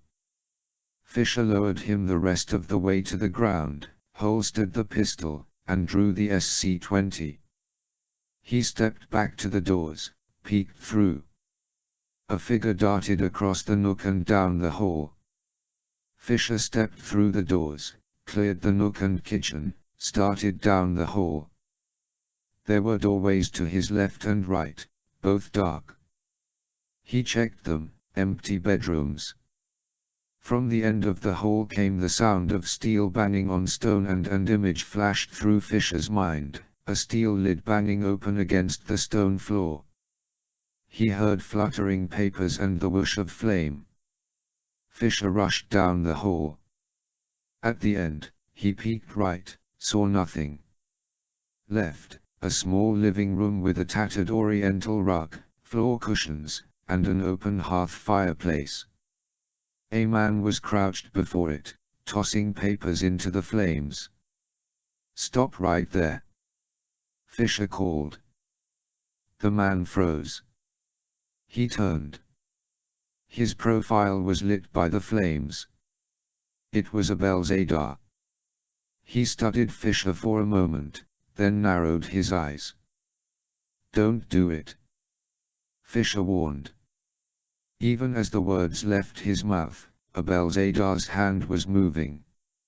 From beside his foot, he snatched up an object, started swinging it around. The gun glinted in the firelight. Abelzadar yelled something, a cry for help. He needed Abelzadar alive, had to have him alive. But crouched as he was, there was no guarantee of a wounding shot and there was no time to change the SC-20's setting. Fisher fired a round into the hearth beside Abelzadar's head. The man didn't flinch, kept moving, bringing the gun around. Fisher adjusted his aim and fired. Abelzadar rocked back on his heels, then crumpled over into the fetal position. His gun clattered to the stone floor. Fisher rushed forward and checked him. Dead. The bullet had missed Abelzadar's bicep by a half-inch and entered under his armpit. It was a heart shot. Fisher looked around, thinking. The box at Abelzadar's feet was still mostly full of papers. He spotted a leather satchel lying on a nearby chair. He snatched it up, stuffed the papers inside. In the distance, he heard alarmed voices shouting in Farsi. He keyed his subdermal. "Pike, this is Sickle, over." "Go ahead, Sickle." "Pike, I am Skyfall, I say again, Skyfall." Translation, now operating in escape and evasion mode. "Home on my beacon, LZ is hot." "Roger, hold tight, Sickle." "We are en route." "Shanghai." Message from Sarani, Uncle. Zhao looked up. Yes. There was an attack. Gunfire in the village. How big a force? Small. They estimate less than a dozen soldiers. Not the Iranians, then. Abelzadar. Dead. He was in the process of burning material when he was shot. But if he talked. He didn't, Zhao said, then went silent. He folded his hands on his desk and closed his eyes for a few moments. The board had changed, a piece had fallen. Zhao imagined the breach suddenly opening in his line, saw his opponent, now confident, moving ahead. Would Abelzadar's involvement be enough to unravel the strategy? He wondered. No, the Iranian government had no credibility with the rest of the world. Any denial would ring hollow. What about Abelzadar's team? Zhao asked. In place and ready. Then it doesn't matter. He's served his purpose. In fact, this is a lucky coincidence. Do you know why? Xun thought for a moment. Abelzadar's a zealot. He might have been tempted to speak out to claim credit. Zhao smiled at his nephew. Very good. I'm impressed. Xun smiled back. Synchronicity, yes. Perfect synchronicity. One more move left. 53. 2 hours later, they were out of Iranian airspace and 110 miles southeast of Ashgabat, crossing the Garagam Desert on their way to Afghanistan. Bird had been true to his promise. 80 seconds after Fisher's call, the Osprey had come roaring through the canyon and swept over Sarani's rooftops, then popped up, did a tidy hover turn over the plateau, and dropped the ramp 20 feet from Fisher. After scooping the papers into the satchel, he'd locked the front door, planted a wall mine opposite it, then gone out the back and planted 2 more mines along the side walkway before scaling the bluff to await the Osprey. As he mounted the ramp, he'd heard an explosion from inside Abelzadar's house, followed by screaming, then by 2 more explosions from the walkway. The Osprey lifted off and Bird went to full power, leaving the same way he came in. A half-dozen desultory rifle shots trailed after them, but Osprey had turned down the canyon and was lost in the darkness. The trip out of Iran went smoothly. Having had a couple hours to study and refine his flight plan, Bird took them past the radar stations along the border without incident and with a minimum of beeping from the warning alarm. Now Redding and Fisher sat in the cabin, sorting through Abelzadar's papers. Yeah, it's all in Farsi, Redding said. Got some Mandarin here, Fisher replied.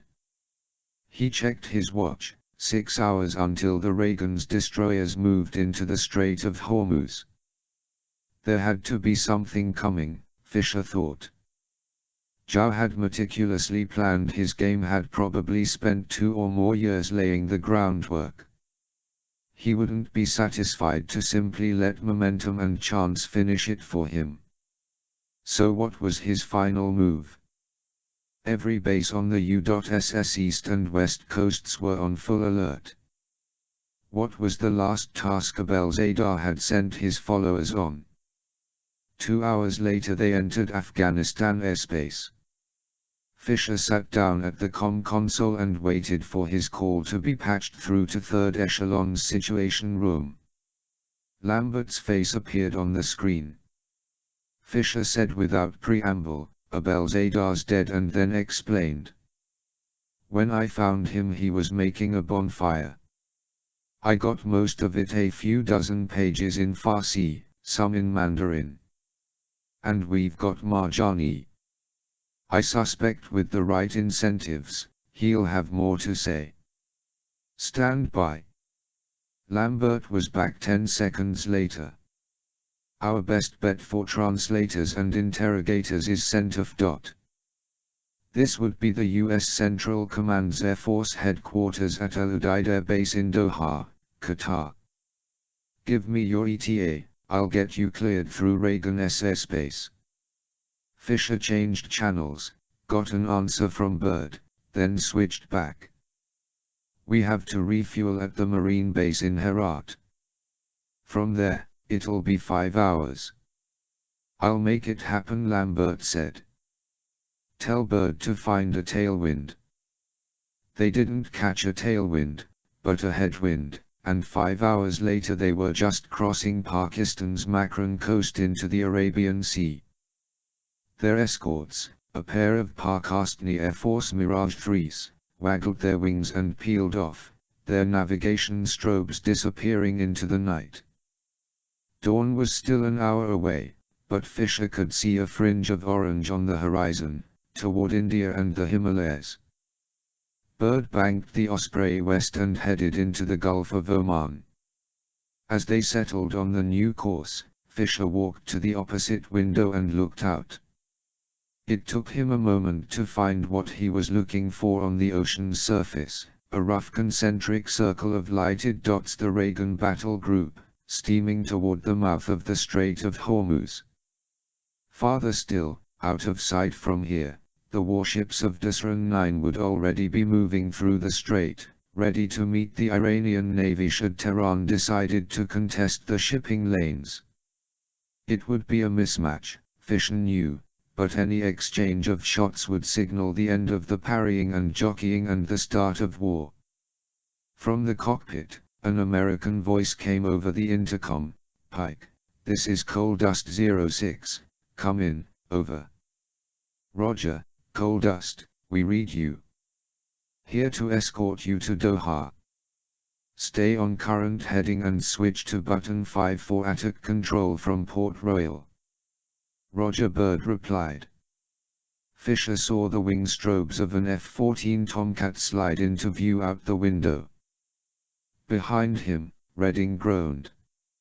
He was still sitting on the cabin floor with Abel's ADAR's papers spread all around him. "Problem?" Fisher asked.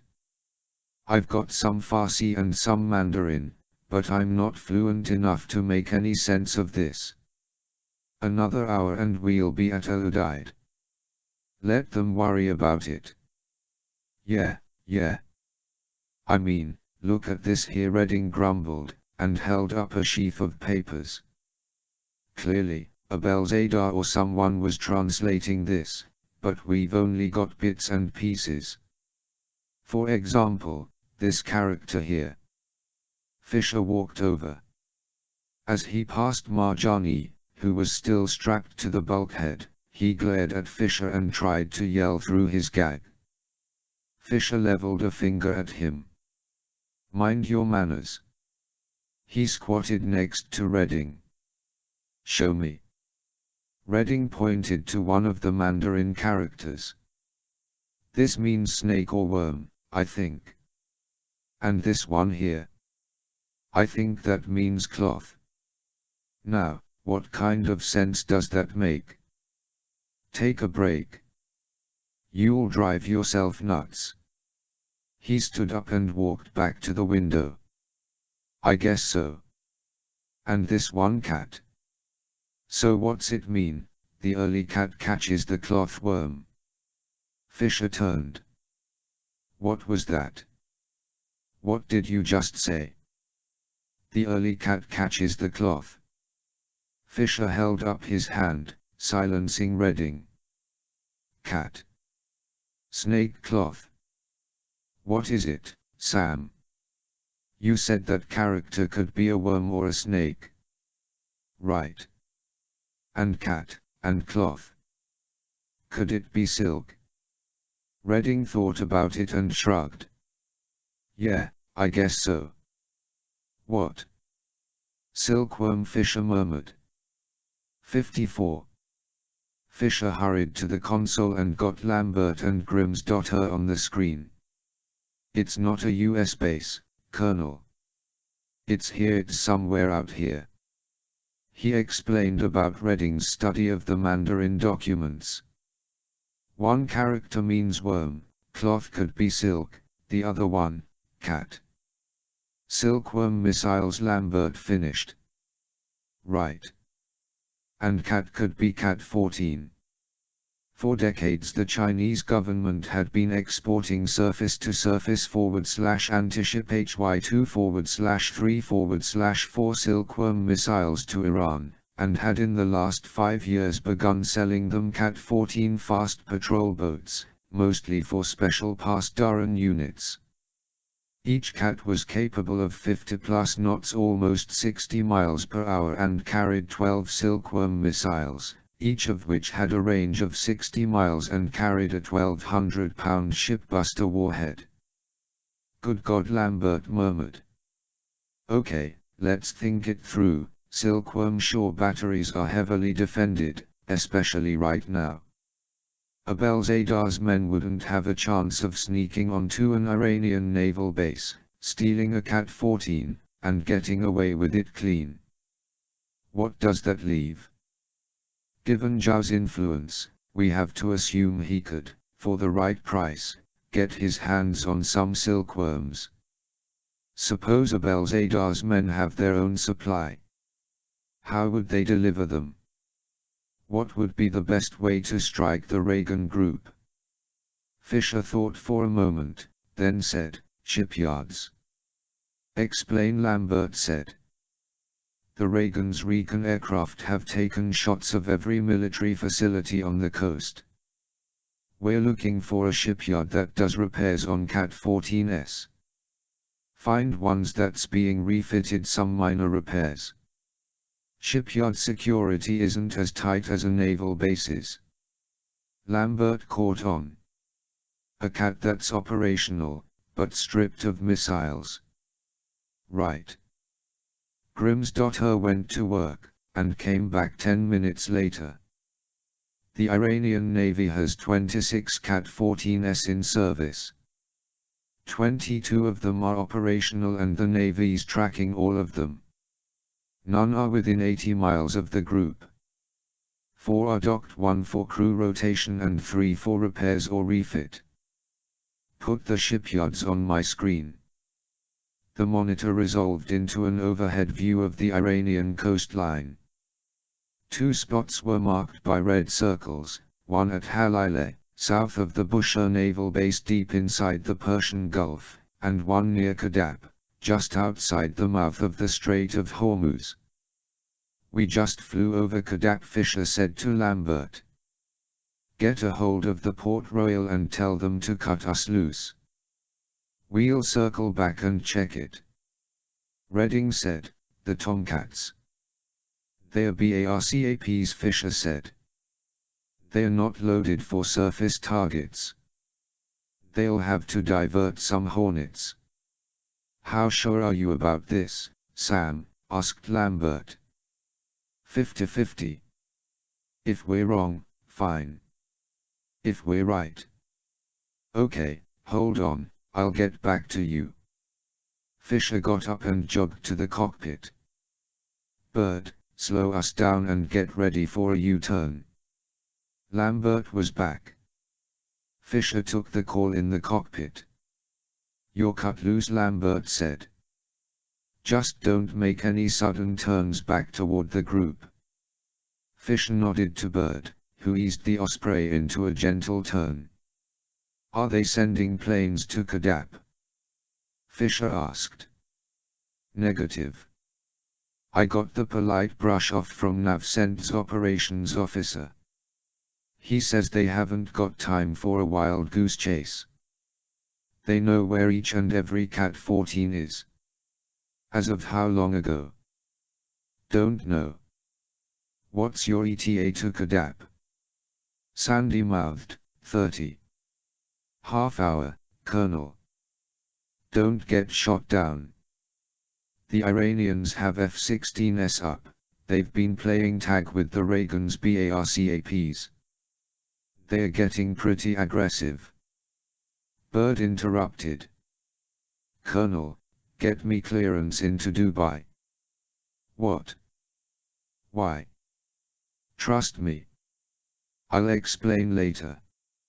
Okay. Off the air, Fisher asked Bird, what's that about? A little sleight of hand. The Iranians have been tracking us since we left Pakistan. I'm lining up with Dubai's final approach lane. I'll drop some altitude to simulate a landing, then once we're below the radar, we'll swing back around. It'll add some time, but it'll save us a missile up the Hiney. Fisher smiled. I like the way you think. Bird descended steadily, crossing first into UAE airspace and then over coastline. When their altitude reached 100 feet, he banked hard and swung around on a reciprocal course, heading back into the Gulf of Oman. 20 minutes later, he called, Iranian coast coming up. Kadap shipyard dead on our nose, 3 miles. Powering up the FLA. Give me a picture back here, Fisher called, and sat down at the console. The FLA image came on the monitor. It looked like an X-ray. As Fisher watched, the image slowly glided over the ocean. Shipyard in 1 mile, Bird called. The cockpit radar warning alarm started beeping. They're just tickling us, Bird called. They haven't got us yet. 10 seconds later, should be seeing something at the edge of the FLA. Fisher did.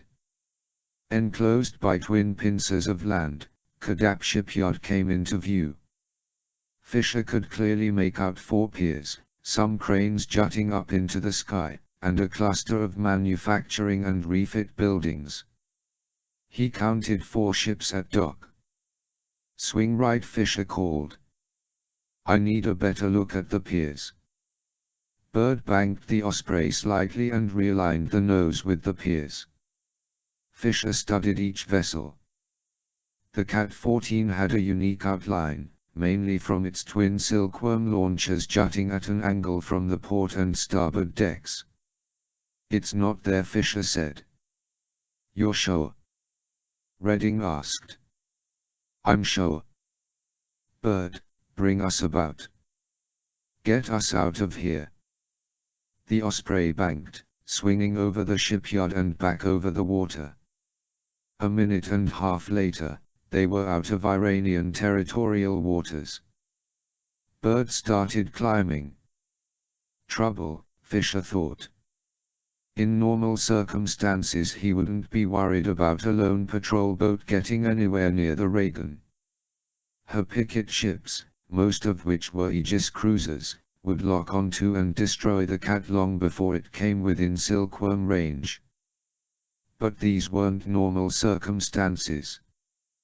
The Reagan's group was split, with Dasran 9 moving through the Strait of Hormuz and the remaining picket ships restationing to give the huge carrier room to maneuver.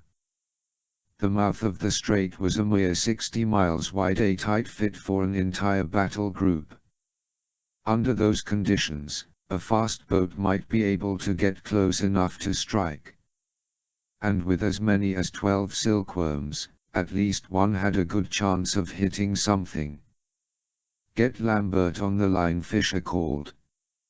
Have him contact Navsint. Hold your horses. Bird called. Check your screen, Sam. Fisher looked at the monitor. Dead ahead, cast in the FLA's negative image, was the missing Cat-14.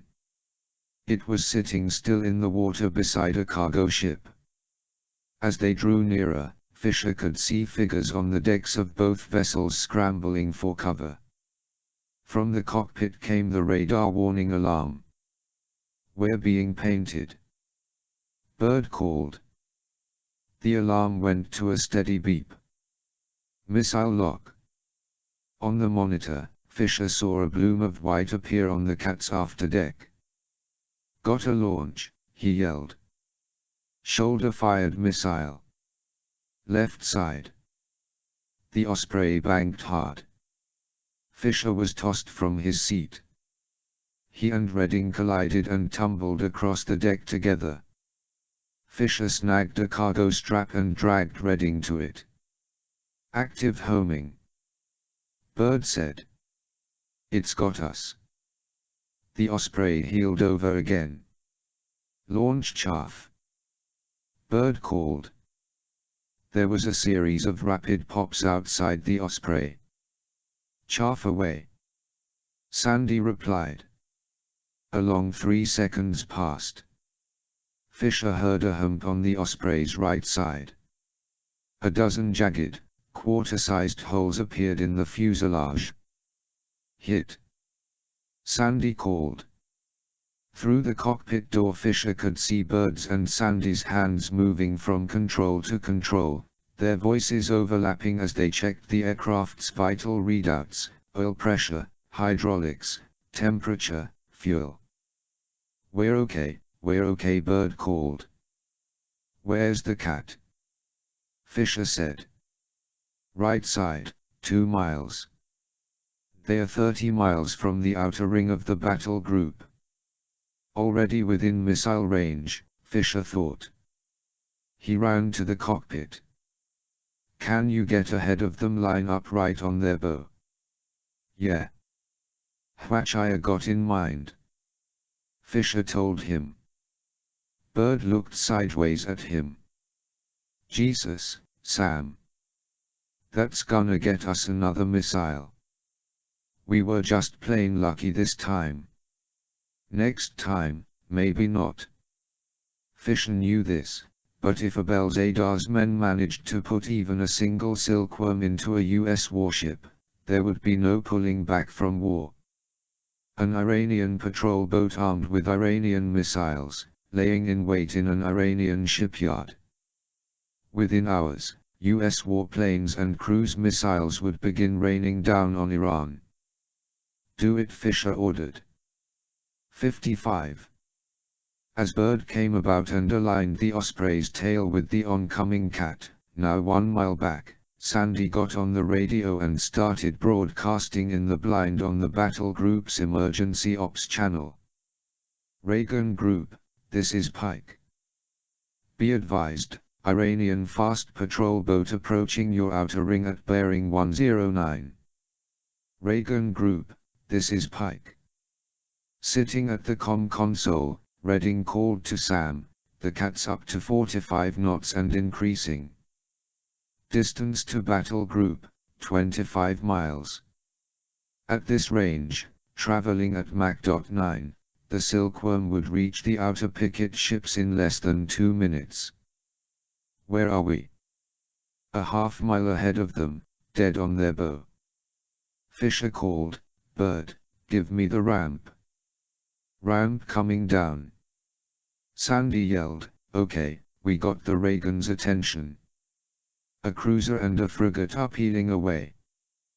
They're coming about, heading toward us." The ramp groaned down and locked into position. In the pre-dawn gloom, Fisher could see the Osprey's prop wash kicking up twin rooster tails on the surface. Farther back, he could just make out the cat's bow plowing through the waves. "Start decreasing speed," Bird, Fisher ordered. "How far, Will?" "Quarter mile." Fisher knelt down. He flipped open the front right ratchet holding the skipjack to the deck. He moved to the next one, repeated the process. In the cockpit, the missile alarm starting wailing. "They've got us again," Bird yelled. Fisher scrambled for the rear tie-downs, flipped one, then moved to the next. He glanced out the ramp and could see, silhouetted by the rising sun, a man standing on the cat's port bridge wing. A long, bulky object was resting on his shoulder. Even as Fisher thought missile, a gout of flame erupted from the rear of the launcher. "Missile launch," he yelled, and flipped the last tie-down. He put his shoulder to the skipjack and shoved. In his mind, time seemed to slow.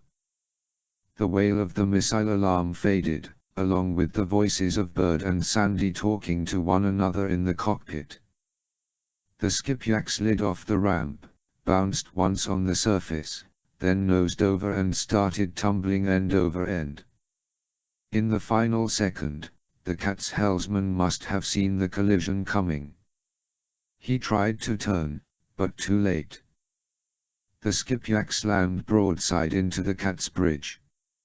Fisher had a fleeting glimpse of the bridge disintegrating in an eruption of debris before Bird banked hard right. "Hold on. Active homing." Bird was yelling. "Get that ramp up, get it up. Fire chaff. Chaff away."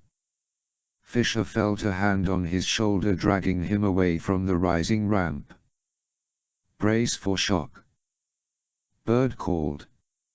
"It's got us." The Osprey lurched to the right as though struck by a giant hammer. A jagged hole the size of a basketball appeared in the fuselage. Bird's voice, "Engine hit, engine hit. Shut it down. Fire suppression." It took 2 minutes, but working together, Bird and Sandy managed to get the damaged engine shut down and the fire extinguished. With only one engine, the Osprey yawned to the right. Fisher turned to Redding. "Rig the fast rope." He made his way to the cockpit. Sandy was sending out the Mayday, "Reagan Group, this is Pike. Mayday, Mayday, Mayday. We have taken a missile strike." "Where is it?" Fisher asked. "Where's the cat?" "Hell, I don't know." "Find it. Put me over the deck." "What?" "We need to be sure, Bird." "Get me there." Bird rotated the undamaged engine to 3/4 vertical and coaxed the Osprey around until they spotted the cat out the side window. It was sitting dead in the water. Bird slowed to a hover over the afterdeck. Fisher clipped into the fast rope, jumped out the door, and zipped to the deck. He unclipped, drew the SC-20, and flipped the selector to sticky shocker. The boat was a wreck. The skipjack had exploded on impact, obliterating the upper half of the cat's lightweight superstructure. Chunks of fiberglass and aluminum littered the deck. Glass crunched under Fisher's feet. He saw movement to his right. He spun. A crewman was stumbling up the ladder from below decks. His face was bloody. He held a pistol in one hand. Fisher fired. The shocker hit him in the chest. He stiffened, quivered for a few seconds, then fell back down the ladder. Fisher heard a moan. He cocked his head, trying to pinpoint it. The moan came again. Fisher turned and saw a man lying on the bridge wing. He was feebly reaching for the railing as he tried to stand. Fisher left him where he was and kept moving, heading aft. As he ducked under the starboard silkworm launcher, he heard a steady beeping coming from his left. He crouched down and peered around the launcher's mount. A man was kneeling beside before an access hatch on the port side launcher. A red light flashed inside the panel. The man punched more buttons. Fisher rose up and creeped up behind him. "Hey," he called. The man froze for a moment, then glanced over his shoulder. "What did I tell you about playing with missiles?" Fisher said. The man spun back to the panel, fingers flying over the buttons. Fisher shot him in the back. He found an interior ladder and followed it below decks. He found 3 more crewmen, 1 dead, 2 alive and in various states of consciousness. He entered the engine room and located the last man hiding in a corner behind a steam conduit. Fisher leveled the SC-20 at him. Kill me, the man muttered. Kill me. Fisher shook his head. Sorry, pal, can't help you. You've got a date with an interrogator. 56. Al Udeid Air Base, Doha, Qatar. The Air Force captain opened the conference room door and waved Fisher through. Fisher had changed out of his tack suit and had been given a spare pilot's jumpsuit. It was too tight in the crotch. It felt funny when he walked. The conference room was empty save for a dozen chairs and some prints on the walls depicting various events in Air Force history. On the far wall above was a plasma screen. Lambert was there. Hello, Sam. Colonel. Nice duds. When do we get out of here? The cat's aborted attack on the battle group had caused a dramatic reaction. Led by her Aegis cruisers, the Reagan had reversed course and moved out into the Gulf of Oman with Dasran 9 following in rearguard. The cruiser and frigate that had peeled away from the group to intercept the cat arrived 40 minutes after Fisher dropped onto the boat. The frigate's boarding party found Fisher sitting on the afterdeck, surrounded by 5 of Abezida's men, each one bound and gagged. Now, 12 hours later, he, Redding, Bird, and Sandy were still being kept incognito. Clearly, they had been vouched for and labeled off limits, which was fine with Fisher except that no one could or would tell them what was happening in the outside world. Of course, given how they'd arrived on scene and what they'd brought with them, a stolen Iranian fast patrol boat loaded with 2 Silkworm missiles, a handful of Iranian radicals, and an indignant former Turkmen Minister of Defense, Fisher couldn't blame them. You certainly know how to make an entrance, Lambert said. It's not how I would have preferred it, Colonel. I know. You got the job done, though. That's what counts. Fisher nodded. So, what's new in the world? How's the stock market? Read any good books lately? Are we at war with Iran? Lambert smiled. No, we're not at war. The documents from Abelzadar's house combined with his men from the cat did the trick. In fact, the irony is something to behold. They were so anxious to take credit for the glorious attack on the Great Satan that they haven't stopped talking since they landed. Their own zealotry is their own worst enemy. The connections we put together between Zhao, the Trego, Slipston, and Abelzadar were enough for the president. As we speak, the Saudis are delivering a back-channel message from the president to Tehran. How they'll react is anyone's guess, but since Abelzadar is a problem they failed to solve, I think they'll jump at the chance for mutual stand-down.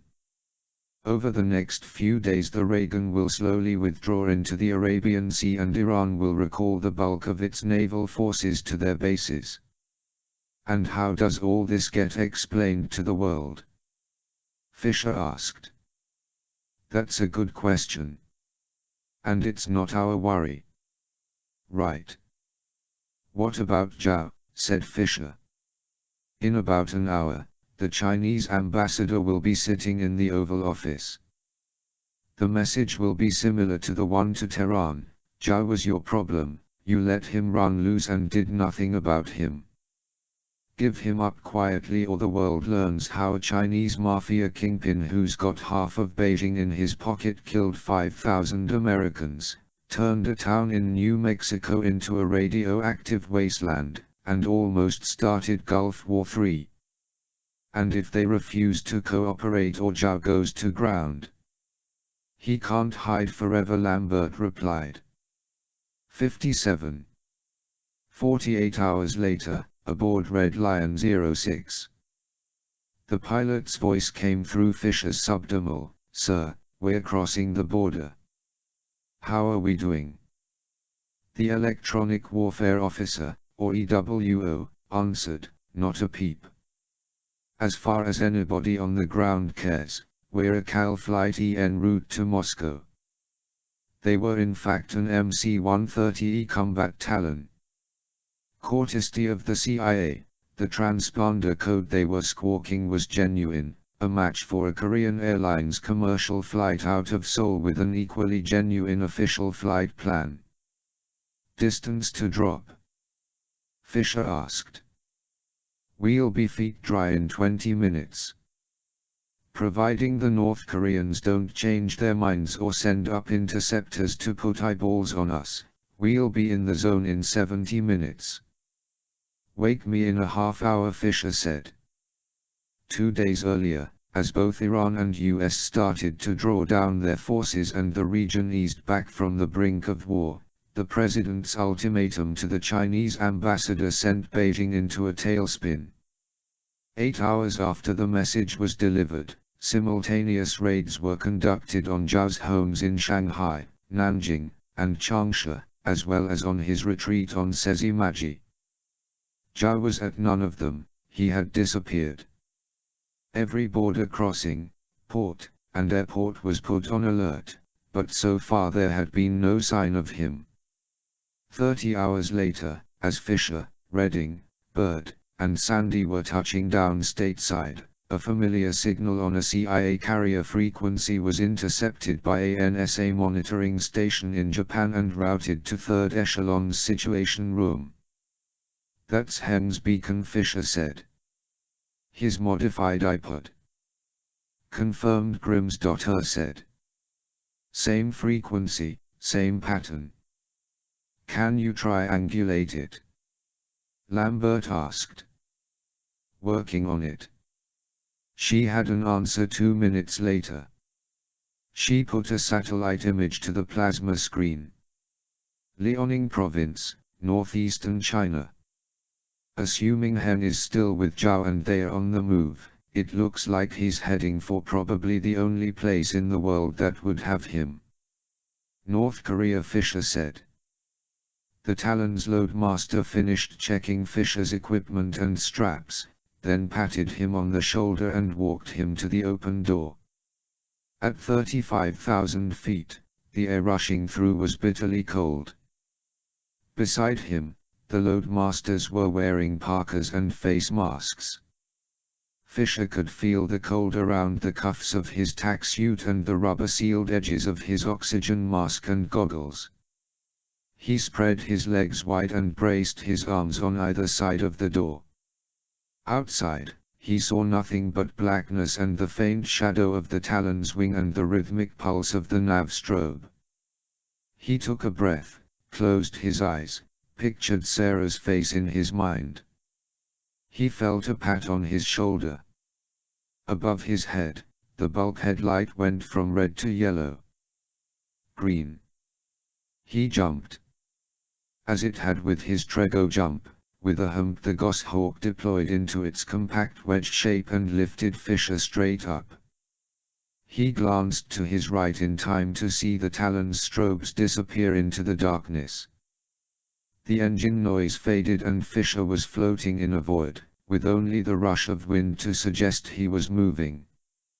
Having exited the Talon 6.5 miles above the Earth and 110 miles from his target, he was using the only insertion method that had a chance of slipping past the radar stations along the Chinese-North Korean border, HAO, or High Altitude, High Opening.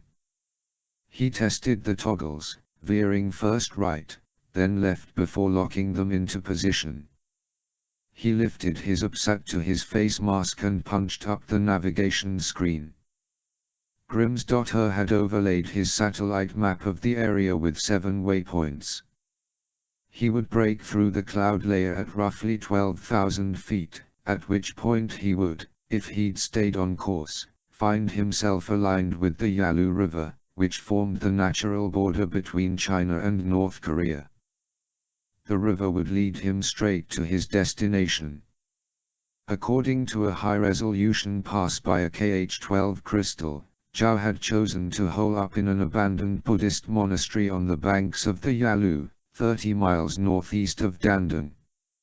How long Zhao would remain there Fisher couldn't tell. He suspected it depended on when the powers that be in Pyongyang arranged to send a special forces team to collect him. Fisher prayed he got there first. If Zhao managed to reach North Korea, he'd be beyond US reach. At 11,500 feet, Fisher broke through the cloud cover. Far below him, the Yalu was a ribbon of dull silver winding its way across the terrain. On either bank for as far as he could see were clusters of lights, each one a village or city along the border. He took another bearing on the upsat and pulled his right toggle, sending the Goshawk into a gentle spiral that brought him in line with his next waypoint, 8 miles upstream from the monastery. Fisher pulled on the toggles and started bleeding off altitude. At 3,000 feet, the ribbon that had been the Yalu changed into a mile-wide expanse of water.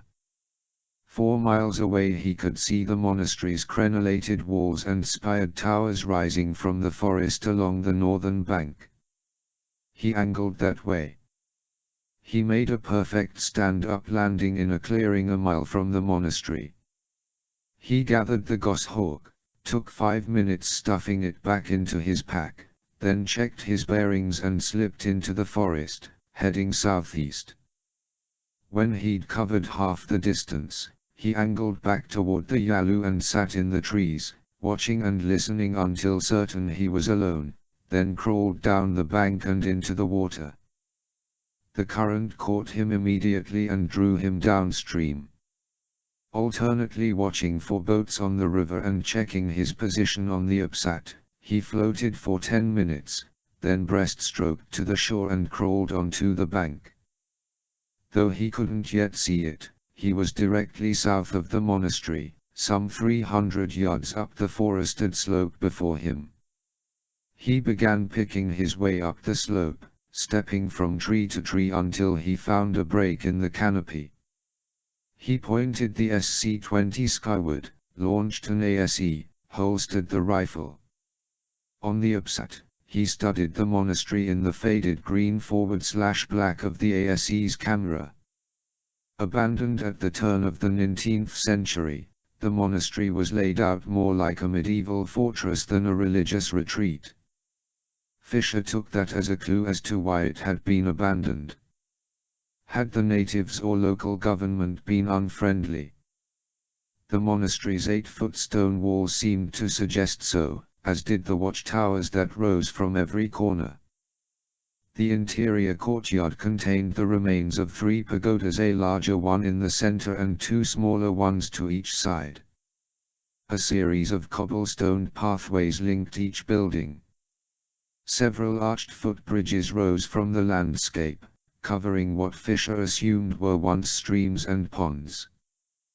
The outer walls showed massive cracks in several places, as did the pathways and pagodas. The roof of the larger structure looked as though it had been shoved to one side by a giant hand. It leaned, mostly intact, against the side of the pagoda.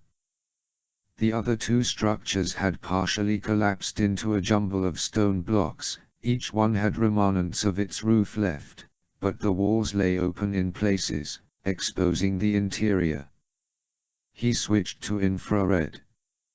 He saw nothing.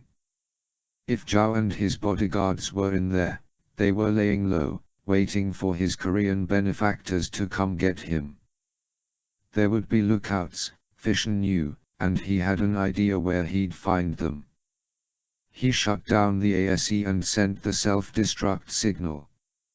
He checked the upsat map. What he was looking for should be to his left. He found it 10 yards away, an old drainage canal, about 3 feet wide and 4 feet deep. Though now choked with weeds and partially filled with silt, the canal had continued doing its job over the years, diverting rainwater runoff from the courtyard and down to the river. Fisher dangled his legs over the side and dropped down. He flipped his goggles to M, checked for emission points that might indicate sensors, but saw nothing. Zhao had probably gone to ground as soon as he realized his plan had fallen apart, and had been running hard ever since. For him, this monastery was to be a last stop before reaching safety. Fisher was determined to make sure that never happened. He began moving up the canal. 58. About 50 yards from the monastery, the trees thinned out and ahead he could see the outer wall. To his left and right were the watchtowers. He pulled out his binoculars and focused on the tower to the right. A man was standing in the tower's rectangular window, gun lying on the sill before him. Fisher checked the other tower, a second lookout. They were watching for the North Korean escorts, which probably meant they were in touch with Zhao by radio. He drew the SC-20, mentally tossed a coin, then zoomed in on the loser, the lookout in the left tower, and shot him in the forehead. He picked his way up the canal to the wall, and was about to slip under when that little voice in the back of his head, the voice of instinct, whispered to him. He stopped. He switched his trident goggles to M. 12 inches away, mounted at waist height on either side of the wall, was a paperback-sized emission point. Wall mines. Fisher dropped flat and crawled beneath the mines. Once clear, he poked his head up and scanned the grounds. He saw no movement, no heat sources, no M signatures. The moon had broken through the cloud cover, casting the courtyard in milky grey light. To his right, where the walls met, there was a dark doorway at the base of the tower. He boosted himself out of the canal and sprinted to it. Inside he found a spiral stairwell. He took the cracked steps slowly, pausing to listen each time he placed his foot. Halfway up he heard the scuff of a shoe on stone. He crouched down, drew his pistol, and continued climbing. 3 steps from the top he crouched down again. Ahead was a doorway, and through it he could see the lookout standing at the window, silhouetted by moonlight. Fisher holstered the pistol and drew the sights. He creeped through the door, then clamped a hand over the guard's mouth with one hand, pressed the edge of the sights to his throat with the other. "Good evening," Fisher said in serviceable Mandarin. "Do you speak English?" Fisher moved his hand and the man whispered, "Yes, I speak English." "Where is Zhao?" "I do not know." Fisher pressed the sights into the flesh beneath his chin. "I don't believe you. Tell me where Zhao is and you live to see another sunrise." "Please." "I do not know. Someone came earlier this evening, but I do not know who it was or where they went." "You work for Zhao, correct?" "Yes." "But you have no idea where he is?" "Yes, please." Fisher's gut told him the man was telling the truth. He pulled back the sights, struck the man behind the ear with the haft, then let him fall. Heng's iPod beacon was still transmitting. The signal seemed to be coming from the remains of the smallest pagoda, near the north wall. Fisher made his way across the courtyard, then circled around the ruins of each pagoda. He wanted to hurry, to find Heng, but he forced himself to go slow. If Zhao had laid a trap, these ruins were rife with ambush points. He returned to the smaller pagoda and slipped through a hole in the wall. The interior was partially blocked with chunks of stone from the upper floors, which lay exposed above him. A staircase, neatly cleaved in two, wound up the side of the wall and ended at the top floor. Fisher picked his way through the rubble, following the signal until he reached a square hole in the floor. A set of steps disappeared into the darkness below. He descended. At the bottom he found a corridor. It was mostly undamaged, with only a few chunks of stone blocking the way. Doorways on each side stretched into the distance. At the far end he could see a square of faint light. He was momentarily puzzled until he oriented himself. This corridor stretched underground to a similar entrance in the central pagoda. He was seeing moonlight streaming in from the opposite entrance. He checked his OBSAT. Heng's beacon was 20 feet down the corridor on his right. He moved forward, pistol drawn, checking rooms as he went. Inside each was what looked like the remnants of a wooden bunk. Personal quarters. As he drew even with the sixth doorway, the beacon symbol on his OBSAT started blinking rapidly. He pressed himself against the wall and peeked around the corner. Inside, a figure lay curled on the floor. Fisher stepped closer. Next to the body was a white iPod. He flipped his goggles first to infrared, then to M, checking for patterns that might suggest a booby trap. There was nothing. He reached out with his foot and rolled the figure over. It was Heng. Fisher stood still for a moment. His first thought was trap. He backed out of the room, glanced up and down the corridor. It was empty and quiet. He planted a pair of wall mines, one on each wall beside the door, then went back to Heng. He clicked on his headlamp and felt for a pulse. It was weak, but there. The back of Heng's head was encrusted in blood. Fisher probed with his fingers until he found a serrated hole in his scalp. He'd been shot in the head. The skull bones beneath were shattered and partially pushed inward. Fisher kept probing until he found a hard lump .22 caliber bullet, he guessed beneath the skin above the forehead. Fisher felt his stomach boil with anger. They'd shot him execution style, but botched it and then left him for dead. The bullet had entered the back of his scalp at an angle rather than straight on, then flattened itself on the bone, and followed the curve of the skull to its resting place. Careful to keep Heng's head immobile, Fisher rolled him onto his back. He opened each eyelid, checked his eyes. The left one was fixed, the pupil blown. Brain damage. The impact of the bullet had caused bleeding and swelling in his brain. It was a miracle he'd survived this long. Fisher checked his ears, both were leaking blood. He checked Heng's body for other wounds but found none. He broke open a smelling salts capsule beneath Heng's nose. Heng sputtered and his eyes popped open. Fisher held him down, held his head still. "Don't move," he whispered. Heng blinked a few times, then focused his one good eye on Fisher. "You. What are you?"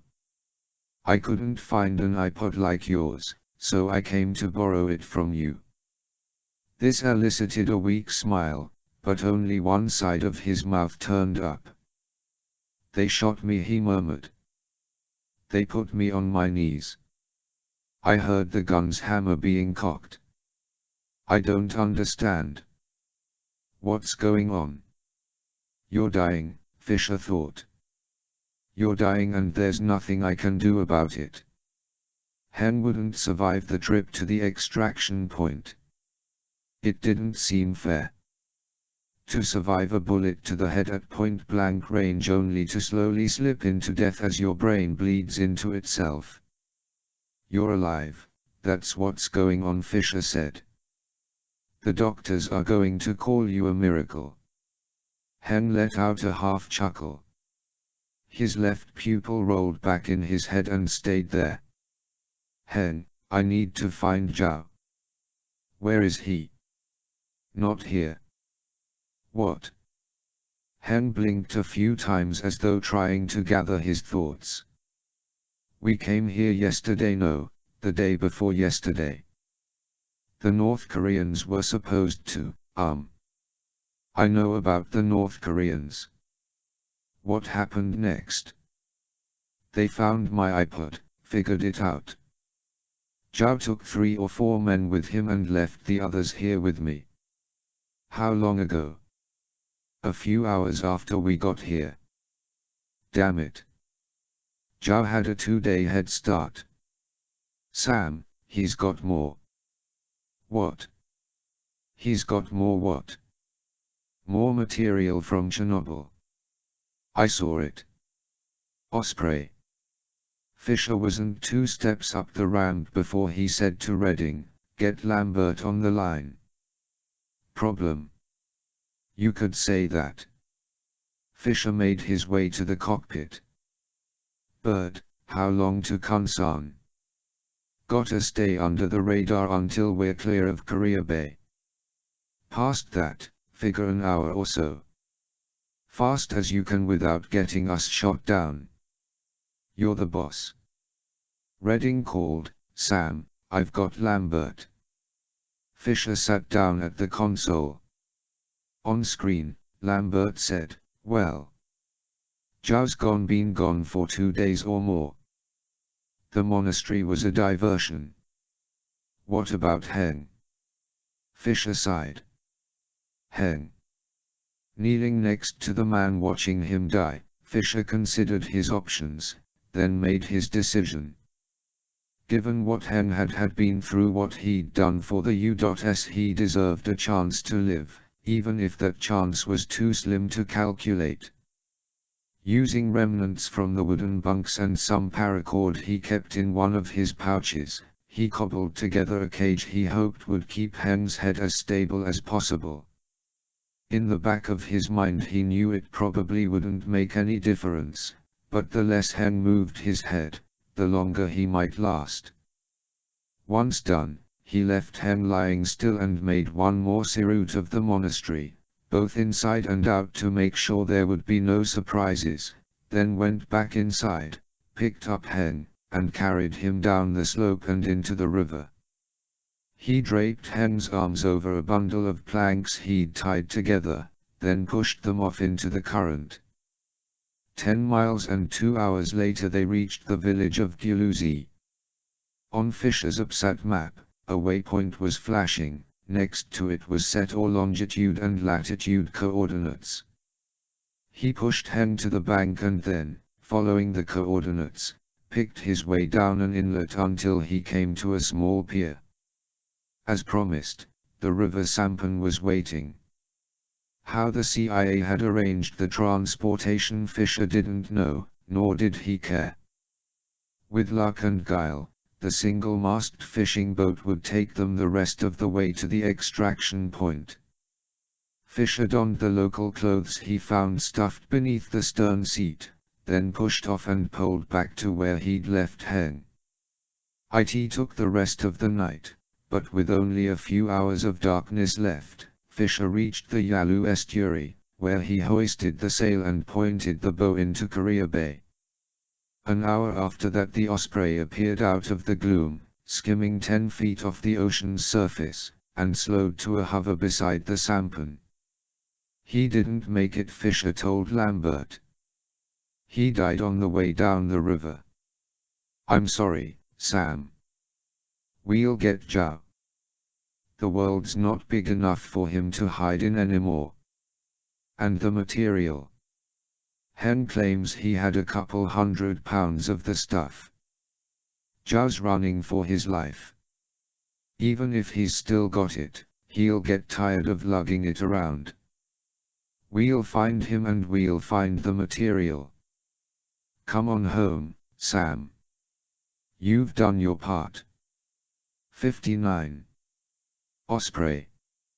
Lambert had offered to send a Gulf Stream to Kunsan so Fisher could fly home in much-deserved comfort, but he declined, opting to fly back with Redding, Bird, and Sandy. They'd been through a lot together and it seemed only right they come home together. Besides, Fisher told himself, he was so exhausted he didn't need comfort, just a horizontal surface on which to recline. Also, he needed time to decompress. Time to think about everything and about nothing. When he got back to Fort Meade, there would be days of debriefing as the powers that be tried to piece together what had happened in the Gulf and what role Third Echelon had played. Whether it was simply exhaustion or something more, Fisher didn't know, but Heng's death haunted him. The man had sacrificed everything to help the CIA wage its war on Kuan-Yin-Jiao when his own government had refused to lift a hand. According to Richards, Heng had never asked for money or recognition or a way out, and in Fisher's book that was the definition of courage. And what did he get for it? A bullet in the head and slow death aboard a rickety sampan in the middle of the Yalu River. Though Fisher knew better, a part of him wondered if he could have, or should have, done more. Drifting in a deep sleep, he became aware of a hand shaking his shoulder. He snapped open his eyes and reached for the leg holster he'd taken off hours ago. "Relax," Sam Redding said. "Relax." Fisher rubbed his eyes. "Sorry. What time is it?" "Just after midnight. We're 50 miles west of Eugene, Oregon. You slept through our refueling stop." "And why am I awake now?" "Lambert's on the bat phone." Fisher sat down at the console. On the screen, Lambert's expression was dull. Fisher was immediately awake. "What's happened?" "Since you left Kunsan, Grimm's been trying to put together some of the missing pieces. She found something." "Go ahead, Grimm." "Sam, you remember the Duroc, the yacht that picked up the Tregos?" "I remember. I tracked down the registration. It belongs to a man named Feng Jindao, a Chinese mobster out of San Francisco. The FBI claims Jindao is one of Zhao's underbosses." "Okay, so he loaned out the Duroc and its crew to handle the Tregos crew. Tell the FBI to arrest the bastard." "Here's the problem, Jindao's got 2 other yachts, one in Monterey and one in Los Angeles. Both of them left port about 8 hours ago without notifying harbor control. We've found the one from Los Angeles, it's headed back into port. The Navy's dispatched a destroyer to meet it and a Hello is en route with a SEAL team. And the other one? It was found run aground and abandoned near Eureka, California. Take a look at the satellite." Fisher's screen changed to a grayscale overhead image of a coastline. In the lower right quadrant he could clearly make out what he assumed was Jindao's yacht resting on the beach, its deck canted to one side. "Here's the thermal," Grimm's daughter said. The image changed, zoomed in. On the yacht's afterdeck there was a dot of yellow-red. "Look familiar?" Grimm's daughter asked. "Same signature as the Trego," Fisher replied. "Yes, but not nearly as hot. It's a residual signature. Whatever was aboard, it's gone now." Lambert said, "The FBI has agents from its field offices in Sacramento and San Francisco heading for Eureka, but they won't get there for a couple hours. The Eureka PD and Humboldt County Sheriff has been alerted, but they are not equipped to." "I know," Fisher said, then to Bird, "You've been listening?" "Sure have. At best speed, we can be there in 50 minutes. Lambert said, "Do it. We'll keep you updated en route." 20 minutes later, Lambert was back. The Eureka PD found a man shot at a place called Spruce Point Rail Adventures. He's the night security guard there. They run one of those novelty lines, old-style trains that travel up and down the coast, see the giant redwoods, that kind of thing. And they're missing a train." "'Fraid so. A locomotive, 3 cars, and a caboose." Eureka PD's not sure how long the guard's been dead, so there's no telling what kind of head start the train's got. Grim's putting an overlay of the track on your map. It runs north to south only and ends at Olema, just north of San Francisco. Zhou's roundabout method of reaching San Francisco made sense, Fisher decided. After 9/11, dozens of port cities, including San Francisco, had installed a network of radiation detectors. Slipping Jindao's yacht past them would be impossible. Detonate a couple hundred pounds of radioactive waste in San Francisco, and it'll make Slipston look like nothing, Fisher said. It'd be a wasteland for centuries. Are there controls on the line? Shunts or spurs they can divert it to? 50 years ago, yes, but not now. It's a straight run down the coast. We're tasking a keyhole to look for her, but we're talking about a 300-mile stretch of track, most of it running through heavy forest and mountain passes.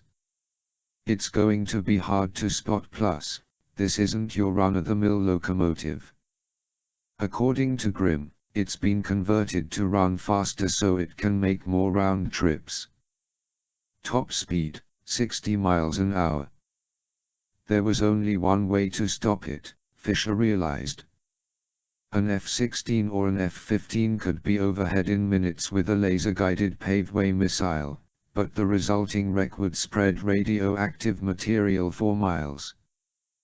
Better than it happening in San Francisco, but still unacceptable as far as he was concerned. Then we do it the hard way, Fisher said.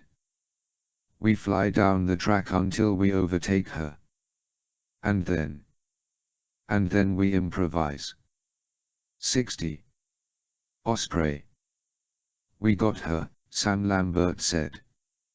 She's 80 miles south of Eureka between the towns of Cedar Creek and Blue Flats. Satellite images on your monitor, we're streaming it real time. The screen showed a stretch of heavily forested mountainous terrain. At first Fisher saw nothing, and then, breaking from a line of trees, a locomotive appeared, followed by 3 passenger cars and a caboose. A plume of black smoke trailed from the locomotive's stack. The train rounded a bend in the track and disappeared into forest again. Grim, do you have infrared? Yep, here. The train reappeared. In the center of the third car, just ahead of the caboose, was a reddish-yellow oval. How far away are we, Bird? Fisher asked. 20 minutes. Lambert said, Humboldt County Sheriff's has a SWAT team. They're airborne and a few minutes ahead of you. They're going to try and put men onto the train's roof. 15 minutes later, Bird called, got a visual. Descending to 500 feet. Fisher trotted to the cockpit and peered through the windscreen. Ahead and below, the Humboldt SWAT helicopter was trailing behind the train's caboose as the train chugged up a hill. The heli's spotlight was focused on the locomotive, but Fisher could see no one moving in the cab. On either side of the track, redwoods and pines crowded the embankments, so close their branches seemed to almost scrape the sides of the cars. Humboldt SWAT, this is Federal 09, Bird radioed. Taking station on your 6 o'clock high. Ready to assist. Roger, Federal, stand by. We're going to make a pass, see if we get an officer onto the roof. The appraise console monitor was in FLA mode, showing an X-ray-like image of the scene below. Fisher reached out and tapped a spot on the screen. Bird nodded and keyed his microphone. Humboldt, be advised, you've got a narrow gorge ahead. 2 miles. Roger, Federal. The helicopter picked up speed and descended until it was 10 feet off the roof of the second car. A rope uncoiled from the helicopter's open door and an officer climbed out, clipped onto the rope, and began descending. Fisher saw a figure appear on the coupler platform between the locomotive and the first car. There was a pinprick of light, then another, then 4 more in rapid succession. Over the radio, the hello pilot's voice, taking fire, taking fire. Get him back in. The officer jerked as though hit with a current of electricity, then went limp, dangling sideways. Hit. Christ almighty, he's hit. In the background Fisher could hear bullets hitting the hello's windscreen. I'm pulling up. The helicopter angled upward and banked over the trees, falling back until it was even with the Osprey. Fisher looked out the side window. In the door of the hello 2 men were struggling to reel in the dangling officer. Federal, this is Humboldt SWAT. Be advised, I have 1 casualty and a heat warning on my cooling pump. I'm going to have to find a place to set down. Roger, Humboldt, understood. Luck. Federal out. The helicopter dropped farther back, then came around and headed west over the trees. Bird turned to Fisher. It's your call, Sam. We're going to take some fire. Bird grinned. It'll take more than a little pop gun to ground us. That's what I thought. Give me 2 seconds over the roof and then get out of here. As the train entered the gorge, Bird climbed to 1,000 feet and eased back on the throttle, letting the train get ahead. It burst from the far mouth of the gorge, chugging black smoke. Bird nosed over and dropped in behind the caboose, 20 feet off the track. How tall you think that thing is, Sandy? Bird asked. 12 feet, no 13. Why? I'm not giving any more of a target than I have to. Sam, you and we'll get ready. Grab a hold of something. Gonna get a bumpy. Fisher hurried back into the cabin, where Redding was checking the SC-20 and pistol. He handed them over. Both loaded. Harness. Fisher took it, slipped it on, adjusted the fit over his shoulders, then slid the SC-20 into its back holster and the pistol into its leg holster. Bird called, 60 seconds, Sam. Ramp coming down. The ramp door groaned open. Wind whipped through the cabin. Over the drone of the Osprey's engines, Fisher could hear the syncopated chug of the locomotive, could smell coal smoke. He walked down the edge of the ramp and crouched down. 20 feet below, the track whipped past, a blur of steel rails and wooden cross ties. Stand by, Bird called. I'm moving ahead. The caboose's coupler slid into view, followed by the roof, and then the windowed cupola. Fisher kept his eyes fixed on it and tried to ignore the trees flashing past on either side. Fisher glanced back at Redding, who stood at the ramp's control panel, and gave him the signal. Fisher braced himself. The ramp lurched down and crashed against the roof. The jolt was harder than Fisher had anticipated and it rocked him backward onto his butt. His left foot slipped over the edge. He jerked it back. Bird called, taking a little gunfire up here, Sam. Wait. He somersaulted down the ramp onto the caboose roof and spread himself flat. Redding gave him wave and then the ramp started closing. The Osprey nosed up, dropped back, then banked over the trees and out of sight. Down the length of the train he could see 2 figures standing atop the locomotive's coupler. Muzzles winked at him through the coal smoke. He couldn't tell if the shots were accurate or wildly off, but it didn't matter. He started crawling. The train lurched forward, picking up speed. Fisher felt his stomach drop and he realized they were going down a grade. He crawled to the edge of the roof, braced himself, then flipped his trident goggles into place, switched to NV, and ducked his head over the side. He was looking through a window. On the other side was a man holding a radio to his ear. He spun, saw Fisher, then raised a pistol and fired. The window shattered. Fisher jerked back, but not quickly enough. He felt warm blood trickling down his chin and neck.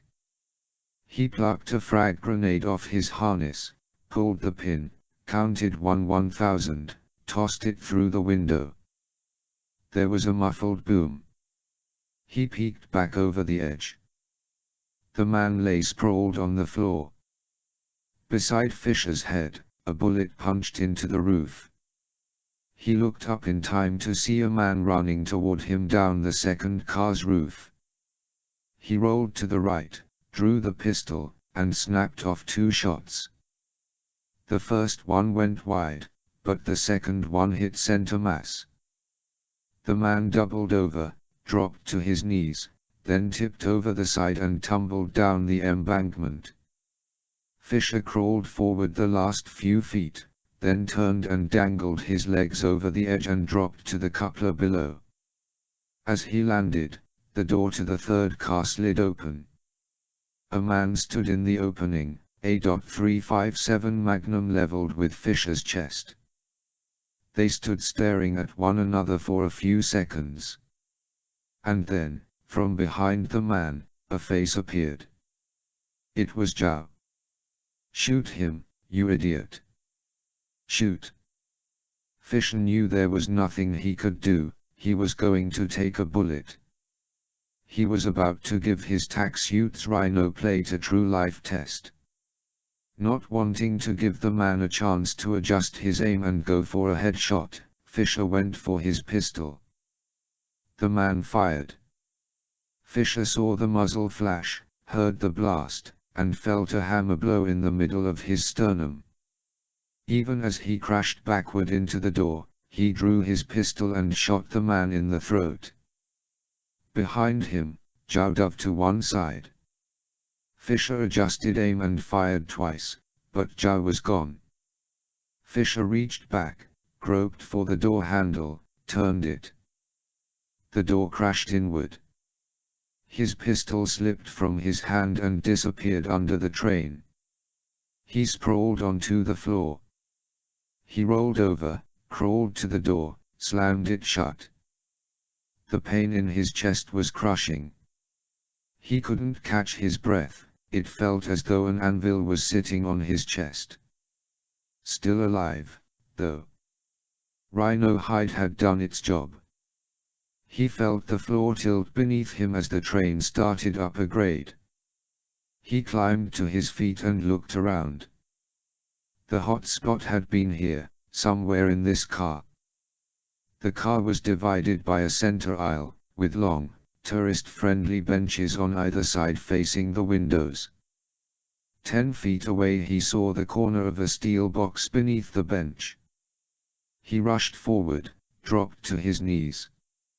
Made of brushed stainless steel, it was no bigger than an average suitcase with a latching footlocker lid. He laid his hand on the steel. It was warm to the touch. Gotcha. The box shifted, sliding farther under the bench as the train chugged up the grade.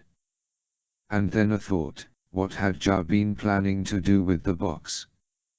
He would have worked that through, would have had a plan, and it would have been something more than simply dump the material into San Francisco Bay. Something to maximize the spread. He pressed his ear to the lid and plugged his other ear with his finger. It took a few seconds to tune out the chugging of the locomotive and the wind whistling through the shattered window, but as those sounds faded, he heard something else. A faint mechanical whirring.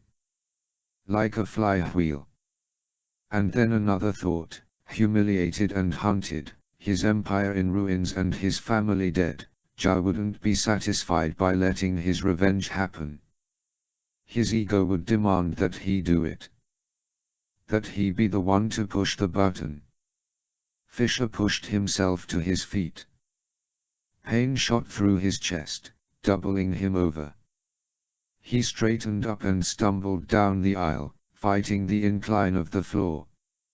He reached the door, threw it open.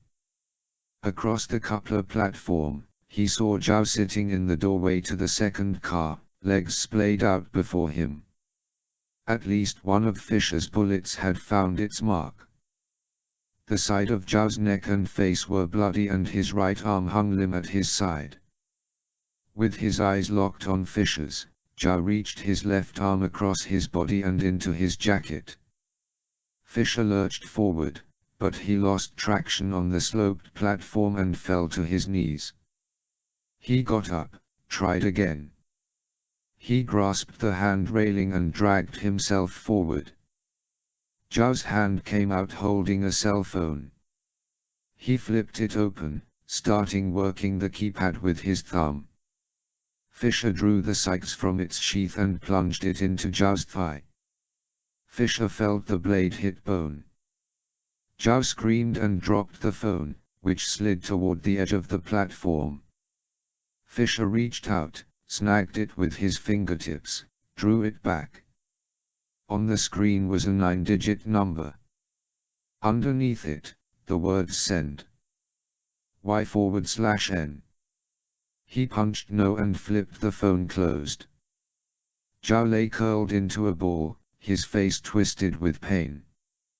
With his good arm he was reaching feebly for the knife jutting from his thigh. Fisher knocked his hand away. He grabbed the haft and gave it a twist. Zhao screamed again and arched his back. Fisher jerked the knife free and resheathed it. He stood up and looked down at Zhao. "I think it's time you and I say goodbye," Fisher said. Zhao didn't respond, but turned his head and glared up at him. "No arguments," Fisher said. "Better we part company while we're still friends." He grabbed Zhao by the foot and dragged him farther out onto the platform. Using a pair of flexicuffs, he first secured Zhao's left arm to the railing, and then his right, which made a sickening grating sound as Fisher manipulated it. Zhao set his jaw and said through gritted teeth, "Go to hell." "Maybe someday," Fisher replied, "but not today." He leaned out over the railing and looked forward. Ahead he could see the locomotive was almost at the top of the grade. Fisher knelt down, reached between the platform joint, and grabbed the release lever. He jerked it upward. There was a steel clank clank. "What are you doing?" Zhao said. Fisher didn't answer. He stepped to the other side of the platform and knelt down. He grabbed the second release lever. "Tell me what you're doing." Zhao screamed. "To tell you the truth," said Fisher, "I don't know what they call it in China." He felt the locomotive lose momentum ever so slightly as it topped the grade, then lurch forward as it started down the opposite slope. "But in this country, it's called Checkmate." He pulled the lever. Epilogue. Kiev, Ukraine 6 weeks later. Fisher stopped before the 7-foot-tall figure. Above a hawkish nose and long bushy beard, his narrowed eyes gazed implacably over what Fisher imagined were the barren Russian steppes. In his left hand the giant carried a ruby-encrusted war club, twice as big around as a baseball bat and topped by a spiked steel globe the size of a miniature soccer ball. Beside the wax figure a plaque displayed a lengthy description in Cyrillic, but in English at the bottom, it simply said, 18th century Slavic warrior. Behind him was a mural depicting a village in flames with women and children fleeing before horse-mounted soldiers. Another day in the life of your typical 18th century Slavic warrior, Fisher thought. The Kiev Museum of Wax Figures was a far cry from Madame Tussauds of London. There were no figures of Prince William or Brad Pitt or Richard Nixon, but plenty of Ukrainian and Russian historical figures, most of which the owners had classified as either a Slavic warrior or a saint. Whatever their avocation or history, Fisher had yet to see a smile, either from a wax figure or a patron, most of whom looked like locals. Apparently, the museum did not cater to many tourists. For all that, though, he was enjoying the downtime. It had been hard won. After Fisher had lifted the second release lever, the coupler had given another metallic clank-clank. Then the caboose and the third car had begun sliding away from Joe's car. Fisher had timed it well. Now free of the third car and the caboose, and without a brakesman to control its descent, the locomotive rapidly picked up speed, hurtling down the slope. Spread eagle on the platform of the second car, with his legs dangling in space and his wrists bound to the railing, Joe never took his eyes off Fisher, even as Fisher's car slowed at the top of the slope, paused, then began rolling backward. Fisher rushed down the length of his car, across the next platform, and into the caboose, where he found the brake controls. He leaned on the lever with his full body weight. The caboose continued rolling down the slope, but slowly the brake started to work, slowing the descent. The caboose filled with smoke and the lever grew hot in Fisher's hand, but finally, 2 minutes later, the caboose slowed and came to a rest at the bottom of the slope. 30 minutes later, he heard the chopping of helicopter rotors echoing down the pass. A pair of Black Hawks swooped in and stopped in a hover above the track. Men in standard-issue blue FBI windbreakers jumped down and rushed toward Fisher, guns drawn. An hour after that, a fourth Black Hawk arrived and disgorged a nest team, which cordoned off the car and the caboose and took charge of Joe's container. When it was opened 2 days later at a secure facility, they found 245 pounds of nuclear debris. A Black Hawk was dispatched down the track to look for Joe's locomotive and the first 2 cars. They had jumped the track at the bottom of the slope and tumbled down the mountainside. Joe's arms were found still bound to the platform's railing. The rest of him lay 200 feet away, crushed under one of the locomotive's wheels. In the Persian Gulf, the fragile truce between US and Iranian forces continued to hold as the Reagan battle group withdrew farther into the Arabian Sea and the Iranian Air Force and Navy continued to stand down units. A week after the Saudis had delivered the president's message to Tehran, alert levels on sides were back to normal.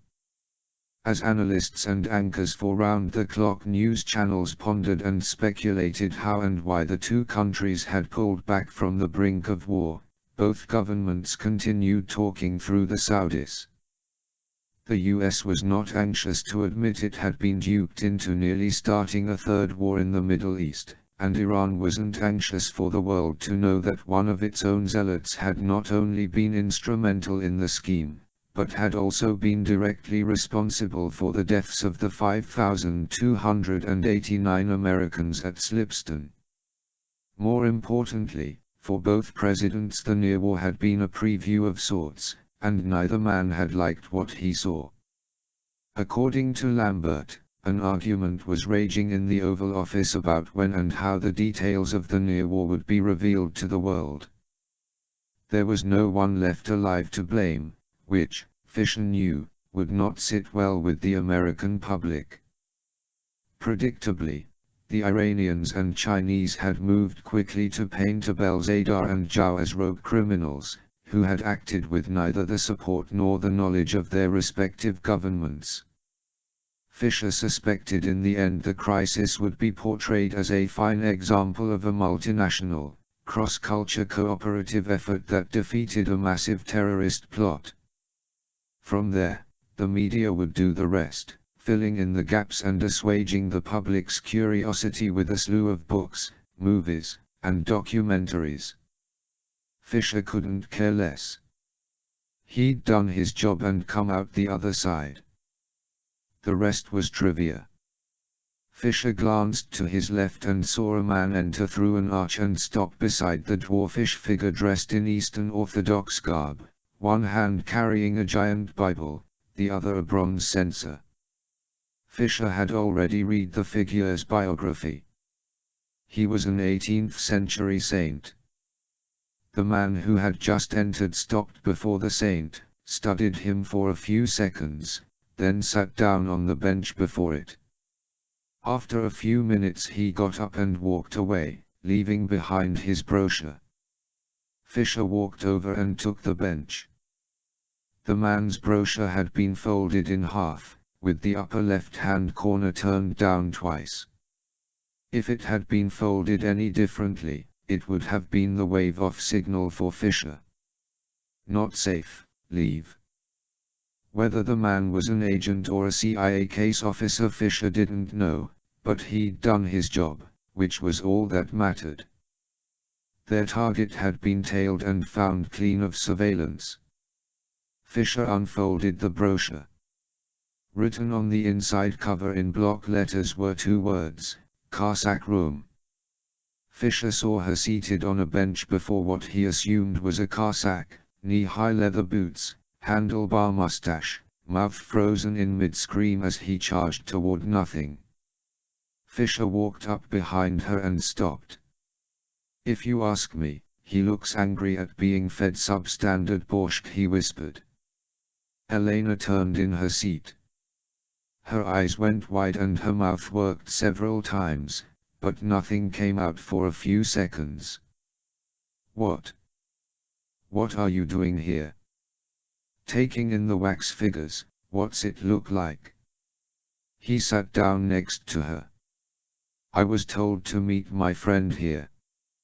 He couldn't make it. Asked me to fill in for him. Elena's brow furrowed with worry. What's happening? I don't understand what's happening. Fisher pulled an envelope from his pocket on the bench between them. Open it. She did, and stared at the contents for a few moments, then said, It's a passport. Not just any passport, Fisher corrected. Your passport. You did say you wouldn't mind coming to the US, didn't you? Of course, but our plane leaves in 2 hours. Elena frowned, then sighed. She laid the envelope back on the bench, hesitated for 2 beats, then snatched it up again. I can't just leave. Why not? I just. I don't know. It's your choice, Elena. I have a few connections. I'm sure there's a job somewhere in the government for a biologist/borscht connoisseur. They sat in silence for 5 minutes, during most of which Elena seemed to be having a whispered argument with herself. Abruptly she turned to him and said, Okay. Yeah. She nodded firmly. Okay. Fisher smiled. He extended his hand. I'm Sam, by the way. Not Fred. No. Elena clasped his hand. Nice to meet you, Sam.